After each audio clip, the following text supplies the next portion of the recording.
So the year is 2017 and I just returned from a romantic vacation in Cabo San Lucas with my husband. So I'm feeling happy and relaxed. Our business is doing well and I am literally on top of the world. So it's a beautiful day when he goes out to walk the dog. And I noticed that he left his phone on the kitchen table. So my first thought is, great, I've been trying to get some pictures from him from our last real estate adventure, our last project, and he's been procrastinating and putting it off. So I'm just gonna pick it up and send the photos to myself. So I pick up his phone, right? All happy and excited to look at the pictures, and my heart drops. You know that feeling you get when your heart is beating out of your chest and it's dropping at the same time and you're almost nauseous? My heart dropped because I realized in that moment I was about to lose everything that I had worked for these last 7 years. I was about to lose it all. My husband was having an affair. Success without sacrifice. That's what I teach. My name is Eva Medilek, and I teach people how to have it all without sacrificing in the process. But here's the thing. You don't have to sacrifice everything, but you will have to sacrifice some things. So success without sacrifice is a lie. You see, we bought into this idea that we could have it all, be it all, do it all. But at what cost? What is it costing us? What are you sacrificing? I'll tell you, the problem is that most of us are sacrificing the wrong things, and it's hurting us in the long run. So what do you need to give up in order to be successful? Because we're sacrificing the wrong things. What are the right things to give up? Well, here's where you can start. You can actually start by giving up. Listen to me, give up making stupid decisions.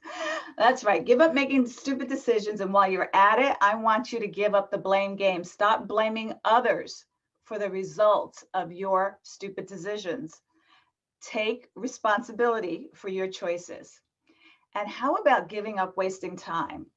You know, those procrastinations and distractions that actually pull you away from moving success forward. You need to give that up. And I got a good one for you. Give up being busy. You see, busy is a distraction from connection. I want you to sit with that for a moment. Being busy is preventing you from being connected. So I don't want you to confuse being busy with being productive, because here's the thing. Busy is the biggest time waster that we have invented that actually gets absolutely nothing done. So how do you do that?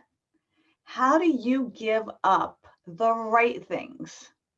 I know it's easier said than done, but you'll have to learn how to set priorities, establish boundaries, and make tough decisions. You have to develop habits, practices, and principles that support your values and priorities.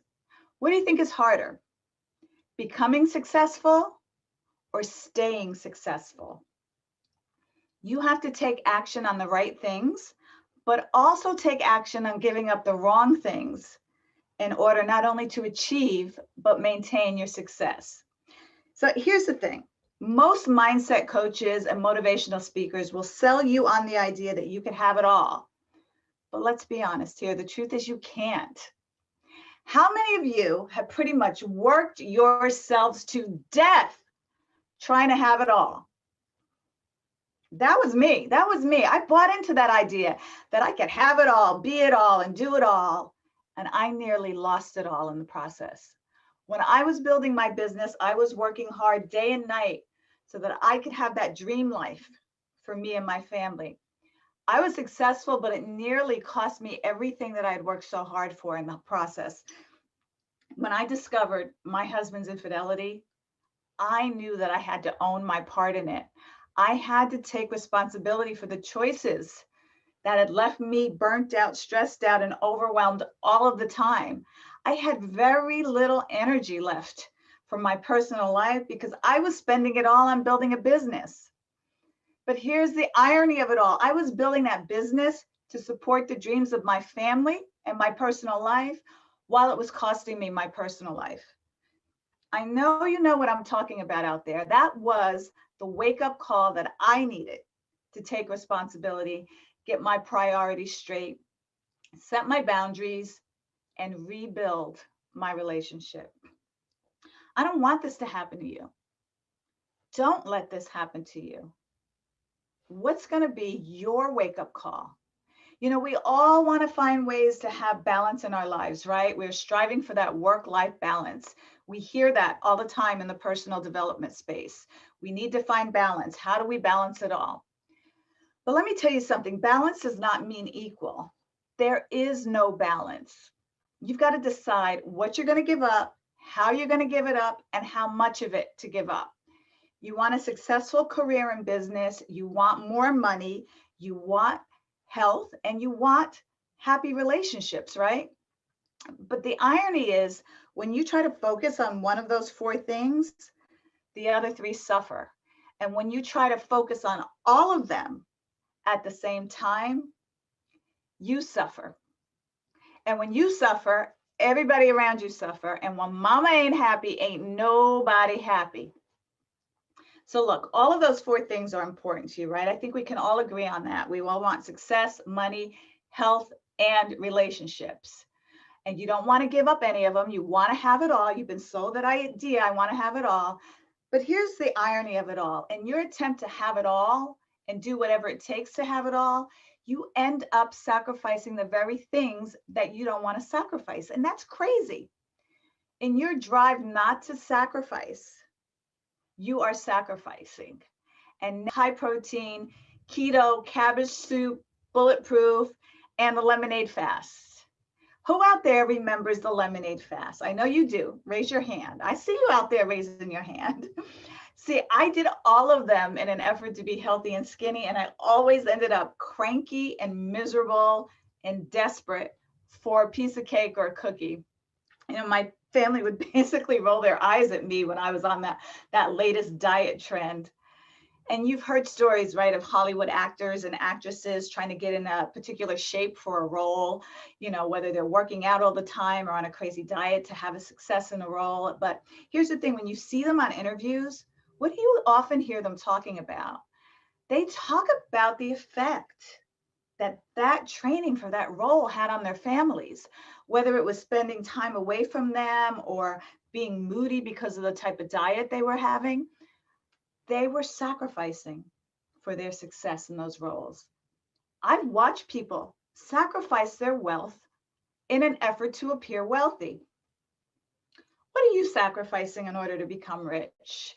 How much money do we sacrifice in order to appear that we have more money than we actually have? And what are we spending that money on? Well, I'm going to tell you, we're spending it on clothes and shoes and jewelry and Louis Vuitton handbags that we can't afford. We're spending it on cars we can't pay for, going to places we got no business going because we can't afford to go there, or living in houses we got no business living in just so people will think that we have more money than we actually have. We've sacrificed our wealth in an effort to at least look wealthy, thinking that appearances make us wealthy. But let me tell you where we're really sacrificing when it comes to making money. We sacrifice the people that we care about the most. We sacrifice our relationships and justify it with work. And not always work that makes us money, but work that pays us money and makes us feel good because we're busy. Work that we have rationalized that we must do in order to have the things that we probably don't even need. Work that has us spending more time away from the people that we actually care about the most. And as a result, we are sacrificing our relationships.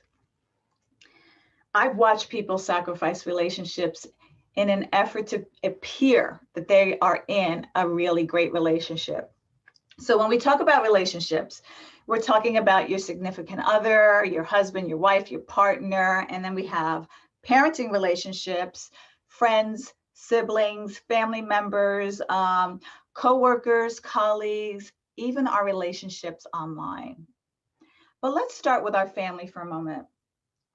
All of the time, effort, and energy that you're putting into being successful so that your family can have it all is actually taking away and leaving you with little to no time, effort, and energy to actually spend with your family. But you're doing it all for them, right? In reality, you are sacrificing them to do you. And let's talk about social media. Oh my God. I read an article in 2018. It was Inc. Online Magazine. They had an article titled, "The more miserable you are, the happier your social media posts." I've always called it your fake book life.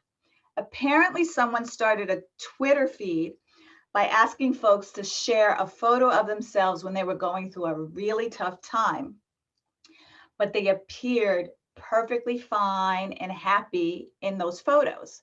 Well, thousands and thousands of people, responses poured in with people sharing photos of themselves looking happy and on their family vacation, and the real stories behind those cheerful looking photos on social media. People confess to actually being depressed, actually fighting with their spouses, having mental issues, even being broke, even suicidal, all the while smiling happily for those photos. So basically, what you see portrayed on social media is not what's going on in people's real lives, guys. We are liars. We are not telling the truth. And that doesn't mean that everybody needs to be all up in your business. But what I'm saying is, in essence, we're sacrificing our integrity to impress our fake friends on the fake book. You see, personally, I've spoken to friends and family members and clients even, to respond to what they posted on social media. I see this happy post and I call them up to congratulate them, only to have them confess to me how really miserable they are in real life. There's no love. There's no intimacy. There's no passion in their relationships, but you would never know it based on their post.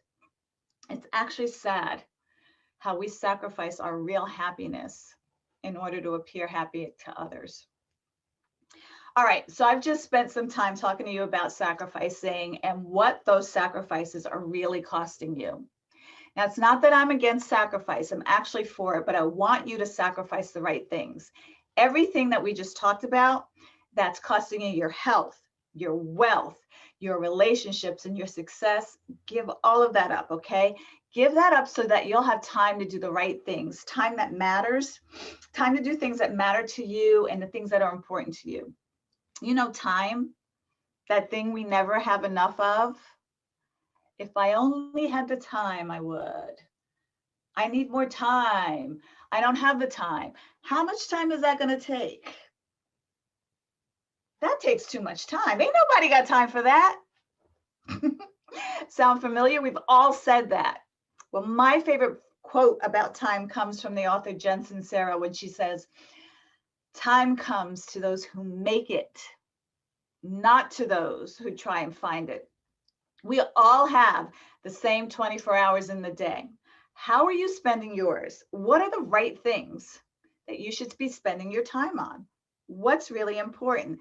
See, most of us, we have no clarity on how we should be spending our time. And what we really need to learn is how to prioritize, how to set clear priorities, and at some point establish clear boundaries.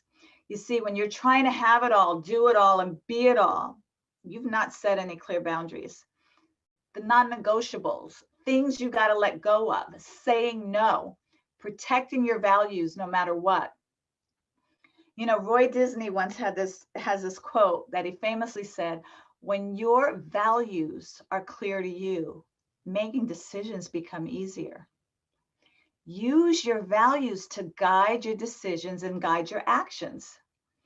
Take responsibility for the decisions that you're making. How you spend your time and your money and your energy, that's a direct reflection on what you value.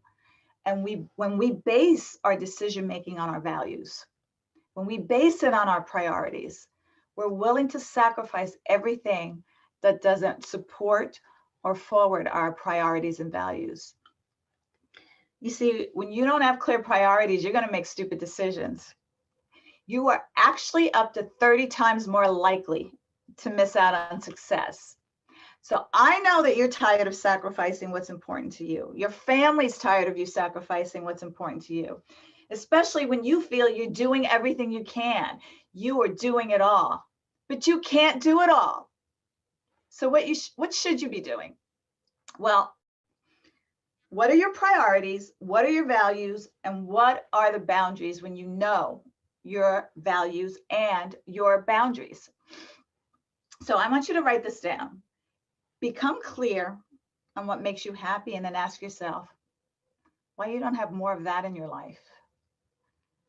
If you have areas in your life that you're unhappy about, what could you do about it? What distractions are pulling you away from your priorities? Is it email? Is it text? Is it social media? What's important to you, and what could you let go of? And if it's important to you, what's the upside of having it as a priority? What are you willing to sacrifice, and what are you willing not to sacrifice? You see, the reason we're not able to set priorities is because we think everything is important and we can do it all. No, you can't. It's about boundaries. And once you've got your boundaries and your priorities, you need to take responsibility of ownership. Because if you don't own this, if you are doing this for someone else's priorities and values, you'll never feel in alignment. If you're following someone else's dream or plan for yourself, you're compromising your values. So write this down for me. If it's to be, it's up to me. It ain't nobody's fault but your own if you're not working off a blueprint of your values and priorities. So are you ready? Are you ready to live according to your values and sacrifice the things that are not serving you so that you can focus on what does? Then I want you to reach out to me at talkwitheva.com so that we can create your blueprint on your priorities, values, and boundaries. And then I'd like you to download my free gift, the 6 Pillars of High Performance, so that you know what questions to ask yourself to be reminded of what your priorities and values are. So you can go to evamedilek.com/6 pillars. Thank you for sharing your time with me today. It's time for you to stop sacrificing what's important to you in your effort to have it all, so that you don't end up with the wake-up call that I did. Thank you for your time.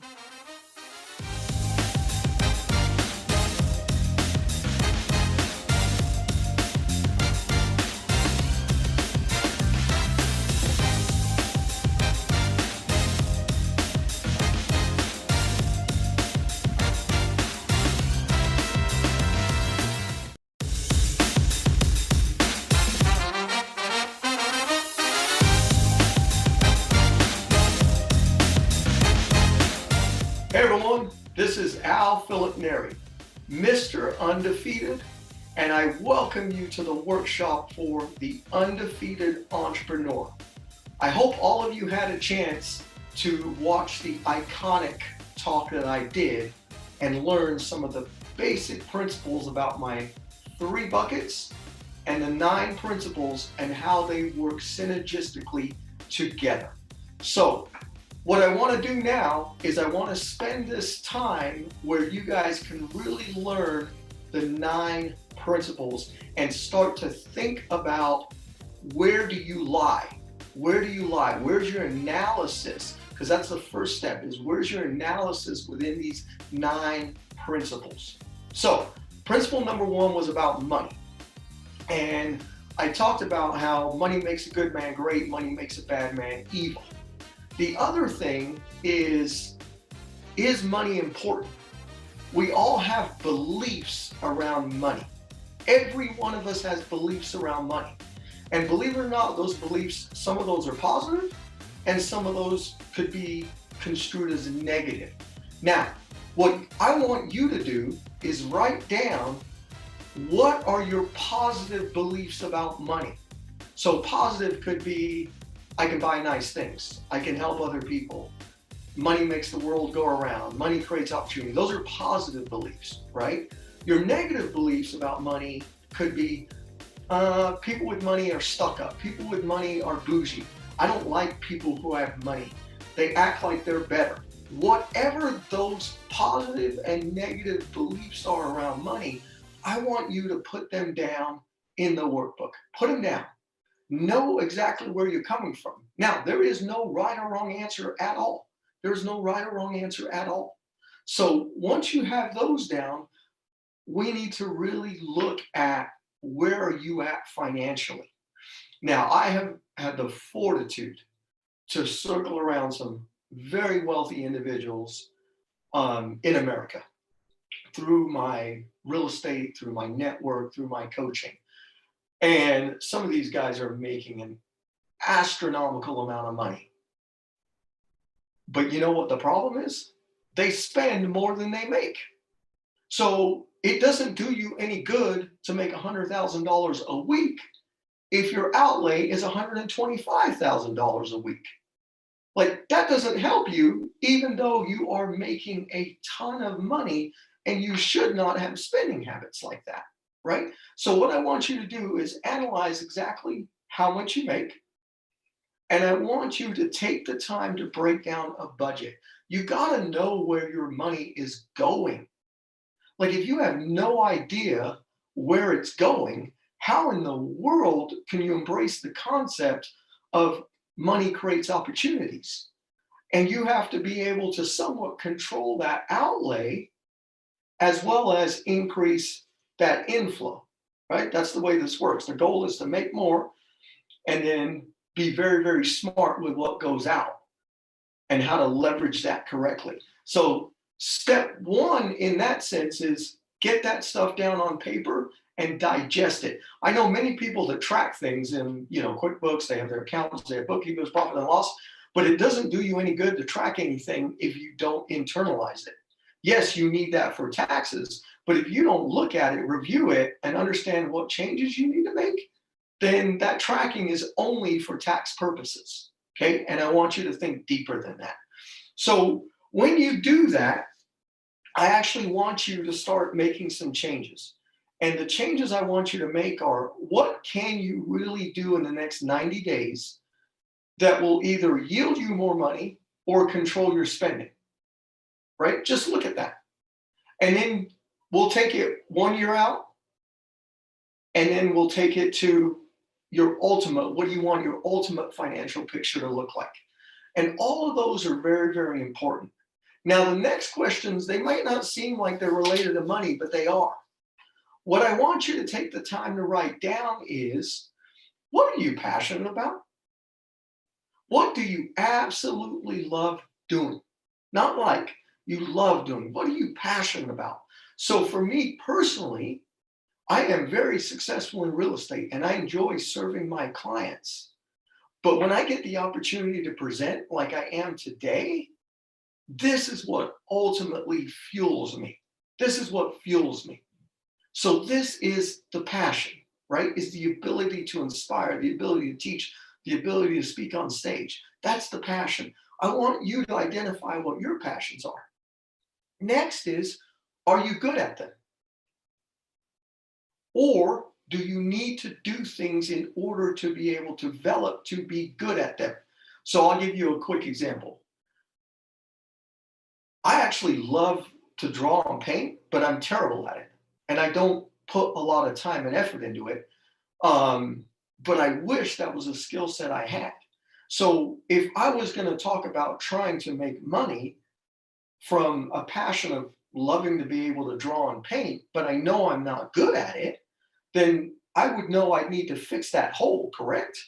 I would need to become a much better painter in order to be able to fuel the passion to be able to make the money, correct? So figure out what it is you love to do and where are your voids. What are the voids that need to make you better? Now, I am a huge proponent of education, right? Hence, that's why I'm in a PhD program. I actually get very aggravated. I get when people say, you know what, college is stupid. There was no reason for me to go to school. I just ended up with a ton of student debt. I think that's a foolish way to look through that lens about education, certification, seminars, and things of that nature. What you're doing is you're learning from other people's mistakes. You're fast tracking stuff. You're developing as a human being. You're learning how to be articulate. You're learning how to write. You're learning how to present. It doesn't make you smarter, but it definitely opens more doors. So one of the things is with that passion, and we're tying that passion to trying to create more income, what is it that you need to go out and do academically? Do you need additional degree or degrees? Do you need additional certifications? Do you need to attend other seminars from people who are experts so you can learn from their mistakes and fast track things? That stuff is very, very important. And if you're the individual that's like, that stuff's stupid, that's a waste of money. If those guys were so good, why would they be teaching?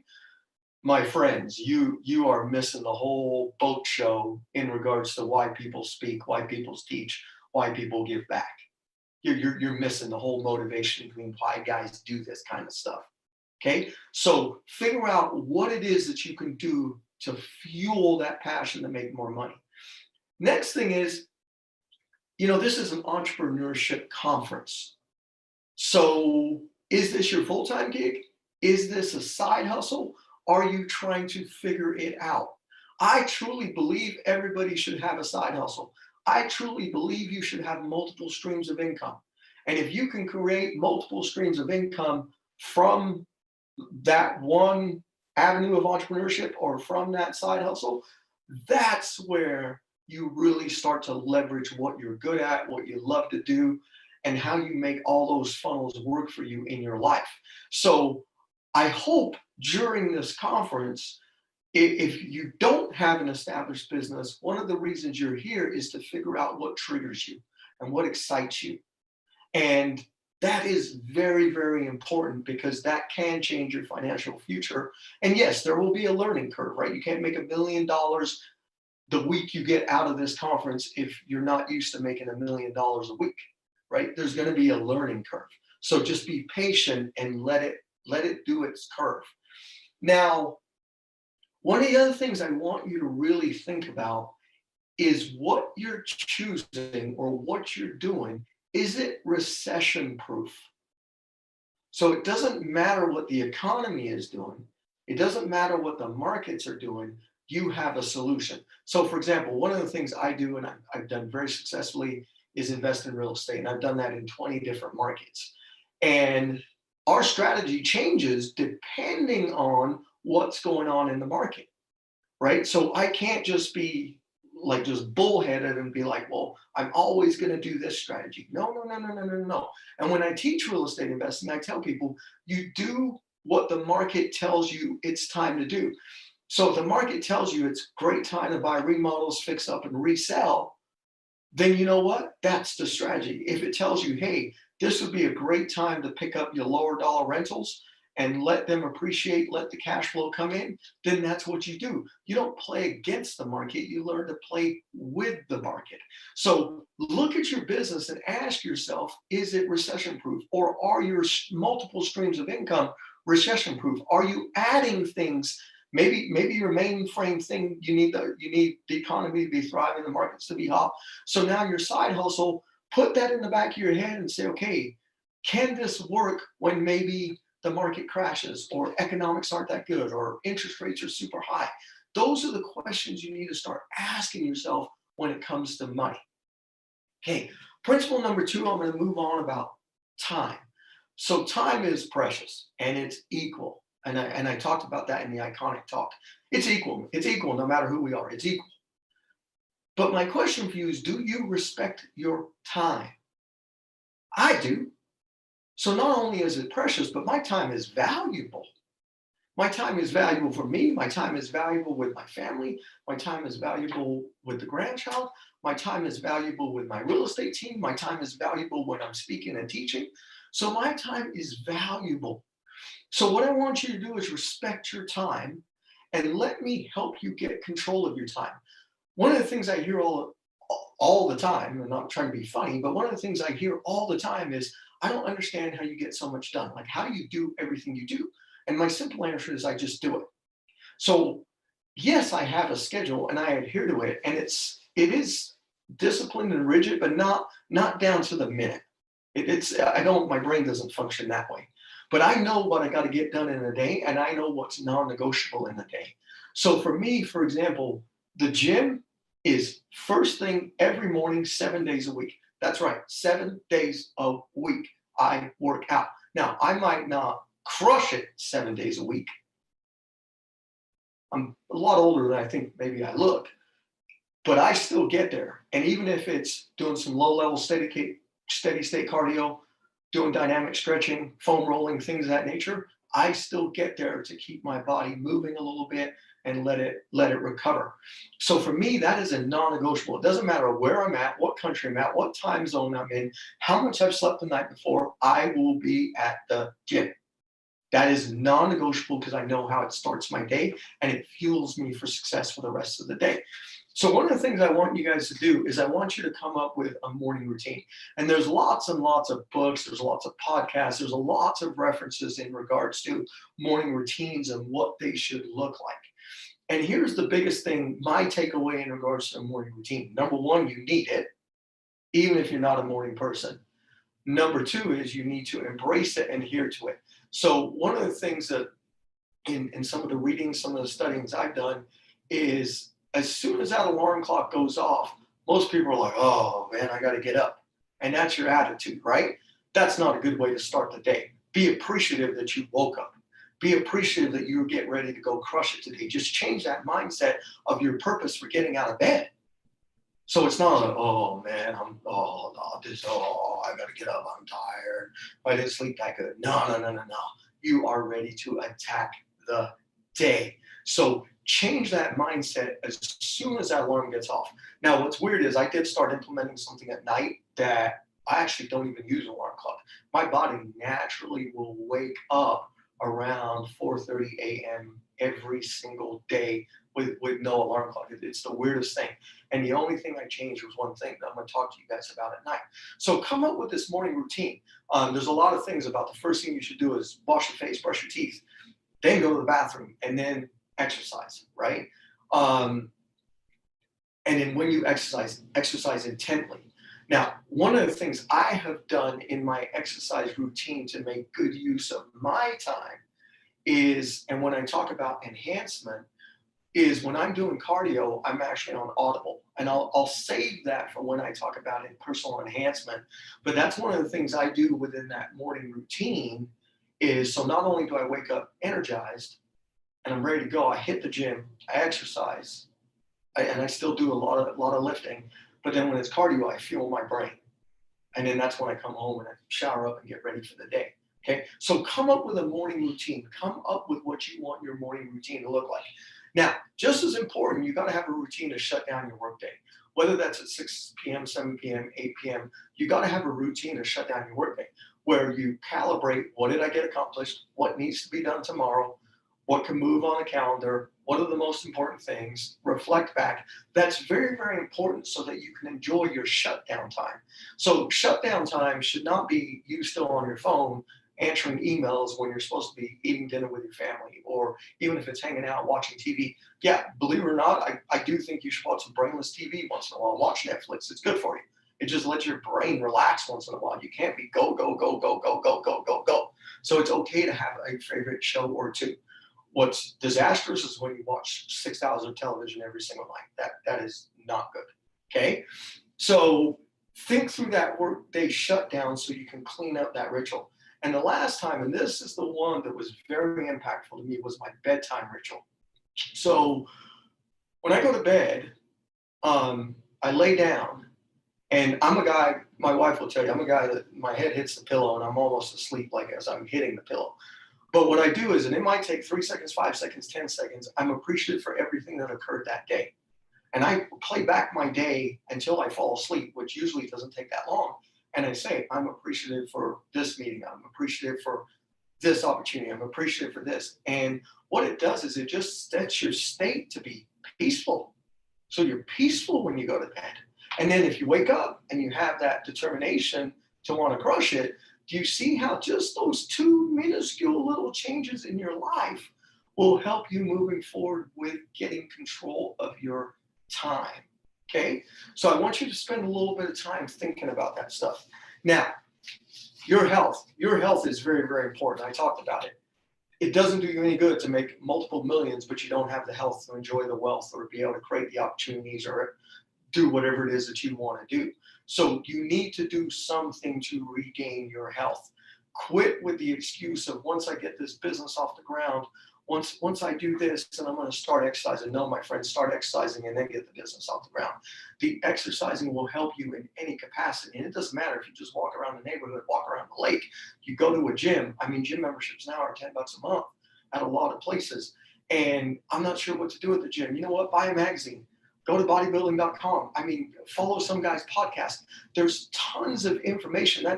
This is the thing. When people say, I don't know what to do, it means you've been too lazy to research what to do. Right now, information is readily available all over the internet. So you can get whatever you want, and you just get in there and you follow a routine. And then slowly, you'll start enjoying it. Yeah, you're going to be sore for a little bit, but you're going to start to enjoy it. Now, this is one thing I want you to think about. If you implement something for 1 month, and let's just say you're someone who drinks a lot of soda pop and you don't consume any water whatsoever, so you just drink a lot of soda pop. So if your minor health change is just incorporating a bottle of water every single day, now that is not going to be life altering. It is definitely not going to get you in shape, but it's moving you one step in the right direction. Did you know if every month you do one thing to make yourself more healthy, and it can be that minuscule as one bottle of water, and you build upon it, in 30 years, you would have done 360 things to make yourself more healthy. My friends, you do 360 things to make yourself more healthy, it matters. So the one thing seems inconsequential, but it starts building, and there's that compound effect of what happens when you start doing it. So what I want you guys to do is you're going to leave this workshop, and I want you to pick one thing you can do for the next month that is going to make you more healthy. And make sure you pick something that you're going to stick to.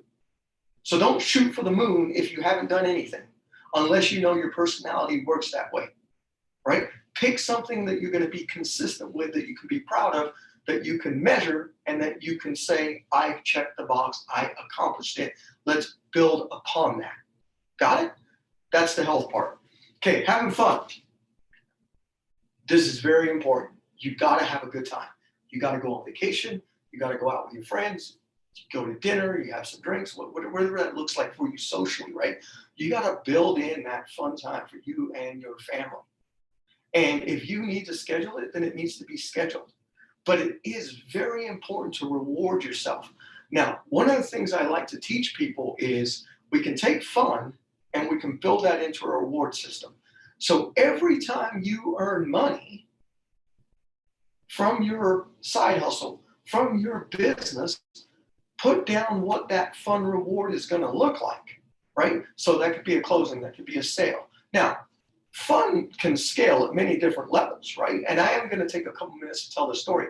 So years ago, when I was speaking on the TV circuit for the real estate shows, I had to do a private mentoring for a couple, and I went through this workbook with them, and I asked them, I said, well, what would be something fun you'd want to do when you close your first real estate deal? And they said, you know what, Al, we'd like to go to Starbucks. And I'm looking at myself, and we're in a hotel room lobby where it says, we proudly brew Starbucks. And I'm like, well, I can go get you guys a Starbucks right now. Like, I was like, there has to be more to this. So I said, tell me, why Starbucks? Where's the story? Well, when the market crashed, they lost everything. So they lost everything. They were rebuilding. They were starting all over again. So one of the things is, Starbucks adds up, man. $5 a cup of coffee times 2 people, you get a couple sandwiches. All of a sudden, the end of the month, that's a pretty hefty spend at Starbucks if you're not making good money, right? So they had to go back to just drinking, and I don't want to dog out any coffee brand, but the store-bought coffee brand that you make yourself. And that's what they did. So for them, pleasure was going to be to know that they could re-afford Starbucks. So it doesn't have to be anything crazy, like I'm going to go to Bora Bora for 3 months, or I'm going to go to the Maldive Islands and I'm going to fly a corporate jet. For some people, that's what you're going to put as the fun, and that's because you're making that kind of income stream, right? But for most people, just think simple. It could be a massage. It could be a date night.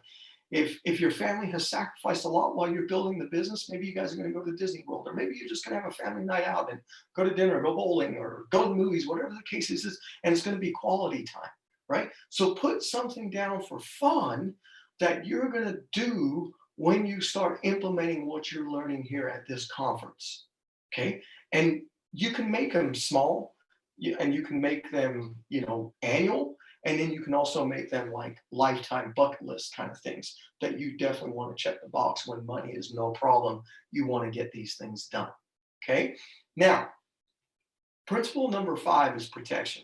Now, what do I mean by protection? I'm not talking about right to bear arms. I'm actually talking about how do you protect your family and how do you protect them financially. So making money is great, but if you don't have other tools in place to protect your family when you're gone, then that making money thing was kind of irrelevant potentially, right? So you got to make sure you're setting up a financial legacy for your family, whether that's through real estate or other businesses, but it's as simple as living wills, estate plans, life insurance policies, things of this nature, so that when it is your time, if you're the breadwinner, if you're the one taking care of your family, that the only thing they are grieving is your personal loss, you as a human being. They're not grieving that their financial world is going to be turned upside down. And I mean turned upside down, because you were over leveraged and you didn't have things in place, and all of a sudden there's probate, and all of a sudden it's just a royal mess is what it is. So that's what I mean by protection. Right? That's what I mean about protection. Again, you can systemize this just like I did with the fun. As you start making money, you can systemize like, okay, what are the things I need to get done? And you prioritize them. And then things that require money, like if you're going to build up a cash value life insurance policy or something like that, then you can systematically fuel things, or other retirement accounts, things of that nature. You can fuel things systematically as you're making money. Therefore, you are protecting your family. So there's a paperwork aspect that needs to be done. And then there's just a whole wealth management aspect that needs to be done. Again, there's a lot of information out there. At this conference, I'm sure there are some great people that specialize in wealth management and estate planning and things of that nature. You want to connect with those people if that's a void, because you don't need to create any more misery or hardship for your loved ones when it is your time. When it is your time. And promise me all, I want all of you to promise me this actually right now, that your family will not have to do a GoFundMe when it is your time. Promise me that. Promise me, even if that's all you accomplish, you do that. Because unfortunately, in the world of people of color, that is the response. And it sickens me. Sickens me every time I see that, because that all can be avoided for just a few bucks a month. Okay, so at least make that commitment to me. All right, now giving back. This is a funny one, right? Because I'll ask people all the time, what do you do to give back? Oh, well, I help all kinds of people. What do you do? I do this, I do that. Well, what do you really do? Now, to some people, that's writing a check, right? And if that's all you do to give back, I mean, yeah, that entity, they appreciate it. They do. Because it allows them to funnel fuel, get the things done that they want to get done. But is that really giving back? That's too easy to write a check, especially when you're making good money. It is too easy. Your heart ain't in it. Your sweat's not in it. Your passion's not in it. Your time's not in it. Any yo-yo can write a check and put it in the mail or pay something online. That doesn't take any sort of skill.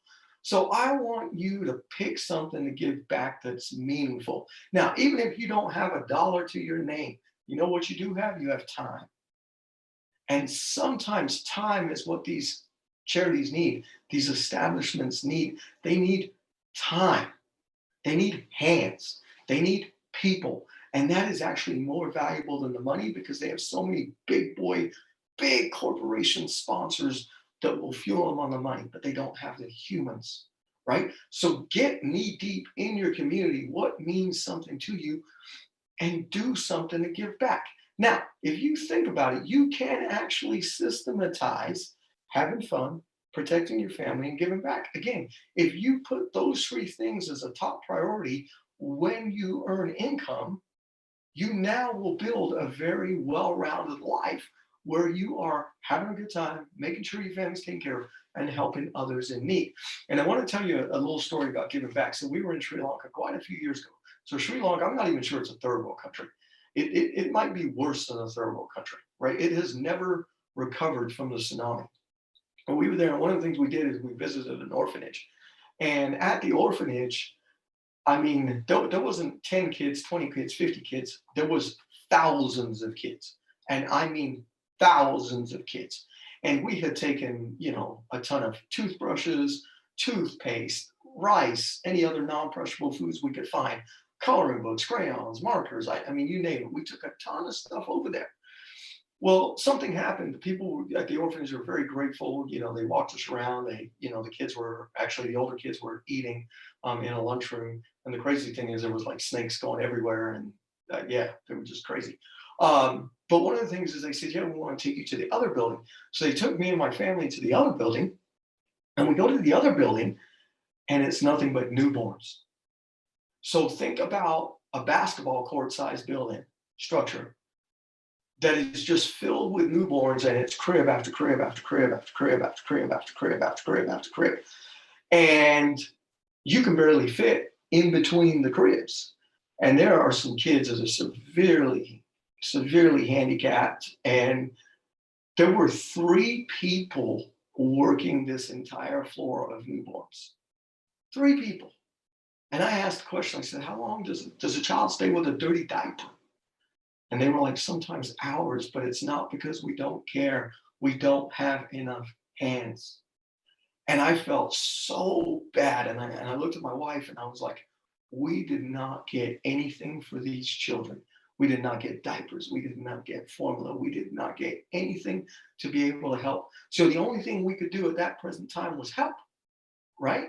And then give the orphanage some money and hope to God that they were going to do the right thing with the money and bring back supplies for these newborns. So that's giving back, my friends. And if you were to talk to my son, I mean, he's a sophomore now in high school, but he was fairly young when we went there. And you ask him what was the most memorable thing about going to Sri Lanka, that is what he will talk to you about, is his visit to the orphanage. That has changed him permanently for the rest of his life on how he feels fortunate. Fortunate to be healthy, fortunate to be in America, fortunate to be an athlete, fortunate enough to be a student. That's what I'm trying to accomplish with giving back with people. Make it so memorable that it changes you forever. That's a good thing. That's a good thing. Okay? Now, enhancement. You got to take care of yourself. You got to fuel your mind, and you got to constantly fuel your mind. So I'm sure you've all heard it, that the top CEOs in the world read 52 books a year. Some of these guys are so crazy they have people reading for them, and then they get the regurgitated Cliff Notes back. And I'm sure that works in some books. But 52 books a year is 1 book a week. So when I first heard that, I was like, how do I accomplish it? And I alluded to it earlier with the health. One of the things I changed about 2 years ago in my life was I started to listen to Audible while doing cardio, and I forced myself. So lifting weights was music, but cardio was Audible. Every time I did cardio, it was Audible, Audible, Audible. You know what was crazy that I found is if I was really into the book, I actually wanted to do cardio versus lift because I couldn't wait to get into that book again. It was kind of a crazy, crazy feat. So, and I make it a goal to do an Audible a week. So yes, I have an Audible account. Yes, it costs a few more credits, blah, blah, blah, blah, blah, but I am fueling my mind. Now, I know there are programs out there such as 75hard.com, where they want you to tangibly read 10 pages so you're focused. And I do understand the value of that. And that's 10 pages a day. But for me, I can stay equally as focused on Audible. And I can be intent in that book as long as I'm enjoying that book. So I'm very selective about what I read. I read the reviews, I listen to the samples, I ask people who I respect, who are in my circle, what are some good books to read, and that's how I pick them. So that's one thing in enhancement, is if you read, you can change your entire world just by reading, and you can stay fueled. And it's funny, there's some mornings you need a message, and you're a little fuzzy, and all of a sudden you listen to something, you read something, and you're like, aha, an aha moment, right? And you can give credit to whoever you want for that aha moment, but it's weird how things work that way, right? Now, the other thing that I heard, and this actually comes from Grant Cardone. Grant Cardone said, successful CEOs go to conferences at least once a quarter. They physically attend live events once a quarter. And he said even some of the most successful guys do it every 60 days. And they go to a live event. And yes, it's inconvenient from your business. It's inconvenient to your schedule. Yes, it's derailing you a little bit, because when you get back, you got to work a little harder. You got to get caught up. But he said what they really realize is the power of networking, the power of human connection, the power of being fueled. And that becomes one of the main reasons they succeed. So what I'm going to encourage you, and again, you guys being here watching this today, obviously you are fulfilling the enhancement thing, right? By attending Black Iconic. But you need to continue to do that. You need to continue, and fuel, so that you constantly are being invigorated, you are being inspired, and you're getting that message of, if they can do it, I can do it. Because that's important in entrepreneurship. Okay. Next one is support. And this is not an easy one to talk about. I'll be honest. I have two categories for support. You're either a dream fulfiller or a dream killer. That's it. Dream fulfiller, dream killer. So a dream fulfiller is someone who is just happy-go-lucky. They're high energy, they're positive. It's not that they always agree with you, or it's not that they always tell you what you want to hear, but they're just good people, right? They're good people. They don't have to be entrepreneurs to support your vision and mission. They can be W-2, and for them, that works, right? They like what they do, and it provides them comfort within their family. So they don't have to take the perils of what we're all doing. But you know what? They're excited for you. And every time you talk to them, they're excited for you. They're like, oh, you know what? That's great. That's so good to hear. Oh my God, that's amazing. Keep me posted on your journey. Wow, I'm so proud of you. It takes a lot of courage to do what you're doing. But you know what? I know you can do it. Whatever the case, or you have an idea and they're like, well, not so much, but what about this? Those are dream fulfillers. I want you to list who are the dream fulfillers in your life.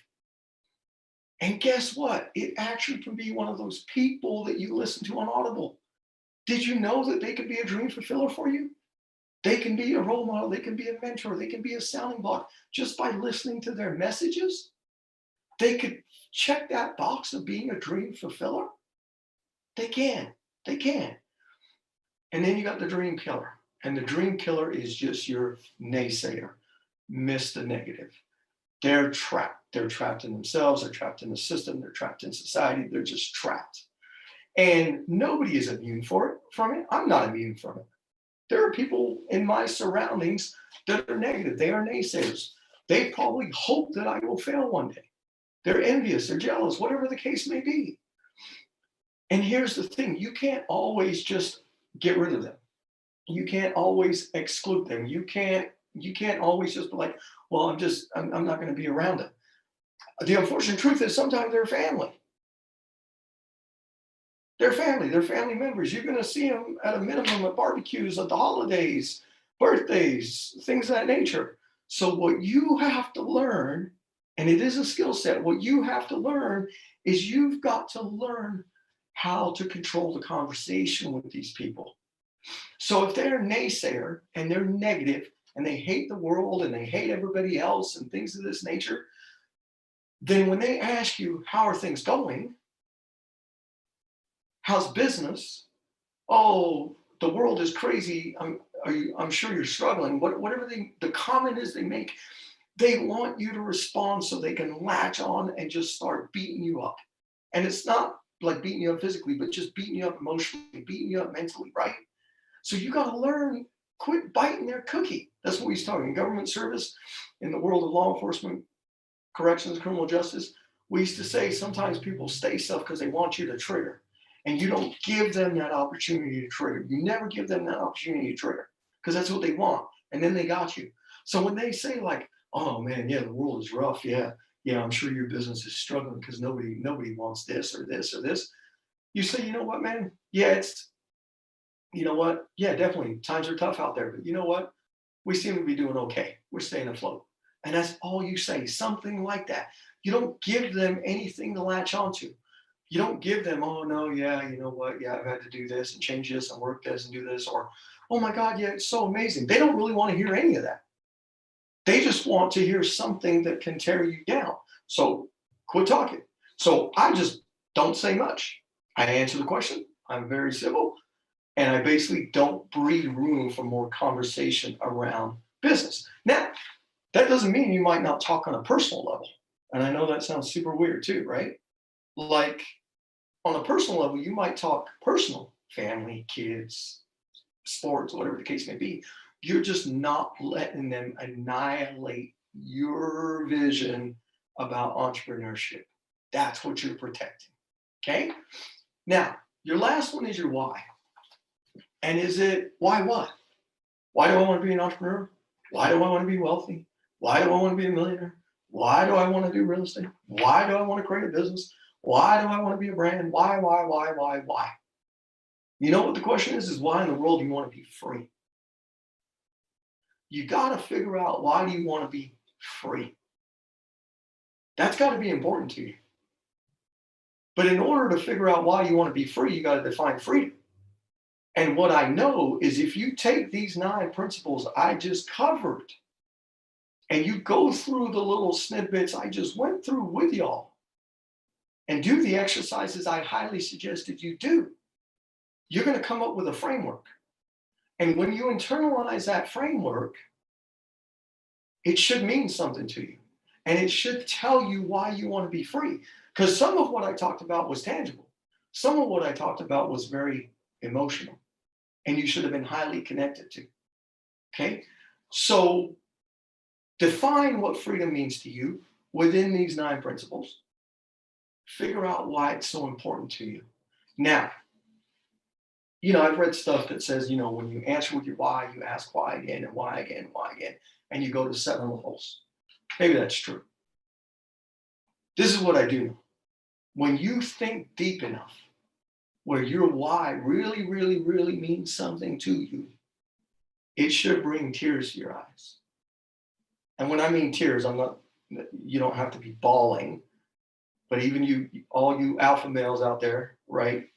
We feel that little tear in the side of our eye once in a while, or we get a little choked up. I want you to get that feeling. I want you to get that feeling. Why does this mean so much to you? Why? Now, once you have the why, you got to ask yourself the next most important question. So you've defined it, you know why you want it. Are you willing to fight for it?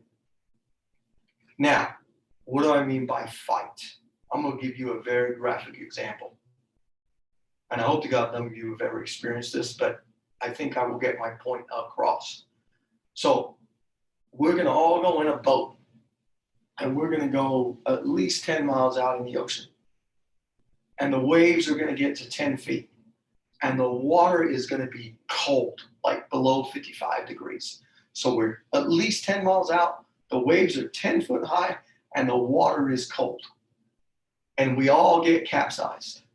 And there are no life vests. There are no rubber floaties. There are no rescue boats. There's nothing. We are all overboard in nasty, nasty, nasty, nasty conditions. This is what I want to know from you. Would you give up? Would you give up? Would you just be like, oh, I can't swim, I'm dead? Or would you doggy paddle your life away? Would you try to stay afloat? Would you try to stay breathing? Would you try to do everything in your power to not get taken under? Well, when your fight is that burning and you got that fight in you, that you will do everything it takes to stay alive with all odds against you. All odds against you. When you have that fight, my friends, your why will come true. But I'll tell you, from coaching people, that's where the disconnect is. That's where the disconnect is. They don't want to fight hard enough when things go wrong. So all this, everything you did on the workbook, it's irrelevant if you're not willing to fight for it. So fight for it. Okay, so now I got you ready. Okay, so what are we going to do? This workbook, what we just did, I call the analysis. I have 5 steps in regards to you actually getting to your why. The first step, this workbook was your analysis. And we can get way more in depth on your analysis. But let's just get a basic frame around. But filling this out, this is the analysis. This is step 1. Understanding where you're at. Being honest with yourself and seeing the whole picture. Okay?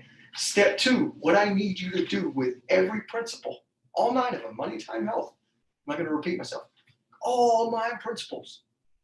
I want you to come up with one strategy. One strategy that you are going to change in regards to each one of those 9 principles. So now you're going to create 9 strategies. From those 9 strategies, I need you to internalize the change. Internalize the change. No matter what, you are going to do the change. You're going to embrace it. You've got it in your mind, you've got it in your heart, you've got it in your emotion, you're passionate, you're ready. You are going to internalize this change. And I cannot have you 1% off. Because you know what 1% off does on those hard days? You drown. That's what happens. That's what happens. I need you 100. I need you 100 the whole way with those 9 strategies. It's only 9 things. It's only 9 things. That's it. Now, so now I've got a strategy. Your mind is ready. Now I need you to adjust your behavior. Go out and adjust your behavior. Be focused about adjusting your behavior. Think of in your mind, okay, what if this vice, this distraction, this occurs? Be somewhat ready for it. Now, I'm not telling you to what if something to death, because I don't do that. But you need to understand, let's say on health, you're going to eat cleaner, you're going to go to the gym. Do you think something is going to get in the way? Yeah, something's going to get in the way. You go out with your friends, something's going to get in the way because they order pizza and you're eating a salad. And that pizza smells good, looks good, is good. You got a choice to make right there. You're going to eat the salad or you're going to eat the pizza. Make sense? You're the only one. So when you adjust the behavior, understand there's going to be obstructions. There's going to be objections. There's going to be roadblocks. Now, the trick to being great, the trick to being successful is those things are minuscule because successful people know how to solve problems instantaneously and move on. So that's the skill set. When you go to adjust the behavior, be able to solve the problem immediately and move forward. It's as simple as that. So as an athlete, I've had injuries. The most recent one is I tore this tricep, and a year before that, I tore this bicep. But not from lifting. They were both from still thinking I'm young, playing in football tournament stuff. And you know what's crazy? I never missed a day at the gym. And yeah, I was incapacitated both times, but I was there. I was there, and I made my adaptations of what I needed to do. No excuses. I just made the adaptations, and I kept going. Okay? So that's what I mean about adjusting behavior. Now, the last thing is when you adjust the behavior, more opportunities are going to come forth to you, whatever they are. And they could be financial, they could be physical, they could be relationship, it could be health, it could be whatever the case may be. When you make a better you, when you work on you, when you put a better you out there, what's going to happen is doors open. People are attracted to success. People are attracted to confidence. People are attracted to people who strive and have goals. Okay? So By you cleaning up you, just those 9 principles, opportunity is going to come your way. Now, I can't predict your opportunities, right? Everyone's are different in your own world and in your own industries. But what I can tell you is opportunities are going to come your way. What you have to be smart enough, wise enough to do is to be able to recognize that someone is knocking on your door saying, hey, man, here's an opportunity. Come inside. Come inside. And then you got to have the courage to seize the opportunity. And again, that support system, this is where this is crucial. That dream fulfiller is who you talk to about the opportunity. Do not talk to the dream killer. The dream killer will kill the opportunity. You talk to the dream fulfiller, right? You want another person's opinion. That's who you go and talk to. Talk to 2, 3, 5 people. Hey, man, this opportunity came about. What do you think I do? And the other thing I will tell all y'all is there's only one time to really have to fret, and that's when you really have to make a decision. So what I mean by that is opportunities will get set your way. So if someone wants to do a Zoom with you, someone wants to interview you, someone wants to do a call with you, what are you stressing over? Well, I don't know if I should do the Zoom. Well, I don't know. I mean, this guy, I don't know. I don't know. What do you think he wants to talk about? I don't know. Talk to the guy. Talk to him. Talk to him or her. Then when they give you the opportunity, then you need to make a decision. And you know what? Yeah, leaders, successful people, we like people who can make decisions. And we like people who can make decisions relatively quickly. But we also respect the fact that sometimes you need a couple hours or a day because you need to reflect. You need to go and talk to, you need to consult. So it's okay to appropriately say, hey, man, this sounds really good. Everything lines up. I just want a little bit of time to think through. Can we connect tomorrow? Successful people will respect that. They will respect that. Okay? But if you don't get back to them tomorrow, that opportunity is already gone. Because if you tell me and I award you an opportunity that you're going to connect with me tomorrow, I'm going to expect a text from you or a call, or we're going to have pre-scheduled something. And when I don't hear that from you, there's other people wanting the opportunity. And that's the way the world works, my friends. That's the way the world works. It's brutal, okay? So when we put all this together again, we have 9 principles: money, time, health, fun, protection, giving back, enhancement, support, why. So we have those 9 principles. You do the analysis, create the strategy, get your head around the strategy, get your heart around the strategy, work on adjusting your behavior, understand there'll be a learning curve. Good things come with consistent effort. And then learn how to recognize and seize those opportunities. And you do that, my friends, you are now the undefeated entrepreneur. And you will take that skill set that I just told you, those 9 principles and those 5 action steps, and you will replay them daily, weekly, monthly, annually. And you will keep using this as your life's working diagram. And it will consistently, continuously evolve. And you do that, you're undefeated. And you're not undefeated because you win at everything. You're undefeated because you don't give up. That's what makes you undefeated, is that you never, ever give up. Make sense? So you join me in becoming the undefeated entrepreneur, the undefeated woman, the undefeated man. You join me in this journey of becoming undefeated so that you can turn around and have the life you want and help those you want. That's the purpose. That's the purpose. Now, I know I went through the information pretty quick. I didn't have a lot of time.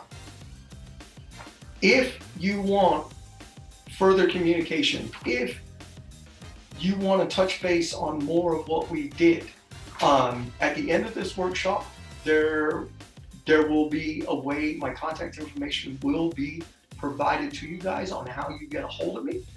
And I am more than happy to go through this plan with you guys one-on-one, where you can be more vulnerable, we can be more personable, and I can help you put this together. So all my contact info will be provided to you guys. So I hope you got a lot out of the workshop. And more importantly, I hope you go out and act upon the workshop. So once again, Al Philip Neri, Mr. Undefeated, the undefeated entrepreneur. It's been a pleasure to chat with all of you and serve every one of you.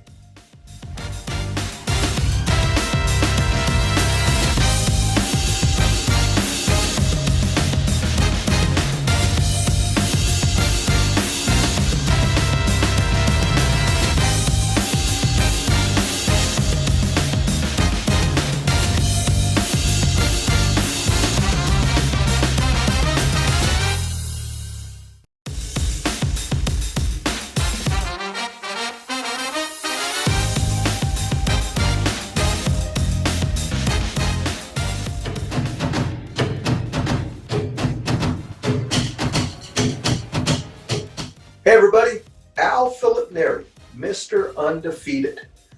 First and foremost, thank you so much for going to my 20-minute iconic talk and then coming to my 45-minute workshop.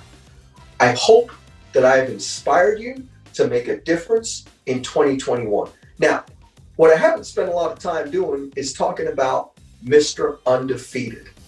Mr. Trevor Otts, CEO of BlackCEO, the person responsible for putting this iconic conference together, he loves it when he calls me. He's like, Mr. Undefeated, what are we working on today? Now, what does that really mean? So life is not easy. Life has challenges. Life has obstacles. It's a journey. But you know what happens if you're undefeated in your mind? You will always win. So that's when he calls me Mr. Undefeated. He knows from my past, my journey, that I never gave up mentally and I always kept moving forward. So now, what do I want to do for you? I want to help you in 2021. I want you to be undefeated. Undefeated in any aspect of your life that I covered in that workshop. I can be instrumental. I can be inspirational. I can be tangible. So what that means is I can help you. So wherever it is you want to be undefeated, I have the solution as long as you're willing to do the work. Now, I truly believe in giving back. Some people call it paying it forward. I absolutely love to work with high school and above athletes. It's a passion of mine. And you know why it's a passion of mine? Because it's needed and because I'm good at it. I'm good with that demographic. And so what I'm going to do is if you click the link below and you make a decision to work with me on you, I am going to work with a high school athlete or higher for free. So basically think of you as providing a scholarship for an aspiring athlete so that I can help them get to the next level. Now, I'll take it one step deeper with you. You can actually nominate who that athlete is. So if you have a son, a daughter, a niece, a nephew, a grandchild, if it's someone from your church, somebody from your community, your best friend's child, you can nominate that athlete to work with me and I will respect your nomination. And if you don't have anyone to nominate, I have athletes contact me on a daily basis saying, Mr. Undefeated, Coach Al, can I work with you?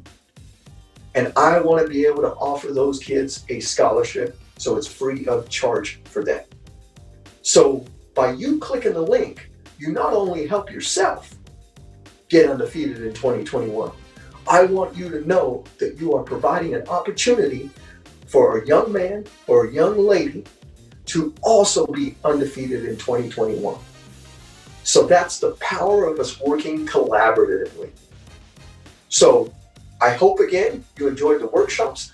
I encourage you to click the link below. We will connect. Mr. Undefeated, Al Philip Neri.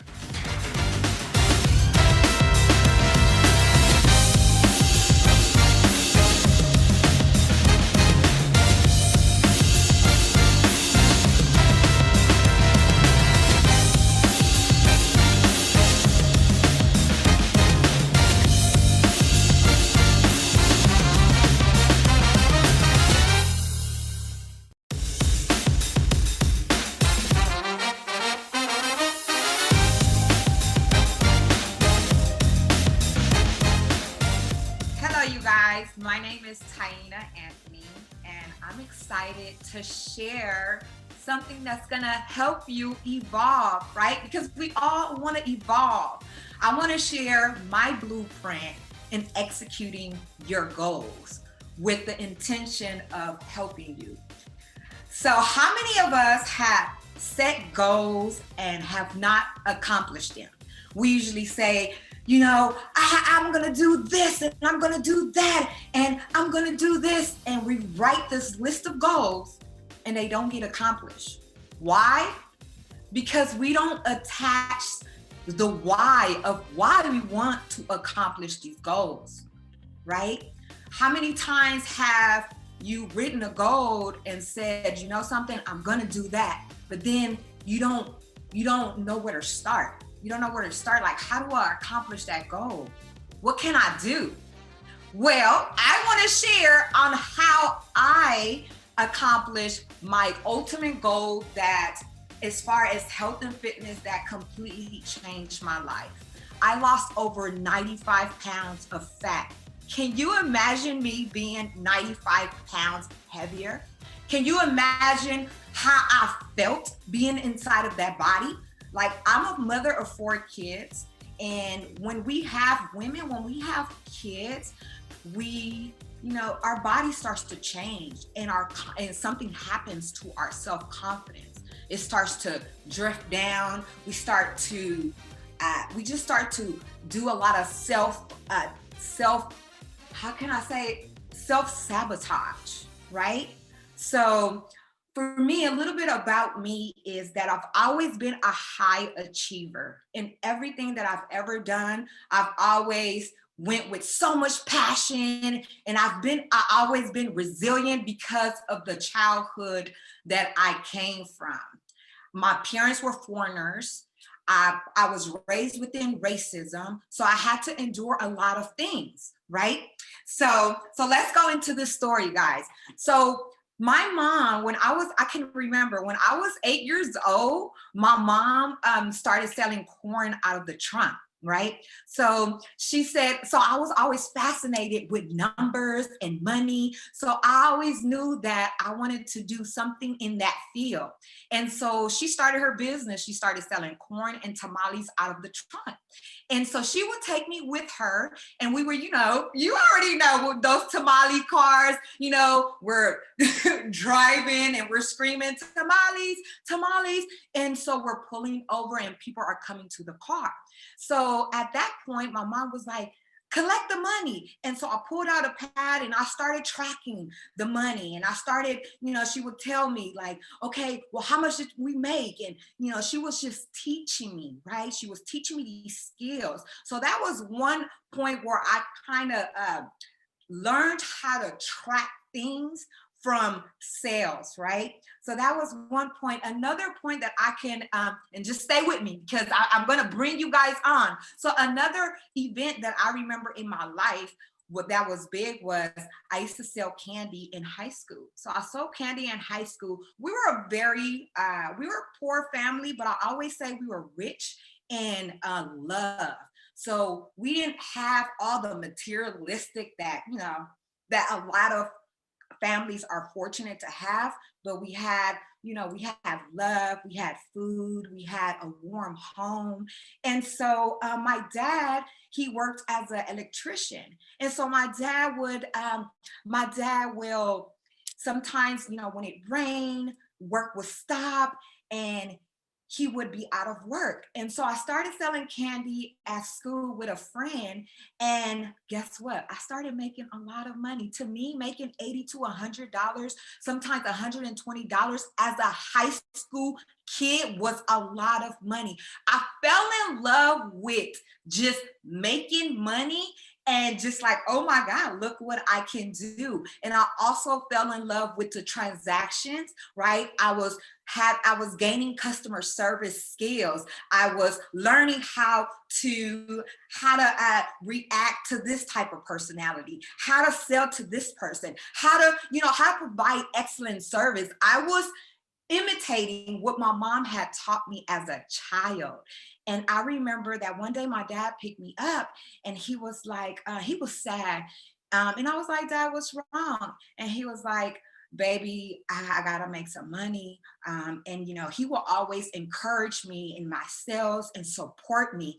And so he never asked me for money, but I can see it in his eyes. His eyes would get watery, and I can just feel it, that it was just something. My dad needed help, but he didn't know how to ask his daughter, 15 to 18 years old, for some money. So I offered. I was like, Dad, well, I have some extra money. Do you want it? Like, I'm just saving. And I had $500 saved up. It was like 500 and something. And so when he saw, and he was like, you have all this money. I said, yeah, Dad, I make like 80 to 100 and something dollars. My dad was just supporting me. He wasn't really knowing exactly what I was making. And so it became this thing where I was making money and I was giving it to my dad, and he was just using it, and it became that, right? So then I moved on, and I was playing sports while I was doing that, right? And so the skills that I learned from that event was just to have principles, to have values. Like, can you imagine just sharing what you earn like that? That's teaching us humbleness, right? So it taught me a lot. So I started playing sports, and I remember my high school coach, he had us write down goals. He had us write down short-term goals and long-term goals. It was my first time ever knowing about any type of like goals and how to accomplish them. So he had us write down goals and put it on our locker.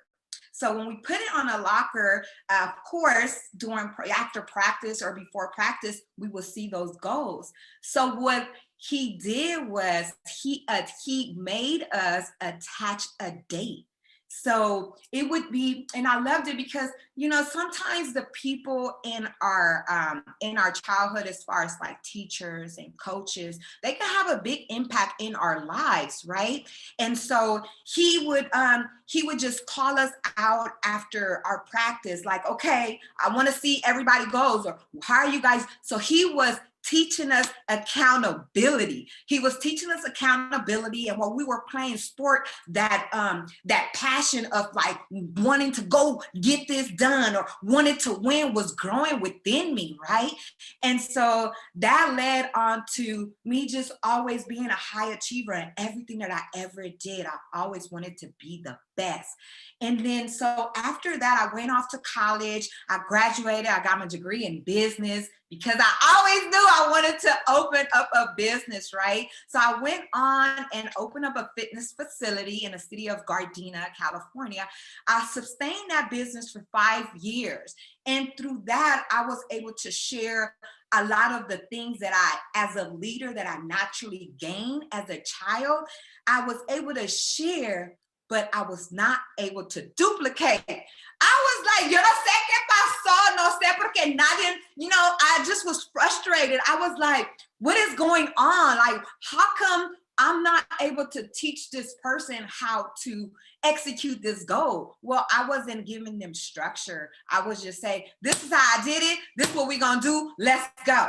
So they're like, okay, they're going, but they didn't know where they were going. So I was like, something, how I had to take a step back, and I said, how am I accomplishing these goals? What are you doing, Ty? So I came up with a blueprint on how to execute your goals. And I want to share that with you guys.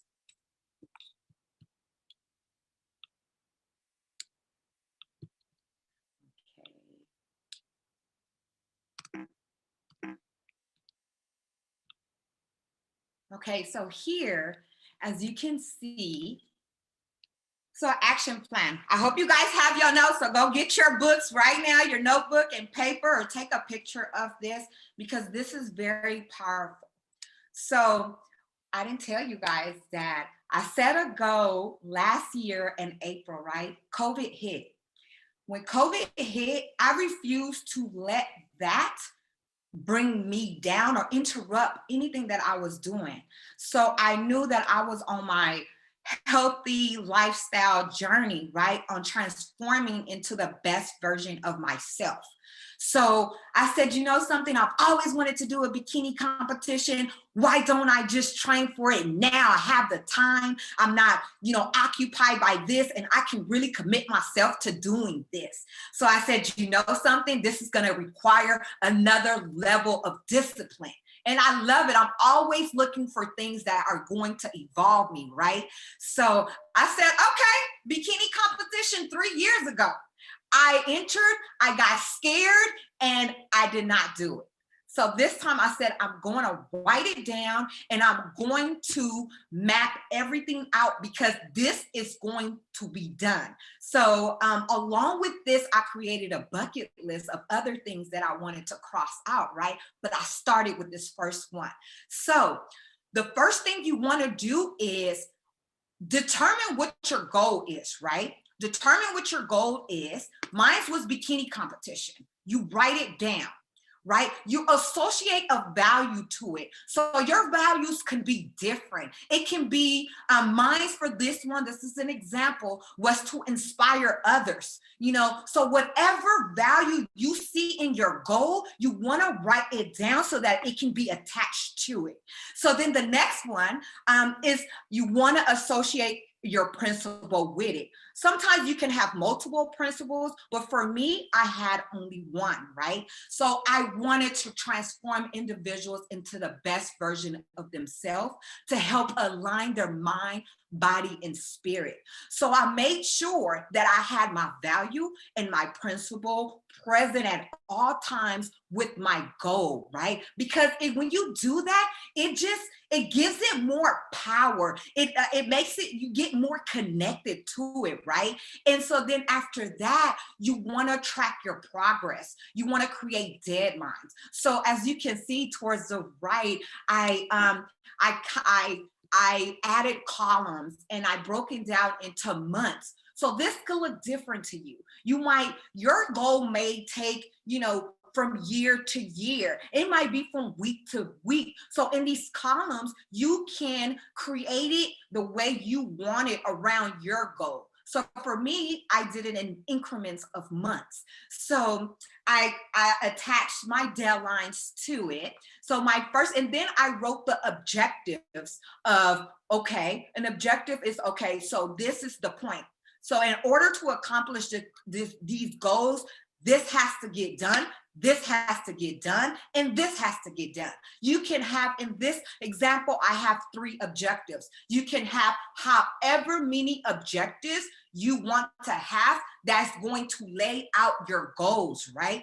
So my first objective was to customize a workout plan.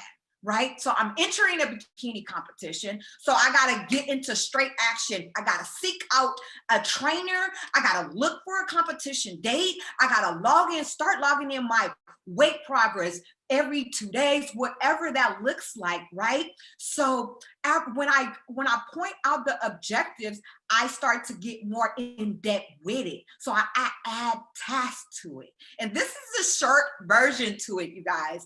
So I didn't want to put a whole book in there, but este es el ejemplo está corto, okay? Very small. So I had 10 to 15 tasks under it, right? So when you write your task under your objective, you want to just list, something, I'm going to have to do this. I'm going to have to do this. I'm going to have to do this to accomplish the objective. So my next objective was customizing a nutrition plan. I am a trainer. I'm a personal trainer as well.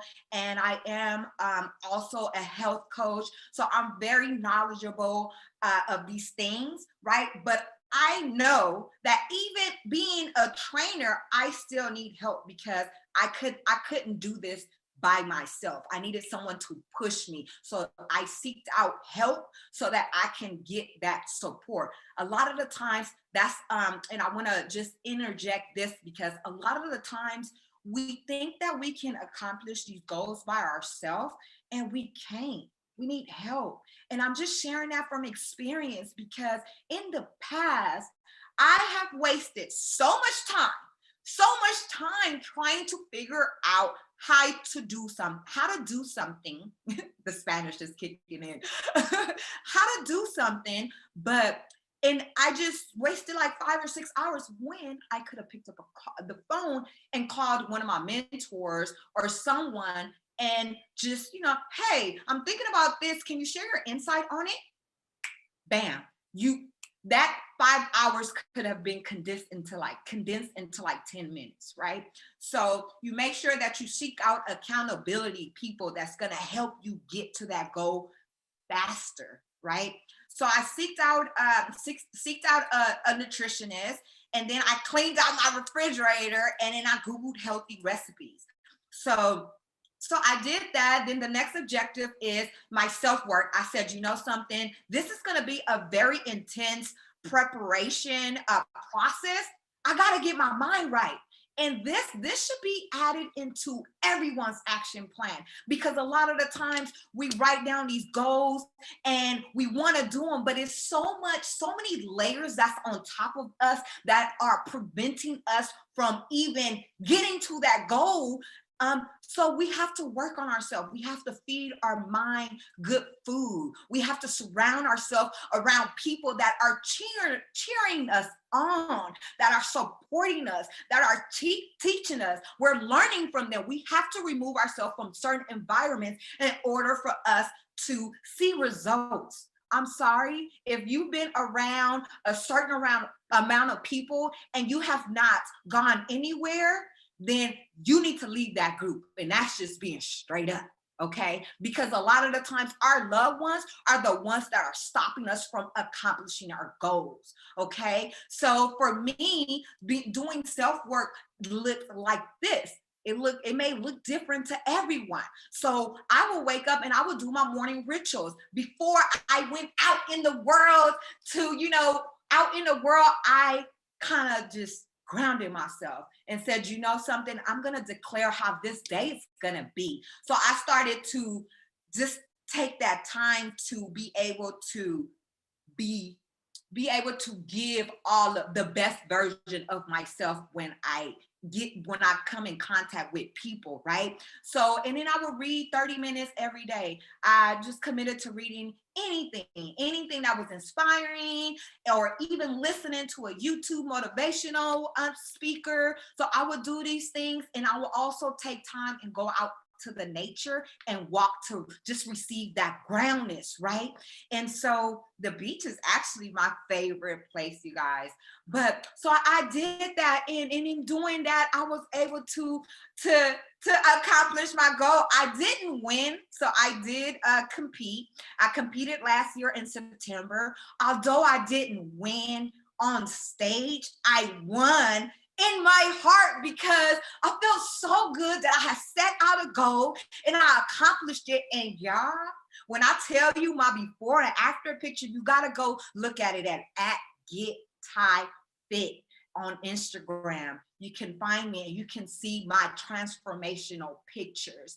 When I tell you a mother of 4 looks like she didn't have no kids, it was the best feeling. It was the best feeling. So I'm so super excited and thankful that I was able to accomplish such a big goal, right? And so I just want to just give you guys some important key points that'll support that plan. So one, you have to look into your time management. So grab your calendar and you start to pencil in the things that you have to do at the time that you have to do, because then at this time, what you're doing, you're blocking time, you're setting time apart so that you can focus on accomplishing your goal. You have to do that. Your mindset, you got to make sure you feed your mindset good nutrients, right? When you're feeding your body good nutrients mentally and physically, you're going to act different. You're going to feel good. You're going to glow. People are going to say, what is she doing? What I want what she wants. She's happy. It's coming out. Yes. It's because I'm doing the work and taking care of myself, right? And it just leads on to the last point. It's just Make sure that you take care of yourself, that you take time and you celebrate your small wins. And this was hard for me, you guys, because I've always been such a giver, and I've never looked for the applause. I was always looking to, what's the goal? How do we get there? Let's do it. My blinders are on. My head is down. Let's do this, right? So I had to learn how to stop, measure my progress, and celebrate myself. And I'm still working on that. But you got to make sure you celebrate yourself, right? And so I'm going to leave you guys with these action steps. I want you to write your goal down. There's just something about when you write down a goal, there's power in writing, right? Apply the structure that we went over. Break it down. I'm telling you, it may take time, but it's going to save you time in the long run. Share your goals with other people for accountability. You know, sometimes for me, I remember that sometimes I didn't want to share my goals because I thought that I was like, I don't want nobody to know what I was doing. So I just wanted to do it and say, hello, you know? So I said, you know something, I'm going to start sharing my goals with the people that I know are going to truly hold me accountable. And your family are not the people that are going to hold you accountable. You need an outsider that's going to tell you the truth and that's going to really hold you accountable. That's going to pull you and say, hey, you told me that you were going to do this by this day. What's up? You need those kind of people in your circle, right? And then the last is get into action. Yeah, like get into action. No more talking. You wrote it down. No more talking. It's written down. Get to work.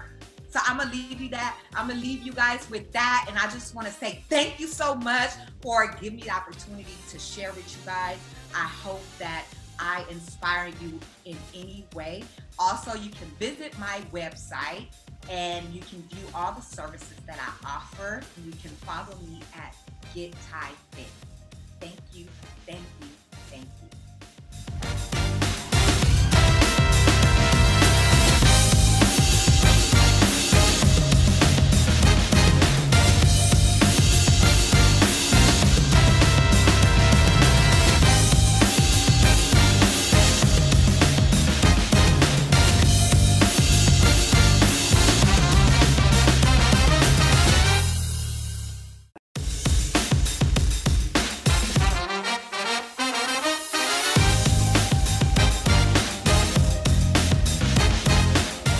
Hey, it's your girl, Dr. Khadija X Chapman, Coach Millionista, the Radical Wealth Building Strategist, and I'm so excited to talk to you today about building wealth while being Black. Woo! What a topic, right? Before I get into that, okay, I just have to say thank you to Trevor Ives and his whole entire team for putting on Black and Iconic and giving me a platform to share my vision and my passion and my brilliance, you know, because at the end of the day, you don't get to be a keynote speaker for Trevor Ives if you're not doing something pretty iconic. Well, look, I'm being silly, but I'm being facetious, but I'm serious. I'm like, at the end of the day, he's very calculating about who he let speak in certain places. So I'm here as an extension of his brilliance. Now, I was warned and I was advised by many people not to put together the Black Millionaires Matrix, the wealth building platform that I've designed to engineer Black millionaires. And you know what? I say this unapologetically because I've done it for myself. I've helped many others to start what I call the radical rise. And a radical rise is when you literally engineer $1 million inside of your business within a year or less.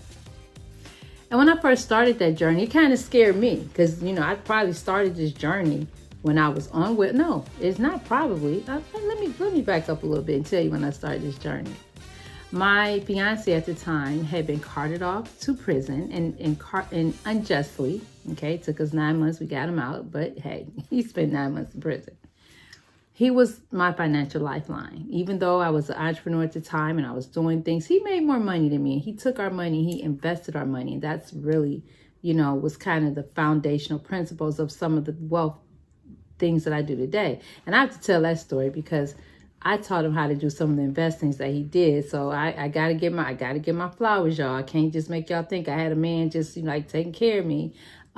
We used to fight over some of the things I wanted to do, and and then eventually he, brilliant man. I'm not trying to take anything away from him, but the point that I'm making is, when that happened, let me stay on task because I got a book, y'all. I got a whole lot of stories, okay? So, but when that happened, I found myself on welfare. And I was a girl who had a felony 10 years prior, and this was like a long time ago. So I'm 26 years self-employed at this point, okay? So self-made millionaires. I love that title. But we're all self-made. Only the ones who do well admit it. Did y'all catch that? Okay, let me stick to my story.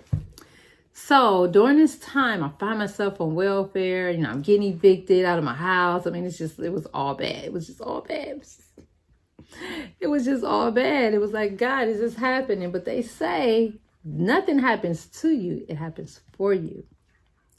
So, okay, I end up on my mom's third floor. Make a long story short, I created something called the 6-figure close, and I made my first $1 million during this time. Wow. But before I did that, or while I was doing that, I actually created the concept, the Millionaire's Matrix. Didn't have the word black in it at that point, because I wanted to say black, but that wouldn't be cool, right? I want to be politically correct. I don't want it. But at some point, it's like, damn it, wait, this for black folk. It's the Black Millionaire's Matrix. But then whatever I was trying to do then is not at the level it's at now. I'm gonna just say that, because whatever I was trying to do, I had this concept, but when I would do the numbers and work, whatever, it was like everybody, no, it's not. Long story short, we've elevated to what it is today. Okay. And I kept putting it down and picking it back up, the concept, because in life, I'm doing this, right? I'm going up and down, and I'm, and I'm like, I'm all over the place, doing well, eating well, but not where I really want to be, right? So a couple years ago, pulled it back out and said, you know what? I'm about to really go hard with this. I'm about to go hard with this concept. Life gets in the way. A lot of things happen. Make a long story short, I went on to do some pretty good things for me and my family. But then at some point, I'm like, I really want to pull this off the shelf, and I really want to relaunch it, and I really want to give people an opportunity to rock with me, learn the things that I've learned, so that we can give people a 7-figure radical rise. Like, I'm not looking to help you make 6 figures. If that's what you're looking for, I'm not your girl. I actually want you to make 7, 8, 9 figures, but we got to start somewhere, right? And the Black Millionaire's Matrix, we have a lot of basic stuff that we just need to know. And a lot of us, we don't know. And then when you come around brilliant people who look like you and they're willing to share, that's the end of that's the game. That's the end game, right? The beginning game is having the courage not to be afraid, to just come in and hang out just to see what is it really all about. Because it's deeper than us teaching you about credit. We give you the credit game. Oh man, we give you the credit game. We teach you the credit game. And if you don't want to do it yourself, we have a team. We could do it for you at a discount because you're part of the Black Millionaire's Matrix. Then we have building your business. Oh my God, we can do it for you. You can do it yourself. We give you the tools, right? We give you everything to be successful. We want you to be fundable in America. We want you to play with other people's money. We want you to own nothing and control everything. We want you to protect your assets. We want you to operate as a business. We want you to operate as a foundation. We want you to understand the power of a nonprofit. We want you inside of a group of collective minds so that we can build wealth while being Black. The first thing you have to do is be connected to the powerhouses that we are. We're all powerhouses. Man, get your ass out. And what's your superpower? What is it? Because I promise you, I can take your superpower, which is you organically being who you are, and show you how to live your best life while doing what you love and getting paid for it and putting it on autopilot. How about that? We have a whole entire team dedicated to whatever it is that you want to do. That's what the strategy session is for when you join the Black Millionaires Matrix, and you have to be initiated. So you go through a 7-day challenge. There's some quizzes involved. There's some journaling involved. We get deep. But we're not just like selling you a product and hoping you do okay. No. We're holding your hand all the way through. It's accountability. We even building an app right now. It's an accountability app that is so phenomenal. And I'll be so glad we can release that to our members. But building wealth by being Black, it again, basic stuff, right? Let me break down a little bit of what I teach. I teach the money game, the rules to the money game, so you can master them. You can't win a game you don't know the rules to. Where they do that at? Where have you ever seen someone win a game they didn't know the rules to?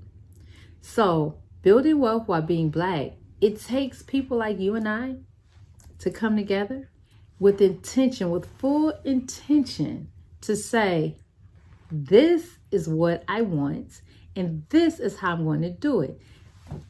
Blink, blink, blink. Strategy, strategic, an alliance. We have to come together and say, yes, I'm raising my damn hand. Yes, I want to really understand the money game. That's the piece of the puzzle I'm missing. Oh, wait, hold on. There's more. Relationships. Oh, yeah, I need to know more about that. I need to know more about automation and systems.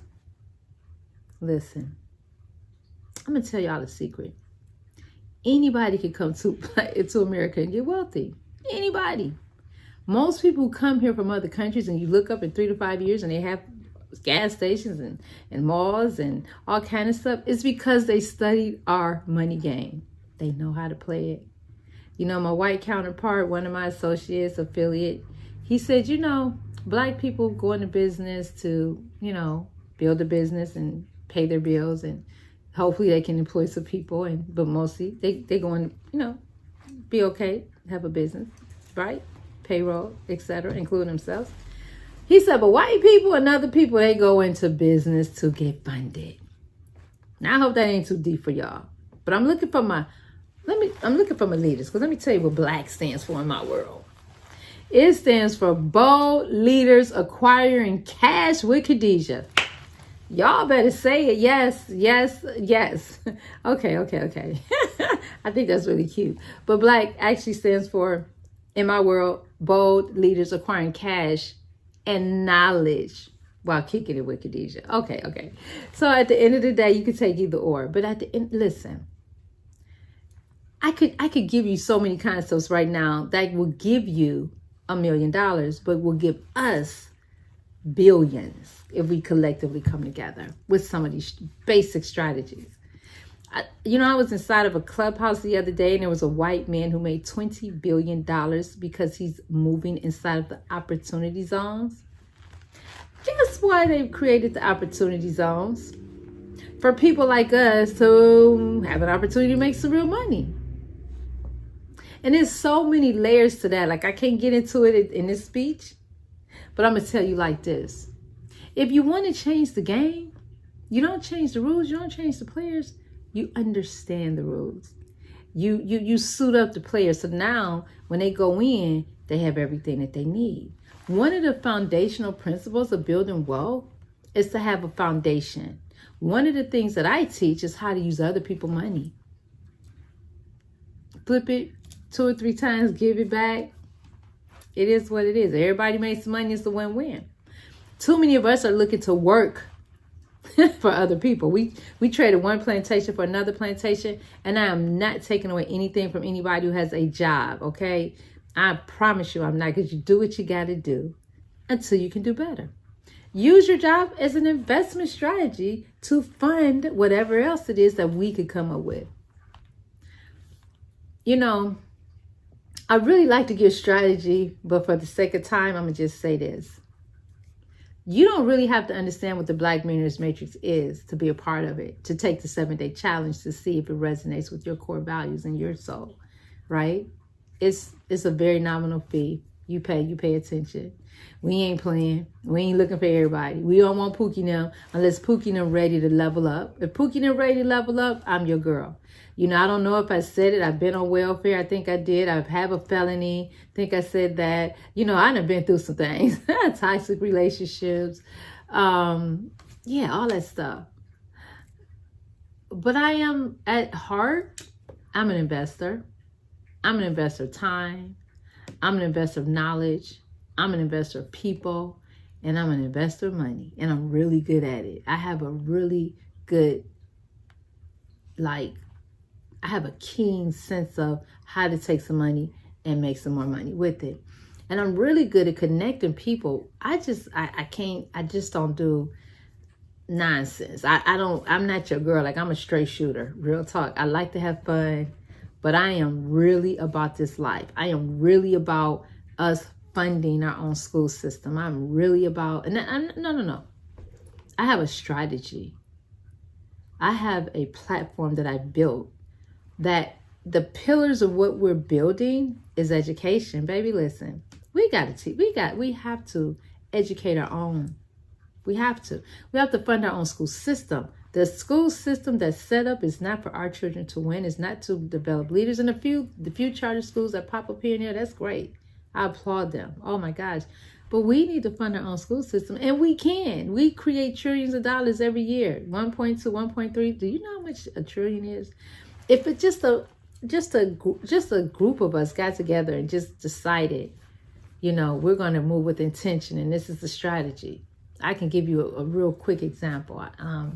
You know, it's 10,000 people inside the Black Millionaires Matrix, and 3% of them, which is 3,000, decide to buy your product that was $99 because we can, because we support you, because we make your money. Now, enough of us can buy whatever your product costs. If it's $1,000, do the math.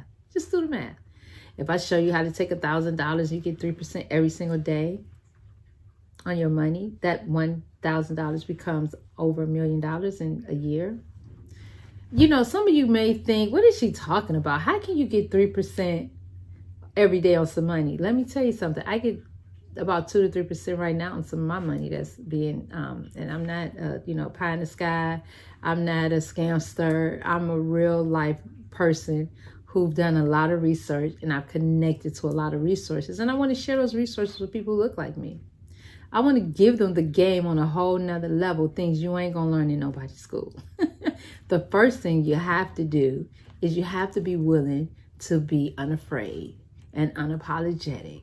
And you know, I real talk, because I live a lifestyle today that is totally unrecognizable to me, but I'm still operating in fear. I'm still like, that's just being real. My money is making money for me. I bought an Amazon store. I bought a Walmart store. I have 30, 40 properties under contract. I'm constantly moving. You know what I'm scared of? I'm scared of stopping. I'm scared of becoming complacent. I'm scared that enough people won't hear me and join me, and then I'm doing all this by myself, right? Real talk. Like, I could do so much more if the right people showed up, because I have a heart to give. I have a heart to share, and I'm unapologetic about me wanting this to be for Black people. Like the credit game, right? I could show you how to create trade lines, positive trade lines that you get to have placed on your credit and vice versa, all through a credit exchange program where everyone has a membership-based education, and then we can legitimize it, legalize it. Everybody who comes through your program, you're paid $15,000 for them coming into your program. You extending them credit. They have a positive trade line. The government paying for the class. Boom. Integrity, integrity, integrity. Y'all probably like, what the hell did she just say? What she said was there's a way to get paid and help build credit at the same time for your people. This is the thing. You have to be around people like me and smarter people than me to really understand this game. You know, I don't know if you guys saw Elon Musk and Michael, I can't think of his last name, and how they were able to take the stocks and different things. They were able to make a whole lot of money because a small group of people all went about the same stock. Building wealth while being Black, you have to have strategy and intention. You get enough people committed to excellence. You get enough people committed to operating with integrity. You get enough people, and I'm talking about us when I say you get enough people. I'm talking about Black folks. You get enough of us who we start giving a game to. We're going to create a core value. Yeah, we know some people going to run off and do their own thing, but that's okay. Look, more love to you. Because I'm looking for people with the right heart. And this speech ain't about the Black Millionaires Matrix. It's about you. It's about you being in a position to level up because of the platform, the Black Millionaires Matrix. And yes, I put it together at a time when my life was just, everything was awry and yada, yada, yada. And now it is what it is today. And once you enter the Black Millionaires Matrix, you get information that you're just not going to get anyplace else. And you're going to get strategy that you're just not going to you're not going to get anywhere else. You're never going to get what we put together because this is our baby.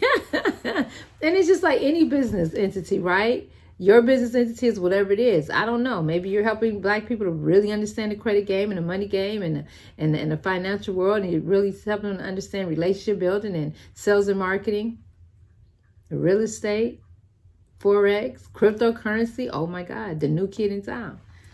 I have money right now. I think I may have said this, I may be repeating myself, but I have some crypto. I buy crypto every single day on autopilot. My little cute hands don't touch anything. It's all done. Then I have money being traded. But I was only able to do this when I put myself in a position to win. I put myself in a position to win. I sat inside of masterminds. I paid a lot of money, 6 figures, to have access to the information that I'm now sharing with you. Building wealth while being Black in America is really about us coming together and having the intention to do so. Enough of us have to have an agreement. If I'm trying to do it all by myself, well, I can help some people make some money for sure. But to go to the next level, it takes a village. And someone once asked the question, it takes a village to raise a child, right? And we're like, yes. And then the real question was, what do you do if the village is asleep? What do you do? And I want to leave you with this last thought. Because I say wake their asses up and put them inside of the Black Millionaires Matrix so that they can be educated and reprogrammed. Period. That's my answer. But I want to say this. I want to leave you with this, right? White privilege exists because of the Black race. Because of us tilling the land and doing everything that we did and everything we continue to do, white privilege exists. But I'm going to tell you this too. You take this to the heart. Black privilege doesn't exist because of everything that we're choosing to do. So if we want to put ourselves in a position to have Black privilege, we got to make some changes. We got to connect. We have to come together on a level that's so different than anything we've ever done. We got to step out on faith and be unafraid. If it don't work, listen, let me tell you something about me. I'm a winner, period. Period, point blank. I'm a winner. I'm strategic. I have a giving heart. I help a lot of people. My heart is to help more. And my heart is to educate so that we can go together. So that we can go to a whole nother level. I said so we can go together. Yeah, we can go together. We can go to the mountaintop of wealth. Because like Dr. Martin Luther King, I too have a dream.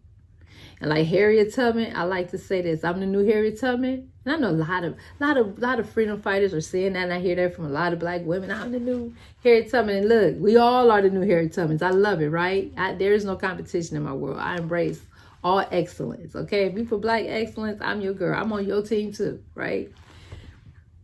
The Black Millionaires Matrix is a solution, results-oriented platform that is the new Underground Railroad that's leading people to financial freedom.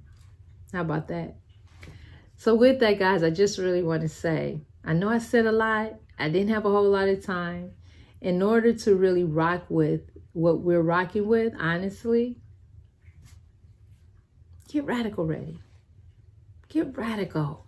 Get radical about them things in life, those dreams, the positioning. Get radical. And in order to get radical ready, join us at getmillionaireready.com. GetMillionaireReady.com starts you on the process to your radical rise. It gives you access to the initiation process to see if you are a member, if you have what it takes to be a part of our family. Because we're engineering Black millionaires. That's easy. The real question is, will you be one of them? Thank you so much. That's my time. I'm Dr. Khadijah X. Chapman, and I hope that something I said spoke to your heart. And I pray that even if you can't join our family, that you continue to pray for us to have success, because when you step into the Black Millionaires Matrix, you're supporting my mission. You're supporting a cause for us to up-level our Black communities. And you're absolutely positively helping us to create legacy wealth in abundance. All right, so thank you so much for your time. I appreciate you. Enjoyed the conference. It's so much good stuff. And for those who decide to create magic with Coach Millionista, I'll see you on the other side. I see you on the inside of our family where a lot of magic is happening. All right, thanks so much. Be well. Peace and love.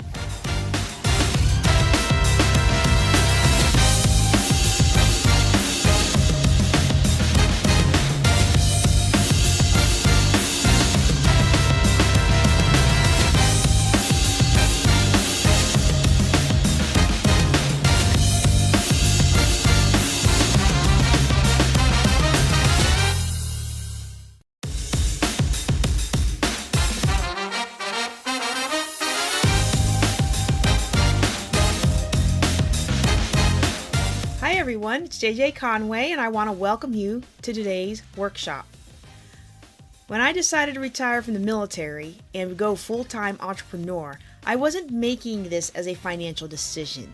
I was making it as a life calling decision, filtering it through my purpose. Purpose is why you do what you do, and done properly, it's an excellent filter through which you can make all of your decisions more impactful and more powerful. Sure, it is a financial decision to go full-time entrepreneur, and I may have negotiated the terms with my husband because it's a financial decision that impacts the family. But let me tell you what I didn't do. I didn't negotiate with my dream. See, I might have well just said, let's get a government job to tide me over. My friends all got government jobs when they retired. Mom and them keep sending me all these job offers. Let me just get a little job, cut back some of the hours that I'd be able to work on my business. Let me just do what everybody else does. But I knew that wasn't my purpose. My purpose wasn't to kill myself, trying to get established in yet another bureaucracy that does not care about creative souls of color like me. My purpose is to change communities, especially communities of color. So when you know your purpose, you filter your life's decisions through your purpose. And when you know, you make decisions very quickly. In the book Think and Grow Rich, which we study as a part of my Abundant Success program, Napoleon Hill talks about the habits around decision making. He says people who are successful have a habit around decision making. They make decisions quickly and they seldom, if ever, change them. They make decisions based on those things that are in harmony. Now I'm paraphrasing this, in harmony with their purpose.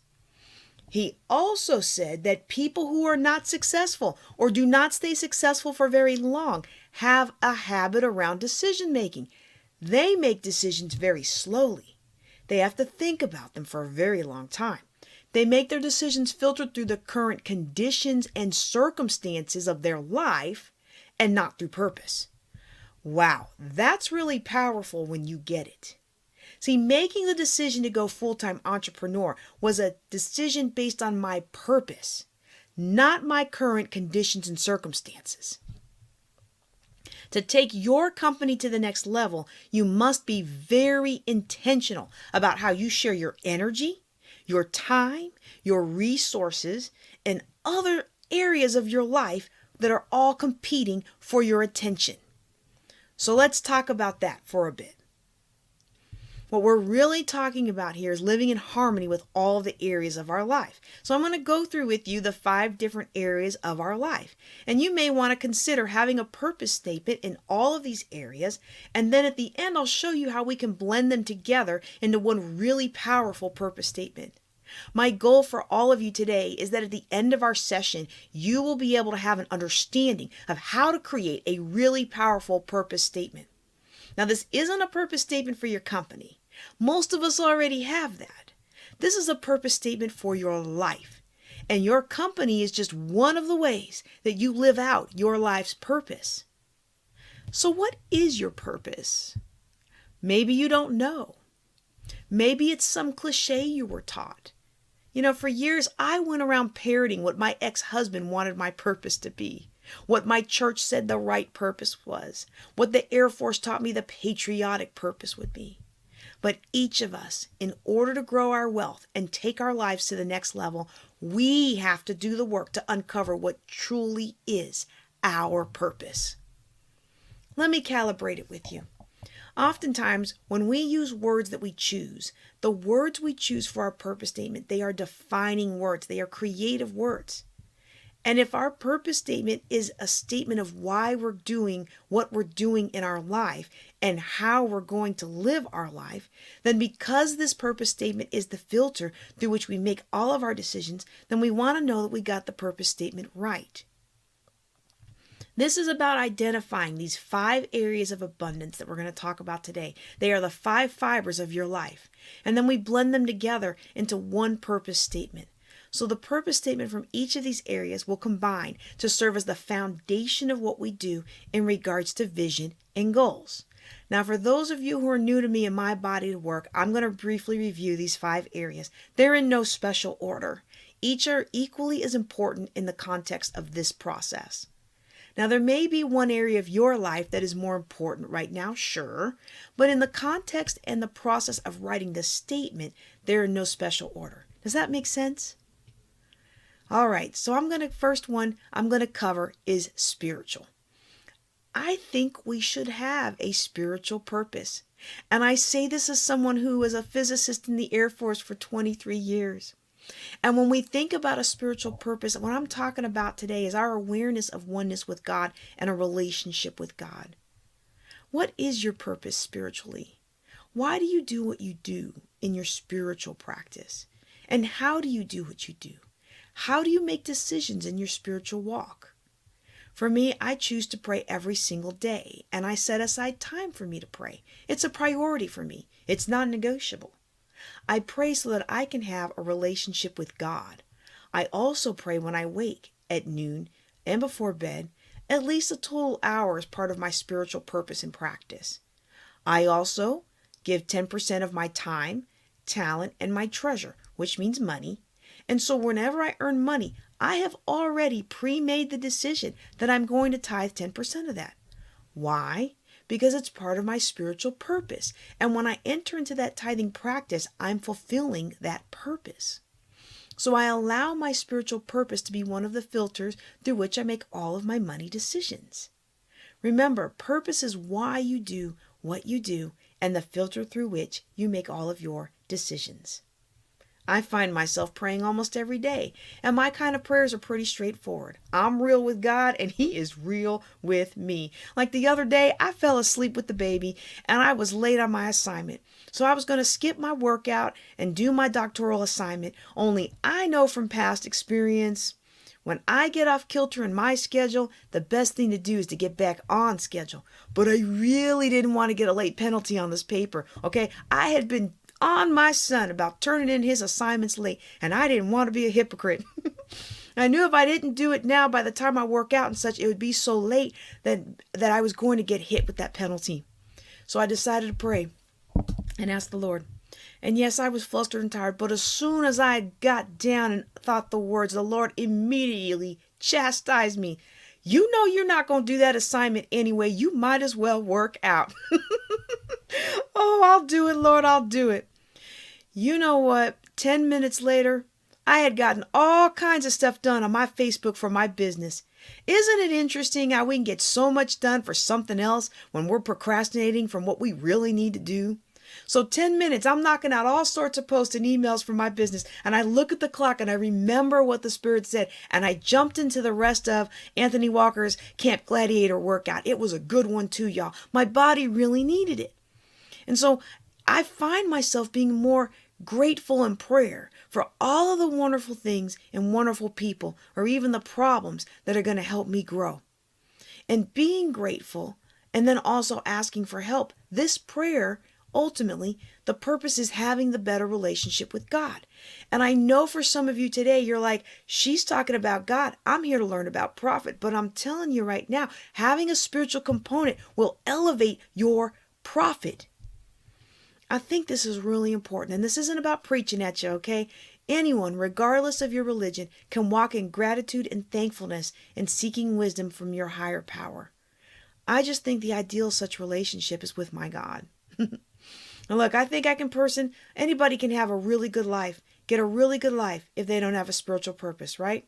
But I don't know that they can have a complete life without it.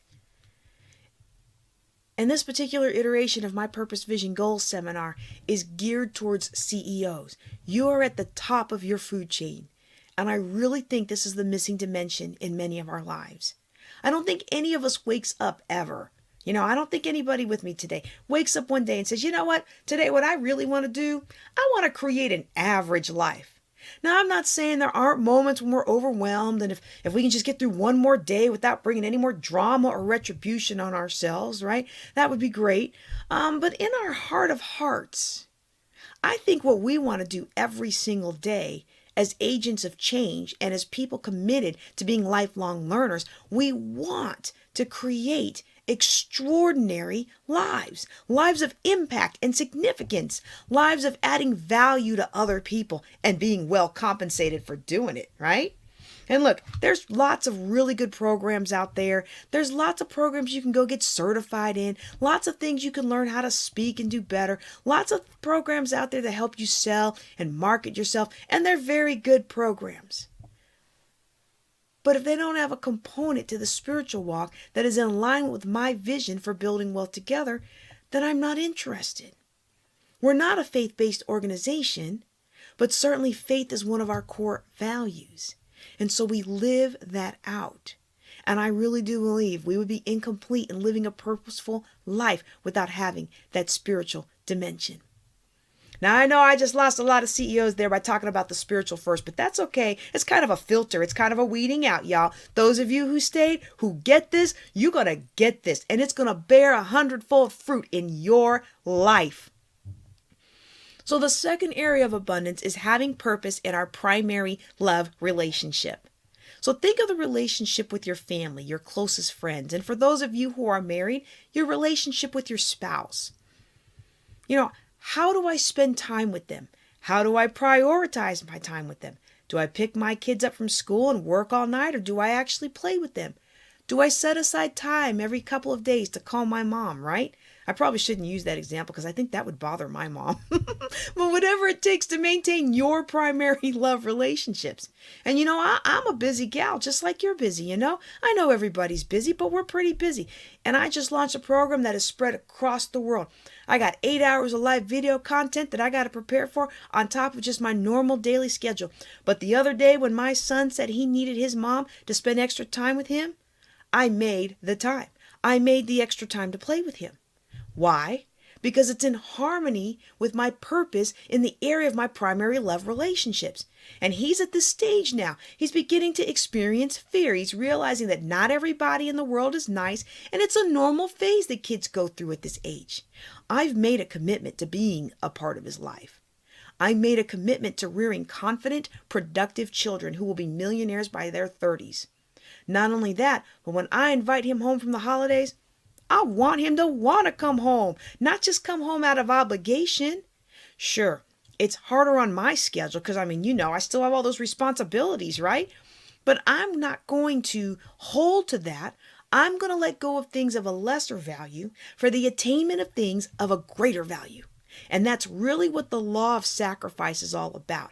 See, the law of sacrifice would have us define in our life, through the filter of our purpose, what are the things in our life that have lesser value so that we can attain those things that are of greater value. So this is why I do what I do with my family. This is why a piece of my purpose in the area of my primary love relationships is spending time with my children.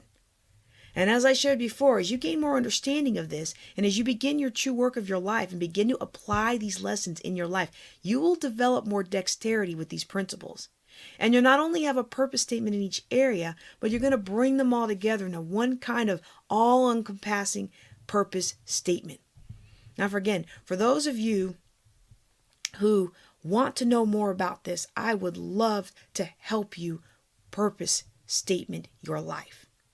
But first, let me calibrate it for you. Stay tuned because we're going to walk through this in detail, all right?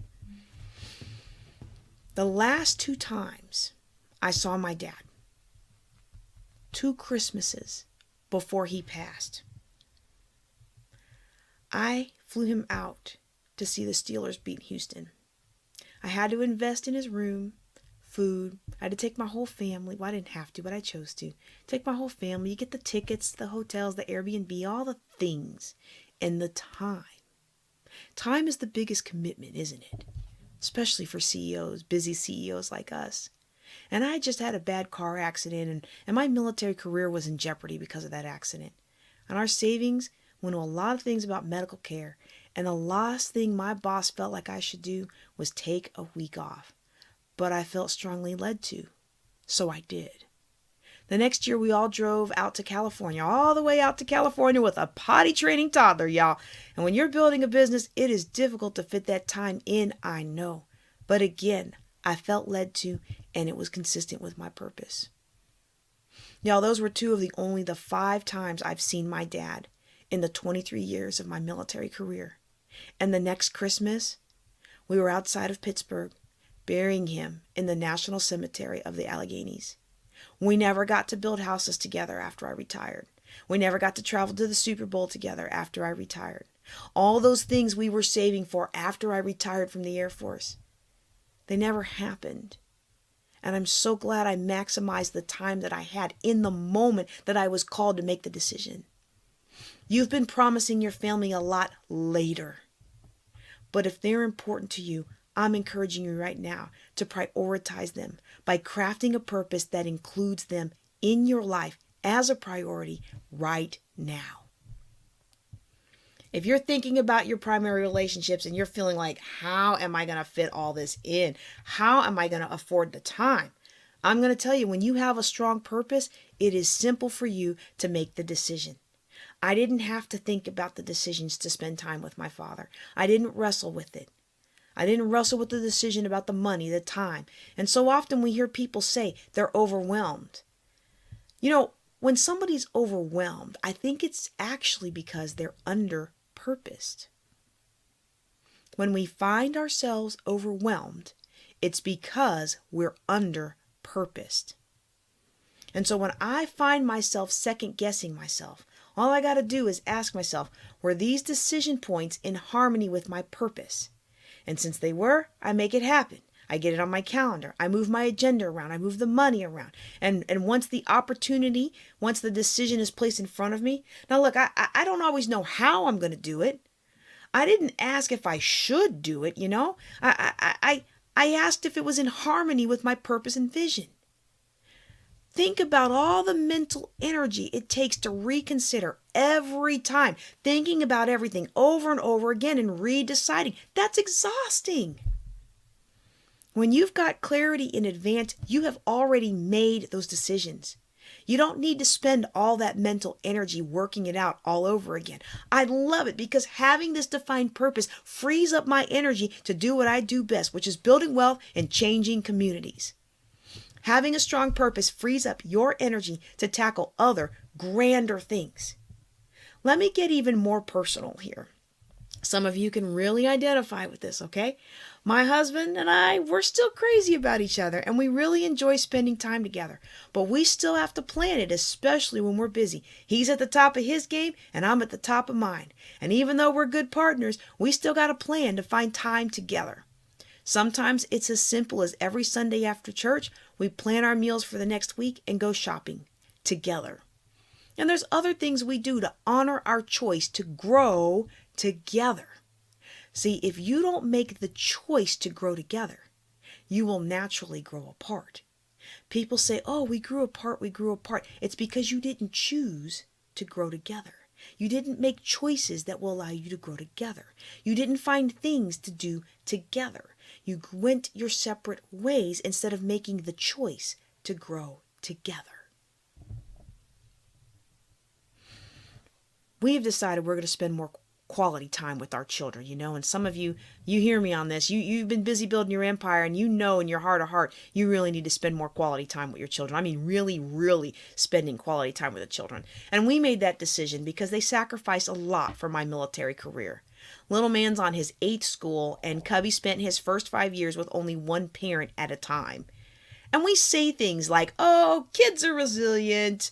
But sometimes I wonder if we're only saying that to appease ourselves. Because they're resilient, but they hurt when they're neglected. And a trip to Disney World once a year doesn't cut it. We always travel with our kids now. And we might find a friend to watch them when we're at our destination so we can have a little date night, a little grown fun. But we always travel with our kids. In fact, we kept trying to get little man on our last cruise. We kept trying to get him to go to the kids club. He was 14 and he thought it would be fun for him instead of, just eating and lounging. We thought it would be fun for him to go hang out with the kids. And after a few days, he said, why do you keep trying to get rid of me? It's a family vacation. You're my family. This is my time to spend with you without my brother. And I was like, wow, he wants to spend time with his parents. How many of us wish our teenagers would like to spend more time with us?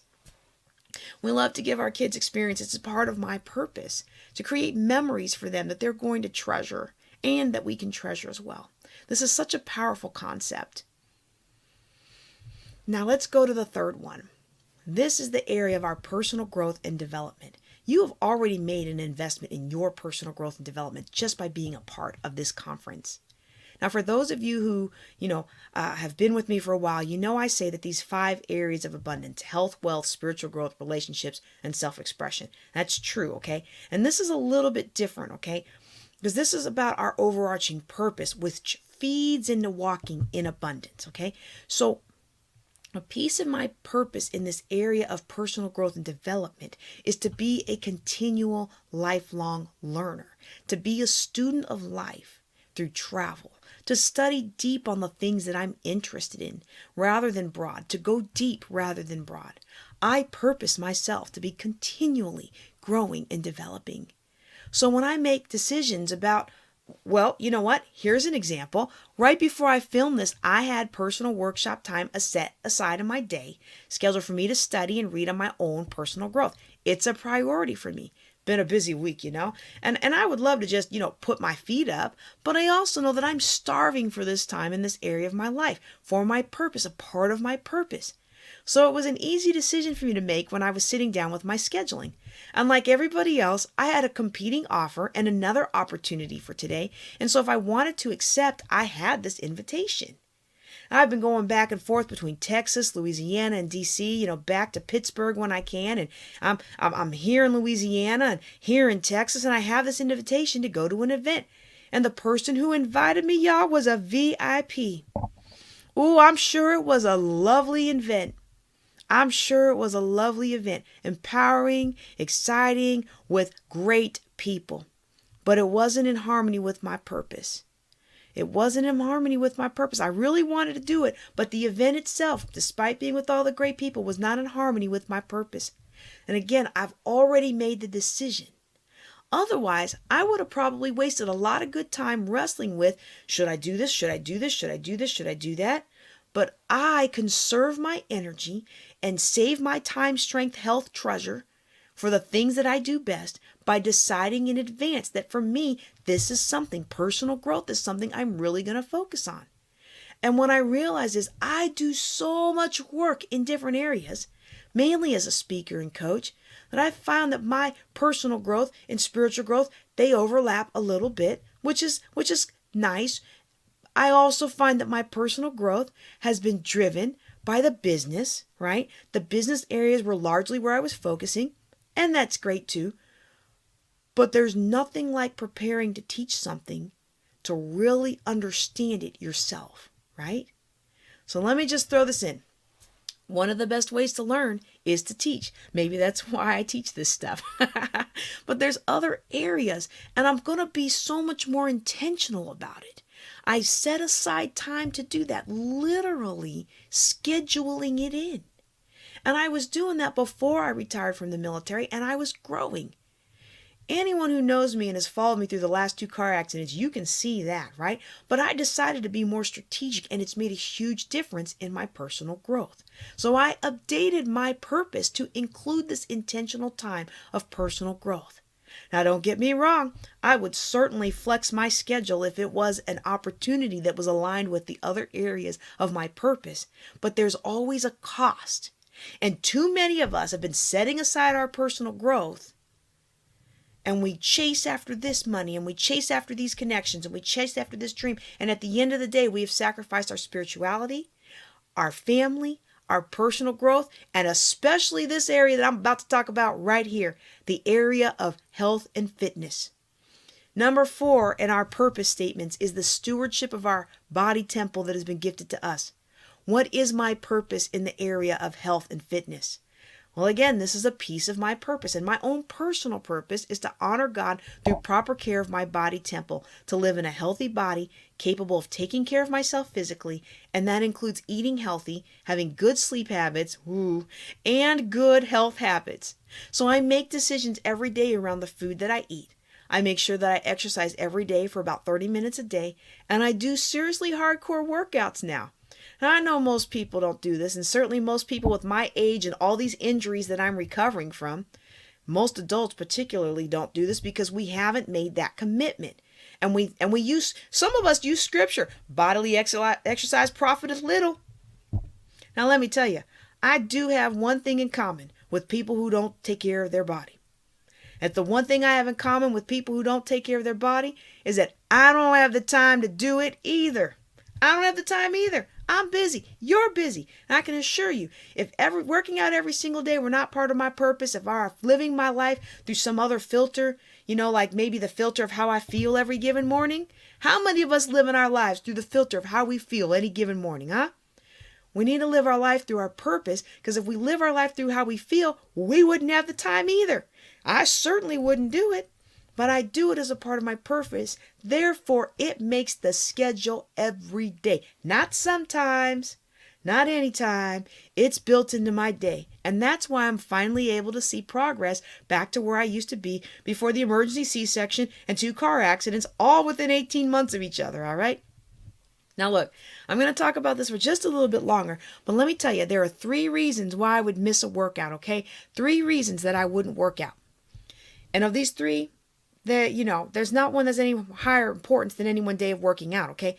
One reason I might not work out is if I'm physically run down. I have this very real symptoms of a cold. I wake up, I got a sore throat, okay? Now many of you know I'm in a pain management program, and if my pain has gotten ahead of me on any given day and I need to get it under control and my body needs the rest, well then I'll give that the rest, especially with all the driving and traveling I do. But walking and yoga are part of my pain management program. So there's this runner's adage that says, below the head, stay in bed. Otherwise, go run. Below the head, stay in bed. Otherwise, go run. So if it's a head cold, I'll still walk or do yoga for 30 minutes, and then I'll come back and snuggle in my sweats and rest. I don't want to hurt myself with an injury or sickness. But let me tell you something. Most of the time that I actually walk or stretch, I actually do feel better. And I'll bet some of you will too. Now, the second reason I may not work out is if I have a rare opportunity, and I mean rare. Because remember, I can work out 365 days a year, and I tend to work out on every single one of them. And if I have a rare opportunity to live my purpose, I mean that rarely comes to me. Like I had an opportunity to be in the room with our commander during Senate deliberations, and once I had the opportunity to testify before the Maryland State Congress, which resulted in anti-bullying laws being passed, and both time to travel there and back one way is a couple hours through DC traffic, y'all. I'm gonna do it. I'm gonna do it. All right. I may not work out that day. You get an opportunity to spend intimate time with John Maxwell or George Fraser. I'm going to do that. I'm going to try and work out first. But if I have to do 10 minutes of calisthenics in my hotel room and call it a day, then I'm going to. And I'm going to pick up the next day. So that's the second reason. Now, the third reason I might skip a day of my workouts is if one of my other areas of purpose needs attention, like in the case of an emergency. So when my dad died and none of his other 3 kids could take the time off to go out there, and I felt I needed to drive cross country, he was in Wilkes-Barre, PA, I needed to drive up there and take care of what I could take care of, clean the house where he fell, get the burial process started, find his records, meet with the family, and just all the things, right?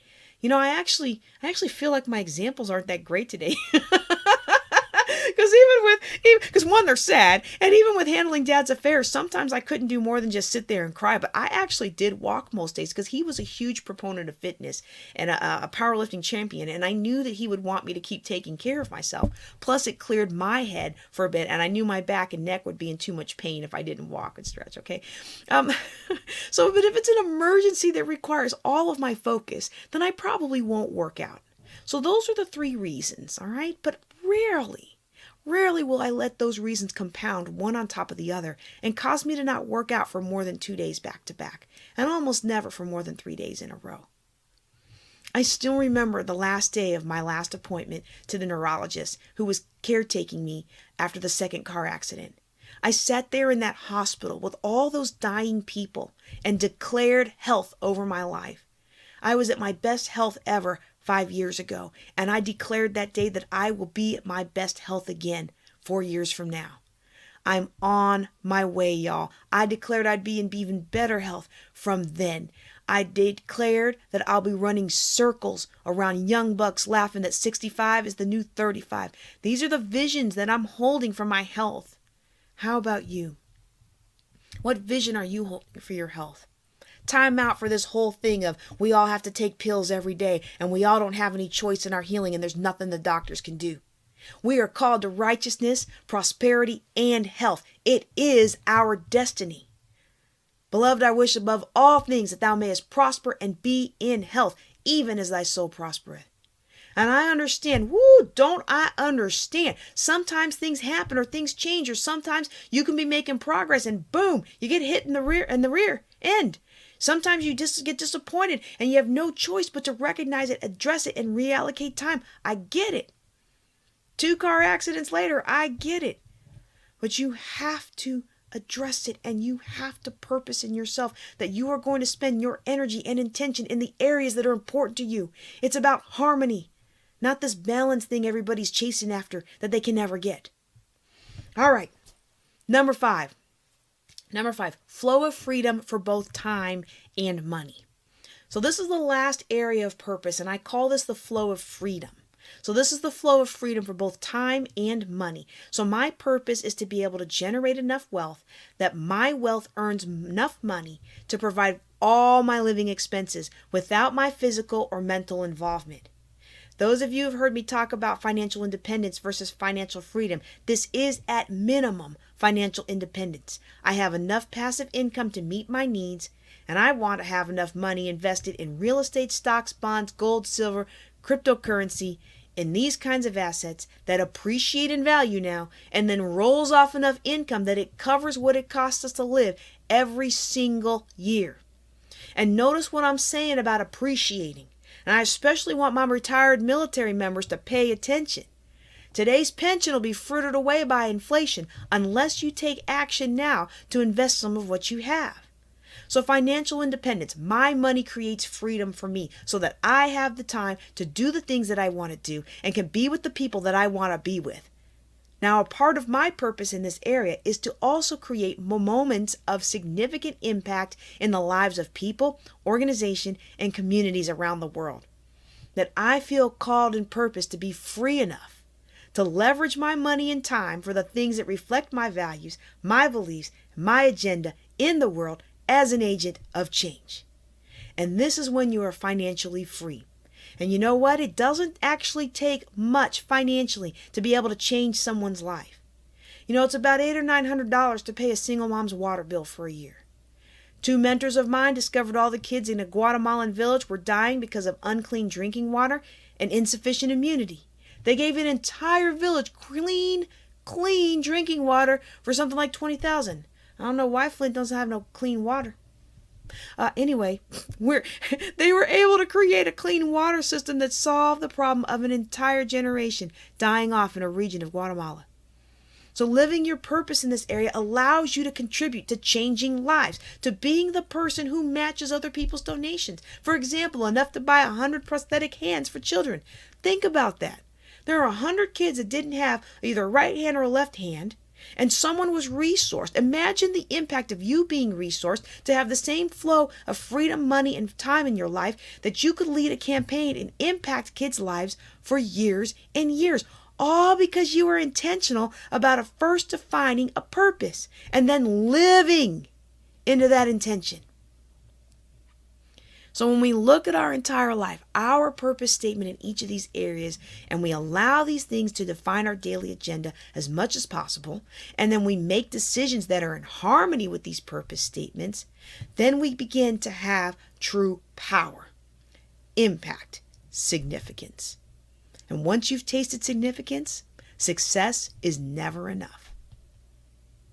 Going back to these 5 areas, I think it's really useful to give you a way to work around, get your head around these 5 areas. It's very, very powerful. You know, I was listening to a speaker quoting Carl Jung as saying the healthy personality is split between work, love, play, and spirituality. 4 areas, right? Work, love, play, and spirituality. And if you write those down and you think about your 5 areas, spirituality obviously matches, love matches, work vocation matches, your health and freedom.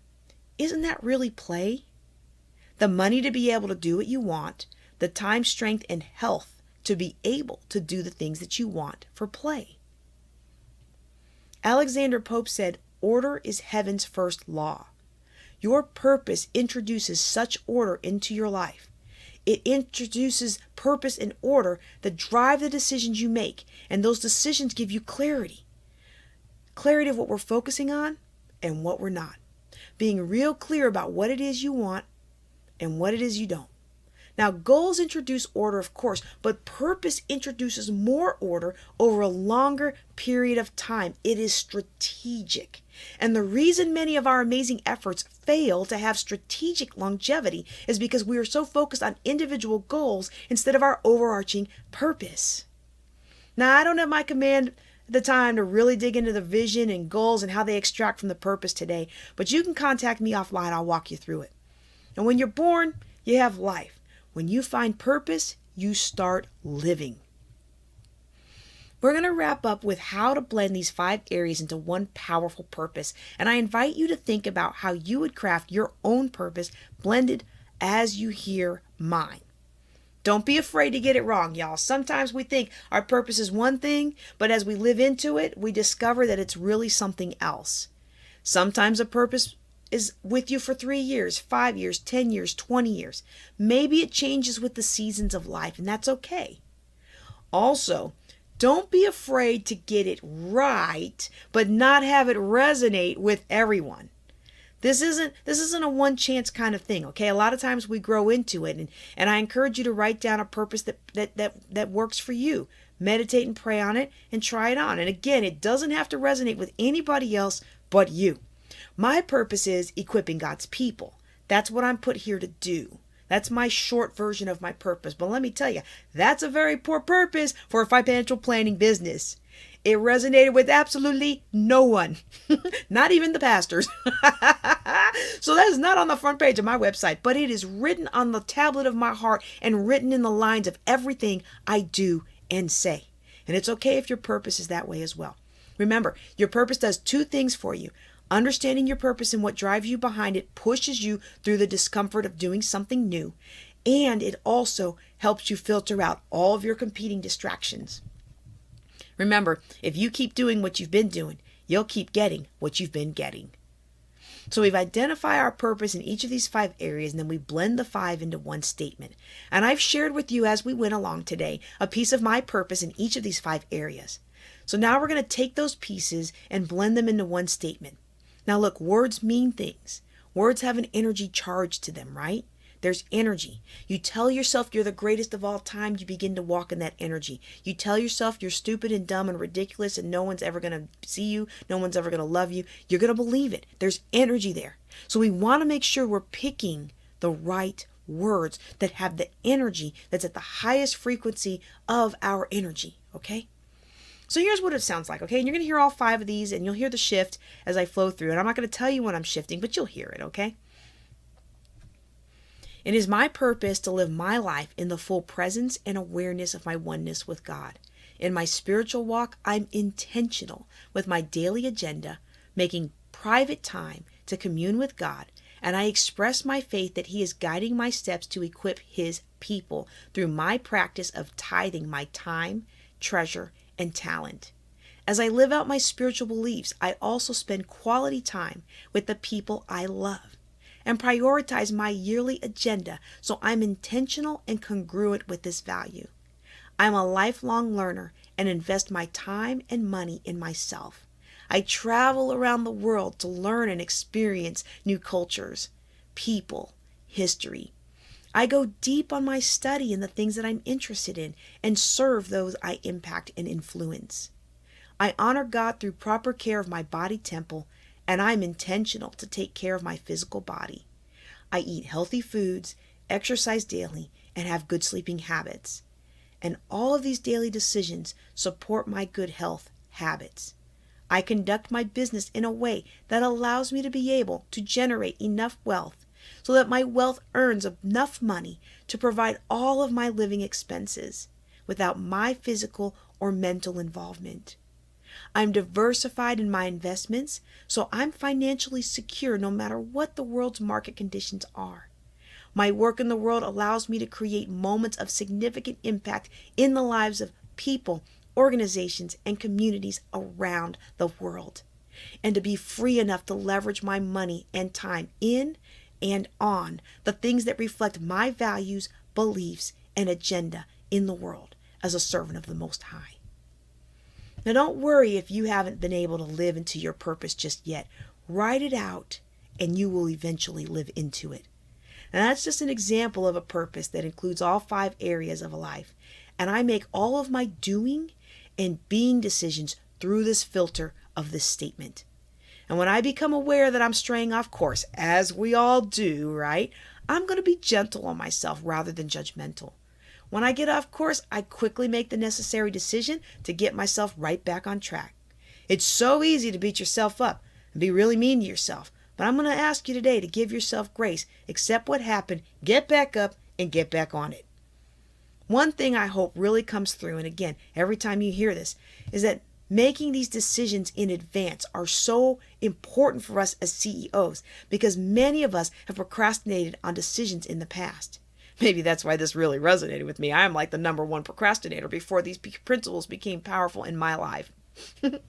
Your purpose statement will develop and adapt over the years. And over the years, I've had many opportunities. And as I've shared earlier, I've said no to them, not because they weren't good or even great, but because doing so would take me off my purpose and cause me to leak. I would leak life force energy. I would leak my time, energy, capacity, and resources. And if you think about what is your life energy, it really is your time, talent, treasure. So one way to think about your purpose is that your purpose is like the sun, okay? Everything in the galaxy revolves around the sun, right? We say the sun rises and sets, but the sun does not rise and the sun does not set. The earth rotates around the sun, which causes the illusion of a sunrise and the illusion of a sunset. but the sun never actually changes its position. And your purpose is like that.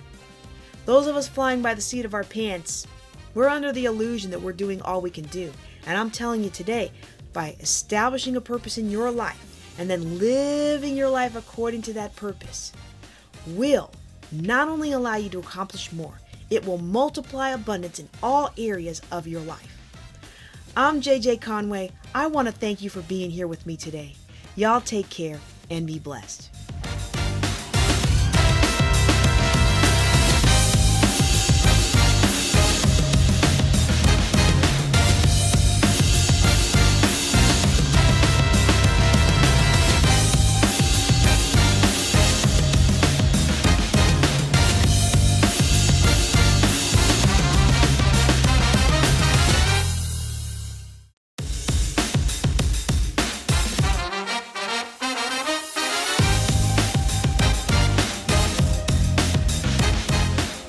Hey, I'm JJ Conway, the Queen of Cash Flow.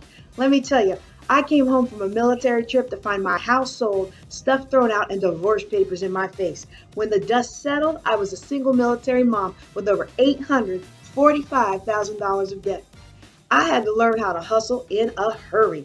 I had to learn how money worked. And let me tell you, it's not like what they say on late night TV or all those seminars you go to about the secrets of the rich. I now empower people to win with money, to dump debt, build wealth, and leave a generational legacy using the same financial management and real estate investing skills that worked for me. I want to invite you to my newest class that is guaranteed to double your income and shatter your limiting beliefs. You will gain clarity and confidence to step out and do what you know you've been called to do. The truth is, you've been playing small, and you know it. The truth is, you've been giving too much of your time, your energy, and your money to everybody else because you've been too afraid to step out there and do for you. It's time to launch your business or take your existing business to the next level. In this 7-week class, we are going to transform your thinking about money. Through this study of the science of getting rich, you will learn what it takes to build new and profitable relationships. You will shatter those limiting beliefs and literally transform your results. I'm JJ Conway, and I invite you to join me at AuthenticAbundanceAcademy.com.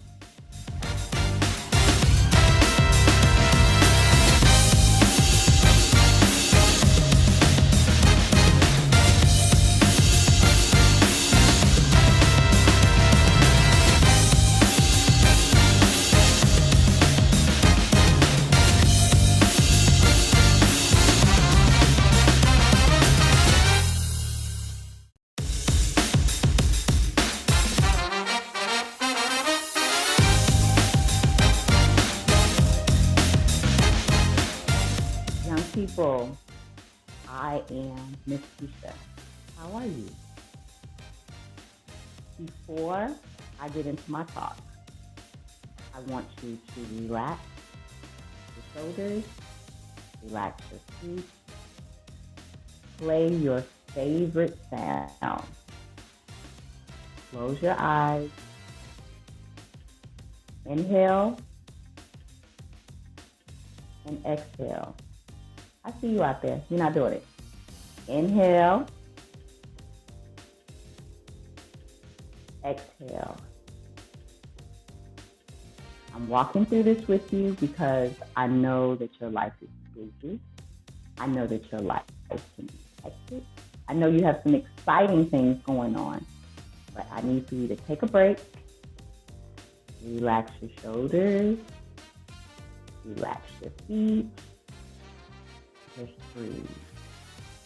You may have a favorite song, you may have a favorite beat, move a little bit to it for a few minutes, 10 minutes, every day.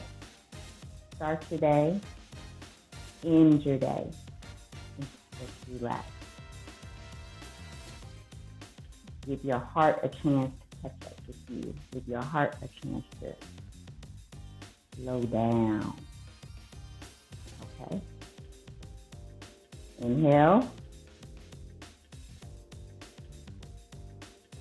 exhale. Are you out there doing it? I can see you. You think I'm crazy? No, I'm serious. Relax your body. Okay, that's that. Now it's time to get into business. As I said, I am Miss Keisha. You can find me, Google me, Miss Keisha Speaks. Now, today I want to know, are you making lemonade or are you making excuses? Why do I ask that? Life is going to spin and throw a whole bunch of lemons at you. Do you see you in there? You see you falling apart under the lemons? You see that eyeball? The Lego in the lemons, just all jacked up. It happens. It's real. But are you going to stay broken in the lemons? Trust me, I know it's easier to do that. But today, Ms. Keisha, want to talk to you about taking those lemons that's thrown at you and make lemonade out of it. This is the lemon of people telling you you'll never be anything. I found something sharp. You ain't gonna be all cute on the cutting board, squeezing the lemon out. No, we're gonna find something and we're gonna squeeze the lemon out and let's move on. So this is the lemon that someone threw at you, talking about what you're not gonna be. This is the lemon of people telling you you're ugly, your body is this, that, body shaming. We ain't got time for this. Take that lemon and take that juice and squeeze it out. You may say, Miss Keisha, but lemonade is sour. I don't want lemonade. Baby, you ain't got to drink it. You're going to make this lemonade because somebody is going to be thirsty.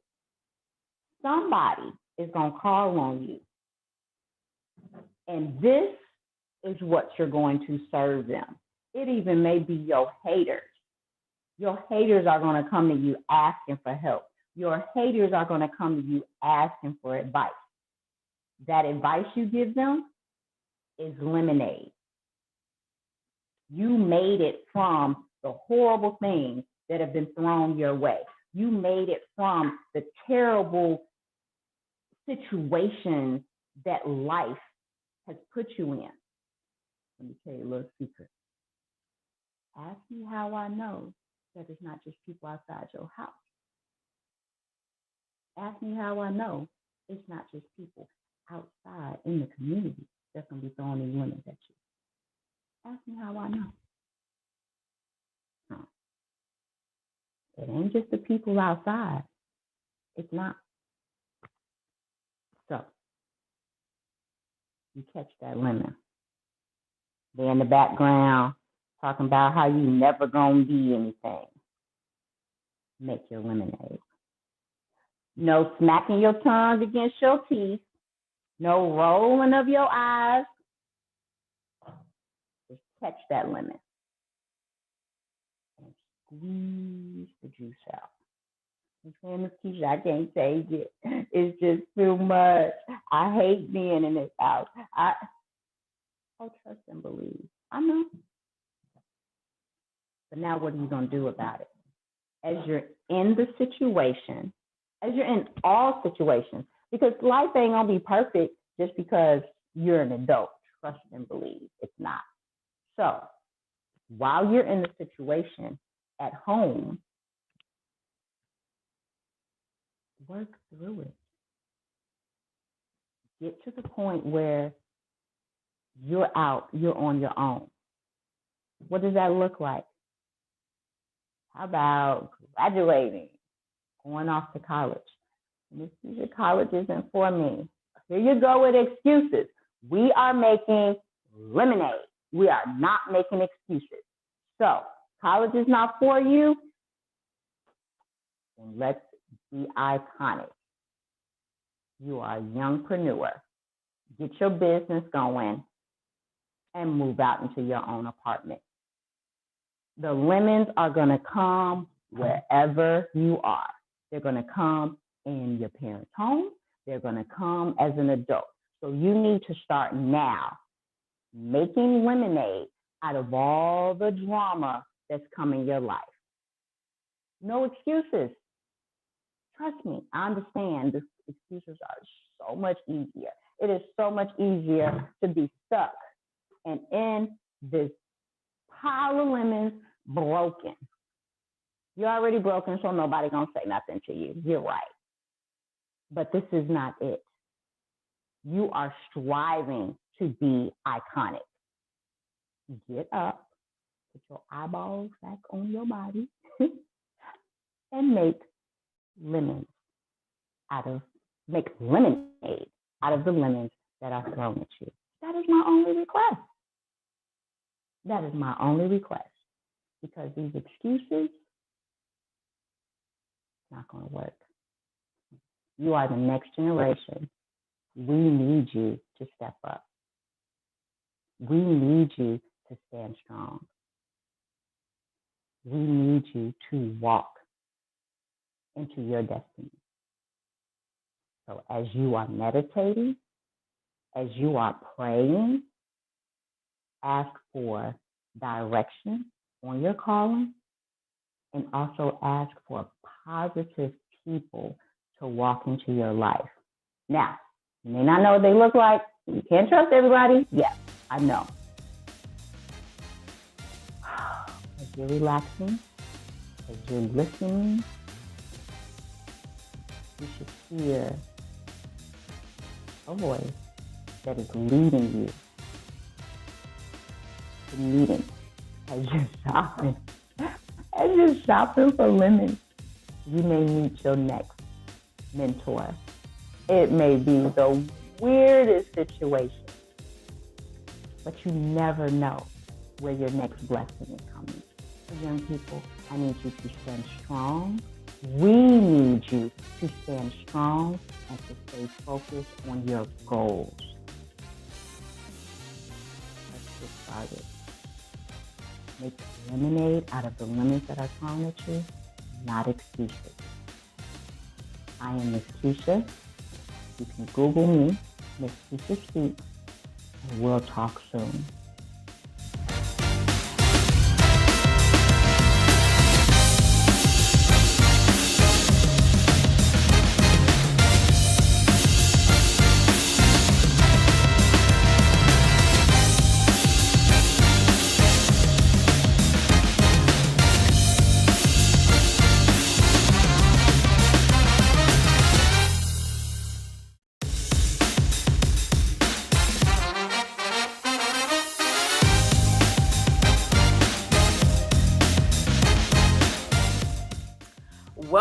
Welcome. This is Dr. Marcia, and I am a physician and life coach.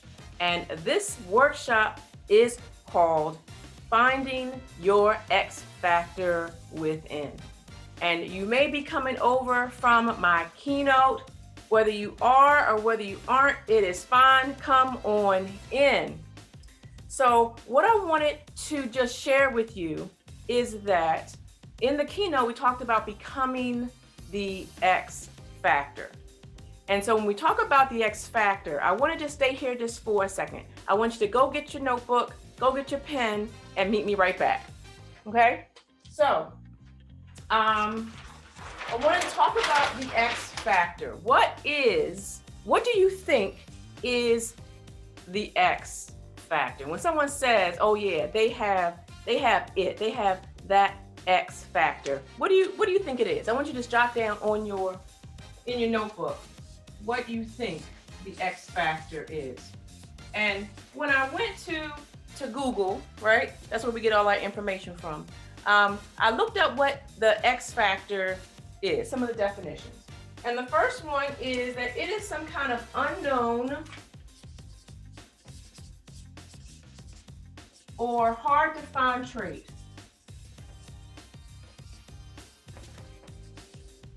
Okay, and my handwriting is not the best. Okay, we're going to work with it. I'm a physician, so I get a pass for that, I think. All right. So the next one is that it's a factor or unknown, unforeseeable consequence. Okay. A factor. And again, it talks about something that is unknown. The next one says a special talent, ability, or quality. Again, I'm going to write down special. And then the last one talks about an indescribable quality or something about a person that you cannot put your finger on. Okay, if you can't put your finger on. And so as you look through the definitions, the words that keep coming up are something that's unknown, something that's hard to find. Again, unknown, special, something you just can't put your finger on. And what I'm going to suggest to you that the X factor isn't any of this. It's none of that. The X factor is you. The X factor is what you are, what you bring. But sometimes it's hard for us to find that X factor. Sometimes we do think it's something outside of ourselves, but it's actually something that already resides within us. And that's the focus of today. The workshop today is to help you find your X factor. Because sometimes that X factor has been buried, right? It's been hidden. It hasn't been tapped into, so we don't even know that it even exists. And frequently it's hiding in plain sight. Think about the person with the songbird voice who you don't know they can sing until all of a sudden they start singing one day and they didn't know it was there. So what I want you to do, I want you to get a new sheet of paper and I want you to write down who you are. If someone asked you, who are you? And you had to write it as an I am statement. I am, fill in the blank. Go ahead and spin. I'm going to give you about a minute or so. I'm going to put my timer on. I want you to write down your I am statements of who you are. Your I ams. I am, fill in the blank.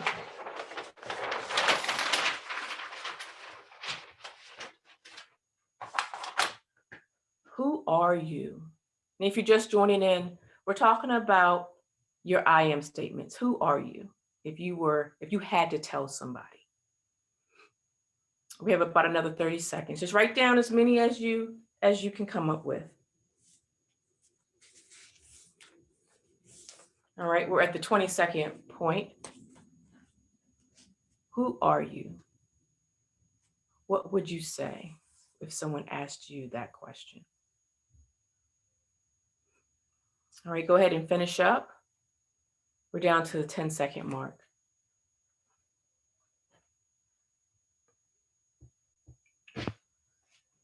All right, so I want you to look over your list.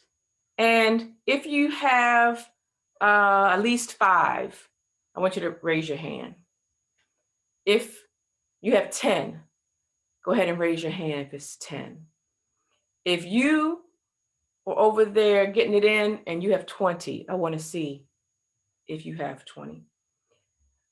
So now I want you to look over the list. And I want you to circle the adjectives.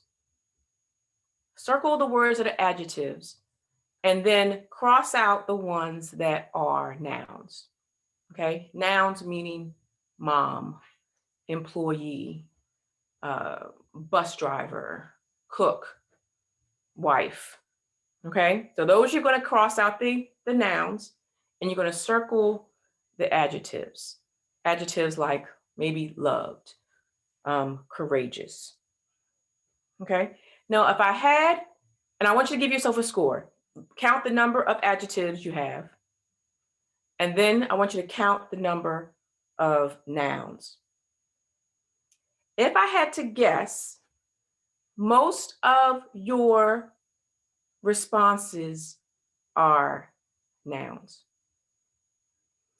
because that's how we define ourselves. We define ourselves as a mom. We define ourselves as an employee, even a CEO, or a business owner, or a sister, right? But the other ones are not as they don't rise up to the level that they are right in your mind. And we are defining ourselves by the role that we play. There's a story when I was young, my dad, he was the best dad ever, okay? And the thing that he used to always say, he used to always say, that I was wonderful, I made his day, I was beautiful, right? And I believed him. I believed he believed that. But what would have been even more powerful is if I had gotten to a place all way back then that I believed it.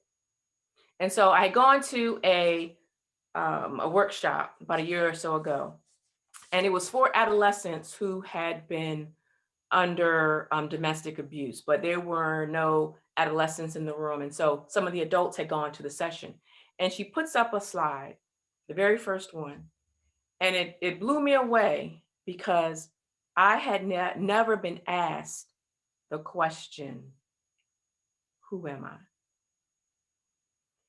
And some of the things that were on the screen, she says, the slide reads, I am courageous.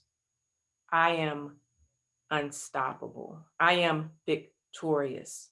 I am love. I am blessed. I am gifted. I am anointed. I am successful. I am healed. I am healthy. I am beautiful. And it goes on and on and on.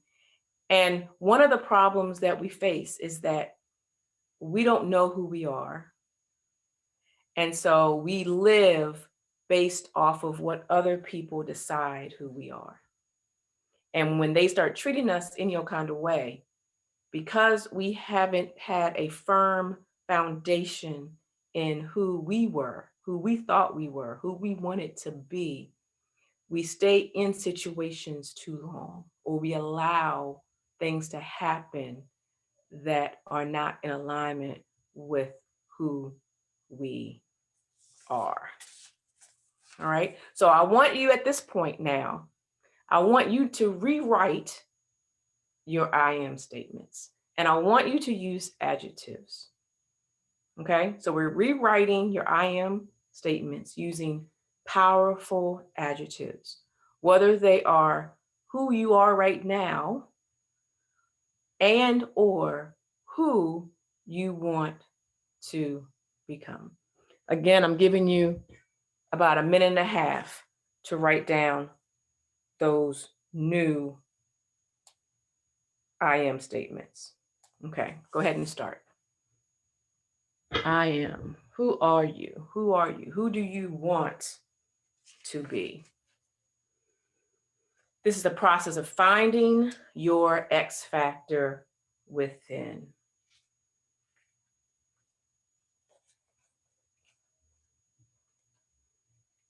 All of the I ams. Powerful words that help to define who you are and who you want to be, who you want to become, who you were raised to be, who you would want your children to become. It also decides where your boundaries are, what you will and will not tolerate, what's unacceptable. All right, we're halfway there. I am. Who are you?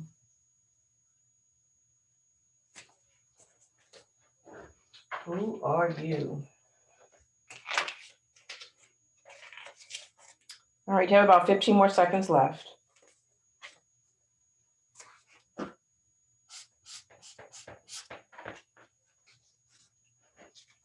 We're finding who Finding your X factor within. Okay, so that's going to be time for that. All right. And I want you just to go over your list and I want you to read them out loud. Okay, so you're going to say, I am blank. I am. Okay, go ahead and read them out loud right now. That's right. Say it loud, say it proud. Who are you? Say, I am. I am. And I am. Powerful. Thank you. Yes. Yes. So now we're going to move on and we're going to work on how to find your X factor within. And the first nugget I'm going to drop for you is know what you bring to the table. Know what you bring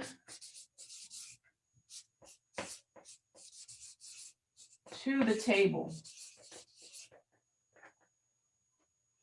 Another way to say that is know your worth. Know your value. And when we think about the table, you know, we go to the table to eat. You know, that's where we go to get what we need in life.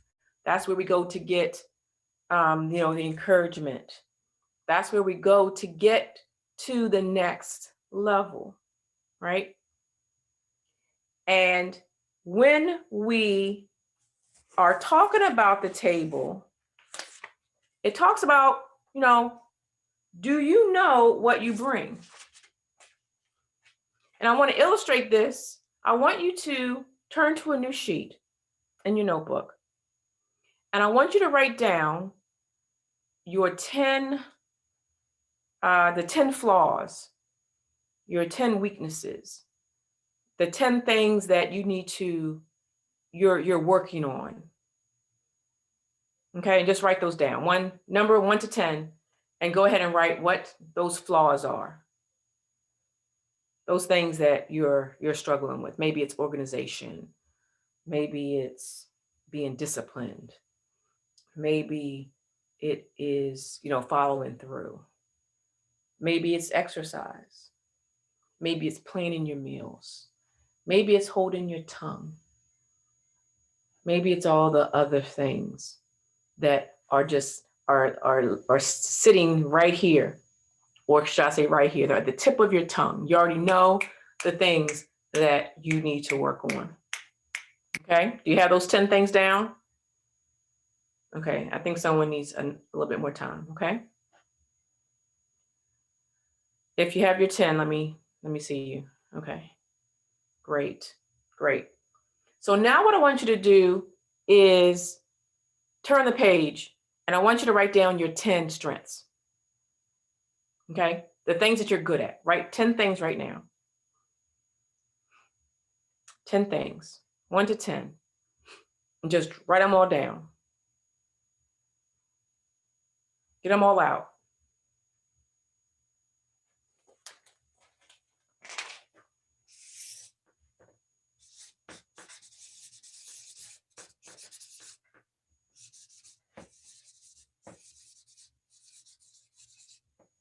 Okay. I'm going to guess that it's taking you longer to write down your strengths. Right? Our strengths are not just hanging right underneath of the water. We have to kind of dive deep down in order to find our strengths. The weaknesses were right there. You knew the things that you don't like, the things that need work, the things that need to take some focus. But those strengths are harder to find. And that's because we undervalue ourselves. We underestimate. We under-acknowledge. We under-appreciate. If we are running a business, we probably undercharge, right? Because we don't know our own value. And we're willing to come down to meet the expectation that we think someone else has of our value. All right. I have a mentor, and one of the things that she has said, and it still rings in my ear. She said to me, Marcia, she says, you don't know what you bring to the table. And even after I had done some things, she said it again. She says, yeah, I remember saying that. And it's still true. And so I'm passing that along to you. You don't know what you are bringing. You don't truly know. You may have a glimmer, right? But when we fully know, when we decide, when we go back, and I want you to just close your eyes for a few moments. And I want you to slow this thing down. I want you to go back to maybe go back as far as high school and what you were good at, what you received an award for, the thing that you enjoyed. And then maybe it's college. Maybe it was that club you were in, or that project that you helped out with, or the graduation, that award that you may have received. And then think about maybe your first or second job. Maybe it's your community work. Maybe you're in a social club. Maybe you've done some things at your kids' school. Maybe on your current job, you have had some success and you've gotten some awards. You've been honored. And so I want all of that to bubble up to the surface. And so now when you think about your value, when you add up all of the years of school that you took, okay, that you add up all the tuition that you paid, the certificates, the diplomas, all of the things that you went through, that you invested in yourself. And now I want you to think about your value. How much does what value does that bring? Whatever you're charging for, whatever it is that you do, are you undercharging? I am going to suggest that you are. Okay, so the first thing is to know what you bring to the table. Know your value. Okay, so let's go on to the second nugget.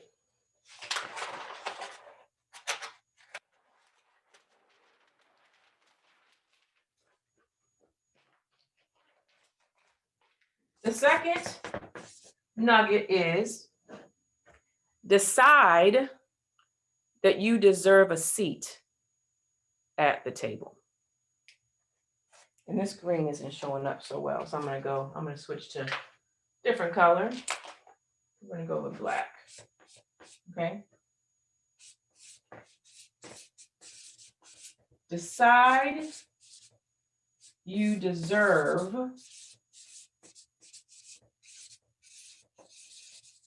a seat at the table.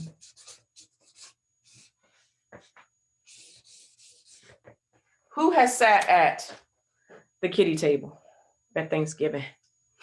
Right? And we all want to get to the grown-up table. But how many of you are still eating at the kiddie table?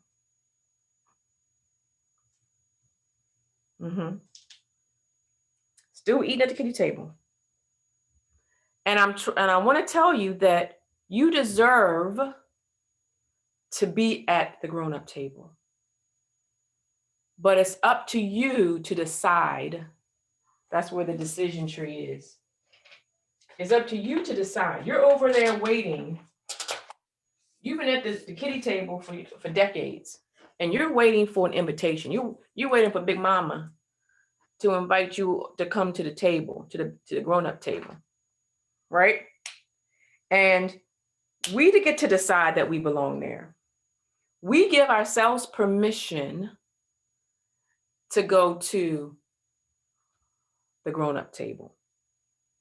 But why don't we go? Why are we waiting for the invitation? If there's a spot at the table, there's an empty chair, how come we just don't go to the table?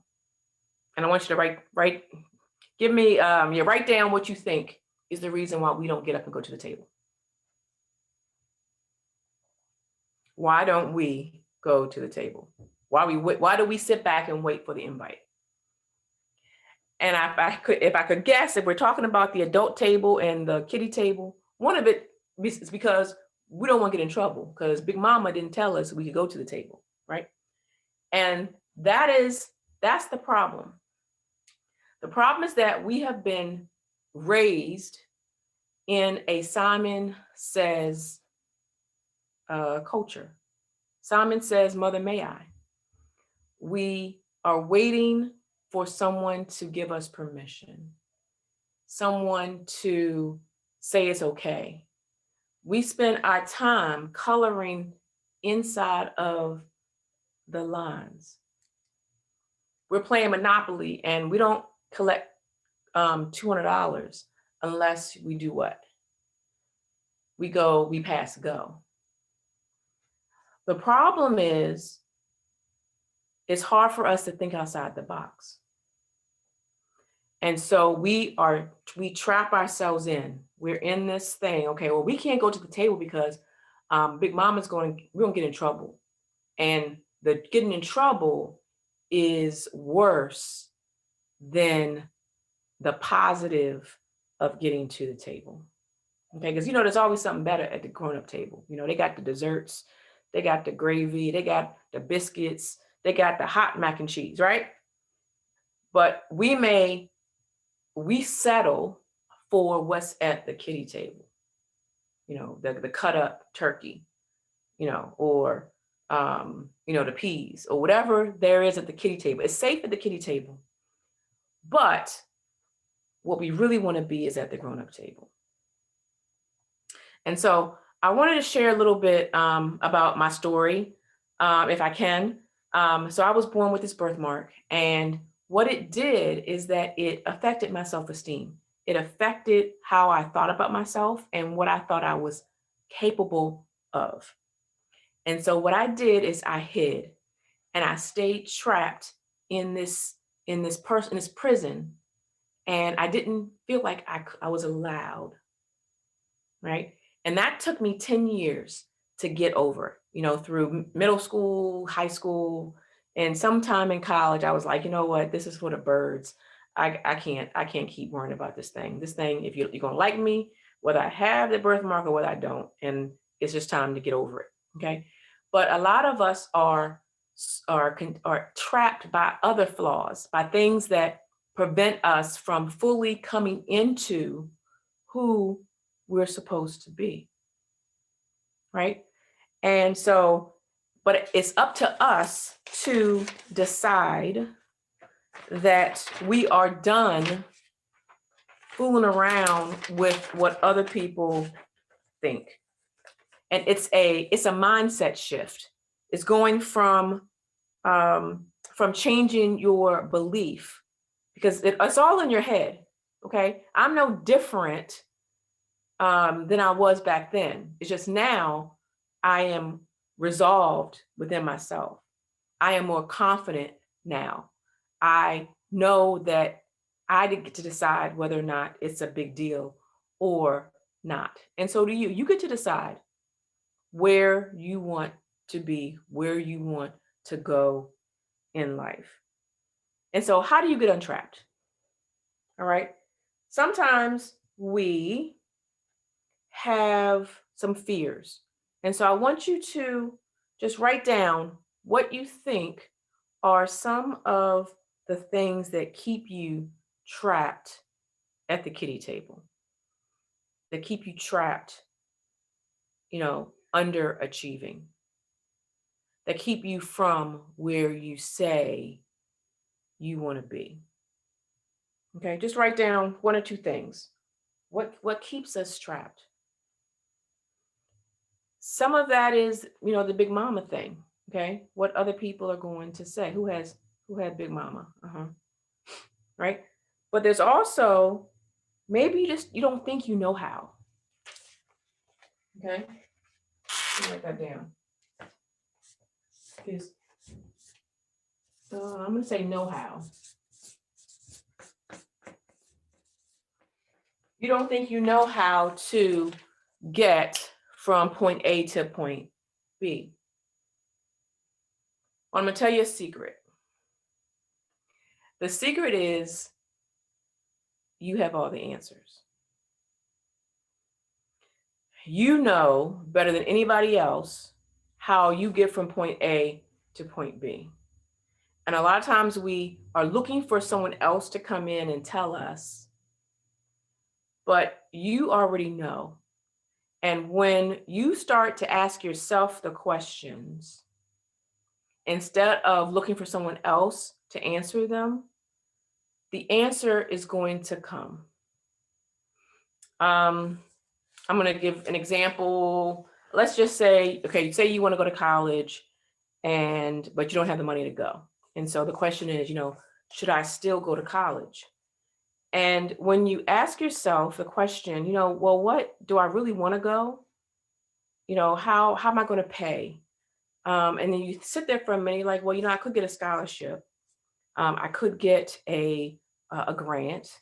I could ask someone else to sponsor me. I could go to community college for a couple of years and work until then transfer into a 4-year institution.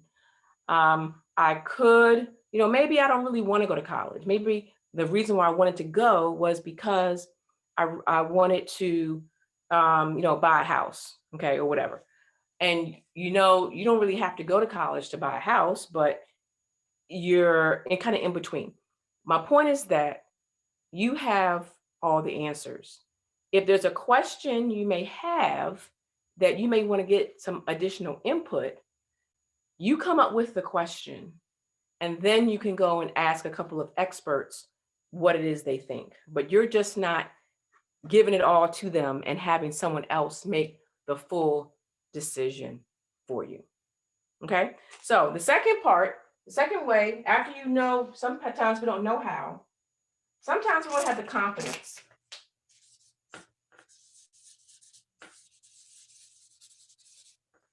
We lack the confidence, and that can sometimes come from self-esteem. We don't have the confidence to step out into a new zone. We don't have the confidence to say, you know what, I can do this. It's like the little engine that could. The little engine maybe at first didn't think they could, but once they started talking to themselves, I think I can. When you transition from an I can't to an I can, that is a shift that changes how you now approach the problem. When you say I can't, it's like a roadblock. But when you say I can, you can't really put your finger on it, but what it does, it opens up the possibility. You're now curious as to how I can. Okay, so how can I do this? Okay, well, there's some other options. And so now it opens up your thought processes. Before you were blocked with I can't, but now you can, and now you're able to see some of the different pathways. When you're operating in emotion, it means your intelligence is low and you can't think. But when you open up the possibility, now it allows the brain to work. Okay, that's, people talk about being closed-minded. When we're closed-minded, we can't think. When we're open-minded, it allows new ideas and more opportunity to come your way. Okay, and so the third one is sometimes, we have that fear that I talked about. And everyone has their own little pet fear. Okay. And so I want you to just think, what keeps you trapped? What fear keeps you trapped? And I'm going to share my favorites. My favorites are fear of failing, right? So when you jump out and you do that thing, you're like, I'm going to start my own business, or I'm going to run a 5K, or I'm going to go to college, or I'm going to, whatever. We jump out, or we want to jump out, but we don't want to fail. My other favorite fear is fear of success.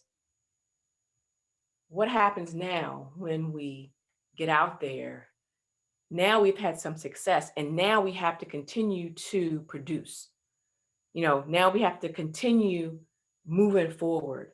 But what if I didn't plan that far ahead? What if now I am going to be held to a different standard? And then the last one is fear of what other people are going to think, what they're going to say when you decide you're going to do something that now you're doing something that they didn't expect. And so we're very cognizant of what other people think about what we are doing. All right. So let's go to the third. The third nugget, we're finding the X factor within us. The third one is know when to turn the table upside down, right? We've been talking about that table, getting to the grown-up table, knowing what's your value, what's your worth. But then there's also knowing when to turn the table upside down.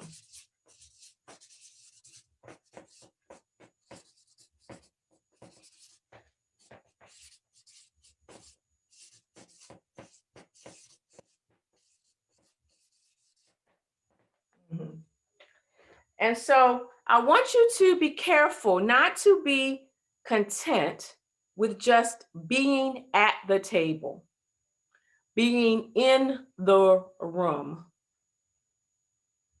But our emphasis should be in having an impact by contributing, by raising your hand, by asking the tough question, asking or telling people that, what we're doing doesn't make sense. Can someone explain that to me? Contribute to the discussion, add in your value, your input. I remember when I was in medical school, the thing that was impressed upon us is that if you don't know, it's better just to say you don't know, right? And it's okay. We feel like we have to know all the answers, and we don't. Sometimes I just don't know. I don't understand. Can you explain that to me? It's not, I need the dots, the I's dotted and the T's crossed. I need you to walk me through that process, and it's okay. But also, as you're in the room, be the strongest energy in the room.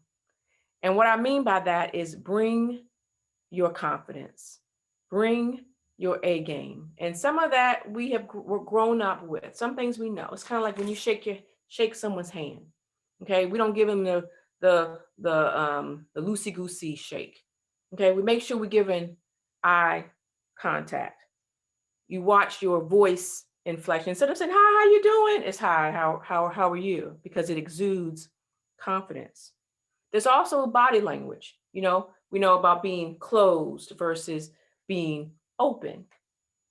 There's also the nonverbal communication in addition to body language. There's the you can mirror how you're standing or body. If someone is talking like this, then you mirror what they're doing. If they lean in, then you lean in as well. Okay. And then you also use the words that they use. If they said, oh, this is a fabulous day, you say, yes, it is a fabulous day. Okay. And so that way you gain rapport with them, and it increases your confidence and it allows them to see your confidence. All right. So the first one was, don't be content just being in the room. Don't just be in the room. We want to have impact.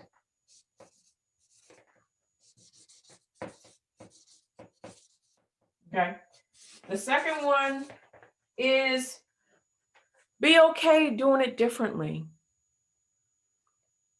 Think differently. Think outside that box that we talked about. Don't do something just because that's just how it's always done. Question it. Use your brain, not their brain. Okay? I spent a lot of my life making decisions using someone else's brain. Okay? I don't know what that is. I'm gonna keep going. And the other one is to dream bigger. Dream bigger.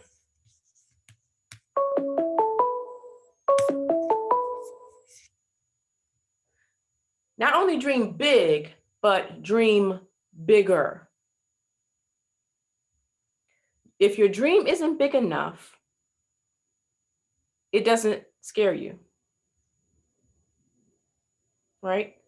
When we have small dreams, it seems attainable. But when you're dreaming bigger, you are dreaming to the point where it scares you.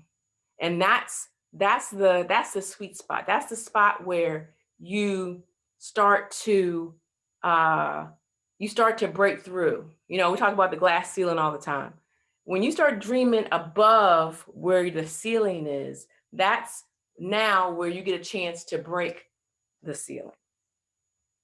And we talk about how, you know, we're the sum of the 5 people that we spend the most time with.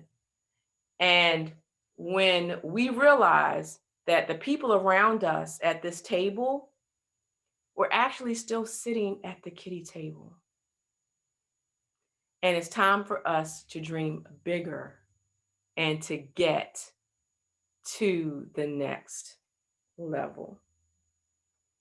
In order to get someplace you haven't been before, you have to do some things that you haven't done before. And sometimes you outgrow the people around you.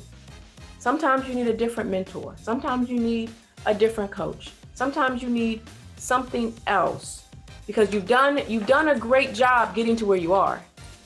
But in order to go someplace differently, you have to do some things differently. And so I want to go ahead and close at this point, but I wanted to offer a free gift. And if you jump over to my website, drmarciafreegift.com, there is some additional content. And I also just want to invite you over to my website. My coaching website is called In Full Bloom Health and Life Coaching. And so there is a lot of good information over there as well. So I want you just to close. I want you just to thank you for coming and always know that the table has already been set. You just need to take a seat. Thank you.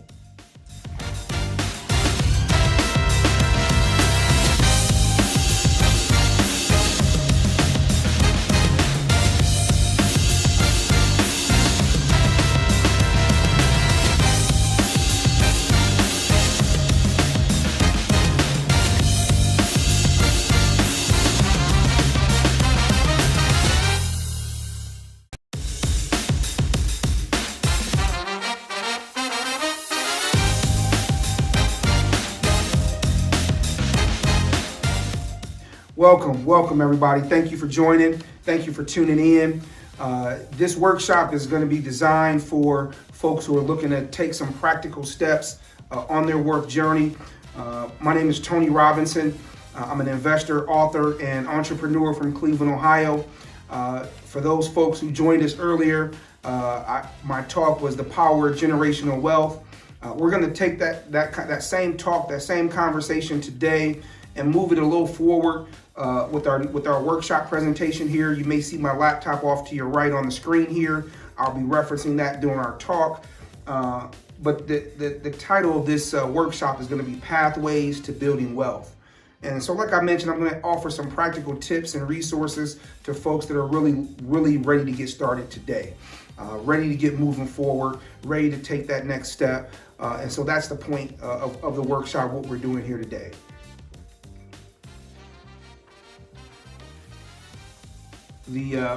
So if you heard our previous conversation during the Power of Generational Wealth, we talked about 5 pillars of wealth. I'm going to reintroduce that. There's savings and credit management, really being able to take your some of the basics, the blocking and tackling as they call it, the basics, budgeting, savings, understanding your credit, and then having a management system in place where you know how to pay your bills, you make sure your debt is relatively low, and you're not maxing out your accounts. The next pillar is real estate or real property assets. And so looking at real estate as really the jump off or the resource that we're going to use, the instrument, let's call it, that we'll use to start our wealth journey. Everybody that was on Facebook about 2 years ago remembers the Facebook challenge when Facebook turned 10 years old. Everybody was putting up their pictures of what they looked like in 2009 and what they look like in 2019. I thought that was very interesting. I came up with my own challenge, which was how much is the rent costing you? And so if you look at someone who's a lifelong renter and just take a 5-year period and look at how much rent you're paying. So for an average, and on the low end, let's say $500 a month. Over the course of 12 months, that's $6,000. Over the course of 5 years, that's $30,000. Let me say that again, $30,000.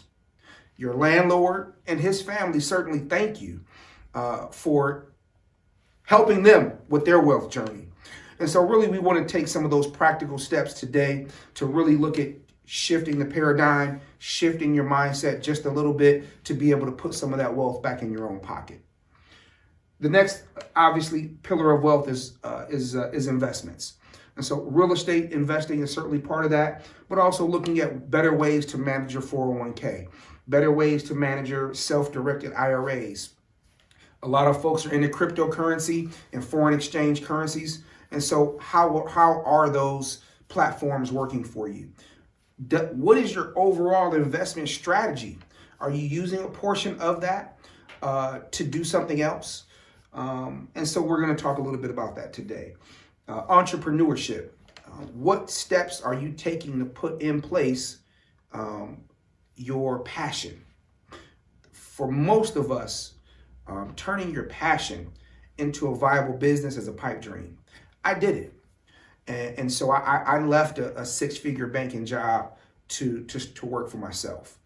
And so that avenue, and to other people that was courageous, and to me it was just the next step, the next logical step in my journey.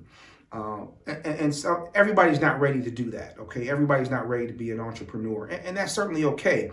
The difference is understanding that your job, no matter how much money you make, is not designed to bring you wealth. It's designed to sustain you. And so really being able to create an avenue of entrepreneurship, even if it's a family enterprise, is going to last longer than your lifetime. And the last part of the last pillar of wealth is insurance. And so really looking at ways to protect what you have once you build up a nest egg over a number of years is really the impetus for being able to protect your family and leave something in behind. Okay, so those are the 5 pillars of wealth. We're going to take a deeper dive into that second pillar, which is real estate, and give you some practical ways to go about looking at putting yourself in position to be able to use real estate as your friend. Okay, so just take a few minutes and give you a little bit of background about myself. I'm from Midwest City in Cleveland, Ohio. I was born and raised here, born, raised, and educated. And so one of the opportunities that I had in my lifetime is using sports as an avenue to get me to college. It was my passion was really just football. I was chasing the ball. I really wasn't looking at grades. That really wasn't something that was important to me then. Just really, trying to go further along in my athletic career. But a funny thing happened along that journey. I stayed around long enough to get the degree. And so that, in addition to starting my career in the banking industry, really gave me some of the foundational principles that I still use today in my own business, and now I'm sharing with you. About 12 years ago, I started my entrepreneurship journey with my own business and looking at managing real estate for others and building a portfolio for myself as well to be able to sustain my life and ultimately leave something to my children. That was something that was important to me. We all have a why, and I challenge you today to find what your why could be. My why is my children. Everybody has a different situation, but define what your why is, because ultimately that is going to lead you to have passion during those down times. Entrepreneur life, whether it's a side business or a full-time business, is not pretty. It's a lot of long hours, and really being able to have a passion and a reason for why you do what you do will be able to sustain you, okay? And really, over my lifetime, real estate has always been that go-to. When I was ready to start a family, I used real estate to supplement the additional financial responsibility that I had to take. When I was ready to look at starting my business, I knew I needed some support to be able to, I was getting rid of that six-figure job, so I needed to be able to sustain myself during those lean periods while starting a new enterprise. And so really just using real estate as a foundation helped me to be able to work through some of those lean times. And now that things are going well, it's really important for me to be able to share those same things with you. The journey is very real. And so what we want to do is be able to pass along some of that value that will be helpful for others. Okay. So what we're going to do today is I'm going to talk about one of my book projects that's already out. It's called The Offensive Playbook: 9 Rules for Guaranteed Real Estate Success. That's my title that I have already out on Amazon and on my website at ToniRobinson.com. So you can feel free to check out those opportunities and see if that's something that makes sense for you and your family. What I'm going to share to you today are the 9 rules for guaranteed real estate success and practical ways we can look at getting you in position. Okay, so why real estate? Why real estate?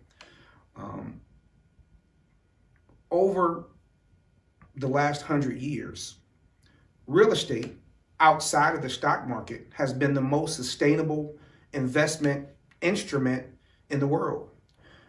Most of the wealthy people today, most of the millionaires and billionaires have invested in real estate. One of my favorite authors, Robert Kiyosaki, Rich Dad, Poor Dad fame. He doesn't make most of his money from books and educational products. You know where he makes his money? He's got about 6,500 rental properties. 6,500 rental properties. Let's put that in perspective. What do you think his generational wealth looks like for his family? Now, obviously, that it takes a different type of person to be able to acquire that much property. But for the average person, you and I here today, there's no reason why we couldn't generate 10 or 20 or 30 properties. And look at what that would be able to do for your family. And so that's why real estate has always been the avenue for me that I chose, because I'm really just following the blueprint. I'm not really trying to recreate the wheel. What we're doing here is just really taking some foundational principles that I learned in banking, some hard lessons I learned in the field, right? And applying those to tried and true best practices. And so I'm going to be sharing some of those best practices and strategies with you here today. What's important is to really before you get started with anything, whether it's real estate, Forex trading, or any kind of new thing, the most important thing is to understand where you are in the process. How much you know, what do you know, and how much you don't know. Usually by osmosis, we don't know what we don't know, right? And so The opportunity is to take a deep dive into some of the successful folks that are doing it and having an opportunity to follow or model some of those practices, okay? And so the first thing that we look at when we want to look at building a real estate empire is choosing the right team. You know, in all sports, it doesn't matter if you're the best player. If you don't have a good team, you're not going to win. One of my favorite players, LeBron James, gets a lot of scrutiny because of how many championships he's lost. But really, if you kind of take a deeper dive in his teammates, you will look at why he lost some of those championships. And everybody recognizes him as the best player, whether you realize he's the GOAT or not. But those teams ultimately made a difference. Okay, and so what we're going to do today is help you build your team. We're going to talk about the teammates that you need for everybody to play their role for you ultimately to be successful.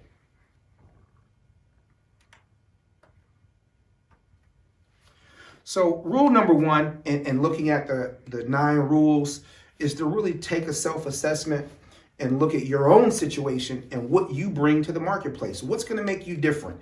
Yeah, I want to buy 2 or 3 rental properties, or I want to buy 10 or 20. That's fine. What makes you different than the next person that wants those same? Really, it's that personal assessment, looking at your personal situation. Where's your credit? How much cash do you have to invest? What markets make the most sense?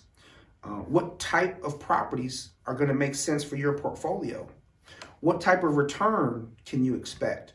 So really taking a deep dive and looking at your own internal situation, your own financial structure, your own situation with your family dynamics certainly play a part into everything you want to do. And so understanding not only your personal credit and financial situation, but understanding where you have risk tolerance. What's your point of no return? What's your pushback? Okay, so we want to understand what makes the most sense for you and really look at a buying strategy. Is single family homes in certain neighborhoods the best investment, or is it multiple family properties, 2 to 4 units? What does that look like in certain communities?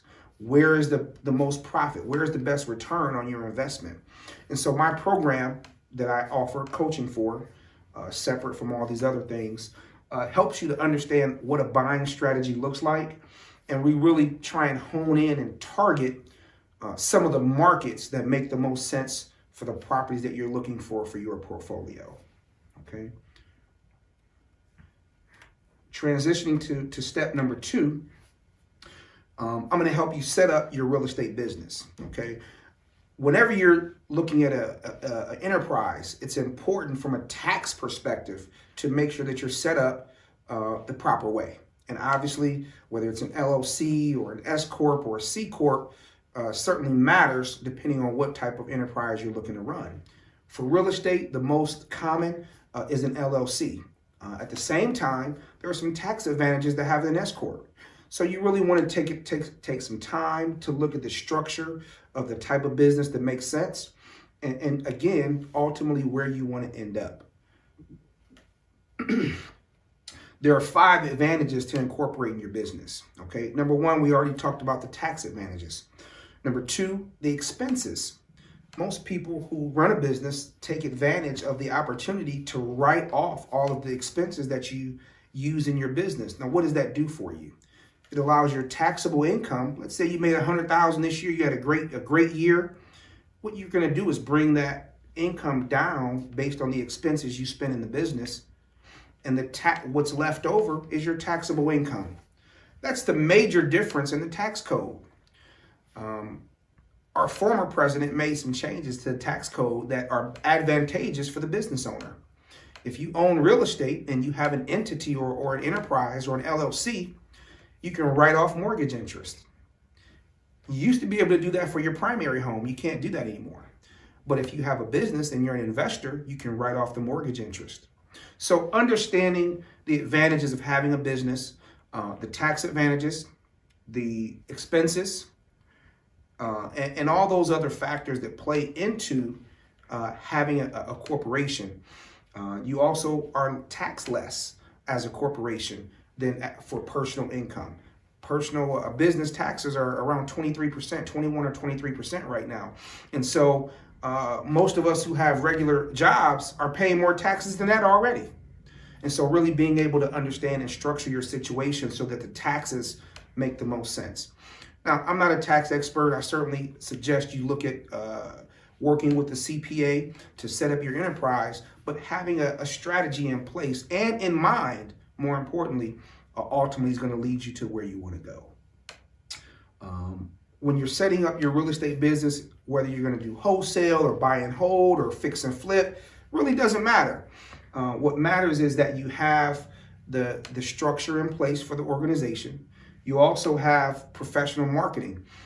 When you're looking at making offers on properties, or whether you're looking at the wholesale side of the business and you're looking to do contracts, making sure your marketing and your contracts are very important to making sure that you present yourself well in the marketplace.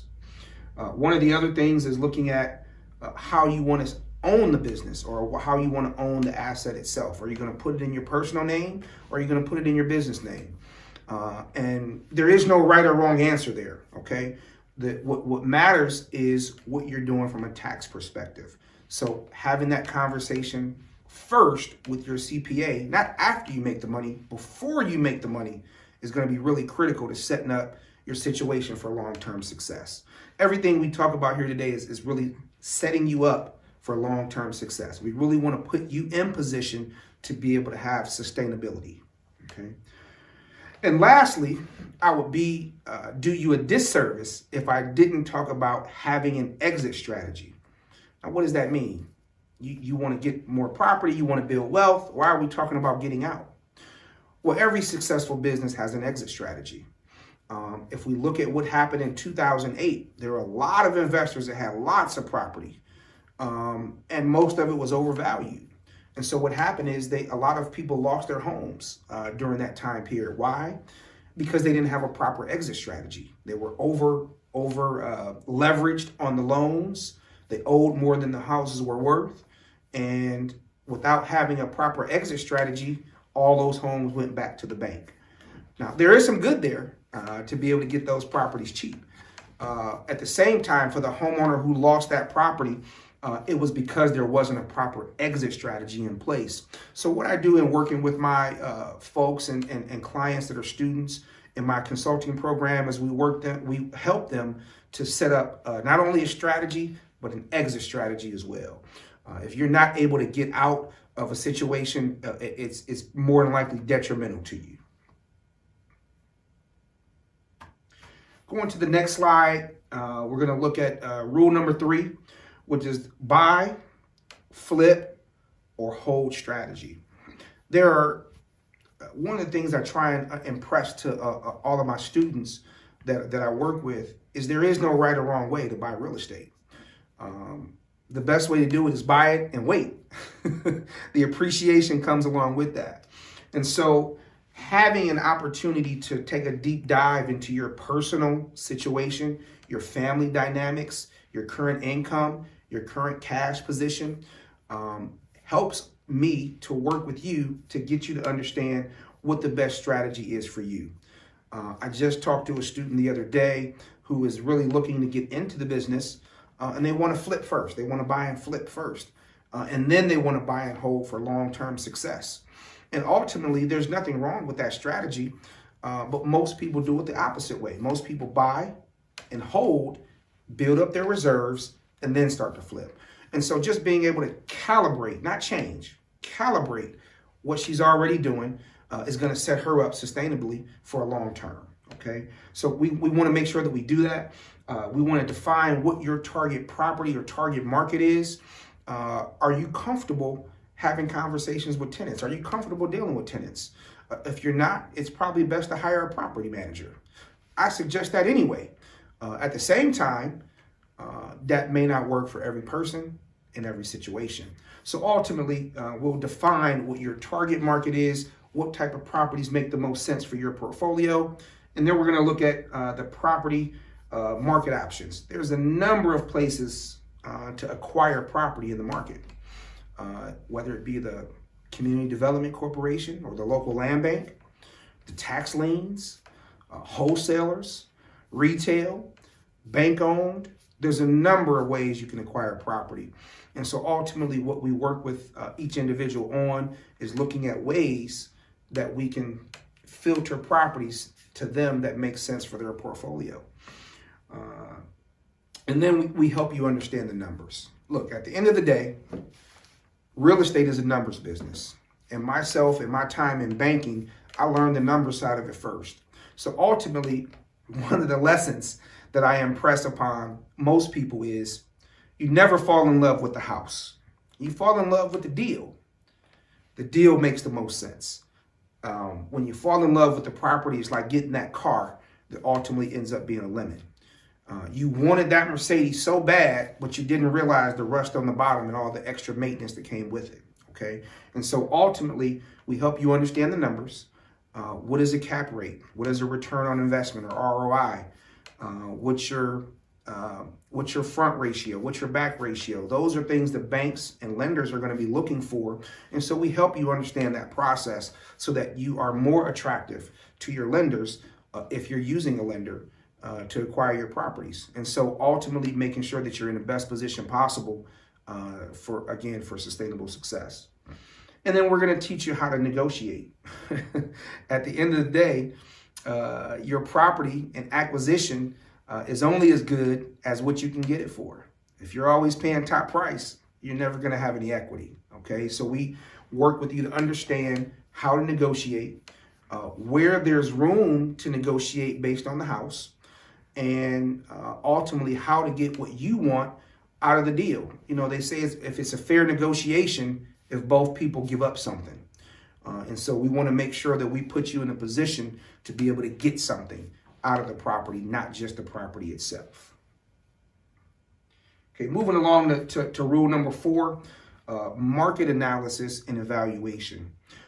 Look, listen, if you're not able to evaluate what a property is worth, you have no business in real estate, okay?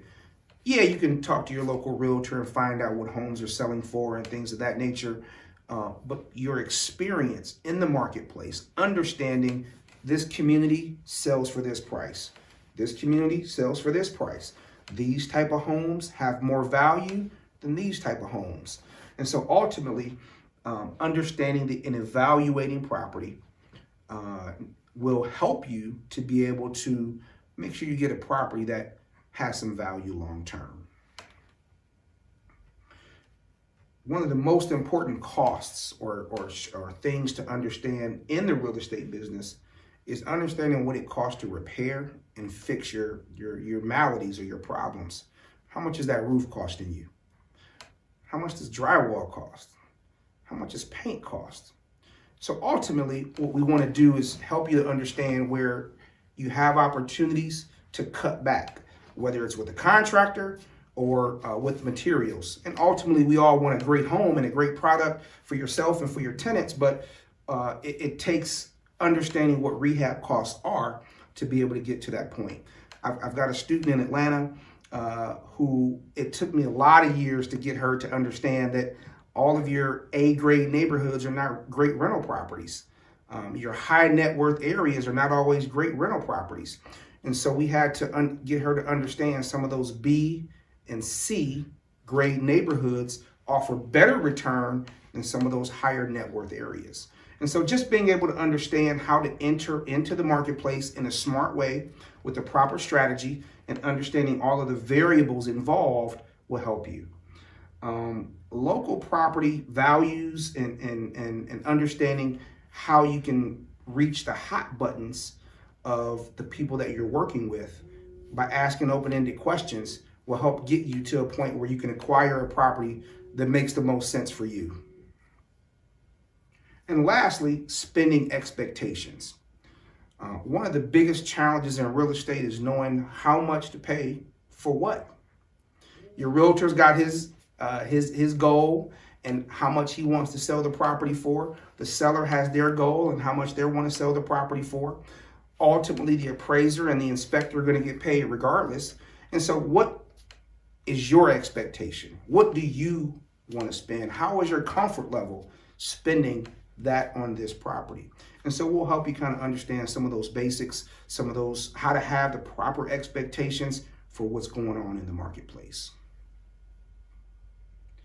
Moving right along to rule number 5, your real estate team. Now, we talked about a team earlier, but I really want to take a few minutes to take a deep dive into putting your team together the right way. Ultimately, your realtor or your agent is going to be your best friend. Why? Your agent knows the market, knows the local landscape, they know the market values, and by having a conversation and a preemptive conversation and expectation with the realtor will help them be able to funnel properties your way that make sense for you, whether it's on market or off market. What does that mean? Is the realtor always the best resource? So we'll help you there as well. And next is the contractor or the handyman or the person that does a lot of the repairs on the property for you. If you do not, let me repeat this, if you do not have a great relationship with your contractor, find one. The most money you're going to spend on that property is in repairs. Over the last 12 years, whether it's wholesaling, whether it's managing the property, the most money I've made is on management, is on service, is on the repairs.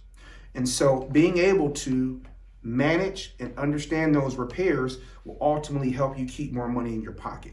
At the end of the day, what we want to do is make sure we keep more money in your pocket. Having a property manager, what is the role of the property manager? As a property manager myself, what I can tell you is the property manager is your best friend. That is the person you're paying for a headache pill, okay? A headache pill. You don't want the phone calls at 2 a.m. that the furnace is out. You don't want the tenants that can't pay their rent this month because they lost their job. You don't want to have to deal with those phone calls. And so the property manager has a place, and we help you ultimately budget in for that management service and make sure something is worthwhile. Vetting that person is just as important as vetting your realtor and vetting your contractor. But that property manager is the linchpin to make sure you have a successful property. What type of lenders are available to investors? You know, as a banker, the traditional banking products may not always work for you. Once you have a primary home and you're looking at investment properties, in a traditional banking world, you're gonna have to put down a lot more money, typically 20% or more. And is that the best way to go? That depends on your credit. That depends on the asset that you're buying. So I have resources and access to lenders that lend based on the asset itself.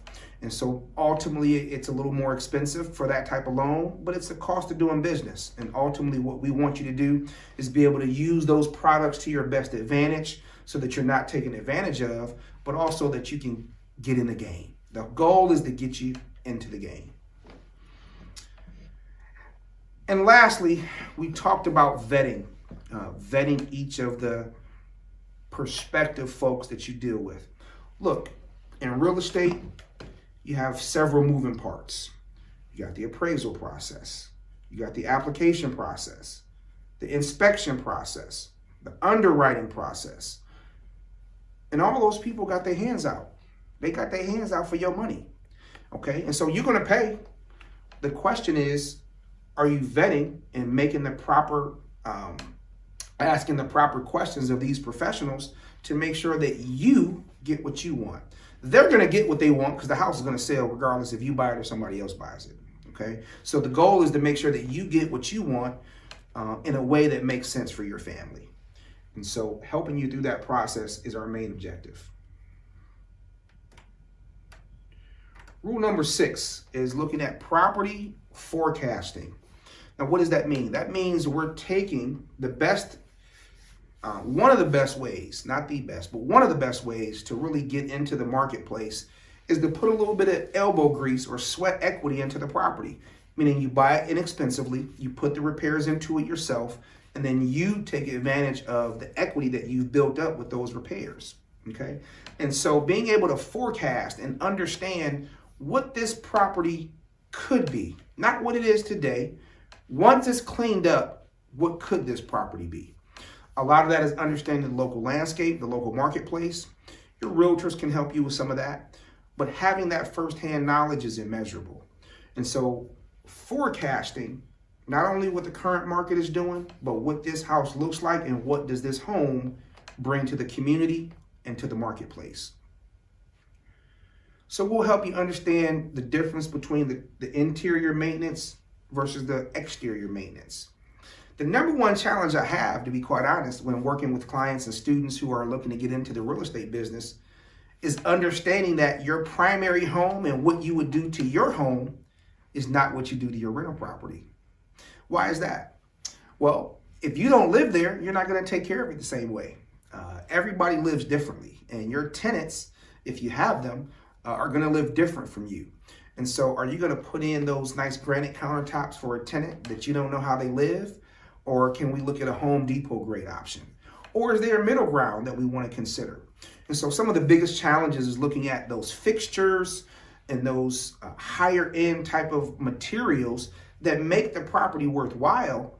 But ultimately, if you gotta have multiple tenants dealing with those higher end fixtures, they may not last as long. And so the goal is to make sure that we understand that there is a balance between being a homeowner versus being an investor. The type of money you spend as a homeowner is not what you spend as an investor, okay? And so whether you go to Home Depot or Lowe's or some of the local hardware stores and supply stores to get your products, really doesn't matter. What matters is the cost. So we'll help you understand that and understand that cost is very different. And how do you compare cost when the materials and name brands are different? So we'll help you understand cost per linear feet, cost per square foot, and things of that nature, because it does matter. As you're looking at comparison, you want to compare apples to apples. I don't have a preference for Lowe's or Home Depot. What I have a preference for is a fair price. And so we'll ultimately help you understand that pricing does matter, and understanding how you get to that price makes the most sense. And lastly, when you're looking to acquire a home, you want to put certain protections in place that you don't get taken advantage of.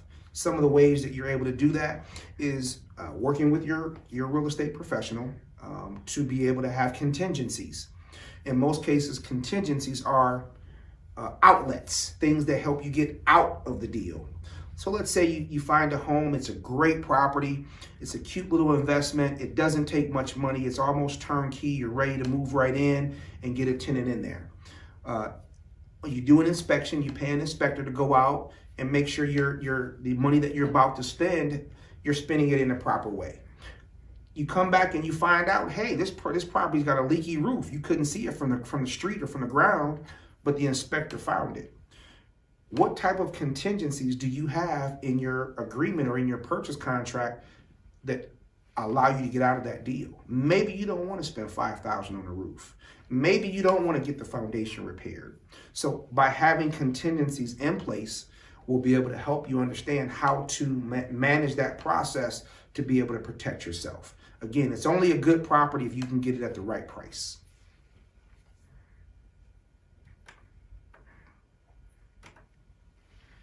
Number 7 is really a difficult challenge to go through in a short period of time, but it's called debt leveraging. And ultimately what we want to do is be able to help you understand the best way to manage and use your credit and be able to use loan products that make sense. You know, way back when I first started, I read some of the books by some of the old guys, Robert G. Allen, Robert Kiyosaki. And in the 70s and early 80s, the number one rule in real estate was use other people's money. Use other people's money. And so you can still do a lot of that today, whether it's private money for investment property, whether it's hard money, using someone else's money is still one avenue. It's not the only avenue, but it is a smart avenue if you're just starting out. So understanding how to leverage your credit versus how much cash you have to be able to get into the marketplace ultimately makes the most difference. And finding the proper mix between the cash that you have and putting all of that into one deal versus maybe financing a piece of that and keeping some of that money in your pocket. Again, there is no right or wrong answer. What makes the difference is what's comfortable for you. And so we want to be able to make sure you can do that in a smart way that helps you get to a point where you can have money left over for contingencies, money's left over for unforeseen repairs and things of that nature. And then looking at private money, hard money, traditional loan products, mortgage bank products, or a mortgage company, what is the difference? So we'll help you navigate to be able to understand what are points, what are closing costs, what's a application fee, what's the difference between an appraisal versus an inspection. So understanding how to use those different products, use those different resources is our goal to help.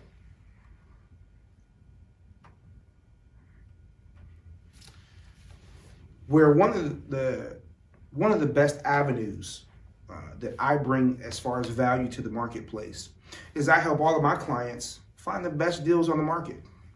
What does that mean? Probably I'm not working with a realtor. I'm probably looking at off-market deals. I'm probably looking at bank-owned assets. I'm probably looking at the local community development corporation or the local land bank. Those opportunities are available to everyone. It's not just the savvy investor. What it does take is a little bit of know-how and a little bit of information. So in my talk with the power of generational wealth, I talked about how to make conscious decisions, how to be able to use what you have as return on information. The return on information is useless without the knowledge, okay? So we're going to be able to offer you the knowledge to be able to take those decisions and make them conscious decisions moving forward. And then once you have identified what strategy makes the most sense, are you going to buy and hold? Are we going to fix and flip? Or what are we doing? Are we going to wholesale? And so once you find what strategy works for you, you implement it, and then we assess. We assess and reassess. Let's look at it 3 months later. Let's look at it 6 months later. I have a student right now that is wholesaling, and she paid for a coach and learned all of that person's strategies, and she implemented them. She's been spending about $2,000 a month for the past 6 months trying to get a deal. And so all that money she's spending every month has only produced a couple of transactions. And so my goal in working with her or anybody else for that matter is to make sure that we're putting in smart procedures and smart practices that'll give you a return on your investment. But the return on the investment or the return on the information has to be tangible. Sticking to your guns is something that you'll kind of see as you get into the marketplace. There's going to be tons of properties that come your way as an active investor. If you are a fix and flip guy and you don't want to deal with the properties, the buy and hold properties, stick to what makes sense for the fix and flips. Don't worry about the buy and holds. That's not for you. That's minding somebody else's business. Okay, so we want to mind your business, stick to your strategy that makes sense for you and your family. Now, whether we're looking at where to acquire those properties, how to finance them, it's still about sticking to a strategy that we've defined in advance makes the most sense for you. Lastly is rule number 9, and this is the last rule of the playbook, is avoiding setbacks. I've been lucky in my lifetime to have never lost money on a real estate deal. I don't know if it's by good luck or my training. At some point, it's going to happen. But avoiding setback is one of those things that if you learn what you don't know, learn what questions to ask, who to ask those questions to, and how to vet that person and their answers will help you to be able to avoid getting into situations that you're not comfortable. Again, sticking to your guns. If you're going to be a fix and flip person, your setback is going to be in that buy and hold. Why? That's not the type of property that you're looking for. That type of property is for a different type of investor. And looking at ways to get that property that's not for you is a setback. Why? You're probably going to spend a little bit more money. You're probably going to hold it a little longer, which means you have holding costs. There's a mortgage due, insurance, taxes, all those things are due while you're in the process.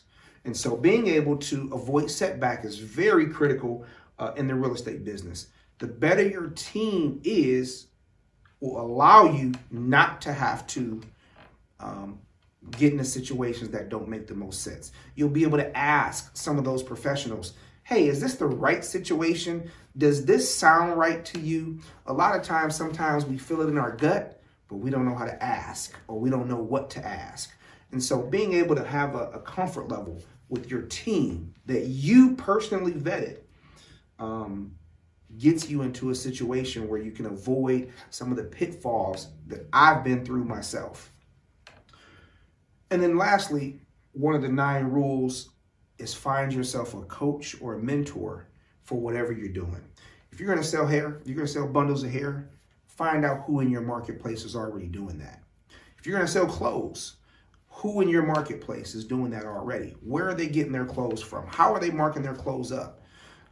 Finding someone that already is doing what you plan to do in a non-traditional education setting will help you in the long run. What does that mean? It means going to seminars. It means reading books. It means being in places and spaces where people like you want to do what you're doing is already doing it. That is puts you in a situation where you're not starting from ground level.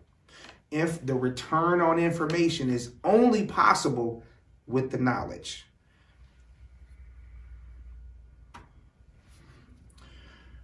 Let's talk about common mistakes. I've made so many over the past 22 years. I don't even want to spend time quantifying them. I will share in a different setting for anyone that's interested. But there are some common mistakes that a lot of first timers make, and it's my goal to help you avoid some of those mistakes. What are they? You don't understand how to use the proper leverage. What does that mean? It means I got $50,000 in cash. I see a $40,000 house. I'm going to go buy that property because I can afford it. That money is in my bank, in my pocket right now. The repairs are only $5,000. I can afford that too. Well, what happens when you run into an unexpected repair? You're pulling down walls. You're going behind plumbing. You don't know what that electric looks like behind those walls. And so if you don't leverage your resources properly, you could find yourself in a situation where you have no more money. The house is not complete. It's not ready to be sold or rented. And you still don't have any money to go put into that deal.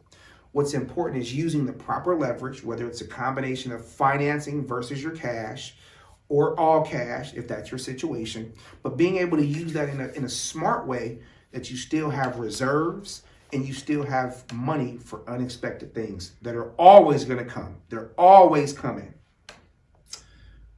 What other common mistakes are there? Investing too much money into a flip or a rehab. This is what we talked about before about being a homeowner's mindset versus an investor's mindset. There are really two different sides of the brain. And so one mindset is creative. The other is in save mode. You're trying to save as much money as you can. And so being able to have the proper budget for each individual project will make the most sense. Hey, if you're going to go spend $30,000 on a property and get it back up to market condition, that's great. Just don't put a swimming pool in there. So understanding where the money makes the most sense and using that money properly. What's another common mistake? You lose a great deal over a few $1,000s. Ultimately, if the deal is a great deal long term, that $1,000 or $2,000 won't make much of a difference for you. So the goal is to be able to get the property in a smart way, in an affordable way at the price you want. But don't lose the deal over $500 or $1,000. Go ahead and get the deal.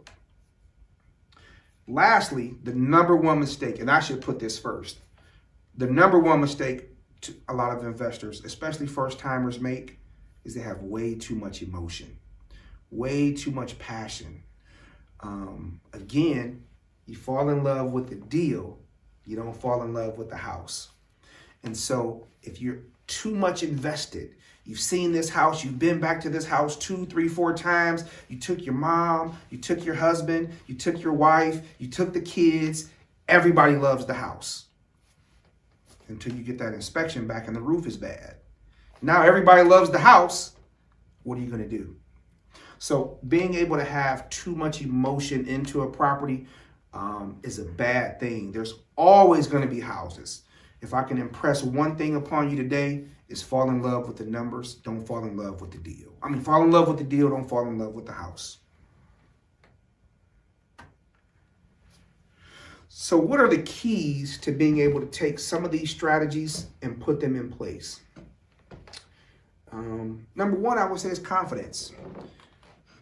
Even if you don't know what you don't know, the key is getting yourself in those spaces and places where people that do know can answer those questions for you.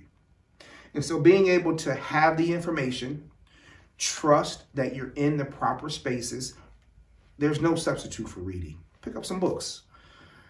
And then at the same time, believe in what you have learned. Trust that information is in the marketplace for a reason, and you put yourself in position to get it. You cannot fake it till you make it in real estate. If you're going to do that, just give me your checkbook and I'll go spend the money for you. It does not work that way. This is not a fake it till you make it type of industry. You're going to lose your shirt that way. Educate yourself. Do the work. There's no substitute for doing the work. In my case, I had the most expensive teacher, which was experience. You don't have to do that. There's people and places at this point in time with the technology that we have to get the training, to get the knowledge, to get the systems, and to get everything in place that you need to get yourself in position. Once we've got some basics in place, we've got a budget, we've got a strategy, we've got our credit and finances in order. Organize, you plan, you adjust, you implement that strategy and execute it. But always be willing to adjust and calibrate what you're doing based on market conditions. Real estate is a macro, it follows the macroeconomic environment. What does that mean? It follows the economy. If jobs are great, real estate's great. If unemployment's high, real estate's doing bad. And so it follows those trends of the market. You need to also be able to ride those waves. To me, real estate's always a good market. If it's a bad market, that means I can pick them up cheap. If it's a great market, that means I can sell them high. What's your perspective? Your perspective matters. And so being able to put yourself in a position to plan, organize, and execute, but also to change if necessary. And once you make some goals, you acquire 1 or 2 properties, you're getting yourself in position, you've got some money coming in, so you got some wins. The next step is to make some new goals. Once you get 3, let's go get 6. Once you get 5, let's go get 10. There's always new goals to reach. Remember, Robert Kiyosaki's got 6,500. So we've got a long way to go, okay?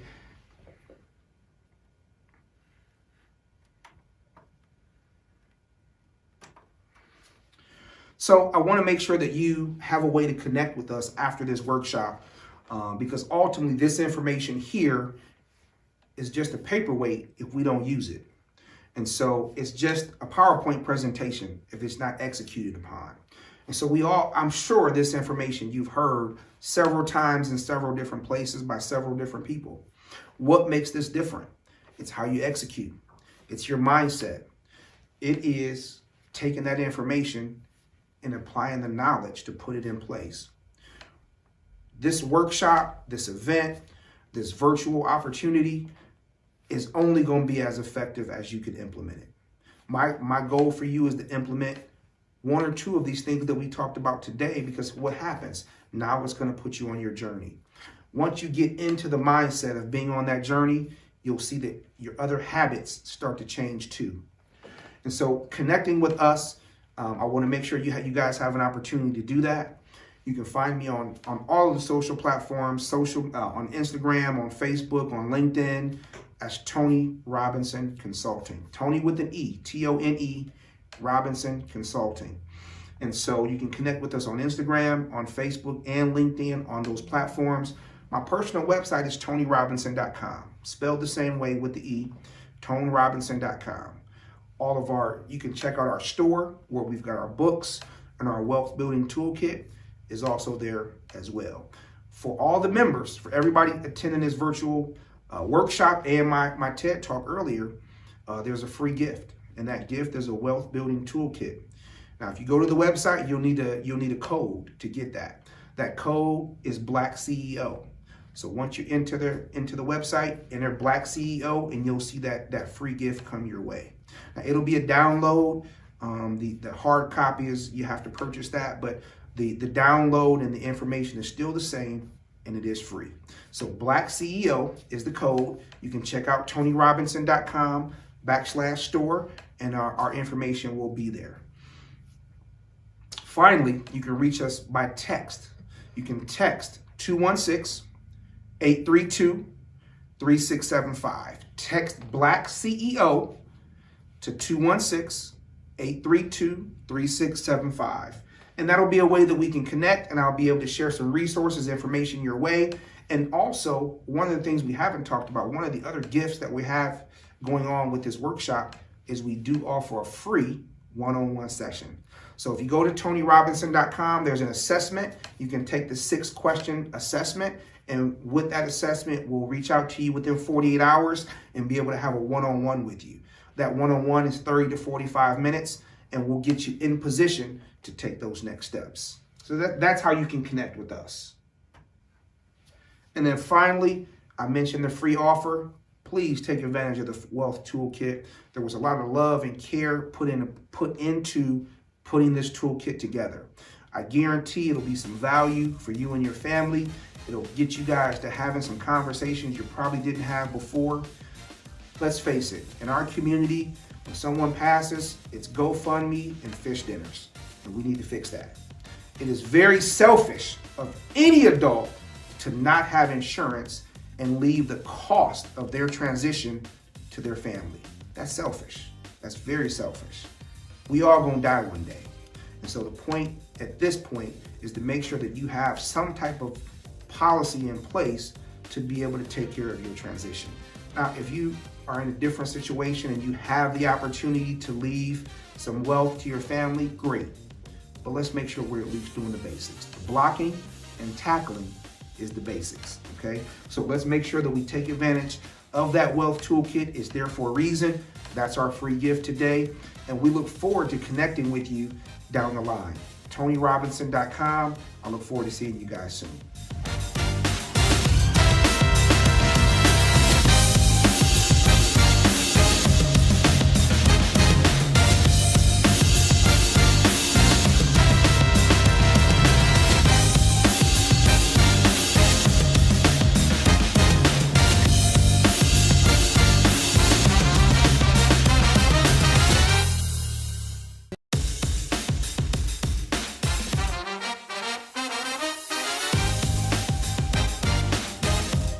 Hello, my name is Monique S. Clark, and I'm the owner of Successful Monique and the Curvology brand.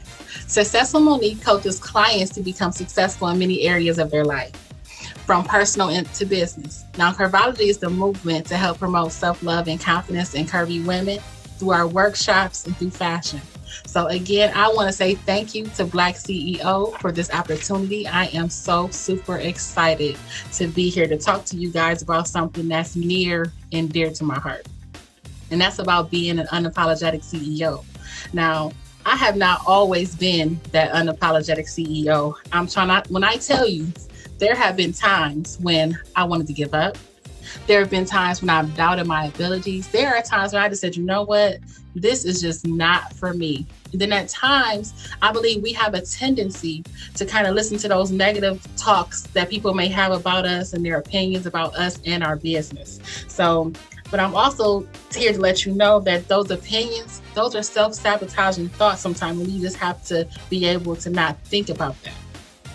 Now I want to think about this. Have you guys ever had the feeling that you were feeling stuck?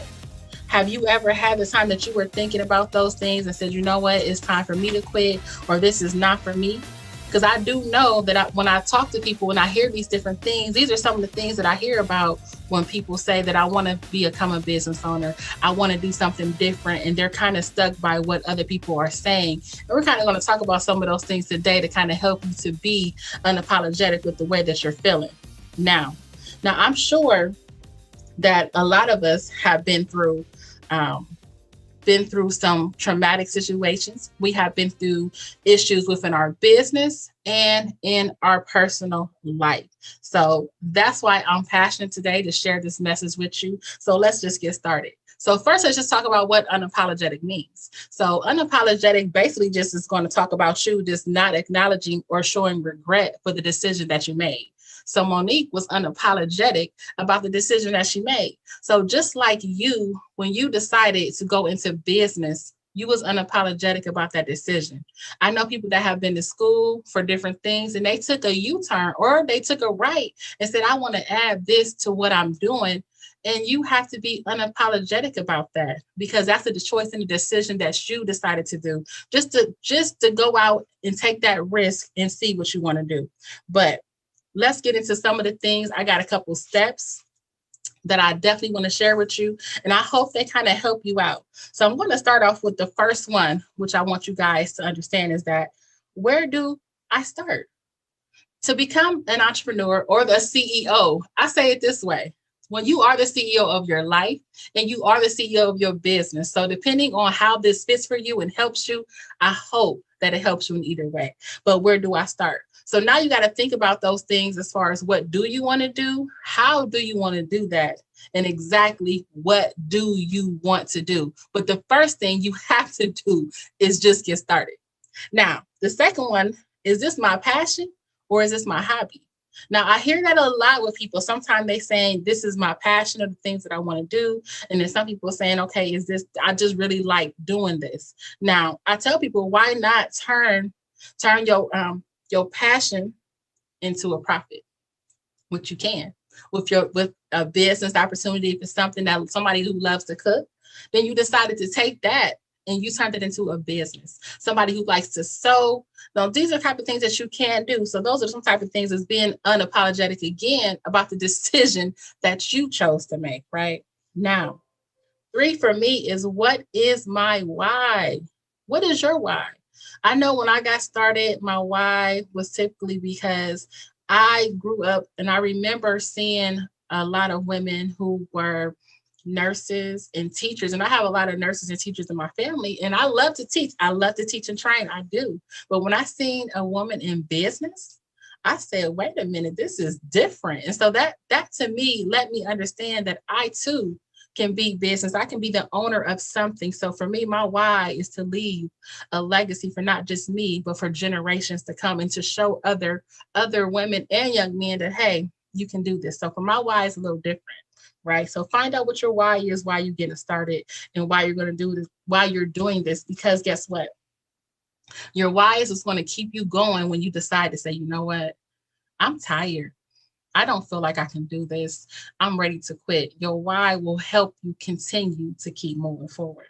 Now, my next step under that will be what? Secure the bag. Now, you have to secure the bag. You don't want to be doing something that's not producing any income, because first of all, you are in business to make money.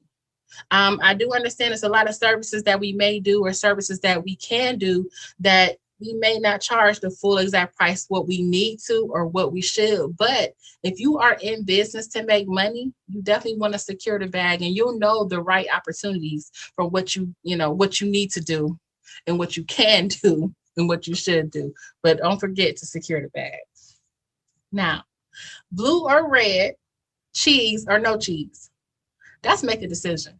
Now, that's something that I want to go a little bit in depth with, is about decision making. So a lot of times we come across certain things and it's kind of Do I want this? Do I not want this? Is it something I don't want to do? Is it something I do want to do? So I believe that making a decision will help you kind of decide that. And there's some things that you can do to help you to make those type of decisions. Now you can write it down, look at the pros and cons of a lot of different things, and that will help you to also make a couple decisions. I like to look at the pros and cons of different things when I'm going through it, because it helps me to understand that. And then I'm thinking, like, how quickly will this decision affect me if I don't make it? If I take too long to make this decision, will it expire on me? You ever had that happen when you're doing something and it kind of expires, your time expires because you took way too long to make a decision? So please, just, decision making is a part of that as well. Now, 6 for me is you are not helping me or my business. You're hurting me in my business. And those are those toxic relationships and some of those things that we have, that which can be business or personal. Anytime that you come up with something or you have an idea and you pumped about it and you go talk to somebody about it, and they're typically like, oh, what is she doing? Why is she doing that, or he? Some of those relationships you have to cut, or you have to distance yourself, or you have to understand where they are in your life, so you know what you can do and how they're affecting you, because those are the things that you don't need while you're trying to be a CEO of your life or even your business. Now, 7 is a good one. You have to have unstoppable confidence. Now, I had looked this up because I love to look up definitions of words and what they really mean. So I looked up what unstoppable means. Typically, it's impossible to stop or to prevent. So when you say that you're unstoppable, you have to remember that.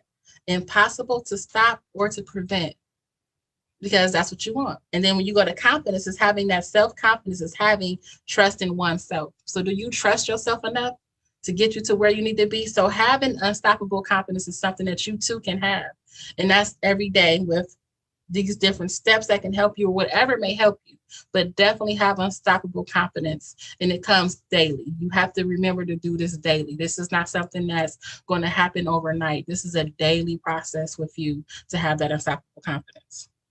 Now, 8 is one that I definitely can say I have struggled with in the past, and I am not ashamed to talk about it, because I have struggled with this one, which is being a people pleaser.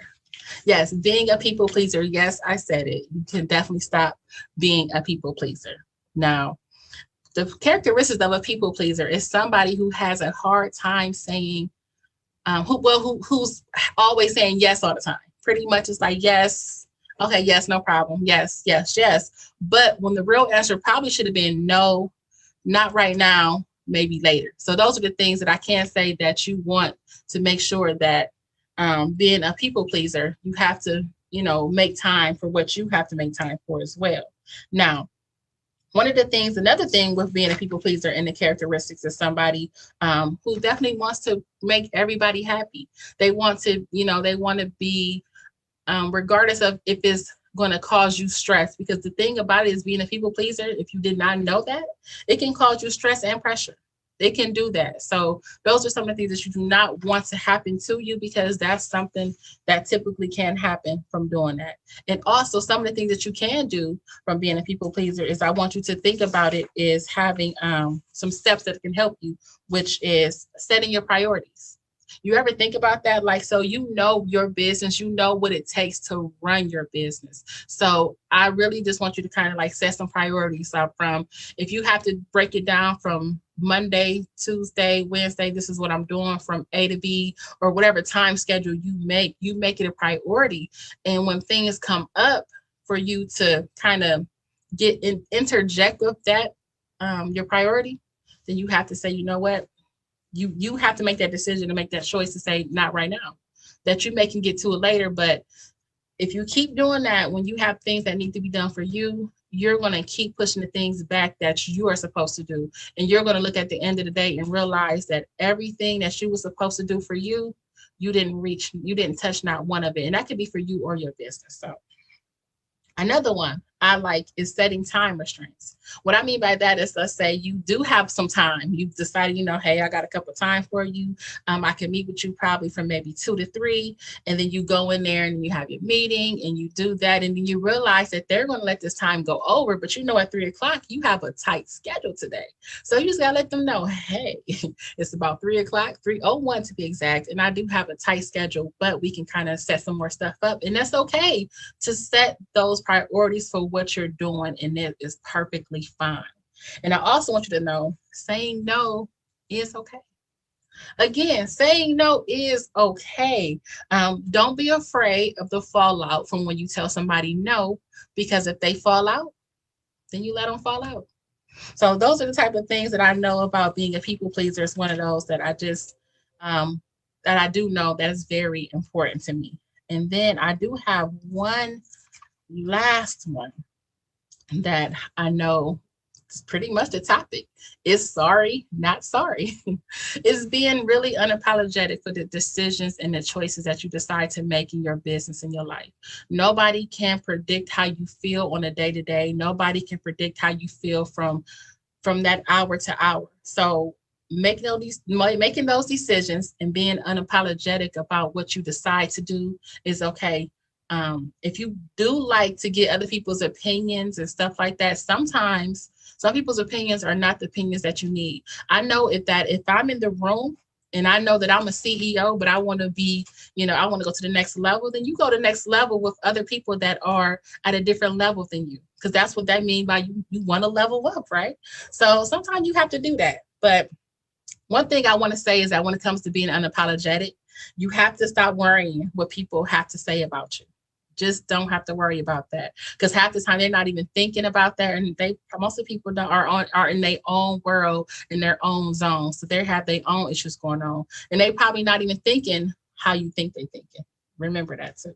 Now, start writing stuff down. I said that before. Again, definitely please write stuff down. I know with me getting in this I'm not going to say old age, but I'm going to say of age. I don't remember everything like I used to. And I know if you are like me, you probably have 1,000 passwords too. So sometimes you have to write some stuff down. And that means anything that how you feel sometimes, your goals, whatever you do, it's okay. Write it down. Put it somewhere you can find it. That goes for affirmations. That goes for anything that you may need to make your day better. So I want you to stop also apologizing for doing stupid things. Now, we are humans. We definitely do. So stop apologizing. You kind of understand it. Once you get to it, recognize it. I say it's either a lesson or a blessing. That's it. That's kind of the thing that I go with right there. It's either a lesson or a blessing. Let me figure that out. We talked about cutting out toxic people. Again, that comes up again. The energy. You know how it feels. You know what you need to do. Be around positive energy. Positive energy always flows good, and you'll definitely love it. And continue to do that. Figure out what you want. It took me a while to figure out what I want. What business avenue I wanted to go in. What did I want to do? How do I want to secure the bag? How do I want to make decisions? It's going to take some time, but when you figure it out, you definitely figure it out. And continue to write it down and keep it in front of you. So then that way you can still be unstoppable with it. And stop making excuses. Another one, again, that I definitely want to kind of talk about a little bit was a kind of on that stop making excuses. The only person that excuses hurt are you. Now, I'm going to give you an example again, going to the gym. Now, I don't want to go to the gym because it's too sunny out. That was just an excuse. That didn't even make any sense at all, did it? No, it did not. So sometimes you have to understand that may not be the time for you, but basically you make adjustments. Don't make excuses, just make adjustments. That's the first thing I would tell you to do. No excuses. You just can't do that. No excuses allowed. That's it. No excuses allowed. Just try that. No excuses allowed. Think about that and just make adjustments. When it comes to business and learning more about business courses and classes and workshops, if you want to go to the next level on something, sometimes you are going to have to read a little bit. You're going to have to come to workshops. You're going to have to learn from people that know a little bit more about the subject matter that you're trying to be whoever you want to be in it. Like for me, I want to be the best at everything that I do. And so sometimes I know that I may not know something, so I want to learn a little bit more. So don't make excuses. Just go ahead and learn it, and you'll be okay with that. Now, the last one I want to talk about is is that people always have some of these are some of the excuses that people use when they kind of, these are common excuses. One of them is I don't have enough time. I hear that one a lot. I don't have enough time. We all have the same 1,440 minutes a day. So if you can find out how to get extra hour, let me know. But we all get the same amount of time. So I guess it's just like I said, making that list of those different things that you need to do. So then that way you kind of can have some time spread out throughout the day. I need to find balance. Okay, I hear that one. I really don't have nothing to say about that one because you trying to find balance. It's going to be hard to kind of try to find balance between everything. So you just got to make adjustments. Don't try to find balance. Try to find adjustments. Make adjustments. And also, I'm afraid to fail. I've heard that one a lot too, as far as some of my clients. Of course we are. But the thing is, you never know how far you're going to get if you do not try. It's okay to fail. Always fail forward. That's one thing I have heard. So I just wanted to say those are some of the things that were near and dear to me. I wanted to share something with you about being an unapologetic CEO. And I want you to continue to do whatever makes you happy, whatever brings you joy. And I'm telling you, there's some amazing presentations going on. Just listen. I'm telling you, nobody's perfect. We're all learning. We're all growing. We're all moving forward. And just know that every time it's going to get better. It's going to get easier. And I just remember that. And I will remember this presentation that I'm doing today and look back on it and be like, wow, because I already know there's only going up from here. So I want to just say, I appreciate you guys. I want to thank you for the opportunity. I hope you got something from the information I gave today. I hope something that you can take away, something that you can use. And that's pretty much all that I have today. Thank you.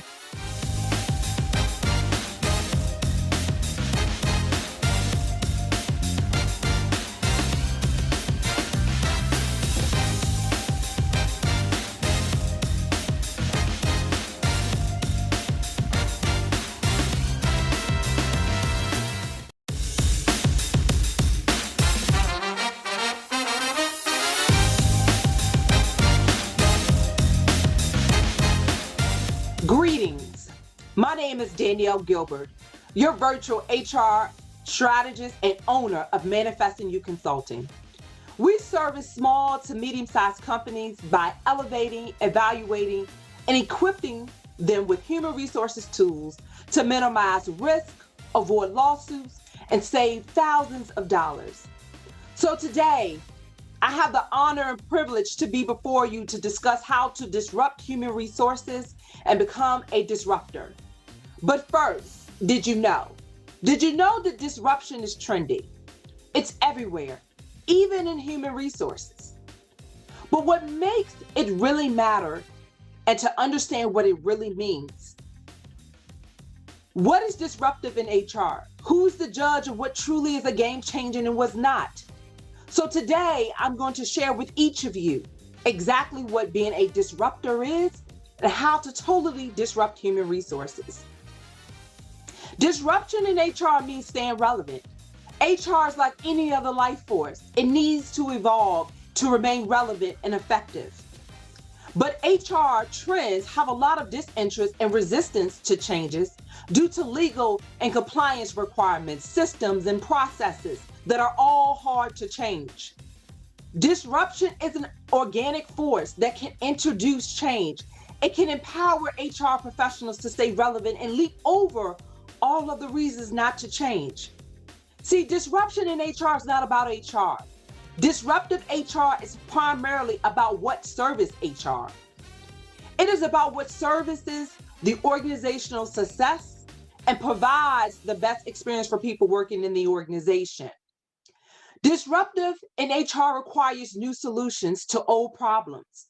Disruption in HR, for me, simply means thinking of new and innovative ways to attract, retain, motivate, and optimize the best talent. It's all about thinking of new programs, new processes, new incentives, and new rewards, even new forms of communication, new forms of praise for employees and managers. And sometimes HR professionals Even I, being in HR, fail to find creative ways to keep employees engaged and the morale up. So new solutions will be required in order to be more creative. But HR, disruption in HR, simply stands for being human. Disruptive HR should not be the exception, but it should be the rule. That every company should have a profound culture with the room for growth opportunities and human connection. With the human connection, there should not be any no disruption. So HR professionals, we must find creative and innovative ways to make disruption work. We must think about all of the evolution of how HR has changed and how it once was transactional and now it's transformational. See, if we think about HR 30 plus years ago, we were just doing the daily activities. But today, throughout its history, it has evolved. It's evolving at the pace that is escalating and is escalating at a speed that we've never seen before. See, we change because workplaces change. Workplaces change because the business changes. The needs changes, the financial stability changes. But employees today want more than just a simple paycheck. They want balance. They want flexibility. They want to be flexible in a world where they can literally pick up a device, a watch, a simple device that allows them to work from their hands. They're prioritizing fairness and genuine engagement. They want to learn and to grow. See, employers, you must be able to understand how to deliver this experience in order for you to succeed in the war for talent. As we know, this is evolving challenge for many companies. These greater expectations have created a breakthrough moment for our profession, the HR profession. And HR is now poised to be the newest disruptor of business. See, HR professionals are responsible for a lot of things. But what many may not know, the HR professionals are the driving bottom line. They're driving the benefits. They're driving new approaches to finding and keeping the best people, hoping to end the war for talent. And see, many may ask, you may ask, how does disruption differ from innovation? See, what you have to remember that all disruptors are innovators, but disruption goes further than that. It challenges everything that we think and we do. To be innovative, we must think outside of the box. And you're thinking, what boxes are you talking about, Danielle? See, there are boxes that everyone say we must think outside of. But in order to truly to be a disruptor and to think outside of the box, you must secure the golden key. And when you secure that golden key, what you're doing is you have to be willing to risk it all and risk losing the box altogether. See, some boxes organizations need to lose is simply understanding that disruption does not always require technology. It requires simply rethinking outdated workplace models. It's simple as removing the 9 to 5 to be successful and to say that you must have productivity. See, companies, you must destroy the old 100 years of the conventional wisdom and challenging the long, heavy notion that work hours means more productivity. Another box is workplace diversity and inclusion. See, when you have workplace diversity and inclusion programs, that can be disruptive, very disruptive, especially in the times that we're living now. See, companies that have gender and ethnic diversity programs, we all know it is data driven, it's been tested that they outperform their competitors and outperform others by 35%, if not more. But today is going to take more than that. It's going to require you asking questions. It's going to require that you observe a candidate to build a diverse workforce. It's going to require that you utilize methods and approaches that seem often counterintuitive, but you want to be able to remove the unconscious biases that exist. Right? You want to be able to identify information about applicants. So if that requires that you do blind hiring, or even using artificial intelligence to uncover the human biases in job descriptions and the people who may even be doing the interview. That's what you need to do. So to succeed in the 21st century workplace, Companies must do more than just adapt to the new ways people want to work. They need to create a new, fresh way of looking at things, new approaches that really focus on innovation, competitiveness, and fairness. HR must be ready to innovate, but often disrupt with solutions that is going to transform today's businesses and people.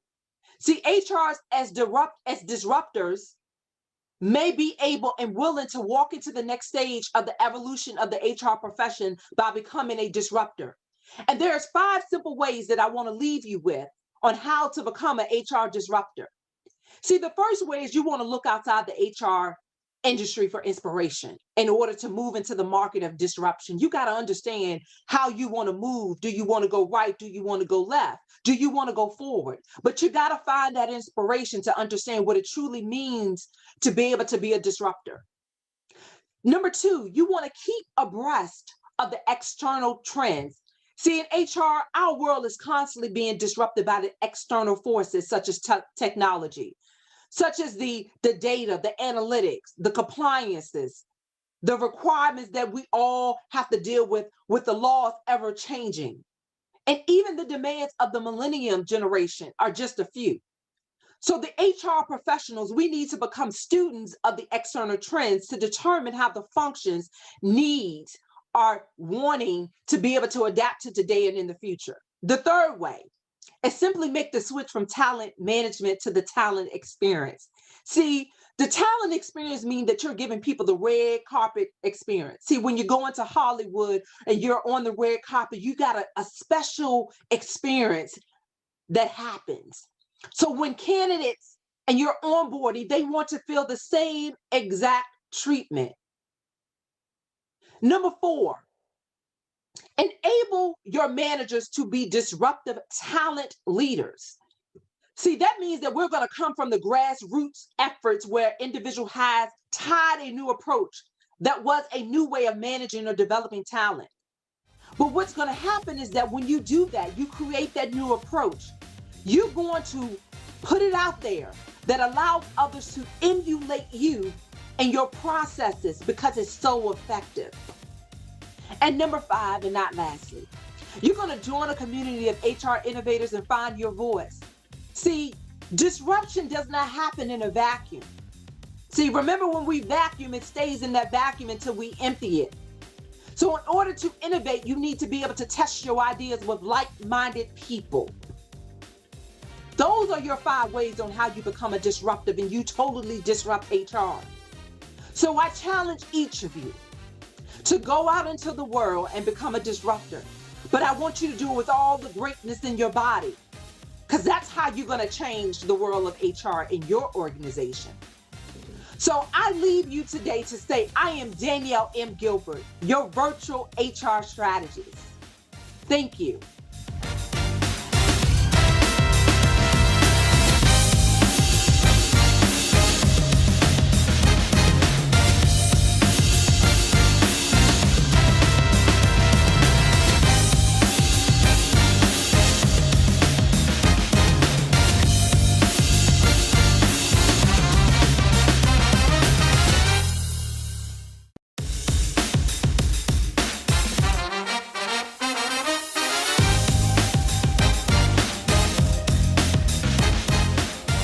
Hi, and welcome to my workshop. Thank you for choosing the workshop that's going to help you to get to 6 figures and beyond. My name is Toni Harris-Taylor, and you'll meet me more in a few minutes, but I just want to say thank you for being Black, thank you for being iconic, and thank you for stopping by this workshop. We're going to get started because I got a lot I want to share with you. The title of our program is Get Known, Get Connected, Get Paid to Make 6 Figures and Beyond. If you are not known, if you are not connected, you will not get paid and you will never get to 6 figures. So today I'm going to offer you strategies that are going to help you to get to your 6 figures and beyond.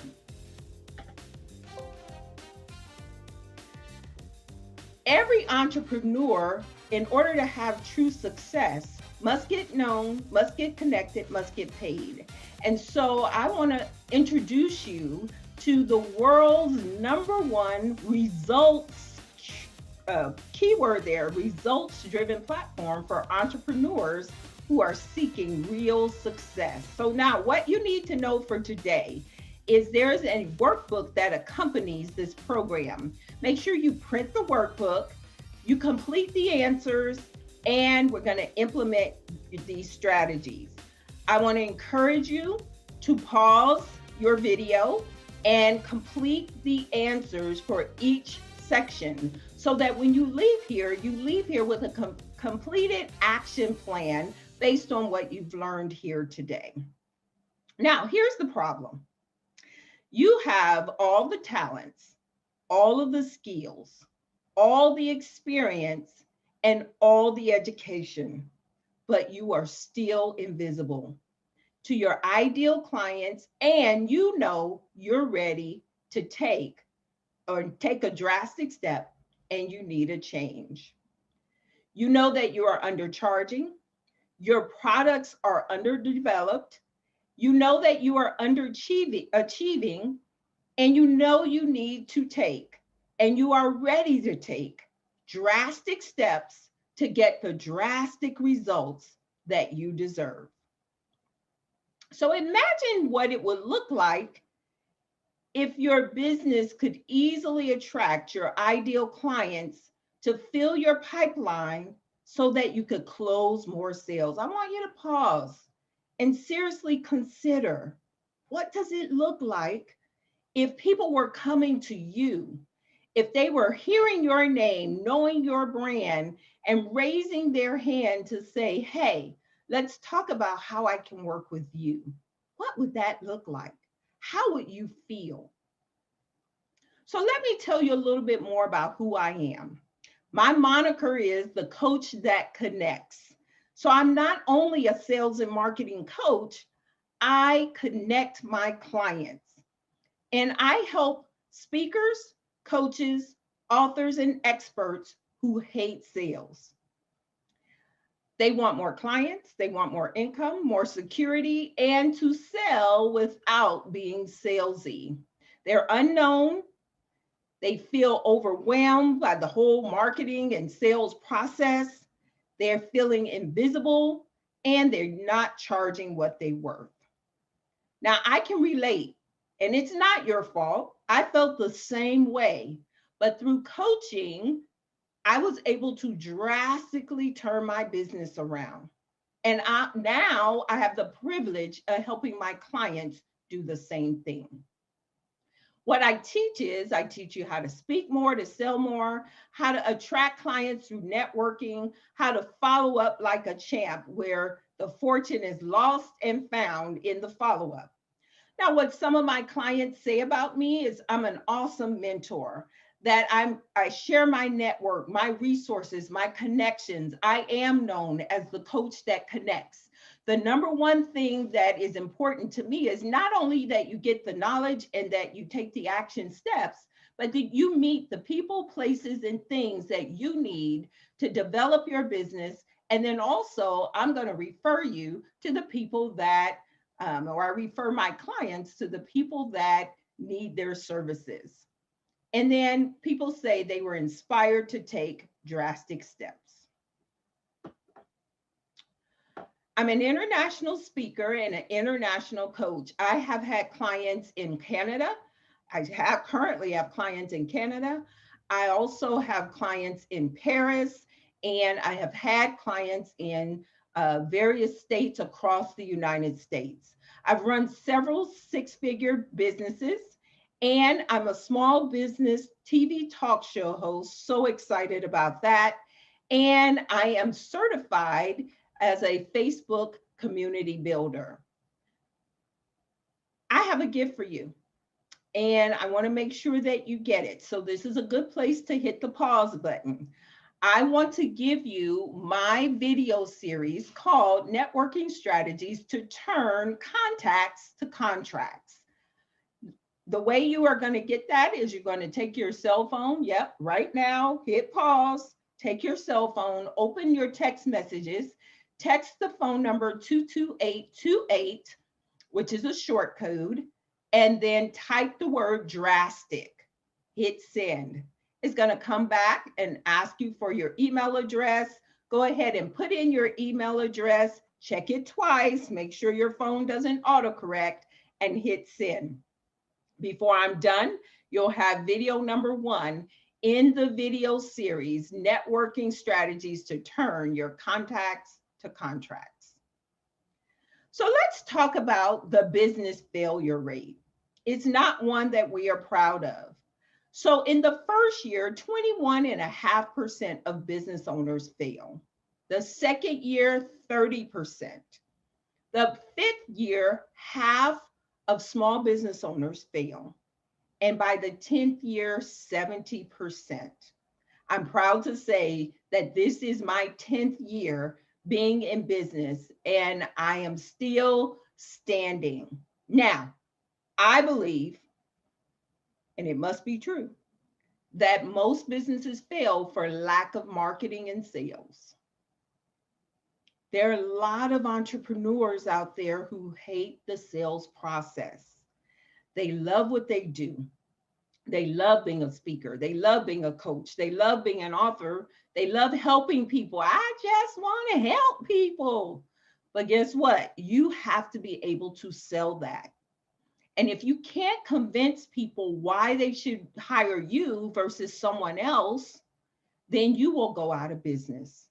My mission is to help as many small business owners to understand the strategies they need to use in order to grow their business. So this workshop is for you if you've tried other coaches before and you got nowhere.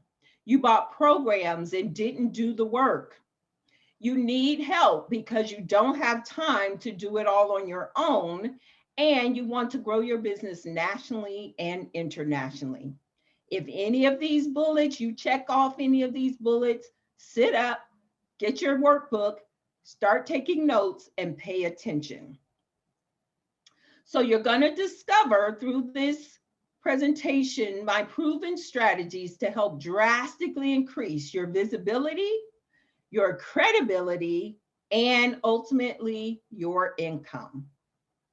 Now, I only have so long to tell you the things I want to tell you, and I'm going to give you a lot of value in a very short period of time. But there's so much more to the formula, the six-figure formula. And I just don't have time to give it all to you today. So here's what I'm going to offer you. Some of you are going to say, you know what? That was a great workshop. I got what I need. I'm good. And if that is you, I kiss you and wish you the best. Some of you are going to say, that was an awesome workshop. I got great information, but I need more. At the end, I'm going to tell you exactly how to get more.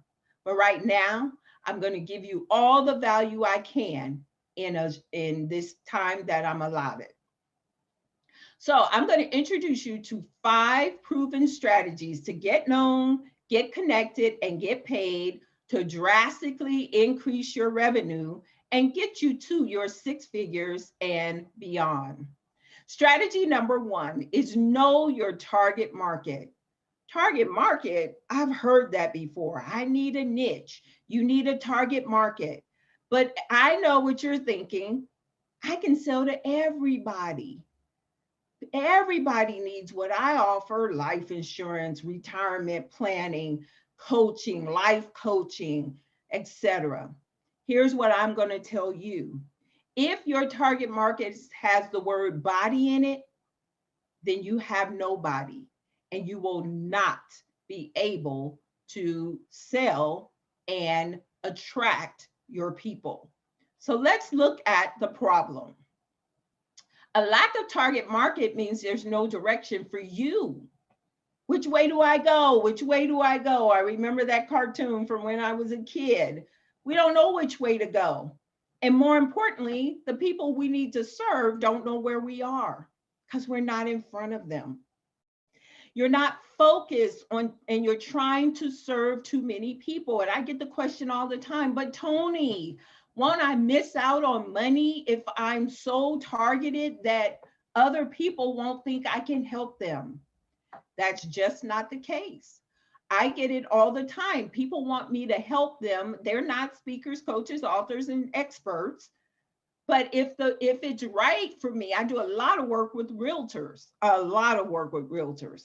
Why? Because they are attracted to my brand. And so people who are not in your target market will find you. Your marketing material lacks focus for your buyers. So you're not speaking to anyone in particular. Develop a persona of the person that you need to be able to attract. So if you get a target market, it will increase your confidence, and you'll be able to move forward to serve your ideal clients.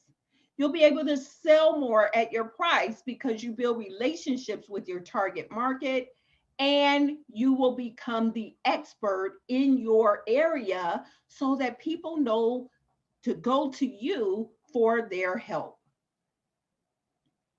So open your workbook. We're going to do our first exercise. And I want you to pause the video at this point, and I actually want you to answer the questions. Who is your target market? Now, here's a tip. You can have more than one. So, and in fact, I advise you to have up to 3 target markets, but be very specific. Please don't be general. I want to help women entrepreneurs. That's still too broad, right? You might want to help women entrepreneurs in a certain demographic, in a certain category of business. Please narrow it down. Who do you have an affinity for? What does that mean? So I was coaching a young lady, and she is a financial advisor. And she was struggling finding her target market, and consequently wasn't making any money because she was too broad, and she was targeted around people who couldn't afford to invest. So I asked her, well, before you became a financial advisor, what did you do? She said, I was a speech therapist. Bingo. Speech therapist. Wow. Now, I said to her, have you thought about making them one of your target markets, one of your niches? She said, no, I hadn't thought about it. Well, you have an affinity for that group because you used to be one of them. You know their pain, you know their struggles, you know how to speak their language. Why would you not go back to that target market? And the light bulb went on for her. Ding, ding, ding, ding. And now she is on her way to her 6-figure income because she chose a demographic that she knew very well. So who do you have an affinity for? The next one is who can afford your products and services? Who can afford your products and services? So I was coaching with another financial professional. In fact, I have a financial background. So one of my target markets are insurance and financial advisors. And that's why my stories are around that.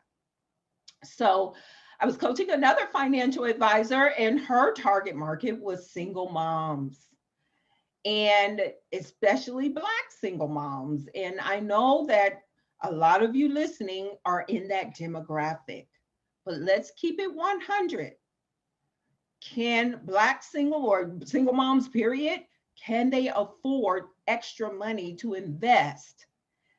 They might be able to afford $50 a month, $100 a month, but overall, that demographic can't afford to invest at a higher level. So what I encouraged her to do was to find the right target market that could bring her the money so that she could then create some sort of nonprofit to cater to financial education for those single moms. So make sure that your target demographic can afford you. And then what organizations cater to your target market? Find those organizations, get involved with those organizations, and we'll talk about networking in a minute. So those organizations are gold to you once you know your target demographic. So here's my quote. If your target market has the word body in it, then it's nobody. Somebody, everybody, anybody, then it's nobody, and you will not get to six figures that way. Strategy number 2, just make sure I didn't roll too far. Strategy number 2, get connected through networking. Networking is everything. It is, many of you that are listening to this, you know Mr. George Fraser, and Mr. George Fraser is the grandfather of networking. And he says the number one problem with Black entrepreneurs is they don't know how to network. And I'm in agreement. We're going to talk about what does it look like? What does real networking look like? And making sure that you get connected on a level that you feel compelled to help somebody else first. So here's the problem. When you don't know how to network, when you're not consistently networking and building relationships, you're unknown. People don't know you. You're wasting a lot of time and money. You're going to the wrong places. You get very few referrals. So it's imperative that you learn how to network and why networking is important. Networking in the right places get you in front of your ideal prospects. It gets you connected. And remember, I said networking in the right places, which is critical. Many of you dislike networking because you're networking with anybody, everybody, and somebody. If I cannot emphasize this enough, you gotta have a target market so you know where you want to network. Then you get connected in that network. You start to serve that network. And then those relationships you develop will lead to key referrals. Trust me, I know. Now, there was a time I hated networking. I hated it because I would go to networking events, I'd pass out a bunch of business cards, and then go back to my office and wait for the phone to ring. Guess what? It never rang. So I was networking one time, and this was in 2005. I remember it vividly. I meet a sales and marketing coach, not unlike myself. At that time, I was a financial advisor. And I would say, I've been doing a lot of networking. It's not paying off. What am I doing wrong? She said, you're not doing networking right. And if you pay me $6,000, I'll teach you how to network. Girl, I ain't got no $6,000. She said, trust me, if you find the money, I guarantee you will make your money back. Well, at that point, I was desperate. I knew I wanted my six figures. I knew I wasn't going to make cold calls. I knew that I needed to learn to network. So I did what I had to do, found the money, and invested in coaching. When I tell you that investment was the best money I've ever spent in my business, it truly, truly is. To this day, I've spent a lot of money in my business. But what I learned from that coach, I now teach my clients, and it is critical to your success. And when I'm speaking to a room and I ask how many of you love to cold call, I get 2 hands go up. People don't like cold calling. And now it's very difficult with caller ID and screening and all of that. You got 2 choices when it comes to prospecting for your business. You either cold call or you network. And I'm telling you now, you must learn the art of networking, or else you will go out of business and be a statistic. So here's a networking tip. Show up, be up, follow up to blow up. I made that up. How about that? Show up, be up, follow up to blow up. Now, networking today is not what it used to be. We are all virtual. But I will tell you, I've run a six-figure business from my computer. Some of my clients I've never met in person. So when you go to virtual networking events, turn your camera on. Put your face on, ladies. Comb your hair, gentlemen. Put some jewelry on. Make sure you look good from the waist up. I don't care what you got on the bottom. And then turn the doggone camera on. Nobody can build relationship with a black box with a name in it, or even your beautiful photo. Show up. It's part of showing up. Be up. Have your energy. Introverts, I talk to introverts. Mostly introverts hire me because they know they got to get drastic. You got to be up. Miss Beyonce, she flips a switch before she gets on stage.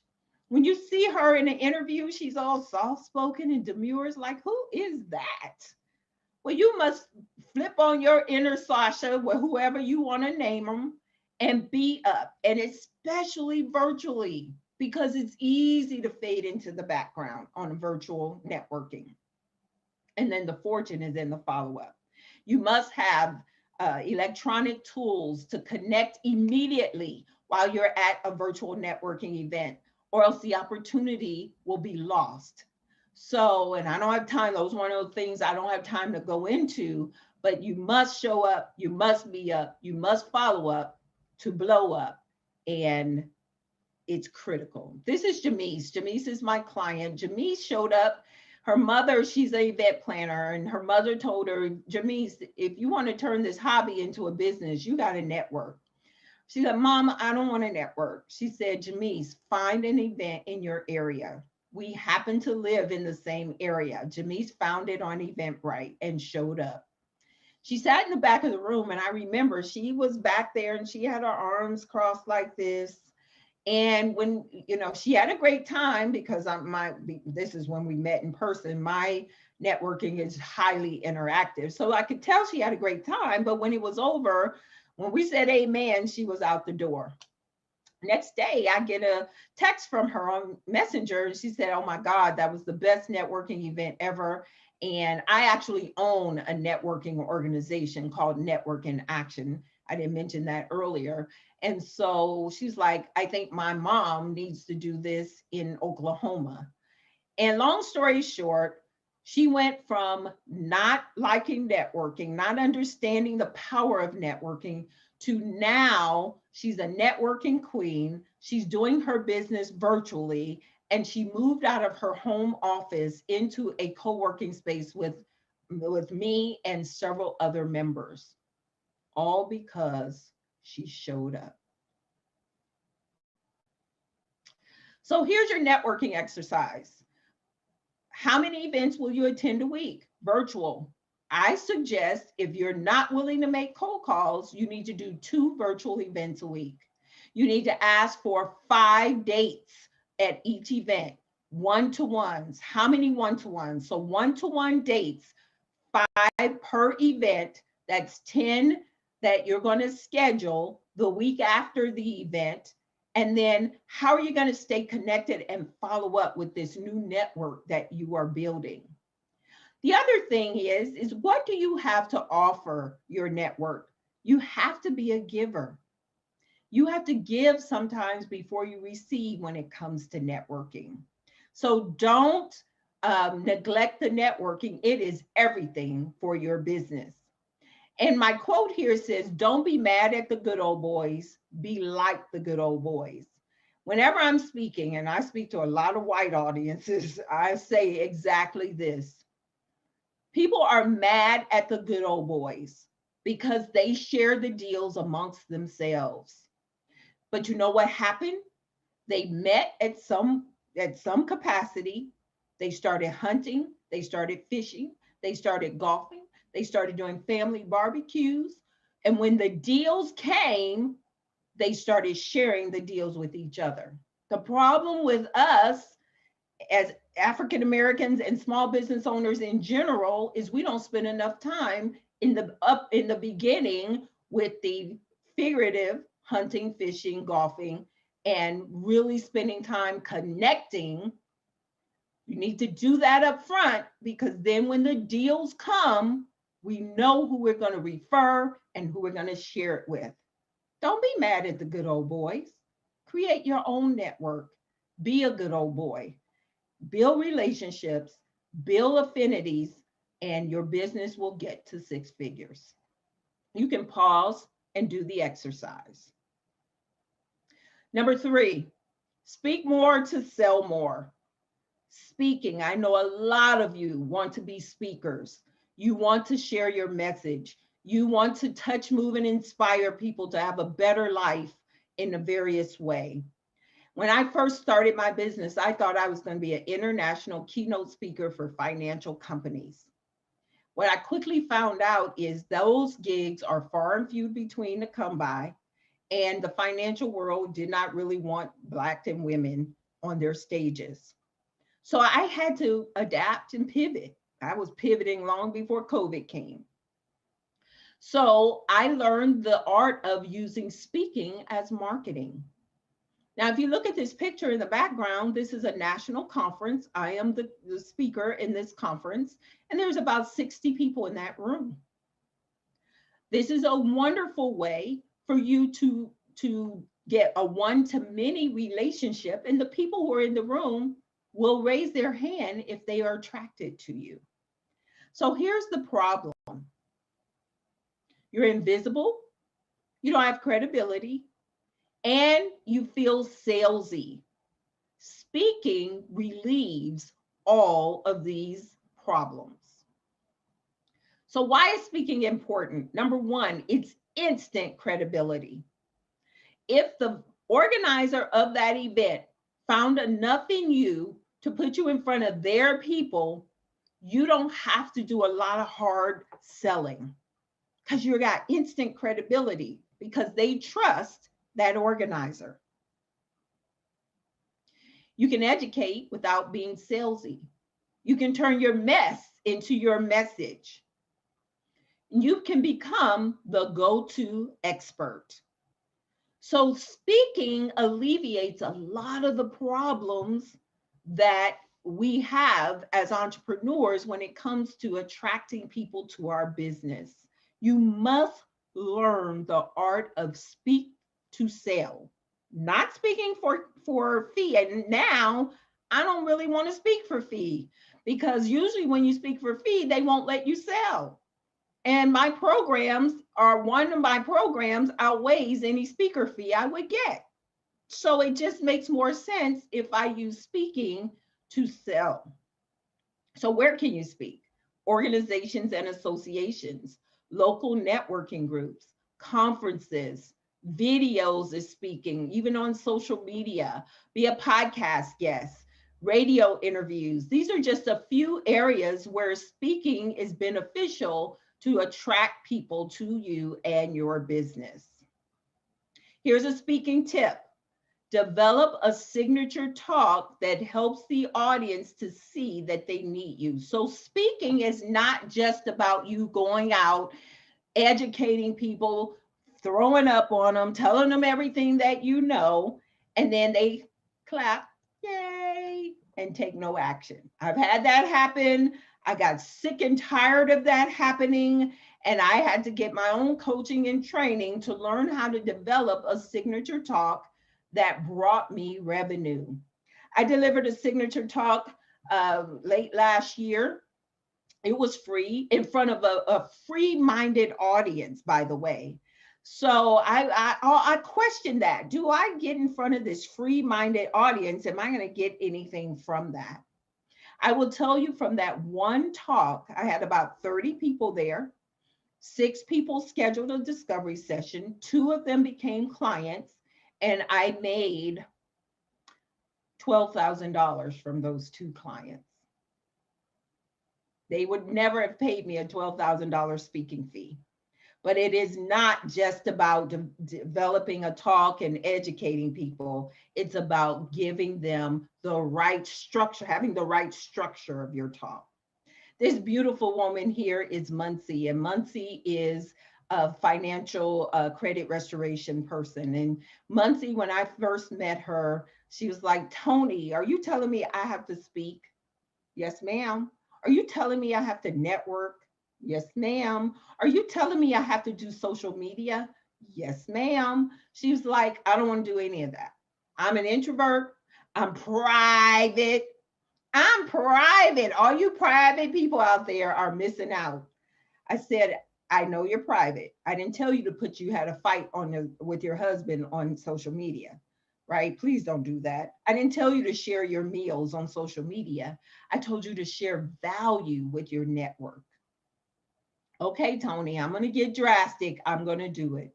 This girl is out networking, out social media, and out speaking me. I'm so proud of her. She's doing radio interviews. She didn't want to show her face. Look at her face. Why would she not want to show her face? She was in her head, not in her heart. And I really had to coach her around this ain't about you. Do you really believe that what you do will benefit your audience? If you do, then you are robbing them. And I'm talking to y'all now. You are robbing them of the opportunity to change your life, change their relationships, change their money, change their business because you in your head, because you private. So I'm telling you, Muncie, she embraced it, she got it, she understood, she's still private, but she understands the power of networking and she was not gonna make cold calls. So go ahead and flip the page to your next page. This is your Speak More to Sell More exercise. Do you currently use speaking to market your business? I know you probably want to do more of that. Who's your ideal audience? We're back to our target marketing, all that. You see how this all runs together? Once you get your target market, you know where to network, you know who to speak in front of, what topics will move your audience to action. Do you have a method to collect leads at your events? And how will you stay connected with those who weren't ready to do work with you at the event? Let's go back to the beginning of my talk. Remember, I told you, text the number, text drastic. You already have in your inbox my video. So whether you do business with me now or later, I get people from my email list that say, I've been on your list 5 years. I'm ready now. It started with networking or speaking. So pause here and answer the questions for yourself. And also keep this in mind before you pause. Speaking is the marketing strategy that gives over and over and over and over again. It's the best marketing strategy for your business. Number 4, use technology to stay connected. The problem, without technology, no one remembers you, you're not showcasing your expertise, and you're not in front of your ideal clients when they're ready to buy. You have to use email marketing, social media, text message marketing. It helps deepens relationships. It keeps you top of mind, and it allows you to showcase your expertise again, so people will be attracted to you. Social media tips. Use your personal page to build relationships. Build relationships, not likes. So the business page has its place, but a lot of people spend a lot of time building likes. You don't build relationships on a business page. You build relationships on a personal page. When you get your personal page to 5,000 people, then you can go over to your business page. Create a Facebook community. Create a community, bring all of your target into that community and give them a lot of value. And the money is in Messenger. You ask for dates in Messenger. You build relationships in Messenger. You help people in Messenger. So these are my tips for using social media. So here's the exercise. What are your top 3 social media platforms? What will you do to leverage your friends and attract them to your business? How many offline requests for appointments will you make? And what are the buying clues you can watch for in social media? As an expert, a coach, an author, people tell you all their business, especially on Facebook. And those are buying clues or selling clues for you. So if someone just got married, for instance, they need life insurance if you're a financial professional. Congratulate them, then go over to Messenger and say, I'd love to help you to make sure your family is protected. If you're a realtor, people tell you change of life all the time. And so pay attention and offer value. Don't just say, buy from me, offer them value, build a relationship, and social media relationships turn to business. Number 5, develop your sales muscles. Ain't he fine? Okay, I digress. Develop your sales muscles. So the problem is too many business owners hate sales and they stay away from the sales conversations. They hem-haw, tiptoe around. You put too much time on non-sales related activities. You're adjusting your website, you're writing blogs, you're posting on social media. All that stuff is important, but you gotta spend your time on money generating activities.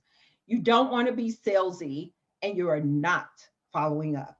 You don't have the systems for following up and you're not picking up the phone and following up. It's a major problem for small business owners. So here's my 6-figure sales strategies. Let me say this. You can't get to 6 figures without sales. No deposits, no 6 figures. So please learn how to effectively generate leads. Stop cold calling. You're probably not doing it anyway. Be intentional with your sales conversations. Have a discovery process. What are the questions you need to be asking your prospects? Another reason for target marketing, because then you know what questions and what pains they already have. And then know your worth and charge it. Many of you are not charging enough. And it's because you have a weak target market. And so everything goes back to target marketing. So here's my sales tip. Learn to like sales. People say to me, but Toni, can I hire someone to do the sales? You could, but what if they leave you? Then what? As a business owner, you are responsible for bringing in the dollars. If you hire someone, they are helping you. They are not primary. Never leave grocery shopping or cooking to someone else, because otherwise you would starve. So develop your sales muscles. What are your prospecting activities? Turn in your workbook. Answer these questions. How many prospecting activities are you doing per week? How many sales presentations or strategy presentations are you doing per week? How many follow-ups from previous week's calls? And how are you tracking your follow-up? Listen, you guys, the fortune is won and lost in the follow-up. You need to be a winner and follow up like a champ. You will never get to sell 6 figures if you're not telling people your price. If you're not priced right, if your offers are priced too low, you will be out of business. And I'm passionate about helping you to see that you've got to have these sales conversations. All that other stuff is nice to have, but it will not put money in the bank account. Here's a success story. This is Val, beautiful Val. Val is my client. We kept in touch, met her 8 years ago. She was actually in one of my first books. And then we lost touch, but we stayed connected on Facebook. I did a Facebook Live. Timing, God's timing is interesting. I did a Facebook Live and she commented, hadn't seen her in years. I said, Val, I miss you. Let's catch up. My catch-up calls are my prospecting calls. So we scheduled, I said, here's my link. She scheduled a prospect or a catch-up call. What are you up to? What are you up to? You bought a networking franchise, she said. I need to network. I got a new business. I'm a copywriter. I was like, I need a copywriter. I have a conference coming up. I don't know what I'm writing. We partnered. I paid her. She paid me. She's my coaching client. Remember, I'm the coach that connects. I've connected her internationally within very quickly because so many people need copywriting. So here are my strategies. To recap, get your target market, know who they are, where they are, and go after them. Use networking to build relationships to be able to turn those contacts to contracts. Speak more to sell more. Speaking is the #1 way to attract people to you. Use your social media, technology, email, text message marketing, and then learn the art of sales, because without sales, you will never get to 6 figures and beyond. So I'm going to allow you to take a look at this. I'm not going to go through this line by line, but it's time for you to get drastic. And if you're a speaker, coach, author, expert, I want to talk to you. I want to help you. Plus, I have a network. So if it's not me, I can refer you to someone else. I'm always trying to help and build my network. You already know what it's like to experience mediocre results. You already know what it feels like to have a bank account that doesn't reflect how good you actually are. And you know it's time to get drastic.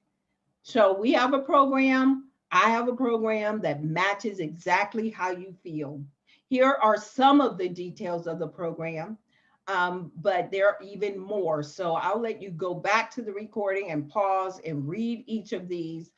My program is very robust. I would love to work with you and help you. And I'm also certifying drastic results coaches. So if you're a health coach, relationship coach, money coach, or business coach, I would love to talk to you about getting certified under my program so that you can use the Drastic Results brand and you don't have to start from scratch with your coaching. So if you know you're ready to have clients and customers beating down your door, you're ready to have more speaking engagements than you've ever imagined, and you're ready for drastic results, this is it. Schedule your get to 6 figures now strategy call. Go to meetwithtoniharristaylor.com. Again, that's meetwithtoniharristaylor.com. Click book appointment. Click on get to 6 figures now. Let's spend 30 minutes together. See how I can help you. If I'm not a good fit, I know a ton of people and I can make a recommendation for you. Plus, I just want to know who you are. Again, that's meetwithtoniharristaylor.com. Let's connect. Like all of my pages, you can go to Facebook and you can put in these URLs. In fact, I ask you to pause here, go over to another tab, and go ahead and connect with me. Join the sixfigurenetwork.com. That's my free Facebook community. Or you can just go through Facebook and search for the 6 Figure Network. And there I offer a lot of value, information, tips, and strategies on how to grow your business to 6 figures. I have a partner in that group. Her name is Tish. You might even find her in this iconic. So go ahead and listen to her as well. But join my community. That's where relationships truly are built. I have a TV show, The Drastic Results with Toni Harris Taylor TV show. So subscribe to my YouTube channel and follow me on all the other social media platforms. I want to thank you for this opportunity to pour into you my strategies to get you to 6 figures and beyond. I want you to please remember, nobody gets to 6 figures without getting their sales game.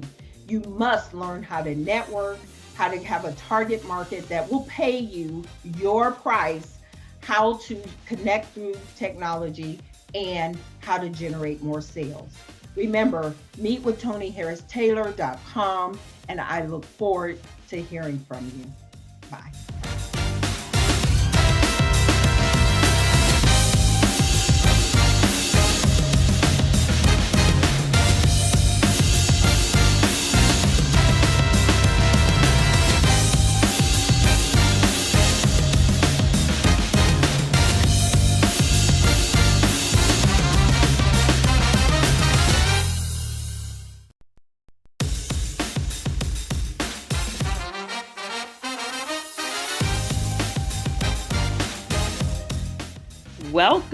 Welcome to the BlackCEO iconic panel.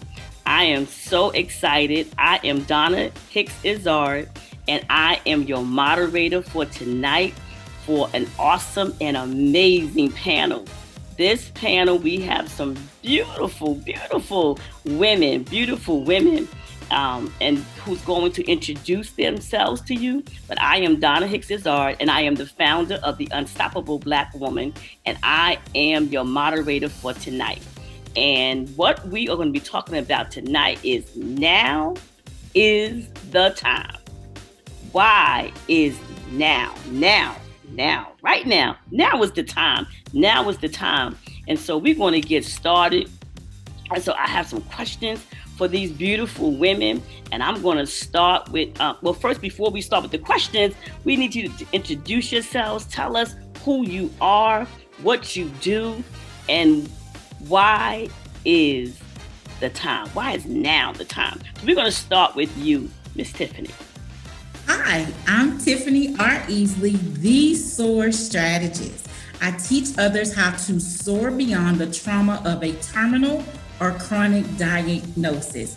And you know what? Now is the time, because in 2020, the globe went through a pandemic, and it was something that shifted our world. So now is the time for me to help you soar, to see it, to own it, to attain it, and to regift it. That is why now is the time for me. Awesome. We're going to move to Travis Michelle. Hi, everyone. I'm Travis Michelle. I'm #1 international bestselling author of Saving Lives While Fighting for Mine. Becoming an entrepreneur during a pandemic, 2020, who would have thought? Here I am, a registered nurse, and have a dream in my mind that, I have an opportunity to write. What am I going to do? What am I going to write about? Now is the time. Not tomorrow, not later, but now is the time, even during a pandemic. So I help Black women navigate and strategize during a divorce so that they can regain confidence, increase their self-esteem. Because let me tell you, when you're going through a divorce, it is chess, not checkers. We have to realize it is a business. But when you're a Black woman, it's totally different. So I help you to learn to love yourself so that you don't have to bleed all over everybody else. Wow. Now is the time. Now is the time. You heard it here. You heard it here. Now is the time. And these are two amazing women who's going to share more about why now is the time. And so before we get into questions, let me share with you why I believe now is the time. Now is the time. Now is the time, especially for Black women, Black and brown women. Now is the time for us to rise up. Now is the time for us to take our position. Now is the time for us to show up, speak up, show up and speak up. Why? Because now is a time unlike any other. And I believe that God raised us for a time such as this. Now is the time. Now is the time. We are no longer playing small. Now is the time. We are no longer dumbing down. Now is the time. We are no longer not taking our place. And something that I always share with women in my Unstoppable Black Woman movement, now is the time, because when you know who you are and what you can do, there is nothing that can stop you. You become unstoppable, and now is the time. Now is the time. And so I'm going to go and look, I can just do this all day or every day. Why is now the time? Why is now the time? So I'm excited about this topic. And so, Travis Michelle, why do you believe that you were created for a time such as this? One, I'm centered in God, right? That is who my foundation is. And I made a decision last year to really make God my pilot. I'm put on this earth for a reason. I had to figure it out. I had to go through some stuff. I had to try different things, but I knew I was meant to be a registered nurse, right? So this year is 25 years. So I know I made the right decision. Wow. But then I knew there was more. You have an assignment right? We all have our own assignments. Some people just never find out what their assignment is. I'm fortunate that I found out one of my assignments.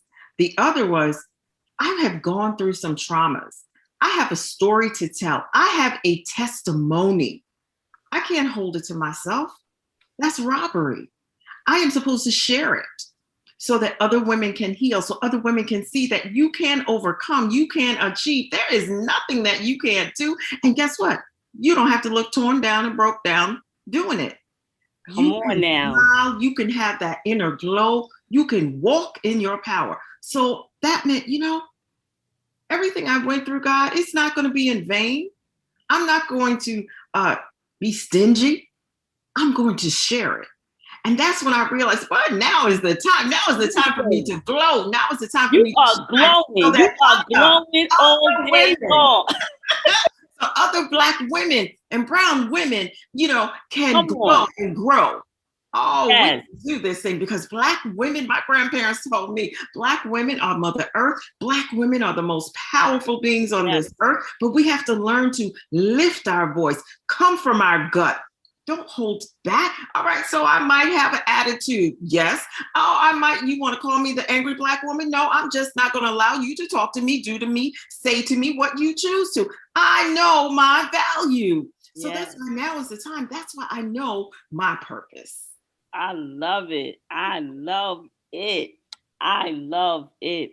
So Tiffany, I want to ask you, what would be the cost, do you believe? What would be the cost if you did not seize this time right now? What would be the cost? The cost would be my purpose. It would cost me the essence of who I am and why I was created. If I did not seize my now at this moment, my existence would be not even a concern because I would just be here. It wouldn't even matter. Right now is the time for all of us as Black women to take our stage and to declare with boldness and authenticity in all of the things that we are, that it's our time to shine. We have so far for so long been in the back of everything. The corporate office. We sit at the table, but we sit at the far end of the table. Now we are being moved to the front of the table into so many things and positions because now is the time, because our purpose is being manifest in this season, which is what? The now season. So it would cost us, not just me, us, our mere existence, our purpose for being. We are nurturers and creators. We create life. So if we are not moving in the now, life cannot continue. Absolutely amazing. Absolutely. Listen, y'all dropping some stuff on this panel tonight, okay? Y'all, listen, what would be the cost? What would be the cost if I didn't seize this time? And I believe that there would be such an amazing cost of me not honoring God. As Travis Michelle said, I'm a woman of faith. And the cost for me of not seizing this time and this opportunity would be dishonoring God. And I refuse to dishonor God. I refuse to dishonor God because I believe that it was God who made an intentional decision to create me for a time such as this. I believe that it was God. God know by himself. He made an intentional decision that I would be birthed, so I would be able to rise up and show the world who I am because of the amazing God that created me, that created you. And so the cost is just too powerful. The cost is too deep for me not to seize this moment. And when I tell you I'm seizing this moment, I'm seizing this time. Now is the time. Now is the time. I remember even asking God, God, like, okay, why now? Why now? And God said, and why not now? And why not now? Why not now, Donna? Why not now? This is a time. I created you for this time. I created you to use your voice. I created you for my purpose. Now is the time. Now is the time. And so I'm excited about it. I'm excited about doing all that God has positioned me to do. And so I'm glad about it. Okay. I'm glad about it. I'm showing up. I'm speaking up. I'm standing up. I'm not playing with this thing here. Okay. Not playing with this thing. And so Tiffany, when did you know? When did you know the power of this time? When did you know the power of this time? I love this question. I knew in March of 2020 when the pandemic hit, because I stopped and I said, God, wait a minute, a pandemic in America? We are one of the strongest countries. We have all this power. What are you saying to us? And he said, you've forgotten your center. You've forgotten your core. You've forgotten who created you and gave you the power. The power relies in me, not in what you do and who you become and all the things that you get. And at that time, I realized that for SOAR, I had to stand up authentically with boldness and clarity and go after those individuals that I serve, because they may not come to me. They may not book a session with me. They may not understand that I'm in the middle of this diagnosis and I have no idea that I need help. But now is the time for me to go and grab them and bring them along and empower them and say, hey, you're not alone in this. And so as I watch this pandemic play out and I watch how God is using Black women in positions of power to be a voice to the nations. Yes. The nations. I'm like, now is the time, because he strategically positioned Black women. Yes. The vice president. Various cities now have female Black mayors in power, in position, in purpose right now in this season. That's why. Come on, Tiffany. Come on, Travis, Michelle. I'm going to give you that same question. When did you know the power, the power of this time? When did you know? Well, I was unfortunate to have had COVID. And when you are going through, a health issue, a health crisis, and the doctors couldn't tell me what it was because this was in February, but I was sick and I was calling 911. And fortunately, I was able to clear up and to finally breathe. So I didn't, because I am a registered nurse. So, I was trying to take care of myself. But I was like, God, what are you saying to me? You have spared my life. But what is it that I am supposed to be doing right now? And I was looking at, this didn't happen just in New York City.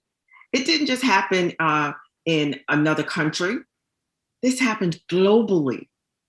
God was saying, okay, so you want to do your own thing. Well, I am the creator of all. So you need to listen up. Now, some of you are not going to listen, but those of you who are, this is a wake-up call now. And I was like, God, I don't want to be left behind. And that's, again, like I said, God, if you are my pilot, I will get out that seat, because clearly I don't know what I'm doing. I will share how you have brought me. I will tell my testimony, because see, when you know your why, you can't be silent. When you know your why, it comes up all in your spirit. You're uncomfortable. Nothing you do is, why is this not working? Because you're not walking in your purpose. You're not walking in your why. And, as you were saying, you're sore. Being a registered nurse and dealing with patients who have cancer and they don't know which way to go.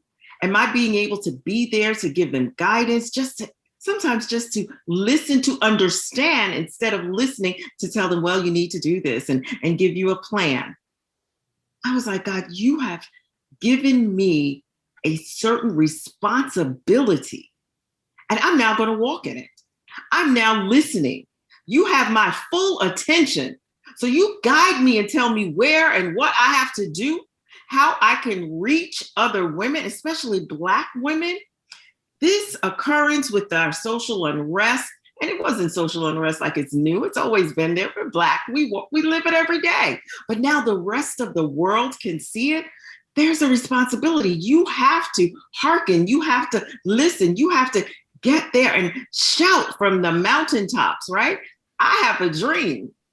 I know who I am. I have been burnt. I have gone down from ashes to rise as a phoenix. I have a message. So I have to share it. I have to talk it. I have to live it. I have to be about my purpose. And that's why. Wow.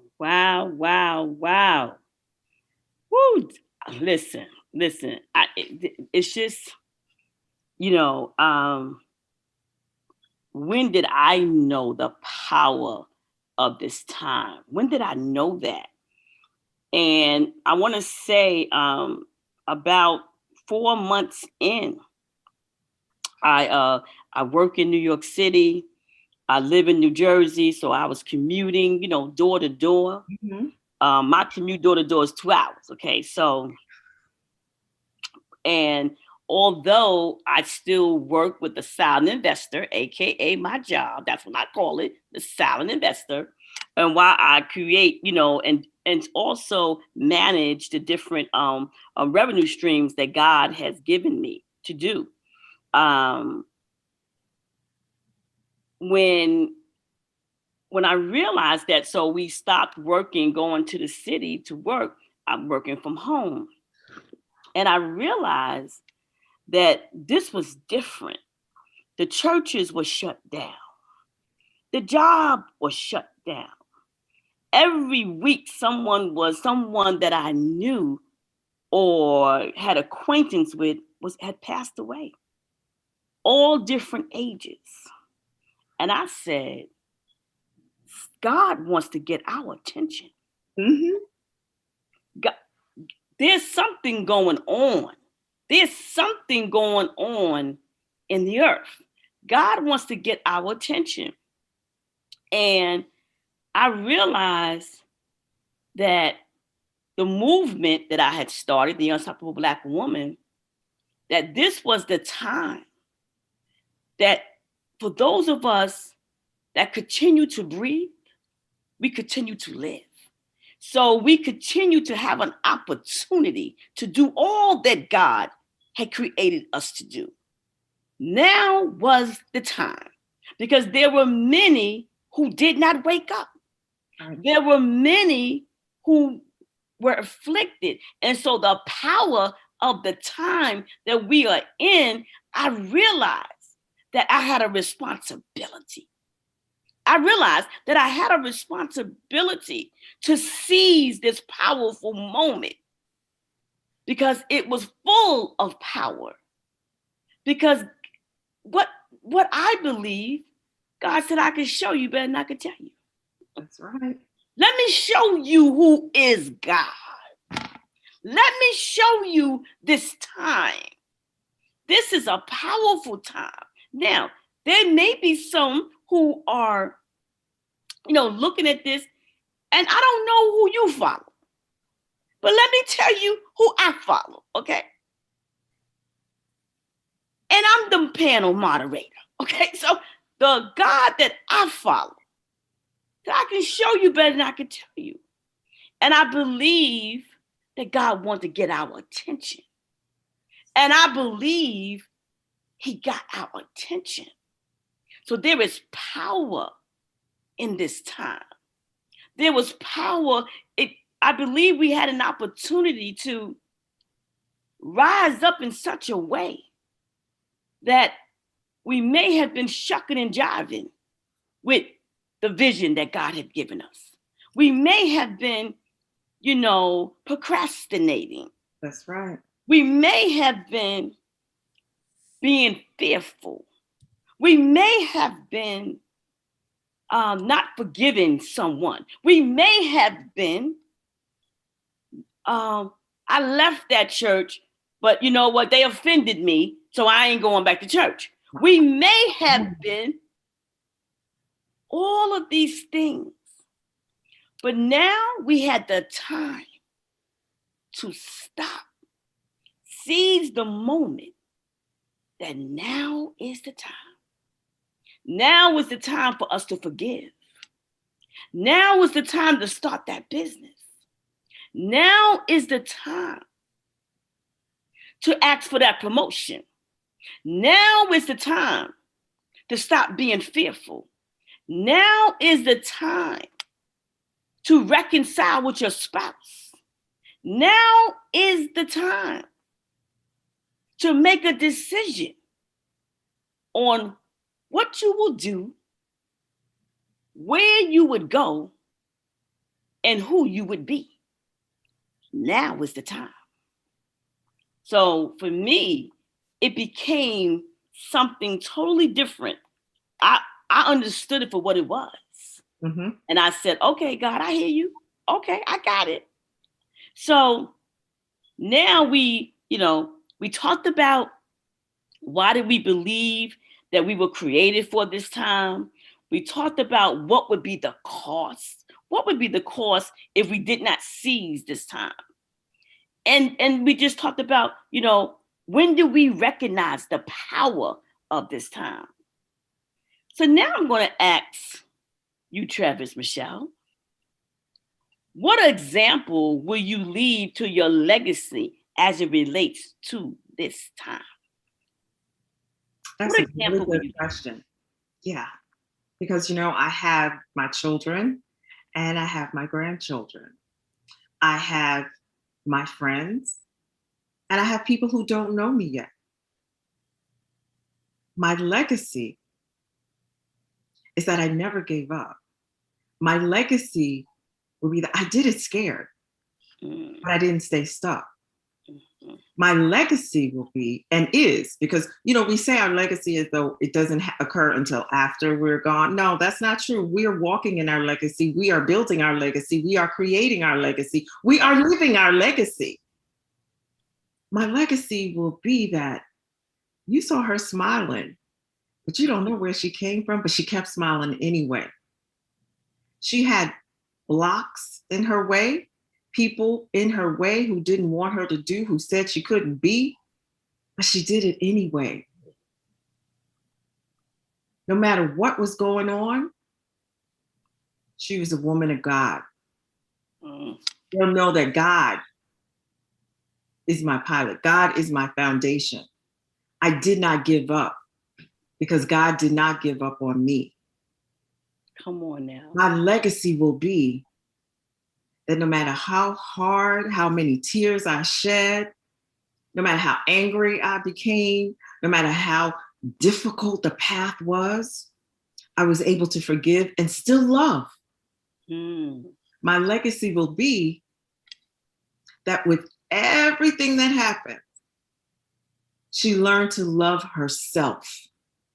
That's so good. So that I could then love someone else. So good. My legacy will be that she stood up. She spoke out for those who were less fortunate. She spoke out for herself. She let you know that you do not have to look beat, battered. You don't have to look like from where you come through from and what you've gone through. My legacy is that no matter what, I kept going in times such as this, in times where people said collectively what you couldn't do, who you couldn't be, that she marched on the streets like her ancestors, like her grandparents. She wasn't afraid to stand up in a time such as this. That is powerful. That was powerful. And, you know, and as we talk about legacy, right? So we're in a time that men and women of color, we're often asked about legacy. Mm-hmm. And so many different cultures, they are on point about their legacy. And so I often reflect on the one person who made it crystal clear that legacy was so important. And for me, that was my shero, Harriet Tubman. Harriet Tubman was the one person that I learned about as a little girl growing up in Harlem. And as I would go to the library, I was 8 years old. And I learned about Harriet Tubman, and something happened to me. Something happened to my spirit. And so today, I think about the legacy that we are still talking about what Harriet Tubman did so many years ago. Her legacy. And as I think about how God brought it full circle for me, because it was Harriet Tubman's legacy that I had in my memory and how we related to unstoppable Black woman, because she was the epitome of an unstoppable Black woman. She knew who she was, but it was her legacy. Her legacy that carries us through today. It was her legacy that we can rise up as Black women. She was a woman. She was a Black woman. She wasn't a man. She freed over 300 slaves, but her legacy, she was unstoppable. And so that's why I believe our legacy is so important. Because, and I'm going to go back to this.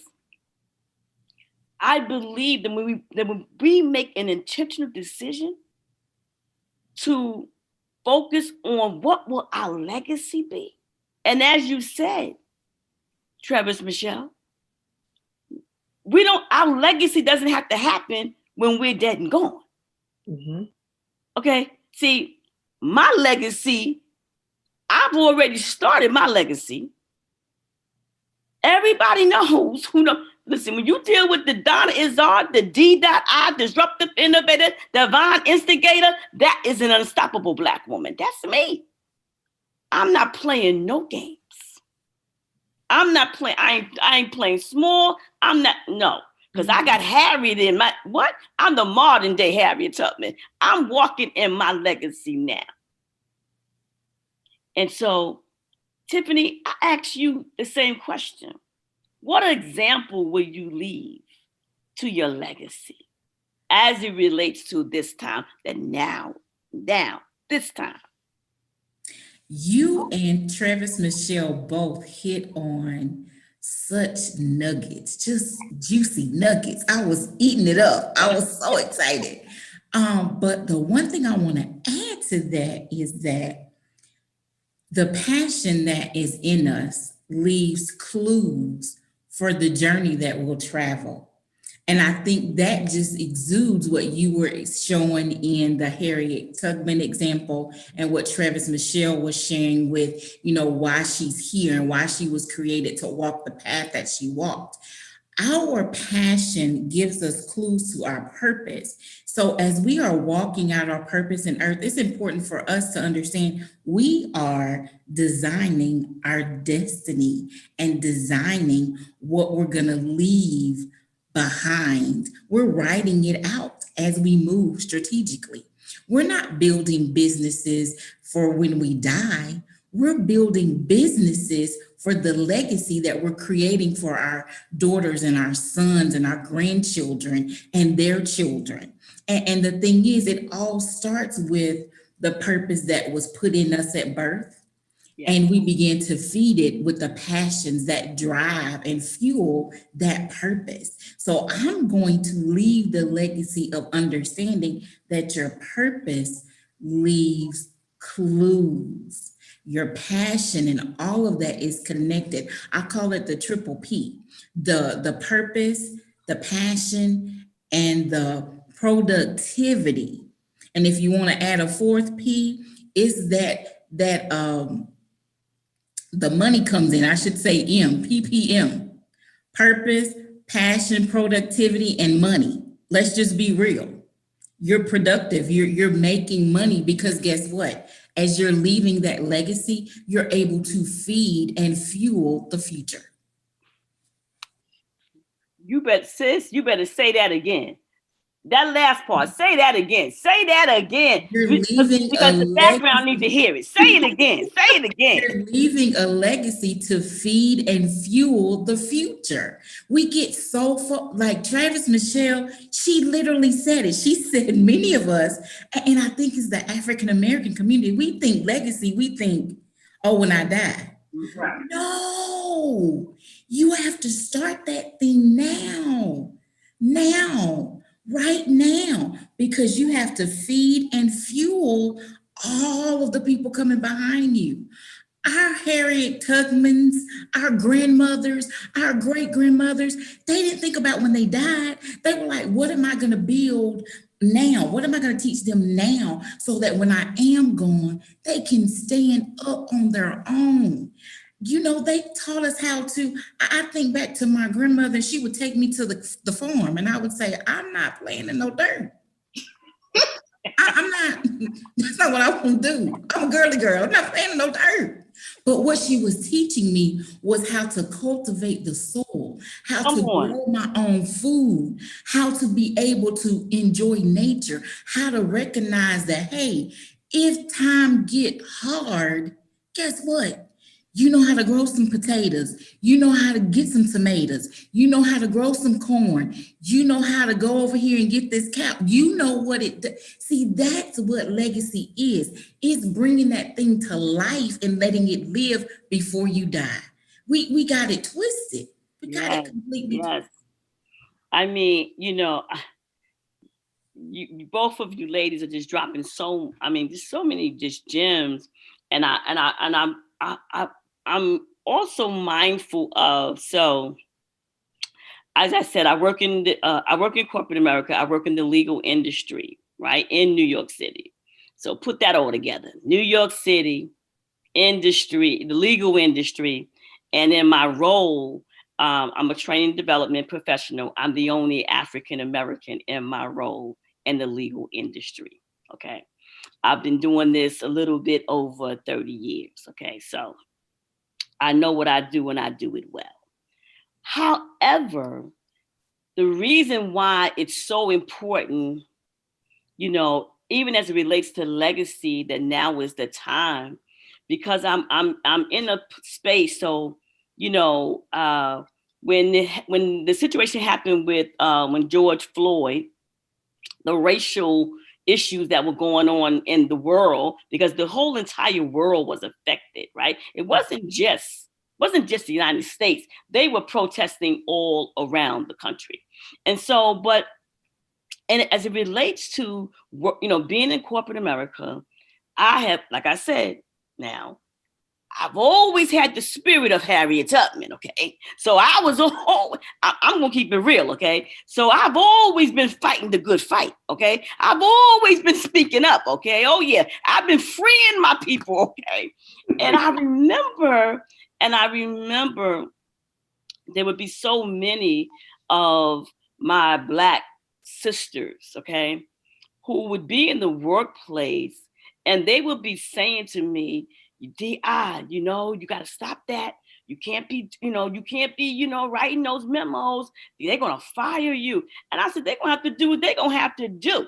Okay, because it is what it is. I'm not going to be quiet. I'm going to speak up what they're doing. If there's disparity with pay or whatever, if I saw some injustices going on, no. And because I worked in the law, I understand. I knew what the law was. So come for me.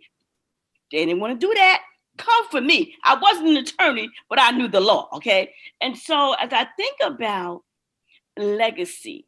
And so now I've been fighting this good fight. I've been fighting for my sisters and my brothers in the workplace. I'm going from law firm to law firm. But now I think about the legacy. So now I'm actually, God is funny. God got jokes. Because I'm actually working in the law firm where I have raised some complaints against some of the owners of the firm and the attorneys who think that they got, who now God had, because of what happened with George Floyd, that now I'm on a race and relations task force, that now they are learning from me. They are sitting at my feet. They are learning from me. So now is the time. So as part of my legacy, they will know now and later. They will know that she stood up, she stands up, she speaks up, and she shows all the way up because of the God that I serve.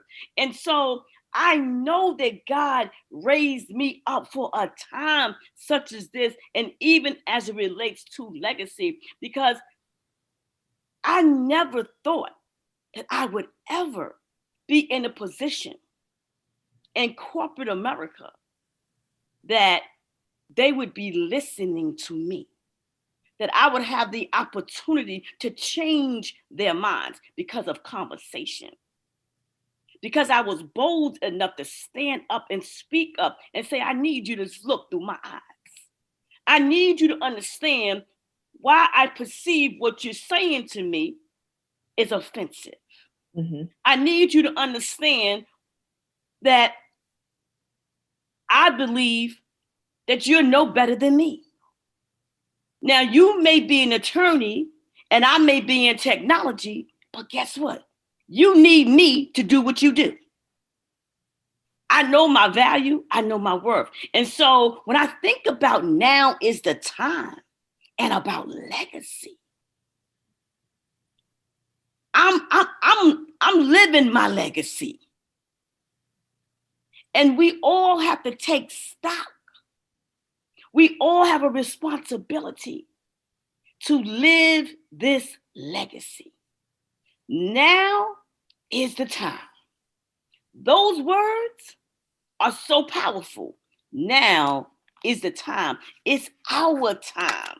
It's my time. It's your time, Tiffany, and it's Travis Michelle's time. Now is the time. And so let me ask you both this question. Travis, Michelle, what would be the one thing that you are doing now that's going to affect your later? The one thing I'm doing now that's going to affect my later is that I decided to take charge of my financial freedom. I have decided to do something about it instead of just talk about it. I have decided that my business is going to promote me financially as the CEO of my company, so that I do not have to rely on any other resources, that I will be financially independent, that I am.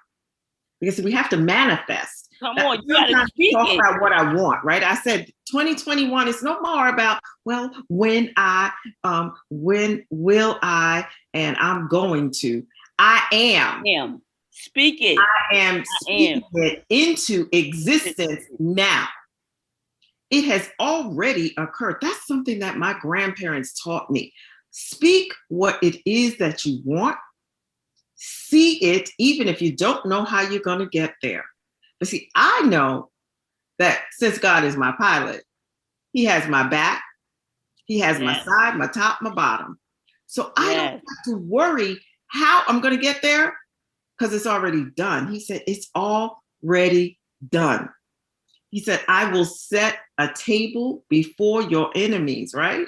So all of those folks that didn't believe in me, didn't think I could, wanted to talk about me, that's okay. Because you're going to come to me and say, I need you. And, I'm not going to ignore them. I'm not going to be harsh. I'm going to smile because I don't have to say I told you so. And I'm going to help them.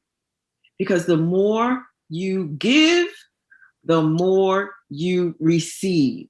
We have to stop thinking that, well, if I share a little too much, then they're going to take it. Nobody can tell my story like me. Nobody else lived my story. Nobody else has what is for me. Because when God says it's for you, it does not matter. I have been I have been offered jobs and I was like, I didn't get my master's yet, and I'm a Black woman. So come on, that's not going to be, I'll go on the interview, God, because, it was an opportunity. And I got hired on the spot because it was for me. It was for you. Right? So being able to walk in my purpose, stand in my purpose. Because I think we're walking, so we're always moving. But sometimes we just have to stop. We have to stand. We have to stand when we can't do anything else. And Donnie McClurkin says, all I could do was just stand. Yes. While the winds are going, while the rain is coming, while people are throwing daggers at us, we're dodging, but you stand. You have to stand solid. You have to stand firm. You have to dig in. Tiffany, you talk about the farm, and my grandparents, came from the South too. Barefoot, you dig your foot in the soil, right? Become a root so that you are a rock. So that I can stand on the rock called Jesus. That's what I'm just saying here, because I can't talk about my journey. I can't talk about my testimony. I can't share my story without first giving honor to God. Because, I'm not self-made. I know some of y'all think you're self-made. I hear you, but I'm God-made. Yes. So that is one thing. The time is now. The time is now for us to share. When we saw the injustices, everybody saw it from around the world. It couldn't be ignored anymore. No. This is our opportunity. We have to seize it. We are seizing it. And we have to make sure that we continue to stand sure-footed, right? Those from the South, y'all know what I'm talking. You got to be sure-footed.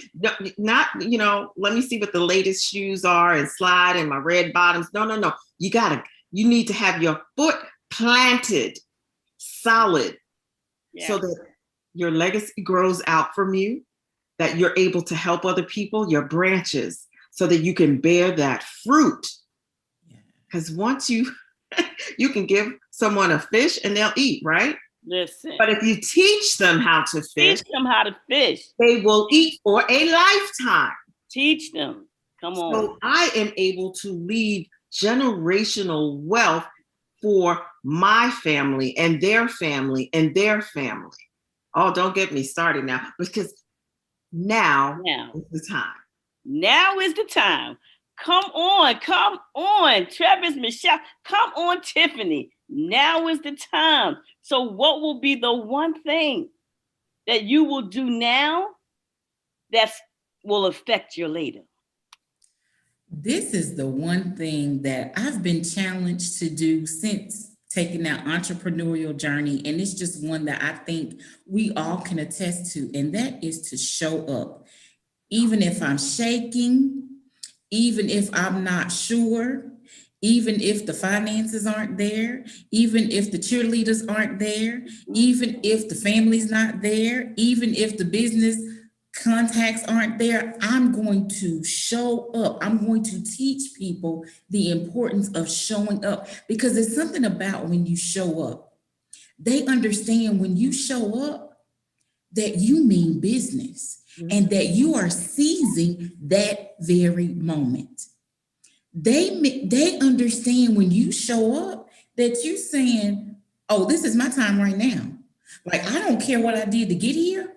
I'm here now. And now that I'm here, I'm going to give you everything that I have. I'm going to give you the best of who I am and the best of what I have. So I believe that one thing is showing up. Even if you're shaking at your knees, show up anyway. Even if you didn't get to have the makeup slayed, show up anyway.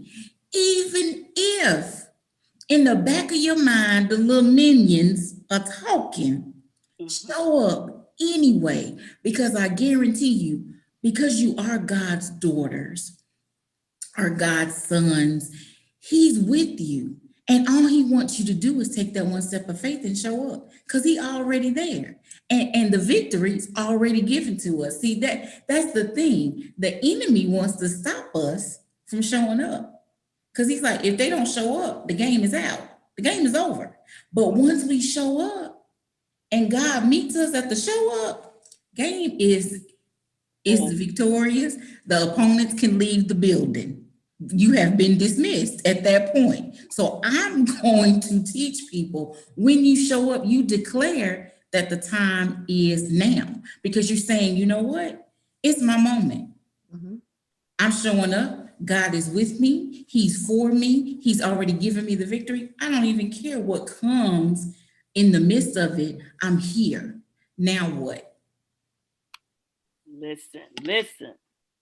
Now is the time. Now is the time. If you don't know that now is the time, when you finish looking at this, because now is the time. Because we didn't drop some stuff on you that you can't do nothing but accept that now is the time. Now is the time. And so we're going to wrap up. And so what I want to hear your ending thoughts for those who are who are joining in with us to share. What are your thoughts, your ending thoughts, as it relates to now is the time? Travis, Michelle? Thank you again for this great opportunity. It's so important that we have a platform to speak on, because now is the time. But more than talking, now is the time for action. Now is the time, we sit back and we have our degrees, and right, we have our positions, and we can talk. But talk is cheap. We have to walk the talk. Now is the time, boots to the ground. Now is the time, okay, you voted. Now is the time to know who your local officers are. Now is the time to speak to that young man, that young woman, and give them your jewels. Tell them your story. You don't have to tell them everything. And so they may have a little attitude. Big deal. You're bigger than that. You're still planting the seed. Now is the time to acknowledge who you are.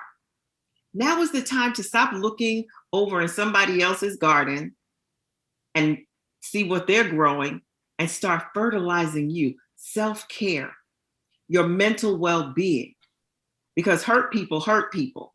Stop bleeding on other people. Now is the time to say, it's okay to not be okay, but I'm going to get some help. Now is the time for you to stand up against, all odds. Now is the time to reach out to those people that you would normally reach out to and say, you know what?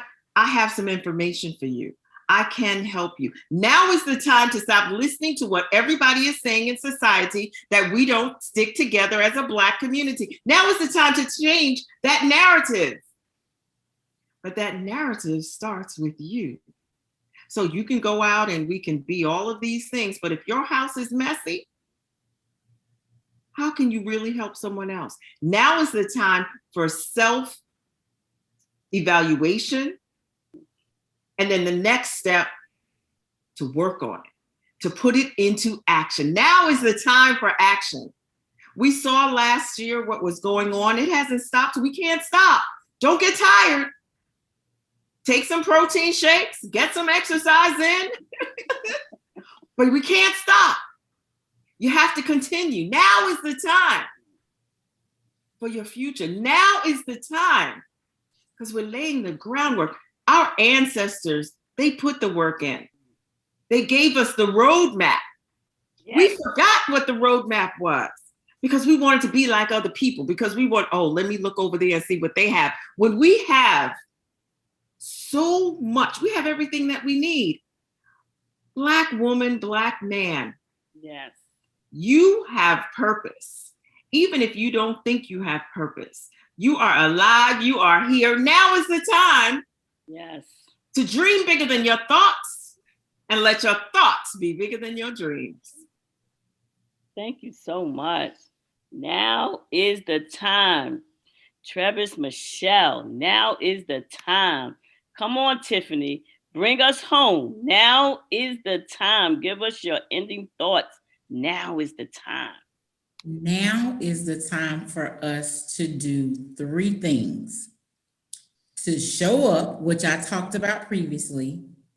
To stand up.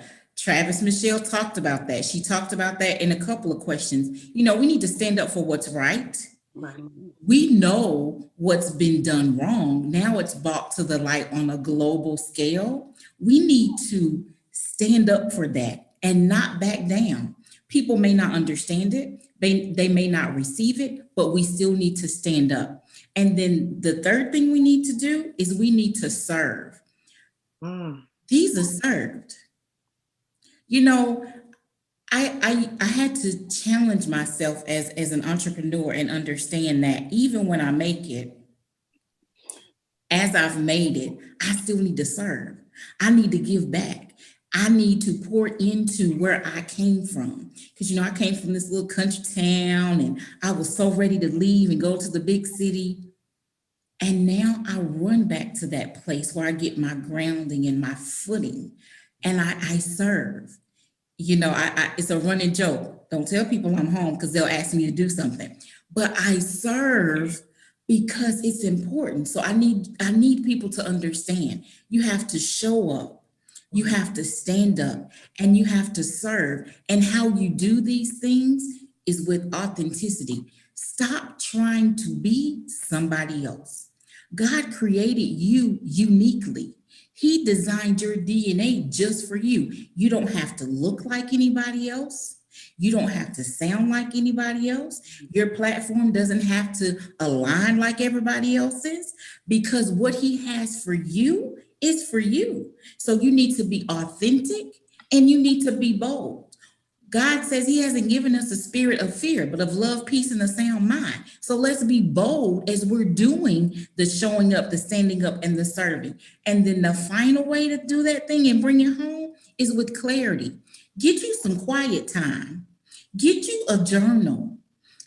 Zoom in and listen, because the thing is, purpose is in us. It was already put in us. We're walking out the birthing process of that thing unfolding and becoming one whole picture, right? So we're birthing it out in phases, right? Trimester number 1, trimester number 2, trimester number 3. So as we are birthing this thing out, we need to understand. We need to do it authentic. Help me with the word, y'all. Authentically, that's it. Because the problem is we looking over here at how she did it. But see, her purpose and her journey doesn't fit your purpose and your journey. So if we are not authentic and we're not bold and we're not getting clarity, we trying to seize up a journey that we're not even fit for, because we're looking at how she did it. Your 3 trimesters are not going to align with anybody else's trimesters. It's just not going to work that way. because you're not birthing the same baby. You're birthing a whole nother baby. So I need people to understand, show up, stand up, serve, do it with authenticity, with boldness and clarity, and watch God blow your mind. Come on. Absolutely. There's some powerful, now is the time gems. That's what I'm going to call it. Now is the time gems that has been dropped here. And I want to say that for me, now is the time. I'm going to leave you with this. So now is the time. You talked about, Tiffany, you talked about, showing up, right? You talked about speaking up, serving, right? Travis Michelle, you talked about, the legacy and what you walking, you're living your legacy now, right? And as we continue to move forward. And so what I want to share, what I want to leave the audience, as well as you two beautiful, amazing women with, is that now is the time for us to change the picture. So there's a quote that I often say, and it's so fitting for here. And the quote is, it's my quote, change the picture, your performance will change, and then your profits change. Now is the time to change the picture and how you see yourself. Now is the time to change the picture in your mind to how God sees you and or that business. Now is the time to change the picture. Now is the time to change the picture, because I promise you, when you change the picture now, your performance will change. And it's then that your profits change. But if we don't seize this opportunity to change the picture at this time, now is the time. If we do not take this opportunity, the now time, to change the picture and how we see ourselves, to change the picture and how we show up, to change the picture and how we speak up, to change the picture and how we serve. If we don't take this time and seize this amazing time, now is the time, my sisters and brothers. Now is the time. Take the time to change the picture. It's just like when those of you who look at TV, right? You look at TV and you're looking at a picture, but you say, you know what? I don't want to look at that anymore. You want to change the channel. And what happens? When you change the channel, the picture changes. Well, I'm going to need you to change the channel now. I'm going to need you to change the picture now. I promise you. God gave me this. Change the picture. Your performance will change. Then, and only then, will your profits change. Thank you. Now is the time. So, I want you ladies to share, how can people connect with you? Share with, how can people connect with you? Because like I said, you dropped some amazing now is the time gems, okay? Listen, if I wasn't on here with y'all, I surely would be connecting, okay? Because I want to hear some more. I would want to know, okay? How can I stay connected to these amazing women who talk about now is the time? So Tiffany, how can the audience connect with you? You can connect with me on my website at tiffanyreasley.com and on all social media platforms at Tiffany R. Easley. Thank you. Travis Michelle. Well, you can connect with me on Instagram, and I'm also on Facebook and at Travis Michelle. You can also email me at info@travismichelle.com. Awesome, awesome. And I am Donna Izzard. And you can connect with me through the unstoppableblackwoman.com or on Facebook, the Unstoppable Black Woman Circle, and also on Instagram. Thank you, thank you, thank you, ladies. You are absolutely amazing. Thank you so very much for just dropping the gems that you dropped. This was an amazing conversation. Thank you.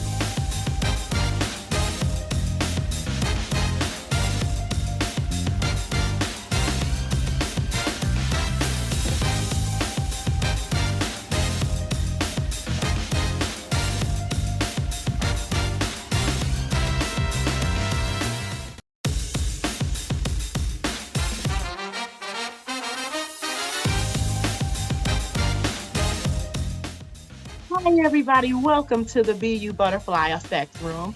I am Andrea, the Chocolate Butterfly, the workshop facilitator and CEO transformer, here to help you in 3 steps to get from victory to, I need to do that again. Hi, I'm Andrea, the Chocolate Butterfly. I am here to help you go from victory. What's wrong with me? I'm doing it again. Okay. Let me take a breath. Hi, I'm Andrea. I am here as the Chocolate Butterfly, the workshop facilitator and the CEO transformer to help you in 3 steps to go from vision to victory. Come join me.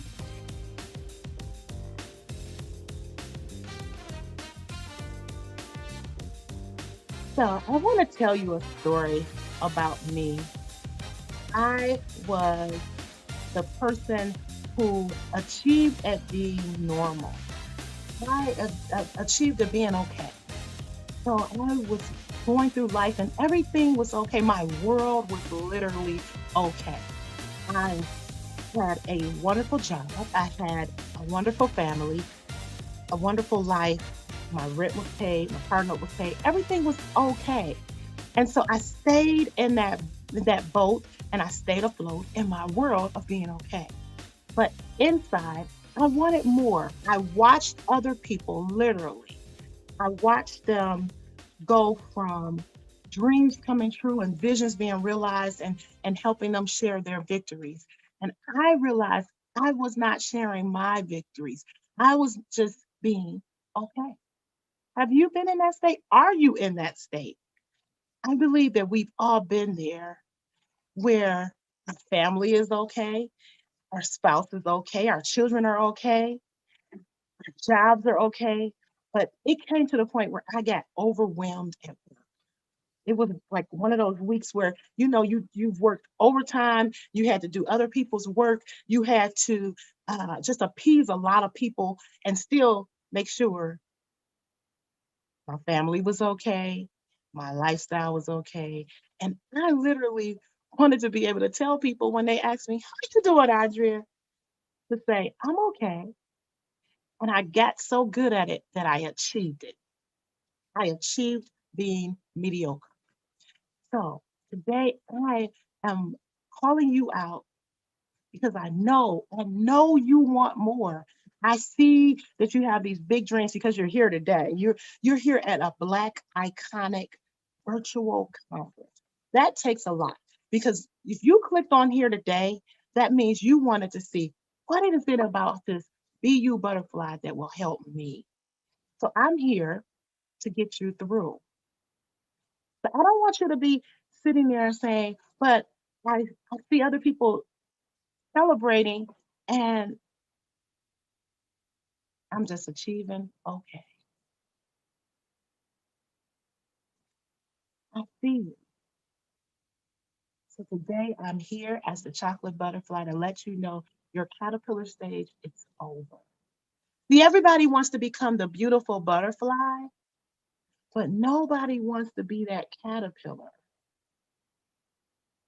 They all want to achieve and they want everybody to see them achieve, but they don't want to do the work. And I talked to a mentor and he told me, he said, what doesn't go on sale is the hard work that it takes to get you to your victory. So I'm asking you to join me and be willing. Do not be conformed to this world of being okay. You can break out, you can transform by the renewing of your mind, like it says in Romans 12:2. You can declare your caterpillar stage is over. So today, I'm imploring you to take this journey and allowing me to take this journey with you. That's what we do here at the Butterfly Effect. We transform you from vision to victory. It, it, it's easy to say, but it's easier to do. So I'm asking you to just step out on faith, and use our butterfly formula to get you to where you are putting on your crown. You can be that woman in that picture. You can be that victorious one. You can have those celebrations, but you have to be willing to step out on faith. So now that we determined that your caterpillar stage is over and you're no longer crawling through life just trying to figure things out,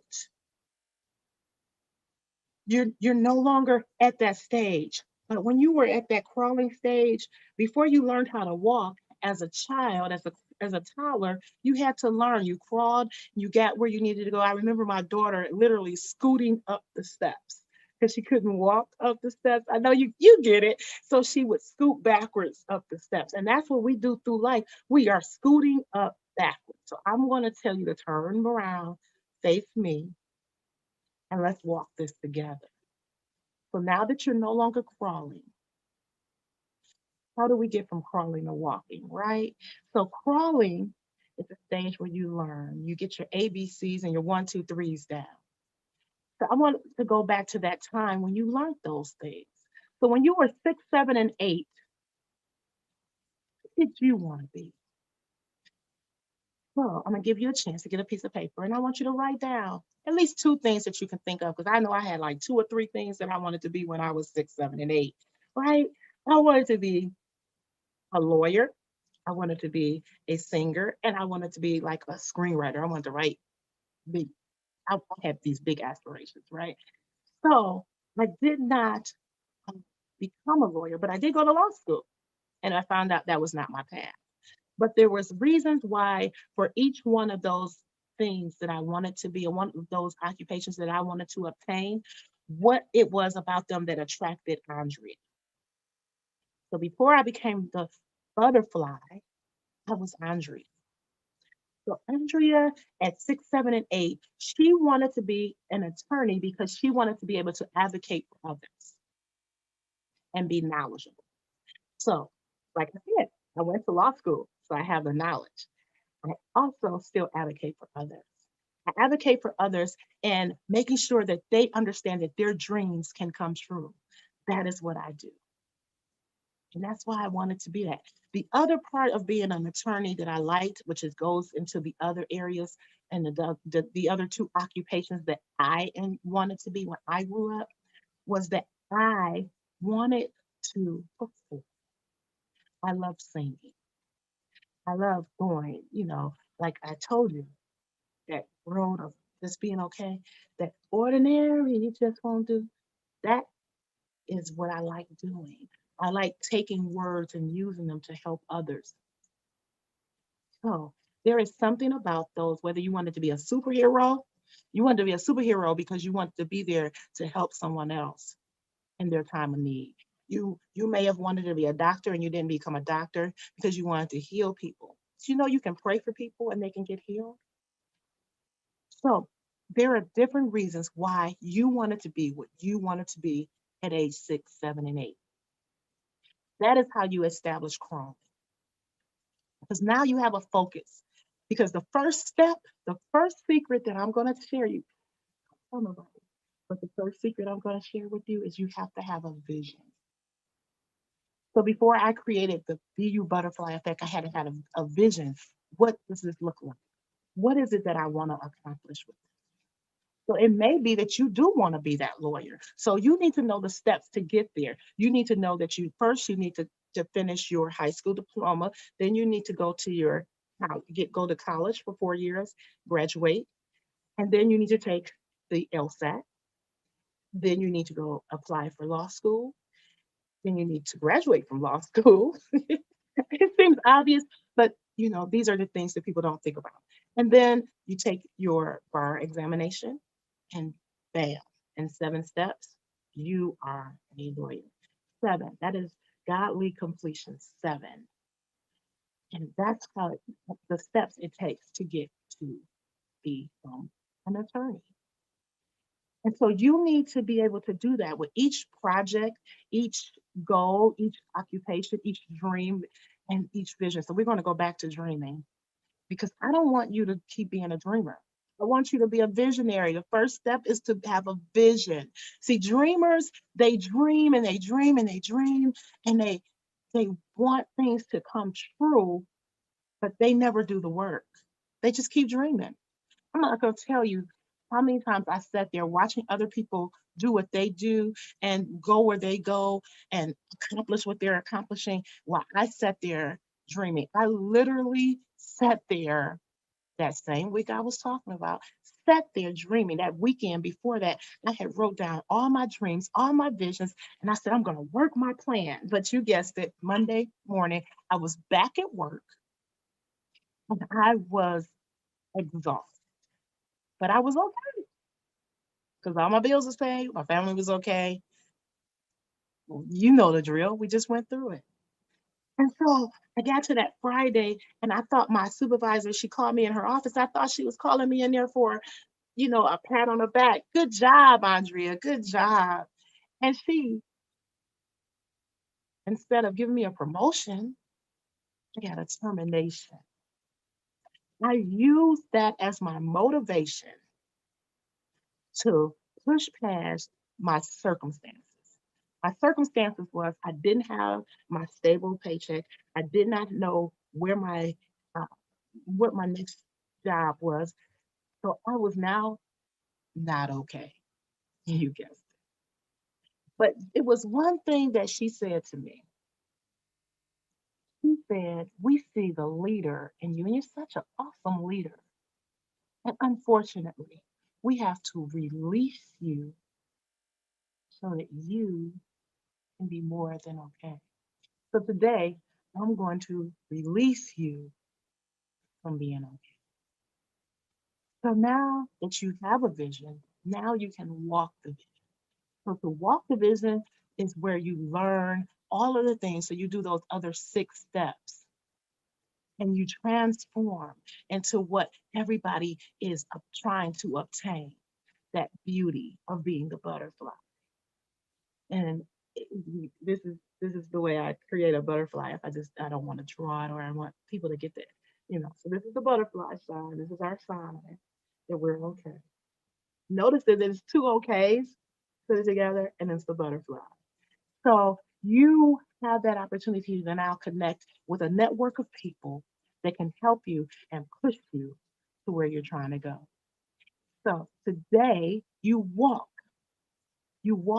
as the royal kings and queens that you are. This year, I was crowned Miss American Ambassador 2021.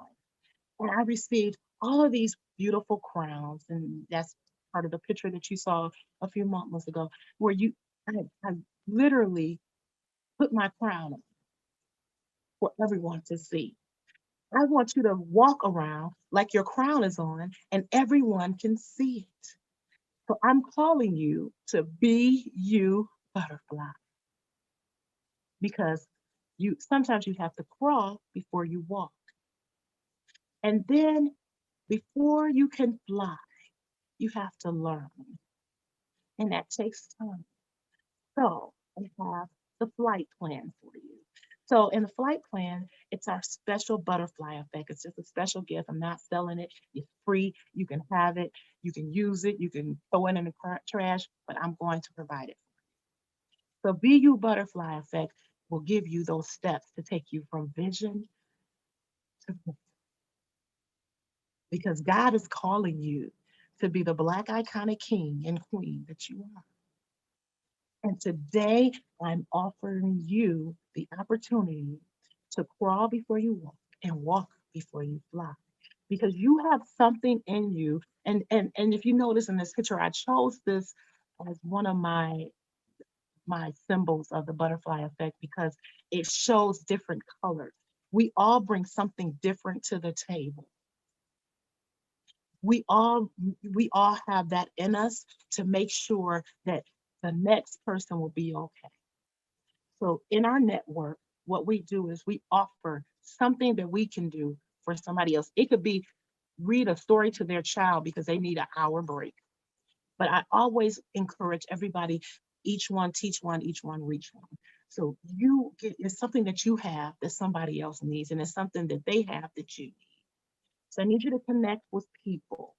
And that's what we do in my group, in our butterfly tribe. I like to call it the BU butterfly tribe because we all help each other and we connect it and we create a different type of world. And notice that this is kind of a world, but it has breaks, so it sprouts. So today I am breaking you free because you were in your cocoon where you were walking and learning, and now you're going to burst a beautiful. So please connect with us. We are on Facebook, Instagram, and Twitter, and we would love to help you get to your victory stage. But today, I hope that I said something that, number one, remember, you must have a vision. Number two, you must push through, you must persevere and get to that point where you don't care about what someone else says or someone else does, but you are focused, laser focused in on what you want. And it's okay to celebrate with others, but they should be able to celebrate with you. And then number three, you're victorious. You're flying. You're flying and you're showing people who you really are and your true colors. And I am Andrea, the Chocolate Butterfly Williams, and this has been the BU Butterfly.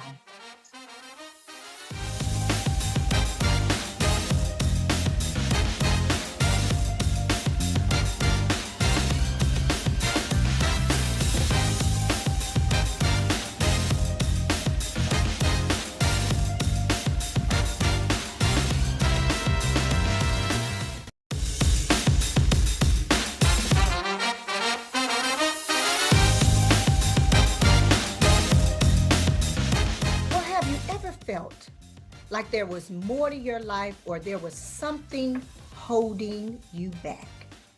Or just perhaps you feel like you've reached a plateau and you're just stuck not knowing what to do next. Well, you see, I've been there and I can tell you it is not a happy place. So let me take you on my journey, which I call Wisdom on Finding You. See, obtaining wisdom has always been a personal quest in my life because I read that it is the principal thing. So what is wisdom? People ask. Well, it's the ability to think and act using knowledge and experience and understanding, common sense and insight. You see, while searching for wisdom in my personal life, I've went through some experiences that cultivated this gift. One experience was when I was 14 years old. But before I share that experience with you, let me just share a little bit about my story and even how did I come up with wisdom on finding you. Well, you see, we lived in Detroit, Michigan on Blaine Street. And my dad, Mr. JoJo, worked for the post office, and my mom, Miss Phoebe, she was a part-time cook. You see, we didn't have much money, but we had a whole lot of love. See, my dad, he was an alcoholic, but he was a worker. And when he was sober, this man was so intelligent and he was so funny. And then my mom, on the other hand, she was just a church woman who trusted and believed in God. And everyone in our neighborhood referred to her as Miss Phoebe. You know why? Because she loved and cared for anyone who stepped in our home. You know, she would feed them, she would clean them, she would listen to their stories, and then she would pray for them. She instilled principles in each of her children: Sharon, Ricky, Donna, myself, Linda, Kim, and Joanna. And we still hold on to those things she taught us to this day. Well, you see, I'm the middle child who always felt a little different.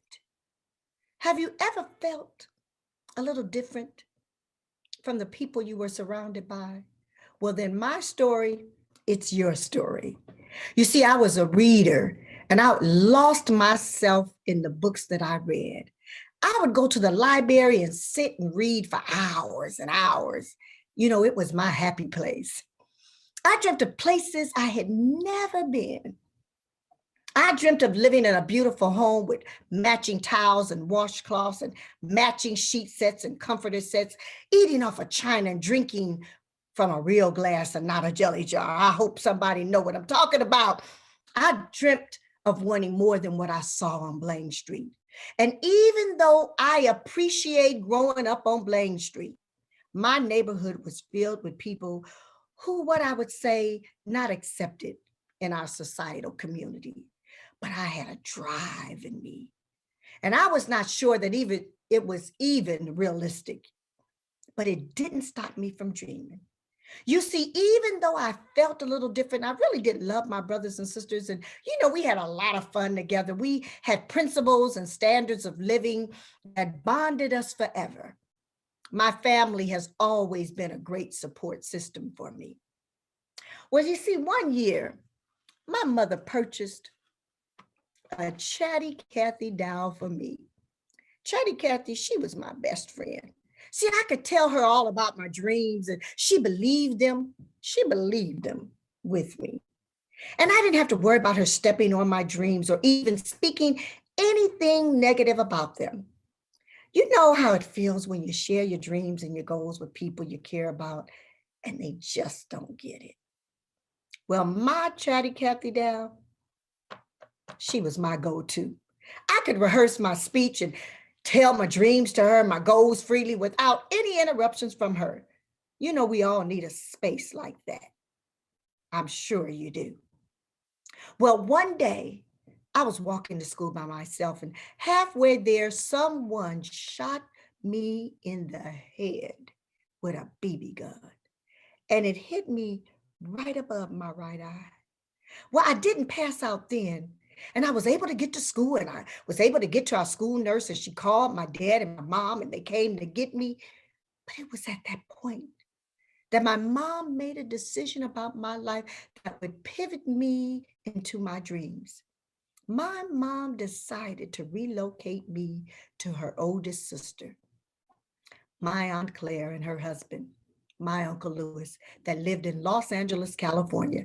I barely knew them. But my mom had spoken, and that was the end of that story. In my mind, I was thinking, how could she disconnect me from my brother and my sisters? I mean, I was only 14 years old. Who was going to be my friend? Because I had to leave Chatty Cathy in Detroit. Why did I have to be separated from my brothers and my sisters? I had so many questions running through my mind unanswered. Do you have unanswered questions running through your mind about your life? Well, just continue to listen to my story. See, this was the pivoting point that made me reach into myself and begin to ask myself some questions about what I really wanted out of this life and what was my purpose on being here. Well, see, I arrived in Los Angeles to live with my Aunt Clara and my Uncle Lewis, and they welcomed me into their home. And their grown children, Renee, Denise, and Darnell, you see, they accepted me like I was their little sister. It was truly such a welcoming experience for me. See, my Aunt Clara and my Uncle Lewis, they lived in this beautiful home. They had a lifestyle that I dreamt about. My Aunt Claire had all the things I dreamt of having one day. She had the matching sheets and matching towels and washcloths. She had some real glasses and plates and silverware. I felt I could learn so much from her, and I did. It was part of my journey for wisdom on finding you. Well, my Uncle Lewis had a sister, and her name was Eula McClady, and we called her Auntie Bai. Well, she had become a multi-millionaire as a Black female single-parent mom with a 6th grade education. You see, I never dreamt I would actually be meeting someone like her ever. It was so over the top for this 14-year-old young girl from the ghetto of Detroit. Well, one day, Auntie Bai came by the house and she purchased a Black Mercedes Benz and she wanted to show it to the family. I remember asking her if she would take me for a ride in it. You see, at that time, being from Detroit, the only luxury car I had ever seen or been in was a Cadillac. So this car was like nothing I had ever seen or ridden in before. So while riding in her car, I went, wow, this car feels like it's gliding on the street. When I grow up, I'm going to get a car like this. She kindly asked me the question, do you really want to know what it takes to get something like this? And I said, yes, tell me. And her words were, if you were really, really hard and you do right by people and you love God with all your heart, you can have anything you want. Her words resonated in my spirit and my mind, and I thought, oh, I can do that. I just didn't know how hard I would have to work to get it. But believe me, when you do, it's worth every drop of sweat. Well, as I became an adult, there were still some questions lingering about who I was and where was I really going. So I had to face some things about my past head on. I needed to discover some things about myself. I had to erase the negativity that I was feeling from feeling abandoned, isolated, and rejected. I had to grow up and mature. And I had to replace those things with some positive vibes and some positive words and action and come up with a plan to move forward. And lastly, I had to remember the wisdom that I learned from it so I would not keep repeating the same cycle over and over again. Well, if you're like me, I've got some good news for you. All you have to do is do what I did. Face it, erase it, replace it, and discover the wisdom you've learned from it. See, I'm a living witness that ceilings break. Mental and emotional freedom occurs as you look back over your life at each stage and be truthful to yourself. See, wisdom awaits you to find who you really want to be, but you've got to look for it. This is called wisdom on finding you. So if you're like me, I need you to contact me at maryhouseministries.org.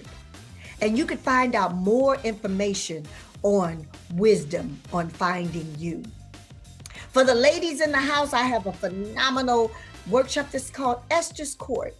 So again, go to maryhouseministries.org and find out more. When you say, I found you on the BlackCEO iconic station or on their website or on their event, I'll send you a free gift. I know there's women and men like me who simply need to face it, erase it, replace it, and discover the wisdom that you've learned from each step and each cycle of your life so that you can be all that you were meant to be. Thank you.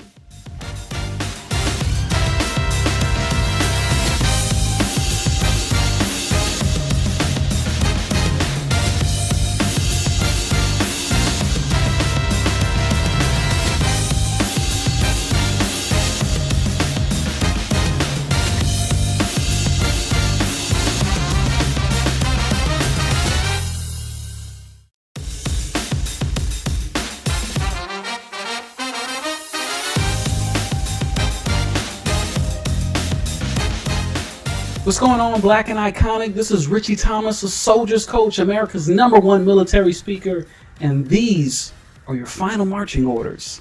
So let me take you back to 2008. I'm in Atlanta. I'm in the heart of the hood on Old National and Gobby Road. Shout out to Old Nasty. I'm in the flea market of all flea markets, the discount mall, where there's, aromas of catfish, incense, and other earthly tones. And I'm sitting there arguing with the local shopkeep over a pair of $50 knockoff Jordans with a friend of mine, when the smash hit summer song of the year comes on by Gorilla Zoe. That song. Boom. That beat, right? So when the song comes on, I turn to my friend and go, yo, that's my song. That beat is ridiculous. And my friend, without any hesitation, looks to me with a straight face and goes, yo, that's my song, because that's all I am. I ain't nothing but a hood nigga. It's not what he said, it was how he said it. He said it as if it was a matter of fact, science. And I knew that instantly, y'all, I was in a sunken place. So I knew 3 things when he said that. It hit me in my mind, body, and soul. But really what struck me was, 1, we gotta stop quoting rappers, all right? Stop taking life advice from people who suck at life. Kanye told you who he was with his first album, all right? Jeez. The second is, we never outperform our own self-image. See, my friend didn't see himself as a soldier, a man of God, a husband, father, a millionaire in the making. He told you who he was. And it really hit me. It's birds of a feather, right? And the third biggest thing hit me was, damn, like how far I had fallen. You see, the reason I was in the flea market buying fake Jordans, I was in a different army. I had been 15 months since I transitioned out of the army, military, active duty, airborne. And I was there that day because I was in a different army, the army of the unemployed. You see, little did I realize I was part of a bigger story going on. There are 5 big issues, Black and Iconic, 5 big issues in the veteran community that go as follows. The first big issue is unemployment, before, during, and even after COVID-19. I'll get to why in a bit. The second biggest issue is mental health, depression and anxiety, which often lead to suicide. The third biggest issue is homelessness. The fourth and the fifth are physical injury and lack of education. Now for today's talk, I only have time to jump in the first 3, so let's dive a little deeper. So why was I in the sunken place in a flea market buying fake Jordans? You see, when I transitioned out of the military, I was really told I was going to be a soldier for life, a soldier, a fighter, a warrior, which is cool because that's who I was. But we're not giving any final marching orders to be successful after we exit the military.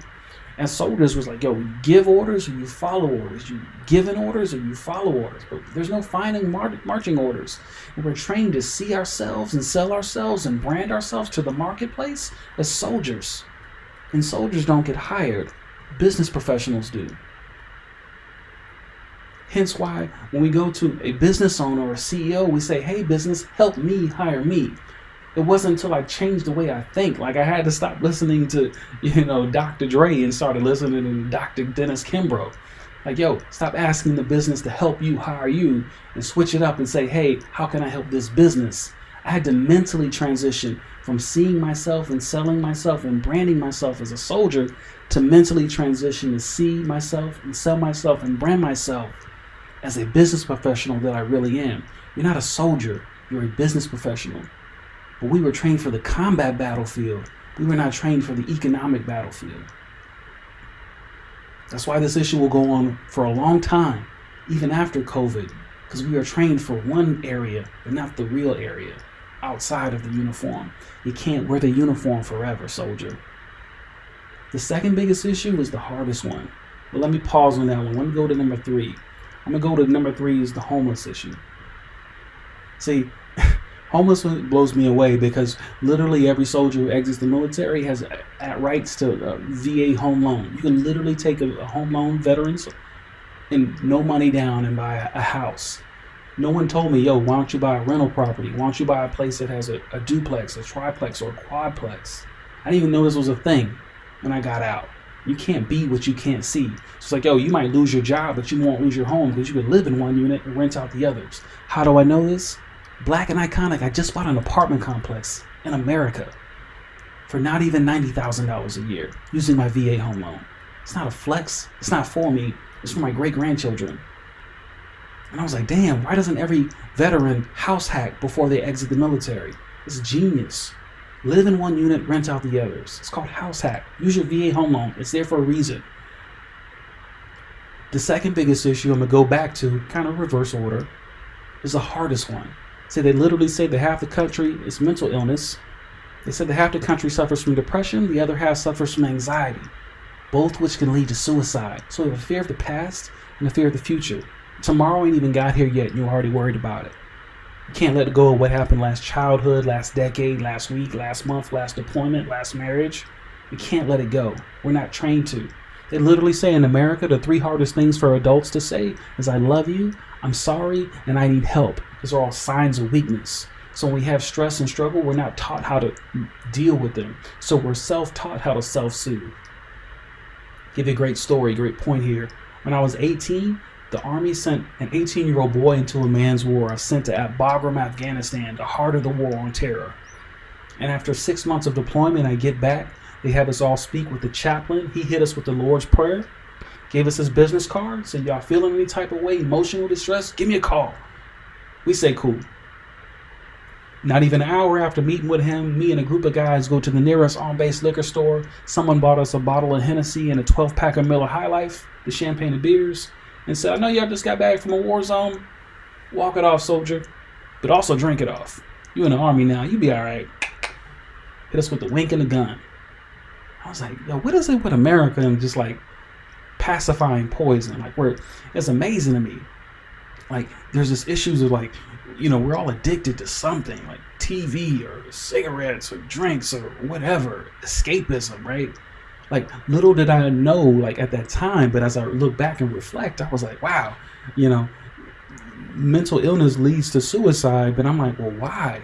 And how bad is it? They literally say that 14 veterans commit suicide every day. 14. There's 365 days in a year. I did the research for you. Just since 9/11, we've lost 98,000 veterans to suicide. 98,000. That's a small city. Maybe a big city, right?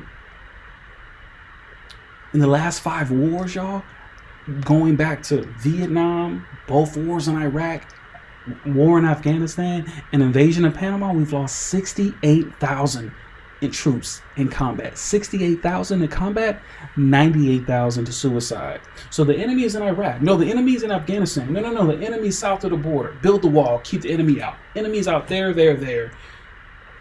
What if the enemy is inside? Like, little did I know that you, me, we all have a hole in our heart in the shape of our struggle. See, whoever hurt you, broke you, molded you, whatever situation or circumstance, sometimes they don't leave their fingerprints on you, they leave their heart print on you. And there's literally like a silhouette of that person or that situation or that circumstance. So we then fill that hole, whatever makes us feel good. Sometimes it's a Louis Vuitton collection. Sometimes it's the right clothes, cars. Sometimes it's liquor. Sometimes it's Newport cigarettes, or maybe a little something stronger. In America, we don't teach you how to deal with fulfillment. We teach you how to deal with finances. So we teach kids from the ground up, hey, go chase success, salary. Don't chase fulfillment. They literally, school is wild to me here. Like, they'll teach you go to school for years. I got a PhD, I got a master's, I got all this. They'll teach you how to educate your head, but they never teach you how to educate your heart. Add to that the deployment and the lifestyle of a soldier. Recipe for disaster. We're literally trained for the combat battlefield. As soldiers, we are not trained for the mental, emotional, and spiritual battlefield. How do I know this? Because 98,000 troops have committed suicide. That's not my opinion, right? So, and I realize that people fail without a framework. We struggle without a system. So what's the system? What's the solution here? So what I do as a soldier's coach, my goal is this. Anytime I meet with a group of soldiers at Fort Bragg, Fort Hood, Fort Drum, wherever you guys are, MacDill, you lucky bastards stationed in Hawaii, or really lucky ones in Italy, I get you to write down your life plan, pencil and paper. Who are you? Where are you? Are you in a flea market buying fake Jordans? Where do you want to go? But who do you need to be, like, grow into? Who's the man or who's the woman you need to become to, like, get to this place you haven't even defined yet? Because I didn't. So I was in a flea market buying fake Jordans. So my framework is called the Rule of 168, and it's pretty simple. But before I get into that, you need to understand the biggest myth in America. And the biggest myth in America is this: there's 40 hours in a week. Because every Friday at 5 o'clock, there's a national stampede. Half the country runs to the nearest Mexican restaurant, right? Happy hour. The other half of the country runs to the couch to Netflix and chill, or Netflix and numb. Because we don't like the life we've built, so we just hide from it. The Rule of 168 says this, y'all. I want you to take inventory of every area of your life. Your finances, relationships. That might just be spouse, but kids, maybe a relationship with your neighbors. When's the last time you met your neighbors? Just said, hey, how you doing? When's the last time you read a book? They literally say that half the country reads one book a year. One book.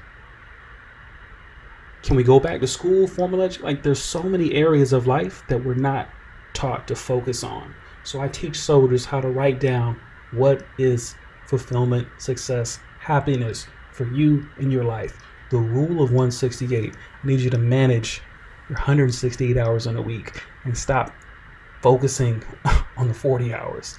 Sometimes we major in minor things. I really don't care about your career. It's cool. Like, I can teach you how to make six figures. It's not a big deal. I have a proven system, six-figure framework. It works. But my bigger issue is your full circle, 168. Here's a great story. Here's what I mean. So somebody was like, yo, what does success look like to you? So a few years ago, it's probably about 2, I was with my son. My wife says, hey, can you come home a little bit earlier? He's really excited. He wants to come play. Can't wait for you to get home. And I was like, cool. So I don't mind getting home a little bit early. I get home, and ladies and gentlemen, as soon as I get there, my son is standing on the stairs, and he goes, hey, Dad, let's go play, let's go play, let's go play. I still got my bag and laptop in my hand. I'm like, okay, like, give me 2 seconds. He's like, let's go play. He goes, hey, Poe, go get your noodles. I said, what? He said, Poe, don't forget your noodles. Poe. For those of you who don't get the reference, Poe is Kung Fu Panda. Poe is a panda bear. A fat panda bear. So what he said was, hey, fat boy, get your fat ass upstairs. I want to go play. He didn't say that verbatim, but that's what I heard. And it triggered me. So I was like, yo, Poe, that's what it is? Get upstairs. The fight is on. Let's do this. Round 1, fight. Let's get down with the get down. You ain't gonna sit there and call me Poe in my damn house. He lost his mind. Poe, Poe, Poe. All right, cool. So we get upstairs. Royal Rumble. Little did I realize, Black and Iconic, he set me up. I turn around on the stairs, ladies and gentlemen, and my 5-year-old son is standing there with the biggest damn Nerf gun I've ever seen in my entire life. Like, I didn't even know they make this. Hey, engineers at Nerf, here's a good idea. Let's build a Gatling gun for kids. Like, who does this? Look at this monstrosity. Like, I'm sitting there in shock, like, yo, where did this come from? Because I know damn well this ain't coming no Amazon box. I'm like, what the hell? And before I could even finish my thought, my son looks dead in my eyes and said the coldest shit a son has ever said to a father. He looked at me straight and said, my name is Inigo Montoya. You killed my father. Prepare to die. Before I could even finish a word, he unleashed hell. Ladies and gentlemen, my son has a big fat head and a small body, so he couldn't even hold the gun. So he got about 5 rounds off, but 3 of them got me in my neck. And he is haul-assing to the back of the room. So I come upstairs, embarrassed, hurt, slightly defeated from the Poe comment, and I chase him. I corner him. I get him with my best shots. A right, a left, a right, a left. I'm throwing 7 different kinds of smoke on his ass. And he's down. And I walk out the room, victorious, like the champion that I am. Or so I thought. It can't be. There's no way. There's no way. I hit him with my best moves, and he's still up. As I walk back, I'm like, what the hell? There's no way. What?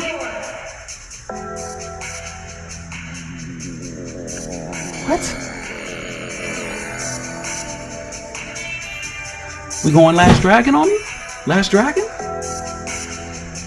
Then so be it. I'm ready. Let's go. Or so I thought.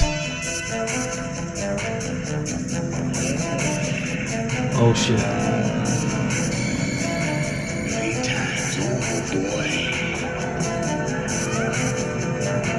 He's at the final level. He's actually glowing. I'm in trouble. It's not looking good for the champ. But little did I know, little did he know, I had one move left. He comes at me, and I think my military training, what would I do? Poe.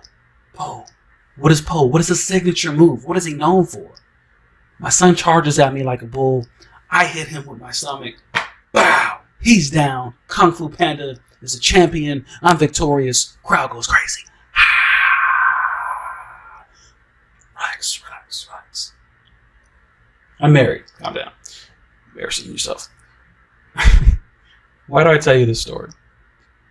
Ladies and gentlemen, the richest man in the world is a guy named Jeff Bezos. Jeff Bezos has $1 billion house, $1 billion yacht, $1 billion car collection.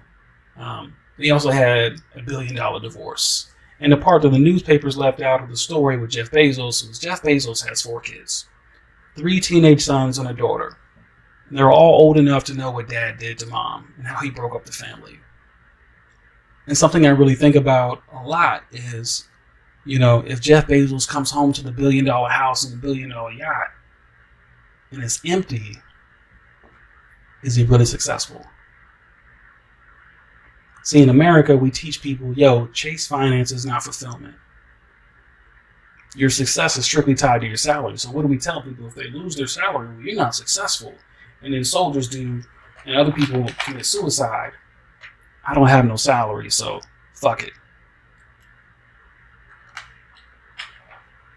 And we never teach people, be happy with who you are and where you're going on the inside. Chase fulfillment, chase finances. And it's just wild to me because we teach people to chase the bag. It's like, well, why everybody who got a bag is miserable? Super Bowl champions who commit suicide. Literally people who have the greatest jobs in the world to travel and drink beer. Ladies who create $1 billion purse companies. The greatest artists of all time who overdose on prescription drugs. If they got so much money, why are you on drugs if they're so happy, if they're so successful? But we never teach that, right? We teach people their success is strictly tied to their salary. So what I do, again, my name is Ritchie Thomas. I'm a soldier's coach, and it is my job to help our brave men and women in the United States Armed Forces mentally transition from seeing themselves and selling themselves and branding themselves as soldiers to mentally transition and see themselves as business professionals. That's key. But it's really, I want them to create a life plan. Because civilians will teach you how to build a resume, but not how to build a life. Black and iconic, as I come to a close here, these are my 3 final marching orders that I'm known for. 1, I need anybody watching this, you got a soldier in your family, a veteran, I need them to have a business in their name. Your final marching order. 1, U LLC. I need you to have a business in your name. U LLC. John Doe LLC. It's Ritchie Thomas LLC. Why? Because the biggest issue in the veteran community is unemployment. And the best way to combat that is stop asking people to hire you and hire yourself. The best way to do that, monetize your genius. U LLC. We cool? The second final marching order is this. Listen, if you wore the uniform like our brother Pat Tillman, how I see it, you're the hero for this country. But now I need you to be the hero of your own story. I promise you, you're not mediocre. You are a living, breathing miracle. How do I know this? You're still alive. I need you to be the hero of your own country. That's an order. Your third and final marching order goes like this. What I love about soldiers is they're so unbelievably loyal to their country. You love your country more than you love yourself. It's wow. If America was a person, a child, you would love her, honor her, protect her. But some of y'all, like, you would hurt yourself. So I need you to love yourself as much as you love your country. That's an order. Because I'm sick of hearing about soldiers losing, and it's not even front page anymore. Ladies and gentlemen, my name is Ritchie Thomas, and I'm a soldier's coach. I'm America's #1 military speaker and trainer. And I'm reminding you that you are forever a soldier, but you're really a business professional. And I'm saluting your mind, body, and soul. And I would tell you peace out, but the reality is most of y'all need peace in. And one more thing, it's kind of funny. Like, I'm a man of principle. Like, I'm kind of petty. You know, I take you back to the flea market story. The reason I was arguing with that dude was, it wasn't this Jordans, like, it wasn't even real Jordans, but it was like, it wasn't even Jordan. Like, it was a security guard guy. Like, look at this shit. Like, how you gonna charge somebody full price, and it ain't even Jordan? And it's the damn security guard with the, he would tell me, ain't nobody gonna notice. That's not even a black guy. Jesus Christ. Now, if you'll excuse me, black and iconic, there's a first grader who needs my attention. He may or may not have gotten the best of me yesterday, but I never lose twice. Thank you. Boy!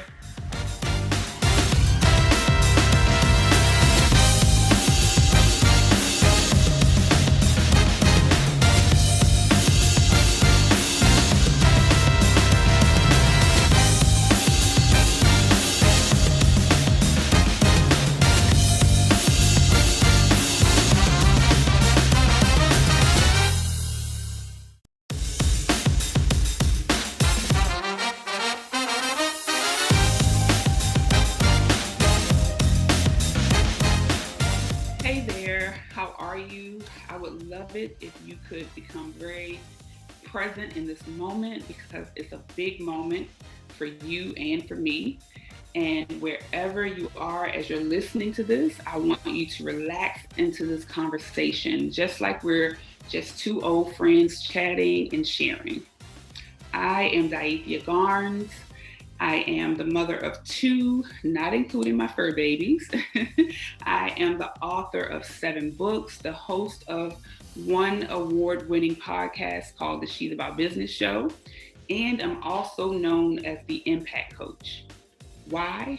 Because I have decided to be an unstoppable, unrelenting force for greatness in myself and in others. And I know that you may have never heard of me before, but trust me when I say that I have been committed to your greatness for a long time. And I am unstoppable and unrelenting because there have been so many challenges and obstacles that have tried so hard to stop my progression to my purpose. But I'm still here. And during this roller coaster of successes and failures, I found that if I could overcome most of the challenges and the opposition in 3 areas of my life, it would lead me to joy, peace, and purpose. And so, She's About Business was created as a lifestyle, as a formula, and as a way of life to help women create joy, peace, and purpose in 3 key areas of their lives. But my message to you today wasn't designed to work on or talk about those 3 areas, but more to prepare you for iconic living so that you'll be ready to apply that state of being in an iconic mindset into any formula for living that you choose and that you would choose to apply to your life. So if you are listening to this message today, one thing that I'm almost sure of is that all of your life, you've been different. You've been the one who stood out, the one who tried to break the status quo of your family, your friend circles, your community. And let's be honest, that does not always work out so well for us, because I'm the same way. And if you're anything like me, being different has probably caused you a lot of ridicule from others, disbelief from others, and your abilities to do all of your crazy things that you dreamed and talked about. And all of this may have also caused you a whole lot of self-doubt. But during my moments of self-doubt, I really had to, and I still do, get clear on why I couldn't give up, on why I had to accept being different. And for me, it all started with a simple decision one day when I was 7 years old. Now, of course, as a child, I had no idea how difficult it would be to honor and live out this decision that I was making for the rest of my life. But with the wisdom that can only be manifested from the innocence that a child has, I still made that decision. On that day, I was just your average African-American country girl. You know, I was definitely not living a fairy tale by any means. I was living with family while my young mother had gone off to pursue what I assumed at the time were her own dreams. And to my 7-year-old mind, I envisioned that she was living an amazing adventure for herself. And I could fully understand why I didn't fit into that at the time, although I really, really wanted to be with her, you know? So she was an amazing provider. She provided very well for me financially. I always had the best of things. And she was present in my life via phone calls and visits. And she promised that one day she'd come back for me, which she did years later. But in that moment, I really wanted to be with her. And in this particular moment at 7, sitting on the front porch of the home that I shared with my caregivers and many, many cousins, I felt very, very alone. And this moment, it always reminds me that I have to keep pushing. So I always go back there. Now, on this particular day, I felt alone, even though there were a yard full of family and friends who had gathered to celebrate someone's birthday. I can't remember whose, but there were the usual things: food, music, adult drinks, lots of what most would consider fun. But on that day, I just wasn't really in the mood for fun.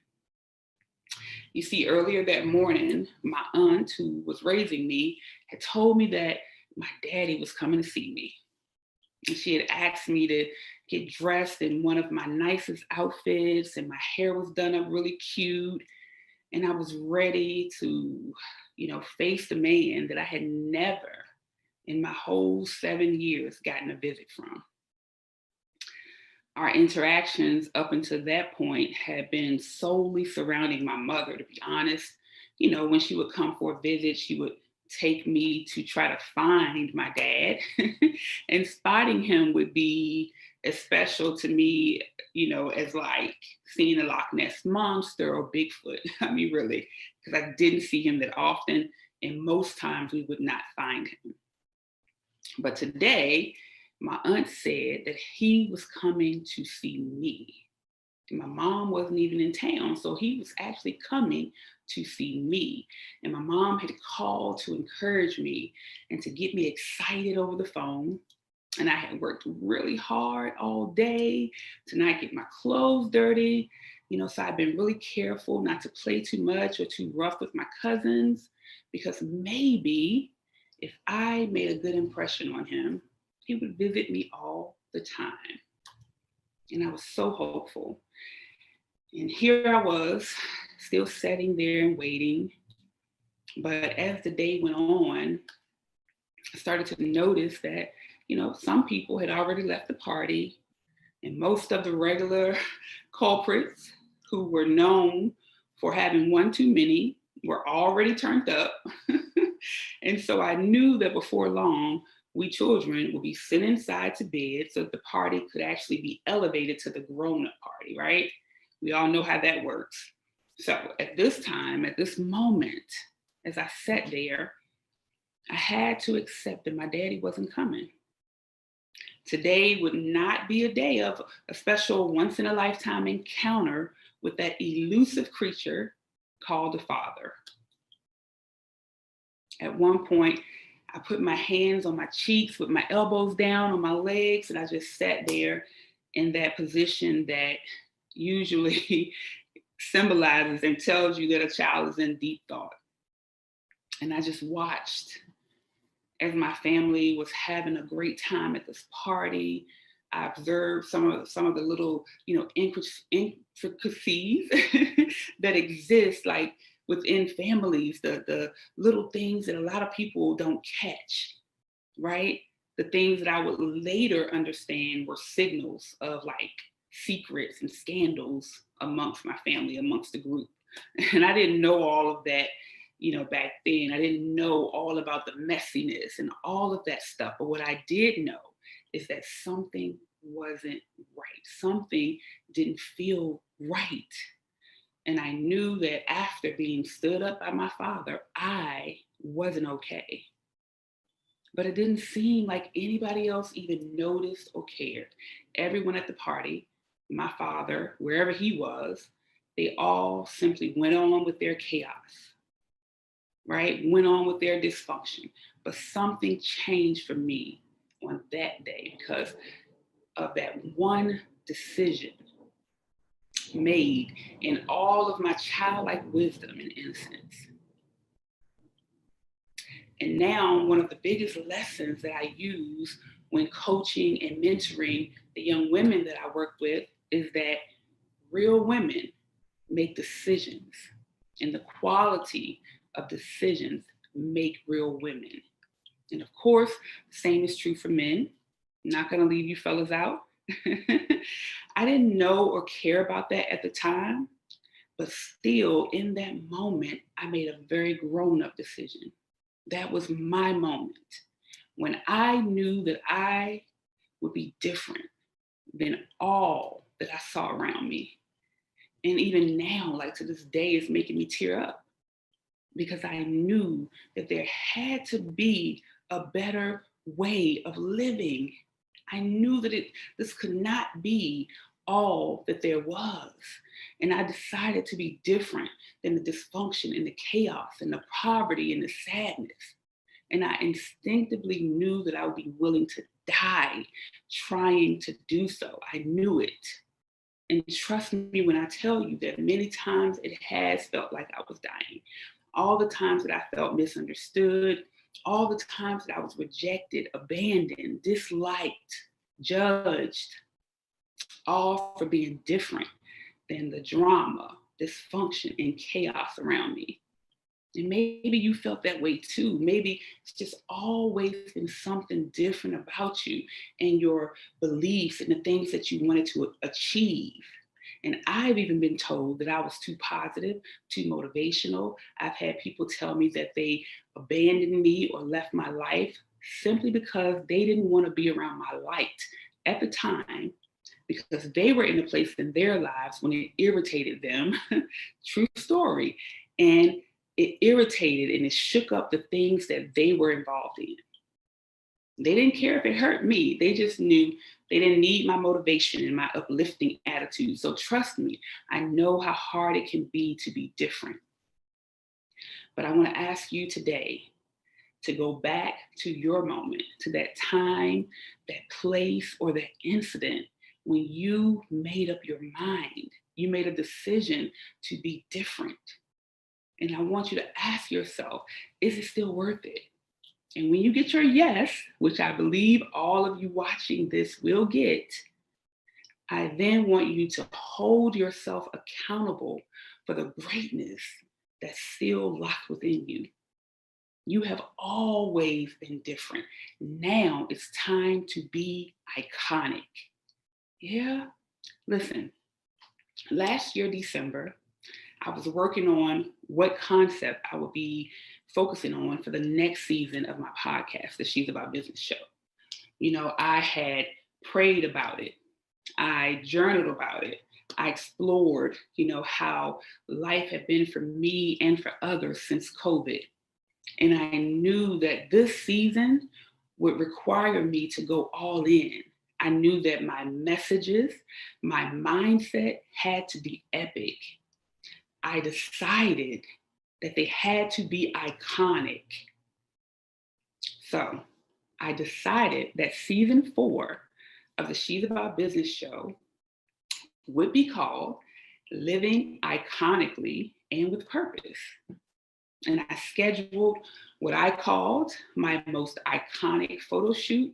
I purchased my iconic outfit that I would wear for my shoot. And I went on to have an amazing iconic shoot on December 28th. I had never heard of BlackCEO's Black and Iconic Conference, didn't know anything about it until one day I was online, just studying being iconic in the word and trying to come up with topics for my season. That was on December 31st, and I found this conference, and here I am. Talk about the power of decisions. A good decision can align you with purpose. Remember, real men and women make decisions, and the quality of those decisions make real men and women. So last year in December, I decided to no longer worry about what people would say or think. I mean, if they don't like it when I am encouraging and motivational, what in God's name will they say about me saying that I'm iconic, right? That thought actually crossed my mind, but I truly believe that had I not decided to go with the iconic theme, I wouldn't be here in front of you today, because it was actually in alignment with my purpose for me to do so all along. And I'm so thankful that I didn't let worry about what other people would think stop me from that. So now, here we are, and we've all made a decision to be iconic. And you may be thinking, okay, I've been working hard for years. I started the business, I wrote the book, I started the podcast, but now what? Well, now it goes back to your decisions, right?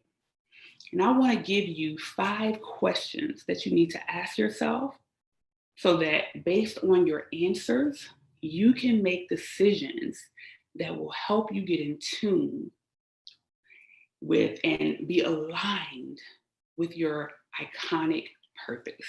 Because again, I'm assuming that since you're here, you've already made this decision. So now it's just time to step into it. So my first question to you is, what value are you bringing to others? I mean, this one doesn't really need much explanation, right? Outside of your family, children, closest people in your life, what value are you bringing to others? Or are you stuck in a place where you just can't seem to get over your own needs, wants, and desires? Think about that. Okay? And I want you to make a decision. I want you to decide to be of even more value to others in your very own special way. Okay, next question.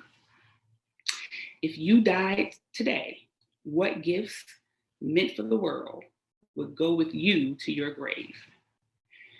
During a really tough time for me, when I was really questioning if I could do it, right? If I could keep pushing, I read the quote by Oliver Wendell Holmes that said, "Many people die with their music still in them." And it made me think of those people like my father, who they say was actually very creative and talented at art and funny. And I thought about all the art and creations that possibly died when he died because he made a decision to put a bottle before living out his purpose. And so I made another decision, this time led by the grace and guidance of God, because I'm a grown woman now, I'm not 7.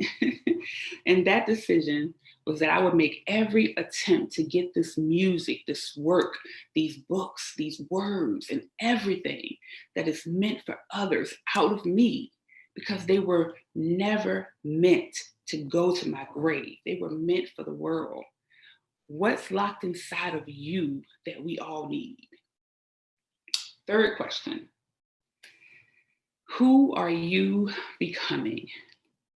Listen, I'm gonna be real honest with you right now.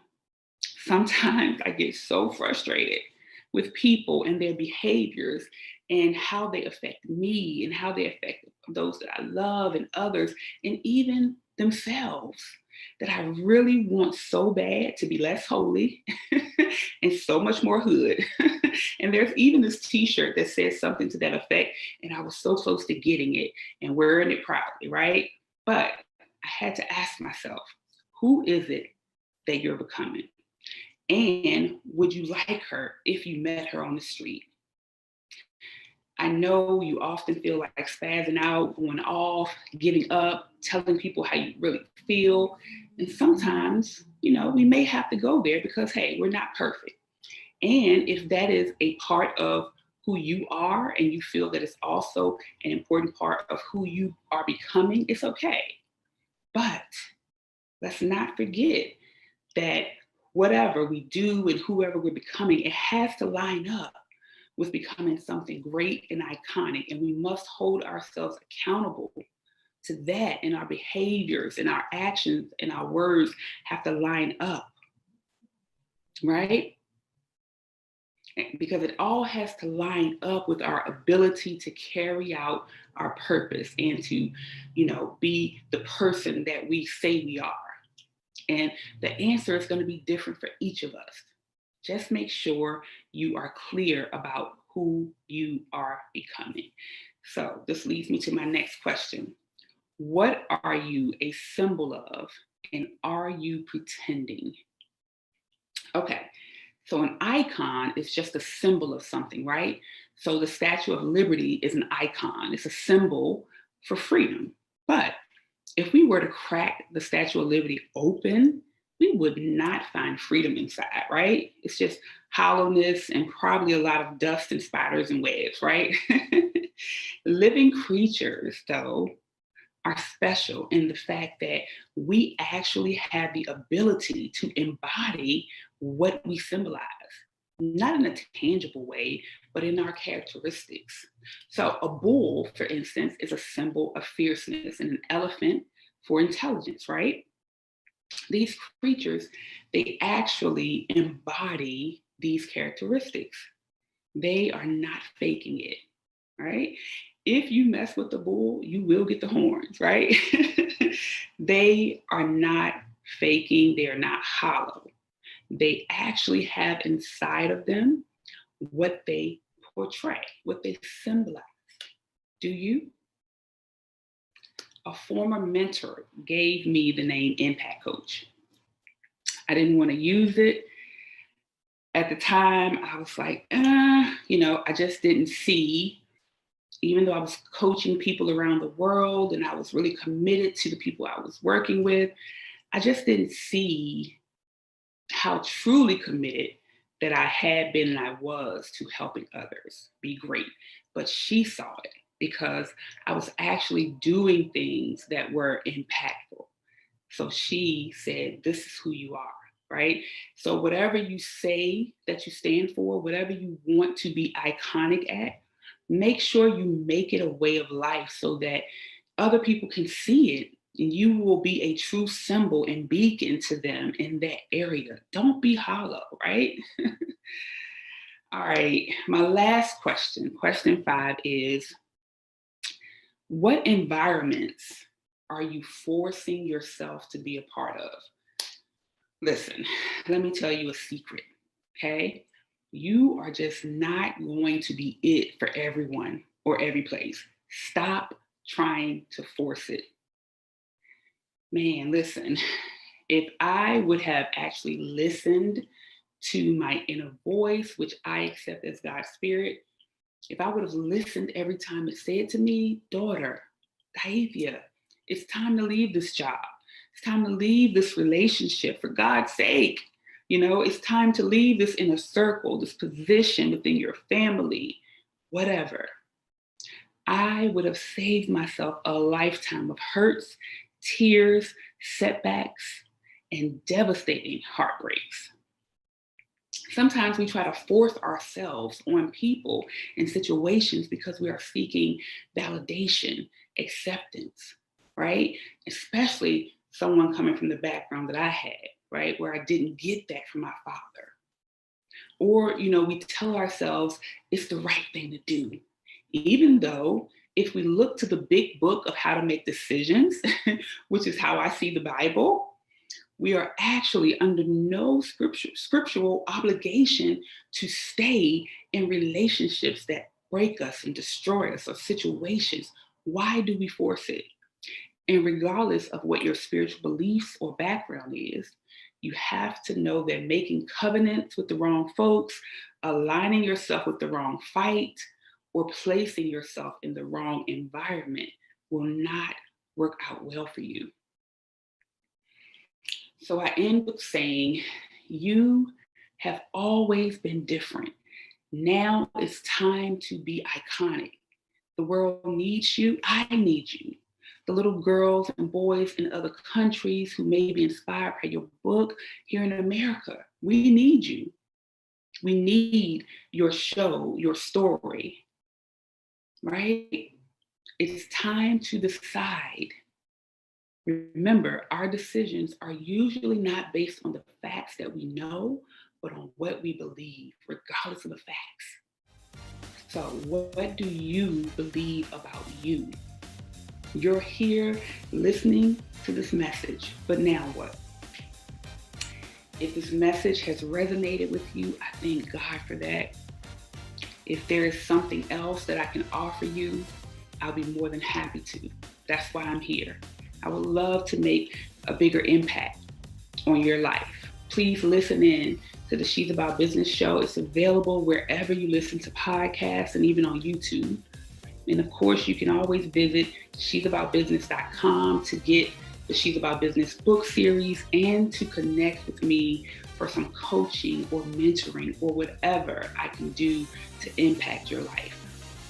But the most important action that you can take from today is to make a decision to be iconic and get out there and do it. I really love you guys.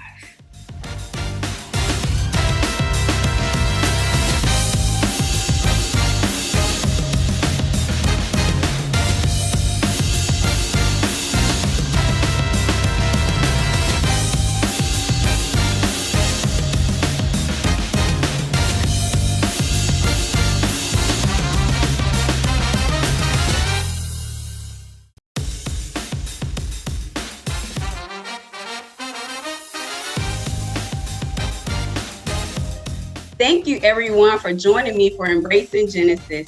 Move your vision to reality. I'm Davina L. Coleman, and I'll be your presenter for the next 20 minutes. So we're going to jump right into this thing and get going. All right. So when we look at Embracing Genesis, the first thing we want to know is what exactly is Embracing Genesis, right? So why are you here? What is Embracing Genesis? Embracing Genesis is your willingness to embrace a new beginning for your life. It is to embrace your Genesis. You cannot fear your call to destiny whatsoever because we're moving into a new direction. So if you have a fear to embrace your call to destiny, we will never make our visions move to reality. When we are embracing our Genesis, we got to be in the headspace that says we are bigger than our circumstances. We are bigger than what's going on in life right now. We are bigger with us not having the finances or the resources are needed. We are bigger than that. And so before I even move forward, I need to know, are you in the right place?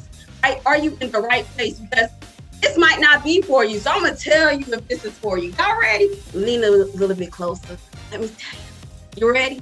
You know that you are in the right place if you are ready to move towards your Genesis, your new beginning.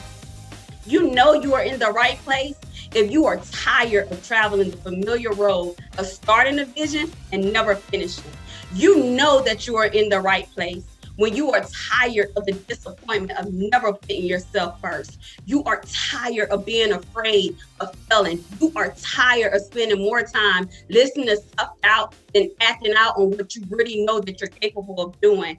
You know you are in the right place when your inner voice is calling you to do something greater, but you are not sure how to answer that call. If any of that spoke to you, then you are definitely in the right place with the right presenter. So how do you know that you're in the right place with the right presenter? Well, first, who is Davina L. Coleman? Because you got to know, I need you to connect with me so that we can move our visions to reality, so we can go on this journey of embracing our Genesis. I am a best-selling author of Embracing Genesis. I'm a global keynote speaker, master life coach. I have dubbed myself as the vision midwife. Yes, the vision midwife. I am the birther of the barren visions. That is what I am called to do. That is my assignment upon this earth. I am a school leader of a pre-K through 8 Title I school in South Carolina. So Dina love the kids. And then I'm also a youth pastor. So I'm in ministry in the 4 walls of the school as well as outside of the 4 walls. I'm a certified 7 Habits of Highly Effective People trainer. And so what happens is I'm getting ready to take my experience, my education knowledge, and I'm going to blend it with life. And with blending it with life, that's how we're going to get to a place of embracing our Genesis and moving our vision to reality. So what is it, right? So if I give you this number, 86,400, what does that mean? And if you're saying, girl, that's how much you got paid to do this. No, boo, I paid to do this. So no, but one day somebody's going to bring me to the stage for 86,400, speaking it and claim it. Everybody put your hand up. Help me claim it, right? So 86,400 is actually the amount of seconds that is in a day. Why is that important to you? Because that means there's 86,400 moments in every day for you to capitalize on. That means that there are 86,400 opportunities where you have the ability to create something. See, y'all, we were born to create. That's what we were birthed to do. And you hold that action to move your vision from concept to existence. But my question for you is, what are you doing with the 86,400 seconds that you are blessed with on a daily basis? Is time a liability or is it an asset for you? Because if you're going to move your visions to reality, I need time to work in your favor. I need you to be able to capitalize on it. I need for time to be an asset, not a liability. And so I'm a teacher by trade, right? I'm a beloved educator, forever teacher. So I need you to know your learning objectives for today, because there are some places that I need to take you, but you need to know where we're currently at and where we're headed, right? So this is where we're headed. By the end of this presentation, you're going to be able to embrace your vision. I want you to identify your visions from your daydreams. I want you to embrace prioritizing. I need you to assess your key roles, implement the power of no, and know the importance of having an accountability partner. And then we're going to wrap up by embracing planning.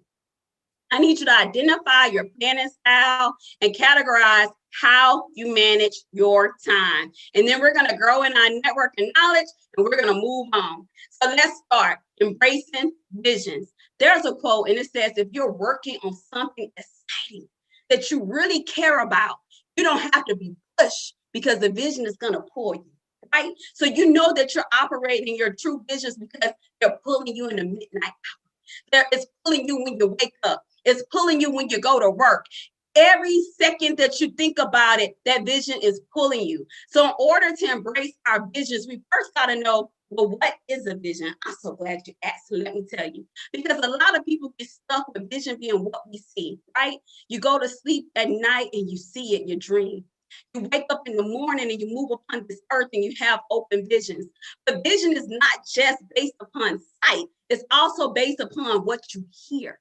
Your visions is also what you hear, because some people don't see it, but they will hear their instructions. So that's also your vision as well. See, visions first start in our imagination, then with work, we make them real.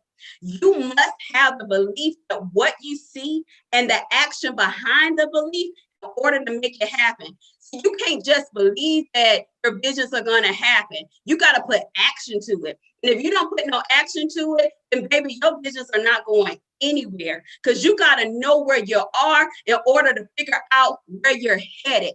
And if you don't have any action behind your vision, it's a quote that I love to say. And it says, if you fail to believe in what you see, then you will fail to produce what you imagine. I'm going to repeat that because that was good. Write this one down. If you fail to believe in what you see, then you will fail to produce what you imagine. If you don't believe in your visions, you will never, ever put action to it. And if you don't put action to it, it will never produce to the level that you had seen in your mind. I need you to get that. I need you to embrace your why for your visions, because when you embrace your why, it gives you a compelling reason to move forward. When you don't feel like going forward, you don't feel like moving, you remember the vision, it will pull you. Your why is what is going to pull you. And you have to know what are the consequences of not turning your vision to reality. If you don't go after it, what will be its impact on your life? See, why is the predecessor to your purpose. And a lot of times we're struggling to figure out our purpose, or we're struggling to figure out our purpose because we don't know our why. So I need you to figure out your why as we're embracing our visions. And as you embrace your visions, there's something else that I need you to know. What I need you to know is that you do not need a co-signer for your vision. You don't need somebody else to tell you yes. I need you to get this in your spirit. We already have our own vision killer on the inside of us. It's called our inner critic. And I need you to be quicker than your inner critic. Your actions must be quicker than your inner critic. I don't need anybody else to co-sign for me. I need to believe this thing and get it within and believe it with myself so my visions can become a reality.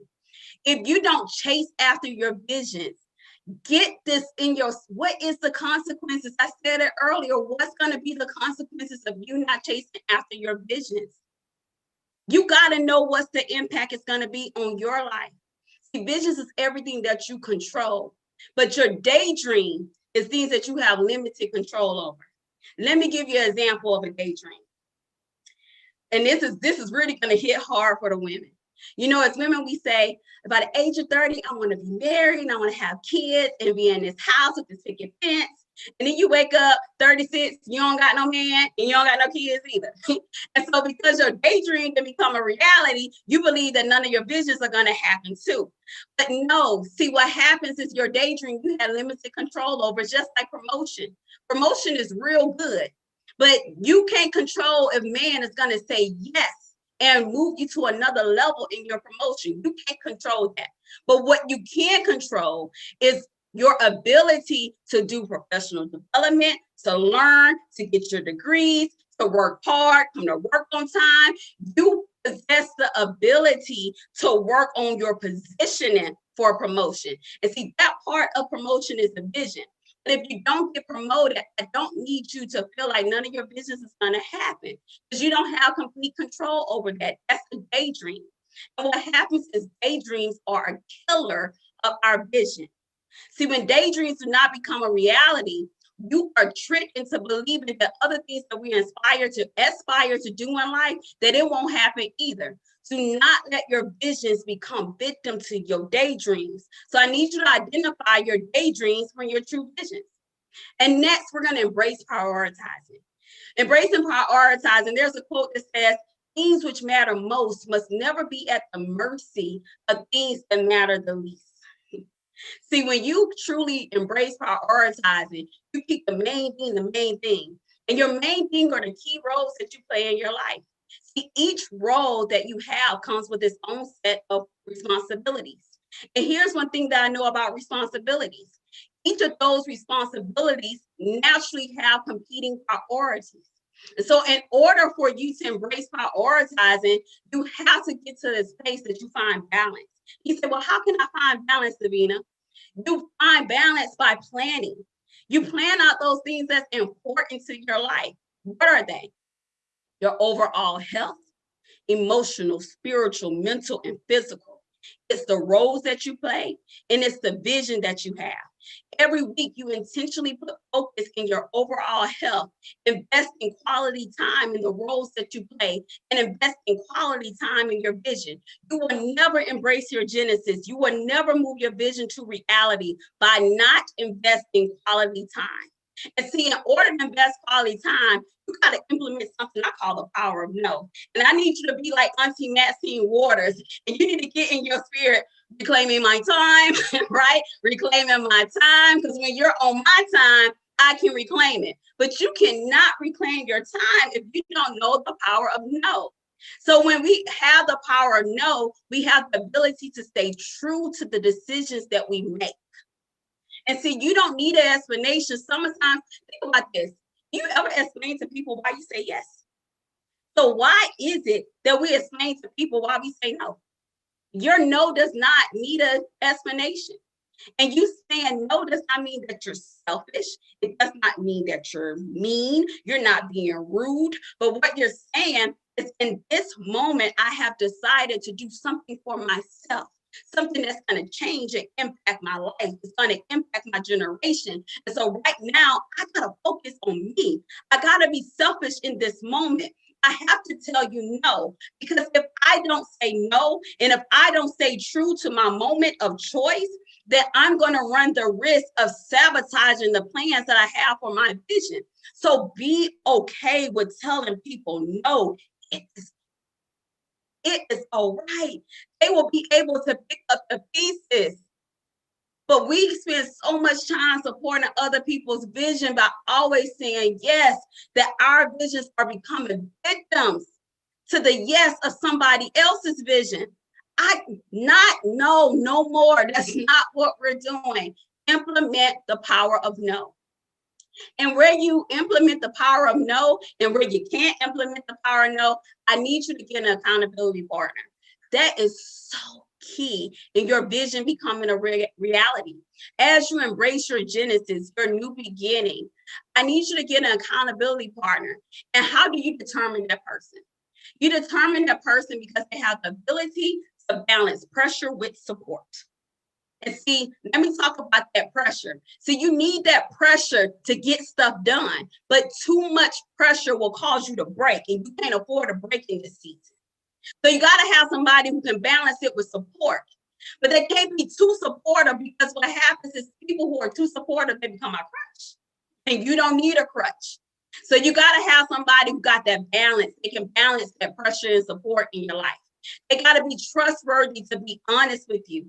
A good accountability partner is someone that you feel uncomfortable with being unproductive. If you feel comfortable being unproductive with your accountability partner, you don't have accountability partner. You got a friend. Find somebody else. Fire your friend and get a true accountability partner. And then I need you to create a system with them. What does that system look like? You meet weekly. And you make commitments about your goals, and you say, this is what I accomplished and this is what I didn't accomplish. And then you make new commitments for the following week, and you stay true to what you said, and you scoreboard if you need to. There's something called the 4 disciplines of execution. It's very easy. Google it. It will change your life in executing your goals, but you gotta have a system in order to move your vision to reality with your accountability partner. And then we got to embrace our planning. That's our last phase of this presentation, embracing planning.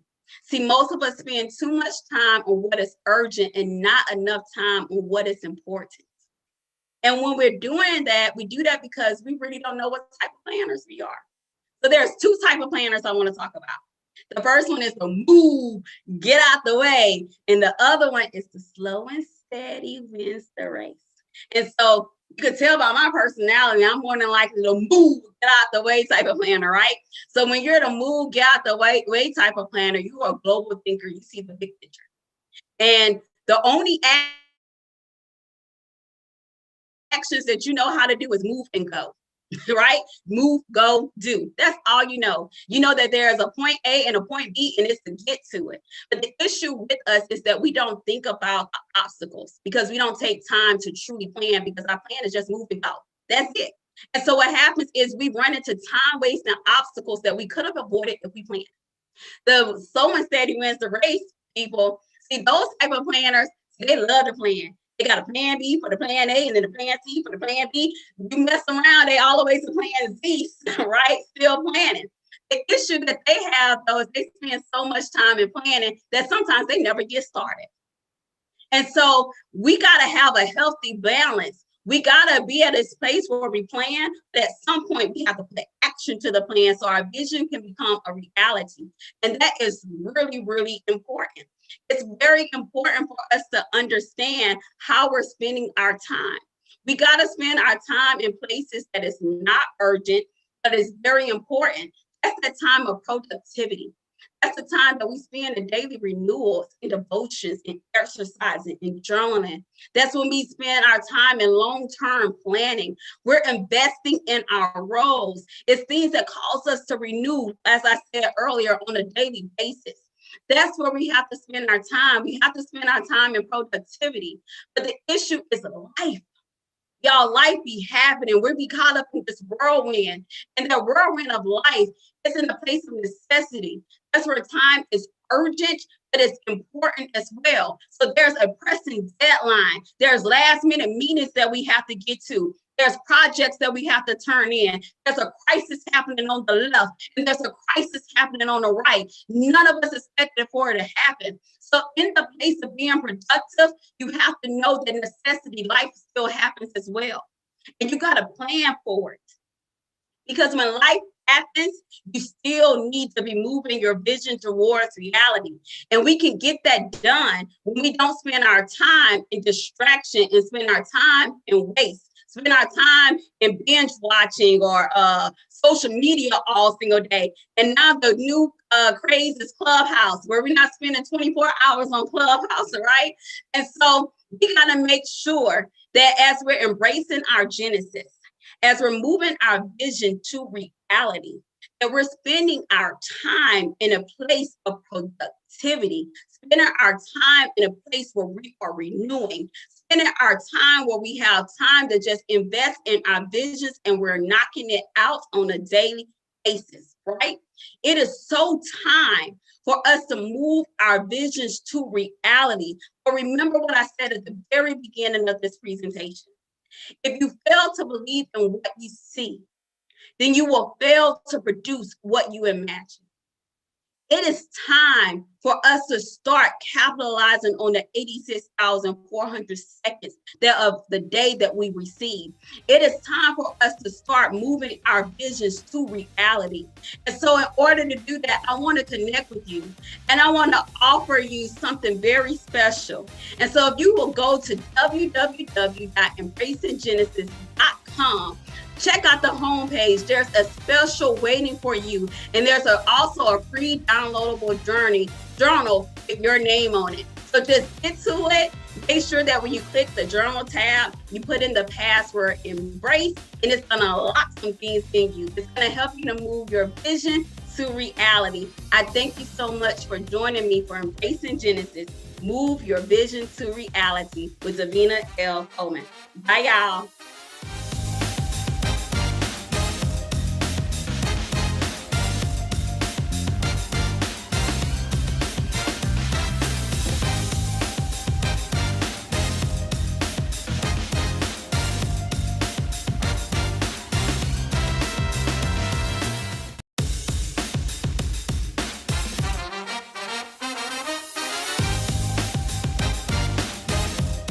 Hello, everybody. It is your girl, Minister Letitia Nicole Beatty, transformational evangelist, and I am here with some amazing women today, and we're going to be talking about procrastination. I am hoping that each one of you that you're going to receive a word and you're going to receive some advice for these amazing business owners. And again, my name is Minister Letitia Nicole Beatty, and we're going to speak life up into you today. So first, I'm going to start with Miss Jennifer Robinson. Hello, everyone. My name is Jennifer Robertson, and I am from Tyler, Texas. I am the CEO and founder of Let's Talk About It Jen, the It's a Vibe Network, and I'm also the lead editor and interviewer for Bam Woman magazine. I'm so thankful and so blessed to be a part of BlackCEO Iconic, and I cannot wait to see what happens, how many people are inspired and encouraged, because that is exactly what I do. That is my purpose. So I'm ready. Let's go. All right, BlackCEOs Iconic. Yes. Faith motivator, Gladys Peaches Kenny. Hello, everyone. Hi, I am definitely Gladys Peaches Kenny. And what I do is I help women to reclaim their confidence and voice that's been buried under anxiety and depression. And I help eliminate and disrupt negative thoughts and behaviors and activate bold faith to allow my clients to make determined decisions for their life. And definitely, I empower them to step out on faith, dare to dream, and know that all things are possible. And I am Gladys Peaches Skinny, your faith motivator, author, speaker, cancer survivor. My new motto, cancer didn't kill me, has given me life and purpose. And my purpose is to inspire you to walk in your purpose and your greatness. Definitely always follow me at Faith Steps 8. All right now, Black CEO, you are definitely iconic. Look at all of these amazing women. So I'm going to go down to my right. I have Andrea Williams. Hi, I'm Andrea, the Chocolate Butterfly, the CEO, Executive Transformer, igniting you with the BU Butterfly effect, where you crawl, walk, and you fly, transforming you with 3 steps from vision to victory. I implore you to reign as kings and queens. Too many times, like myself, you walk through life and you achieve being okay. So today I'm calling you out of being a caterpillar into your butterfly and asking you to come and cocoon with us so that you can learn how to go from vision to victory, because we should not be conformed to this world, but be transformed by the renewing of our mind. So in that you will have to go through some steps. And so you're going to stop crawling through life and you're now going to walk as the king and queen that God has called you. You're going to walk as the Black iconic CEO that God has called you to be. So I honor God today with that calling as the chocolate butterfly, where he changed my name, and as an ordained minister and psalmist. And then the most precious thing of all is being the daughter of the most wonderful mother on earth, and the mother to the 2 daughters, the most wonderful daughters on earth. So I just want to implore you, as the reigning Miss American Ambassador 2021, to put on your crown. Beautiful, beautiful. Thank you so much for being here with us. You ladies are making me smile so hard. My face hurt because you all are so amazing. Okay, Ayana Blunt. Hello, everyone. My name is Ayana Blount, also known as the Passion Strategist. Now, I know what you're thinking right off the bat. What is a passion strategist? Well, let me tell you, it's something that all of you need. But specifically, I'm here to speak to the creative, the visionary, the entrepreneur, and the innovator. You know, the one who grew up in their family feeling like the black sheep, who couldn't quite find their place, didn't really know where they fit in, and honestly, started to devalue themselves as the gift that they are. I'm here to serve you. And here's how. The reality is this. Every single one of us is destined for success. The God that we serve tells us that he knows the plans that he has for us, plans for a hope, a future, and an expected end. And that end place is success. And so I'm the one that's going to get in the game with you when life calls an audible on you. And I'm going to tell you what you can't see. And I'm going to encourage you to be who you were born to be. See, we all have a birthright of brilliance, and now is your time to shine. So I want to encourage you today to use a purpose-driven, passion-forward, positive mindset to transcend your tragedies and go from the greatest place of agony to the greatest place of achievement. And that, my friend, is success. I am your success coach. I'm ready to get into the game, and I'm calling you to get into it. Yes. Oh, you just made my heart leap out my chest, honey. That's what. Oh, that was good. I'm taking notes. Okay, Kimberly Holiday. Hello, everyone. I bring you greetings from the beautiful city of Austin, Texas. First of all, allow me to say I am so honored to be among each of you. Each of you has set the platform for me today, and so I'm grounded and ready. By trade, I am a social psychologist. I show up in the world as a motivational speaker, restorative justice practitioner, published book author, and a radio personality. On all platforms, I just show up as me, real and authentic, to model for you the potential to live with more joy despite life's circumstances. And so, as I prepared for today, this is a really exciting topic. And so I'm excited about the safe platform that's been created today for us to have this real and necessary conversation. Thank you for allowing me to be here today. Absolutely. All of you are so beautiful and so amazing. I am so honored to be here with you and to be the moderator of this amazing discussion because we're going to help so many people. And what I wanted to do, and I wanted to let you guys know that not only am I Letitia Nicole and I speak life, I am a minister of the gospel. I'm a registered nurse. I'm a nursing home administrator. I am a 7-time award-winning author, motivational, inspirational speaker. I have a tea company and a vitamin company. I also am a life coach, teach women and girls how to conquer their fears so they can be all that God designed them to be, because we are what we believe. And so I am here today because I believe that each one of us is going to send out a special message into the world that they are amazing and they can do all things through the creator that gives them strength. So again, thank you so much for being here, and we're going to get on with these questions. All right. Let's do it. All right. So, in no particular order, but I do want to start off because we do know that there's 4 different types of procrastinations, and we're going to talk about them all today. Okay. But I'm going to start with our question number 1. Are there any positive aspects to procrastination? If so, what are they, Ayana? So I am absolutely a creative and an out of the box thinker. So I know what you're thinking, but here's your answer from me. As a success coach, you have got to be positive mindset all the time. So the answer to that question is yes. Here's why. Procrastination provides you with a picture of your progress. It then positions you to be able to make an educated decision about whether you will take potential and possess promise. And so, yes, there is always a silver lining. There is always something to be learned as you fail forward. And procrastination can certainly be used as a bridge to move from self-sabotage to success. Oh, that was awesome. Absolutely. What the enemy for bad, God to use for your good. That's what I heard.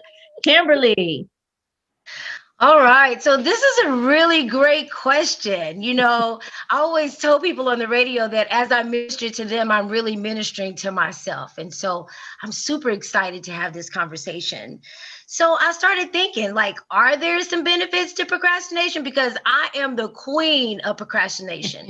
However, I am self-employed, and procrastination is not my friend, and it doesn't work in my favor. However, I wanted to become aware of what there might be the benefits. So it gives me time to actually think. Oh, and then I put a spin on it and said I was giving myself some time for strategic planning. But the truth is that it allows me time also to address any hidden bias that may be coming up for me now and in the future, AKA hidden traps. And so there are some benefits to procrastination. However, there's a fine line between planning and moving forward. And so I'm so glad that we get to have this conversation today about how we can move from procrastination into our purpose. We just don't have time for that. Great question. Thank you so much. I love this. Moving from procrastination into purpose. Oh, my. Jennifer, are you ready? I'm ready, honey. I'm ready. And I have to agree with Kimberly on the procrastination part of that.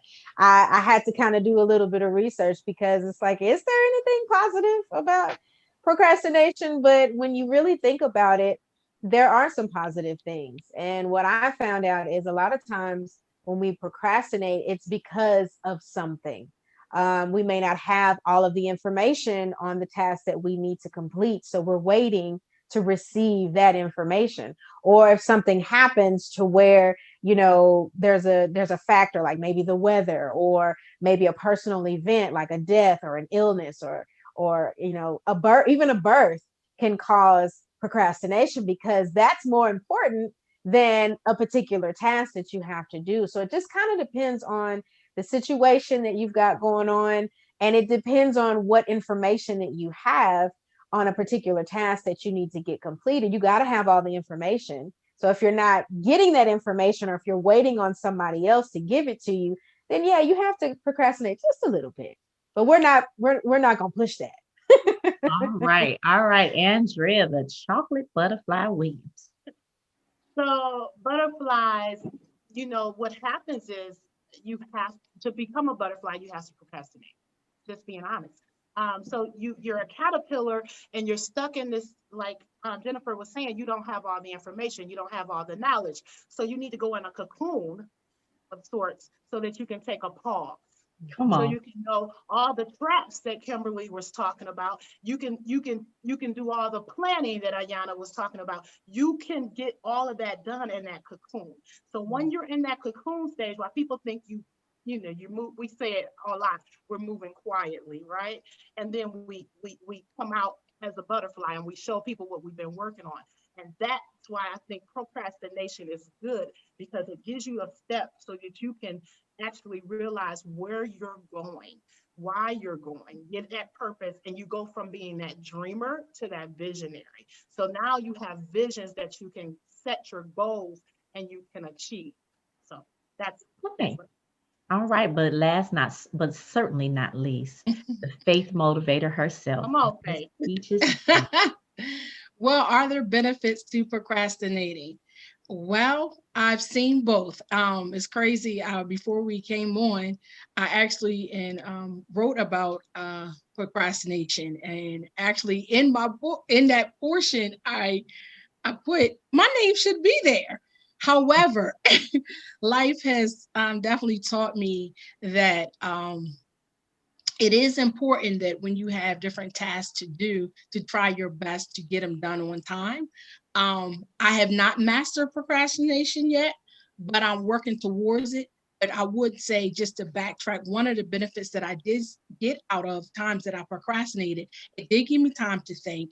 It did give me time to assess the situation, to determine, is this something that I really need to do? And sometimes you have to prioritize something else. Like she mentioned, if somebody gives birth, that's going to take priority over, okay, I need to finish doing, the laundry right now. It just kind of depends. But as a faith motivator, I'm a firm believer that definitely our steps are ordered, and a good man and woman steps are ordered by God.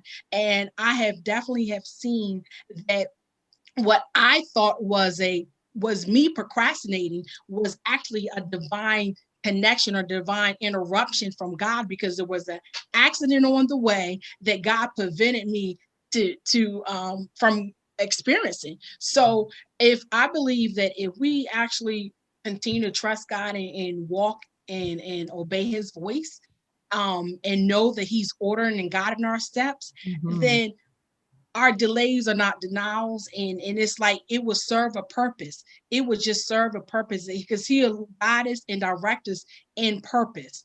And so that those are some of the benefits of Ooh, y'all on fire today. Y'all are y'all are on fire today. All right. So that was very good. Thank you so much. And I'm sure people are going to get everything they need from that and not be so hard on themselves if they find themselves in procrastination. All right. We're going to have to give ourselves permission to go through the process. And sometimes the process is going to have procrastination in there. Right. Yes. And so, which brings me kind of to my next question and a slight story. I'm going to let you know, on March 30th, 2020, in the middle of 2 books, in the middle of leading a team, in the middle of having 200 employees at the time that I was still in I was still working in healthcare. I developed COVID-19, and I was sick for 2.5 months. Now, in the middle of that pause, that stop, that halt, I was able to focus on me. I was able to then not only publish 2 books, I was then able to open up a tea and vitamin company that was for immunity, to boost immunity. Okay. I also was able to spend more time with my family, my husband, and my two children. And what other people looked at as procrastination in my business ended up being a time where the business was being rebuilt. So if I would have been putting all that time in the old information when they were about to bring up new information, I would have been wasting my time. So God had a plan, even though I had to go through COVID. And amen, I'm alive. I have asthma, and nobody thought they thought I should go to the hospital and all this. But God made sure that everything was still in alignment, even in procrastination, which leads me to my next question. Is there any time, best day or best time of day, that procrastination is good? Who wants to start that out? All right, butterfly, chocolate butterfly. Well, first of all, I'm gonna say praise the Lord that you are here and you are healed and you're healthy and you're whole. I have to give all honor to God for, because that just gave me a chill, because I know many personally who haven't made it. So that was a blessing to know and hear that testimony. But the best time for me that I feel like, and it could be any time of the day, whenever time that is, because a lot of people work different shifts. But I think when it's time to rest, it's time to, either your body's gonna tell you it's time, either God gonna make you rest or you're gonna rest on your own. Speaking from someone with experience, where God stopped me one day with diabetes and told me to sit my butt down in hospital for a week in ICU, it's worth it to take a seat and listen to your body, listen to your spirit, listen to your mind, get the clarity, get the refocus, and be able to see what you need to see, because that's part of being a visionary. You can see. And one thing I learned when I went to law school is you think 3 steps ahead.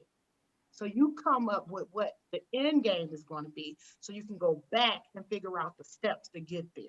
But if you're so busy looking at the trees, you can't see your way out of the forest. That's good. Oh, that's good. So you have to take that time, and I implore everyone, especially us as women. I think we do this especially. We're taking care of the family, we're taking care of the husband, we're taking care of the people at the church, we're taking care of our mothers and our parents. We're just taking care of everybody, and we feel like that if we don't show up, that it's not going to get done. But what's going to happen when you're not here, as we found out when a whole bunch of people right now, not like Miss Letitia, they're not here. We had to keep going on. And somebody else had to take their jobs, their positions in church, their positions in organizations, and their positions in families. So we want to make sure to be here for the good things and take the time to just get the rest. That's what this time gave me. It gave me time to rest. It gave me time to write down things that have been in my head and get them out to people. So that's what you need. That's when that procrastination, that's when it's a good time, when you need to rest. My God, what I just heard, if God bring you to it, he'll bring you through it. That's what immediately I just received from everything that you just said. When he allow us to go through, when he allow us to, he didn't give us diabetes. God didn't give us COVID. He didn't give us those issues. So anyone else who wants to be next? Okay, Jennifer. Jennifer put up that church finger. That church finger. Church finger. Come on. So I would have to say no, simply because each person is different. Your downtime is going to be different from my downtime. I'm going to be different from Kim. I'm going to be different from Andrea. So no, there is no best time, but you do need time to, like Andrea said, to rest, to collect your thoughts. A transparent moment for me, I worked in the healthcare field ever since I was 15, 16 years old. So 20 years I've been helping people. And I knew that I needed to do something different, but I also worked myself into this entrepreneurship. And I knew that I had to leave my job, but I was afraid to. And when COVID hit, I lost my job. And that was my way of, okay, you're going to do this because this is what I told you to do, says the Lord. And if you're not going to do it on your own, I'm going to do it for you. So, and it wasn't just for me to jump right into entrepreneurship. I had to go through a whole mind purge because now I didn't have steady income coming in. I didn't have all of the benefits that I had with my job. So my faith had to be tested. My faith had to be strengthened so that I could make this entrepreneur journey. So you have to go through things. And personally, your journey is going to be different from my journey. So whatever time you need to take it before it's forced on you. Because Proverbs 12:24 says the hand of the diligent will rule, while the slothful would be put to forced labor. So you either going to do it right then, or you going to do it later, and you're going to have to be forced to do it. So the choice is yours. Ooh, that's good there. Oh my God, I see Faith. I saw that finger over there, Faith Motivator. Let me tell you something. Jennifer just pretty much said it ain't she said it's not a right time for each one of us, but it is a time. It's gonna be a time, but it might not be the right time for everybody. It's not the same time, but it's the right time for you. Yes, that's what I heard. Thank you so much. Come on, Faith Motivator. I saw that church finger. Yeah, I had, Jennifer started it. Well, listen, oh my goodness, I heard so much in etiquette. Forgive me, I'm grateful to be here. I hope I recognize I didn't say thank you for being a part of the Black Iconic CEO event. So let me get that out the way. I'm grateful and honored and excited. So that was, excuse me. But back to this procrastination and us allowing us, basically, I want to call it kind of stealing away. Either you steal away or be forced to be shut down. So in 2016, God said, I'm giving you a rest. So I'm so excited. He said, I'm about to blow your mind. I lose my job. And then weeks later, I got diagnosed with breast cancer. So I'm like, whoa, talk about what? What are you doing, God? But God let me know that he had a purpose. And what he did, he slowed me down because my family calls me a road runner. And during that time of stealing away, he allowed me to published my first book, Stepping Out on Faith, Dare to Dream. That's where the Faith Motivator comes from, and having that downtime, like you were saying earlier, Letitia, that on paper, it seemed horrible that I've been now diagnosed with cancer. But that time, God continued to speak to me and through me. In the midst of the challenges, in the midst of surgeries, in the midst of radiation, and he allowed me to see what stepping out on faith really looked like. Like I'm literally continuing to step out on faith daily, and then he entered me into the world entrepreneurship. Over the years, I will always tiptoe to it, stick my little pinky toe into it, but now he has just continued to shift my mind, and what again seemed like a setback has been a set up for me to walk in my purpose. Hello. Come on here, somebody. Can I just know, God does serves. He does purpose. Yes, procrastination has its benefits and it has its negative aspects. But truly, is whatever we do, if we commit it to God, he would work those things out. And again, he will order our steps and he will make it all right. He'll make our crooked places straight. Hello. Amen.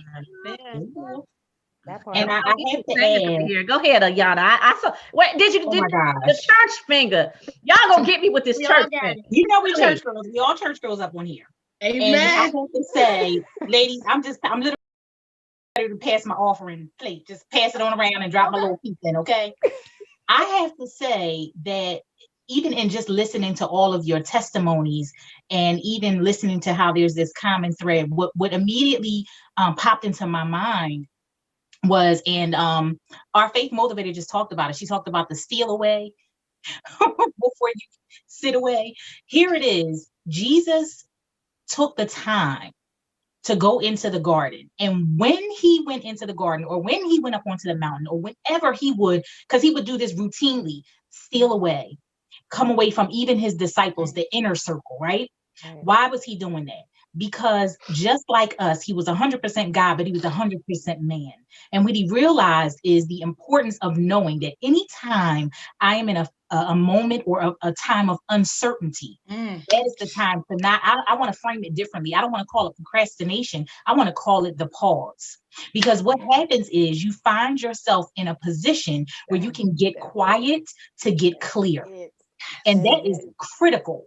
That is critical to your success. If you hear God give an outcome, but you don't yet have the download for the blueprint, it's all right to wait on God. There's a song that Mary did a few years back that says, "Speak to me, Lord. Speak your word of life, that I might hear what thus saith, oh God." And here's the deal. I don't want to go unless I know you sent me. I don't want to be where you're not.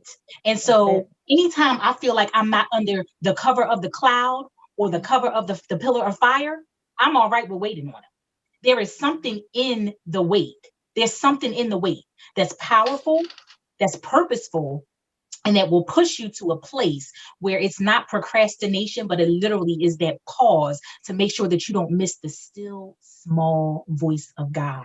So there is always a time whenever I'm uncertain that I am willing to get quiet, to get clarity, so that I can go with the assurity that I need to execute the plan that God has given me. My. All I heard was wait on the Lord. He will renew your Do strength. your strength. I heard that like clear as day. He will renew your strength. He will, when you were talking about in song, I heard strength like no other. Yes. That's it. That's it. No other reaches to me. Yes. You are my strength. That's all I That's kept hearing. it. When Yes. you were speaking, That's it. and We it worship is, him, but we if you not wait with on the Lord, Mhm. he'll renew your strength. So procrastination, people look at it as in a bad light, but until we get our marching orders, and sometimes being in procrastination, sometimes when we stop and halt, that means, wait a minute, some things has to be rearranged. Some That's things, right. I mean, it's too much. It might be too much for us, but it's never too much for God, right? And so I'm so excited that you said that, because he is our strength, strength like no other. Come on. Yes. Yes. All right. So the joy of the Lord is my strength, Nehemiah 8:10. Like all these scriptures are coming to me. And so I'm just sitting here in awe, so grateful to receive everything that has been spoken. Again, I say, you know, as I minister to you, I minister to myself. And so my answers are kind of all over the place, and I'll be echoing everyone. But the thing is, my soul dwells in a human earth suit. And so there's always this conflict between the spirit and the flesh. And so my original answer that I had written earlier was that, you know, there is no good time, because nothing waits while we pause to procrastinate. Things are still happening. But when the pause becomes a problem, and I acknowledge that I'm the queen of procrastination, but I am aware of my issues and I am addressing them. Remember, I'm showing up real. Is when because I'm procrastinating, that means the thought is still spinning. The only thing I'm not doing is acting. And so it's still occupying time. And so it can become a problem for me. And so, but the other part is that is, with all the issues that I have, I tend to find myself really busy overcompensating in my human earth suit. And when I get so busy, those are tricks of the enemy. And Mark 6:31 says that even Jesus rested. He was like, let's steal away. Let's go. Got on a boat and rested. And so when I'm so busy, I can't hear from God.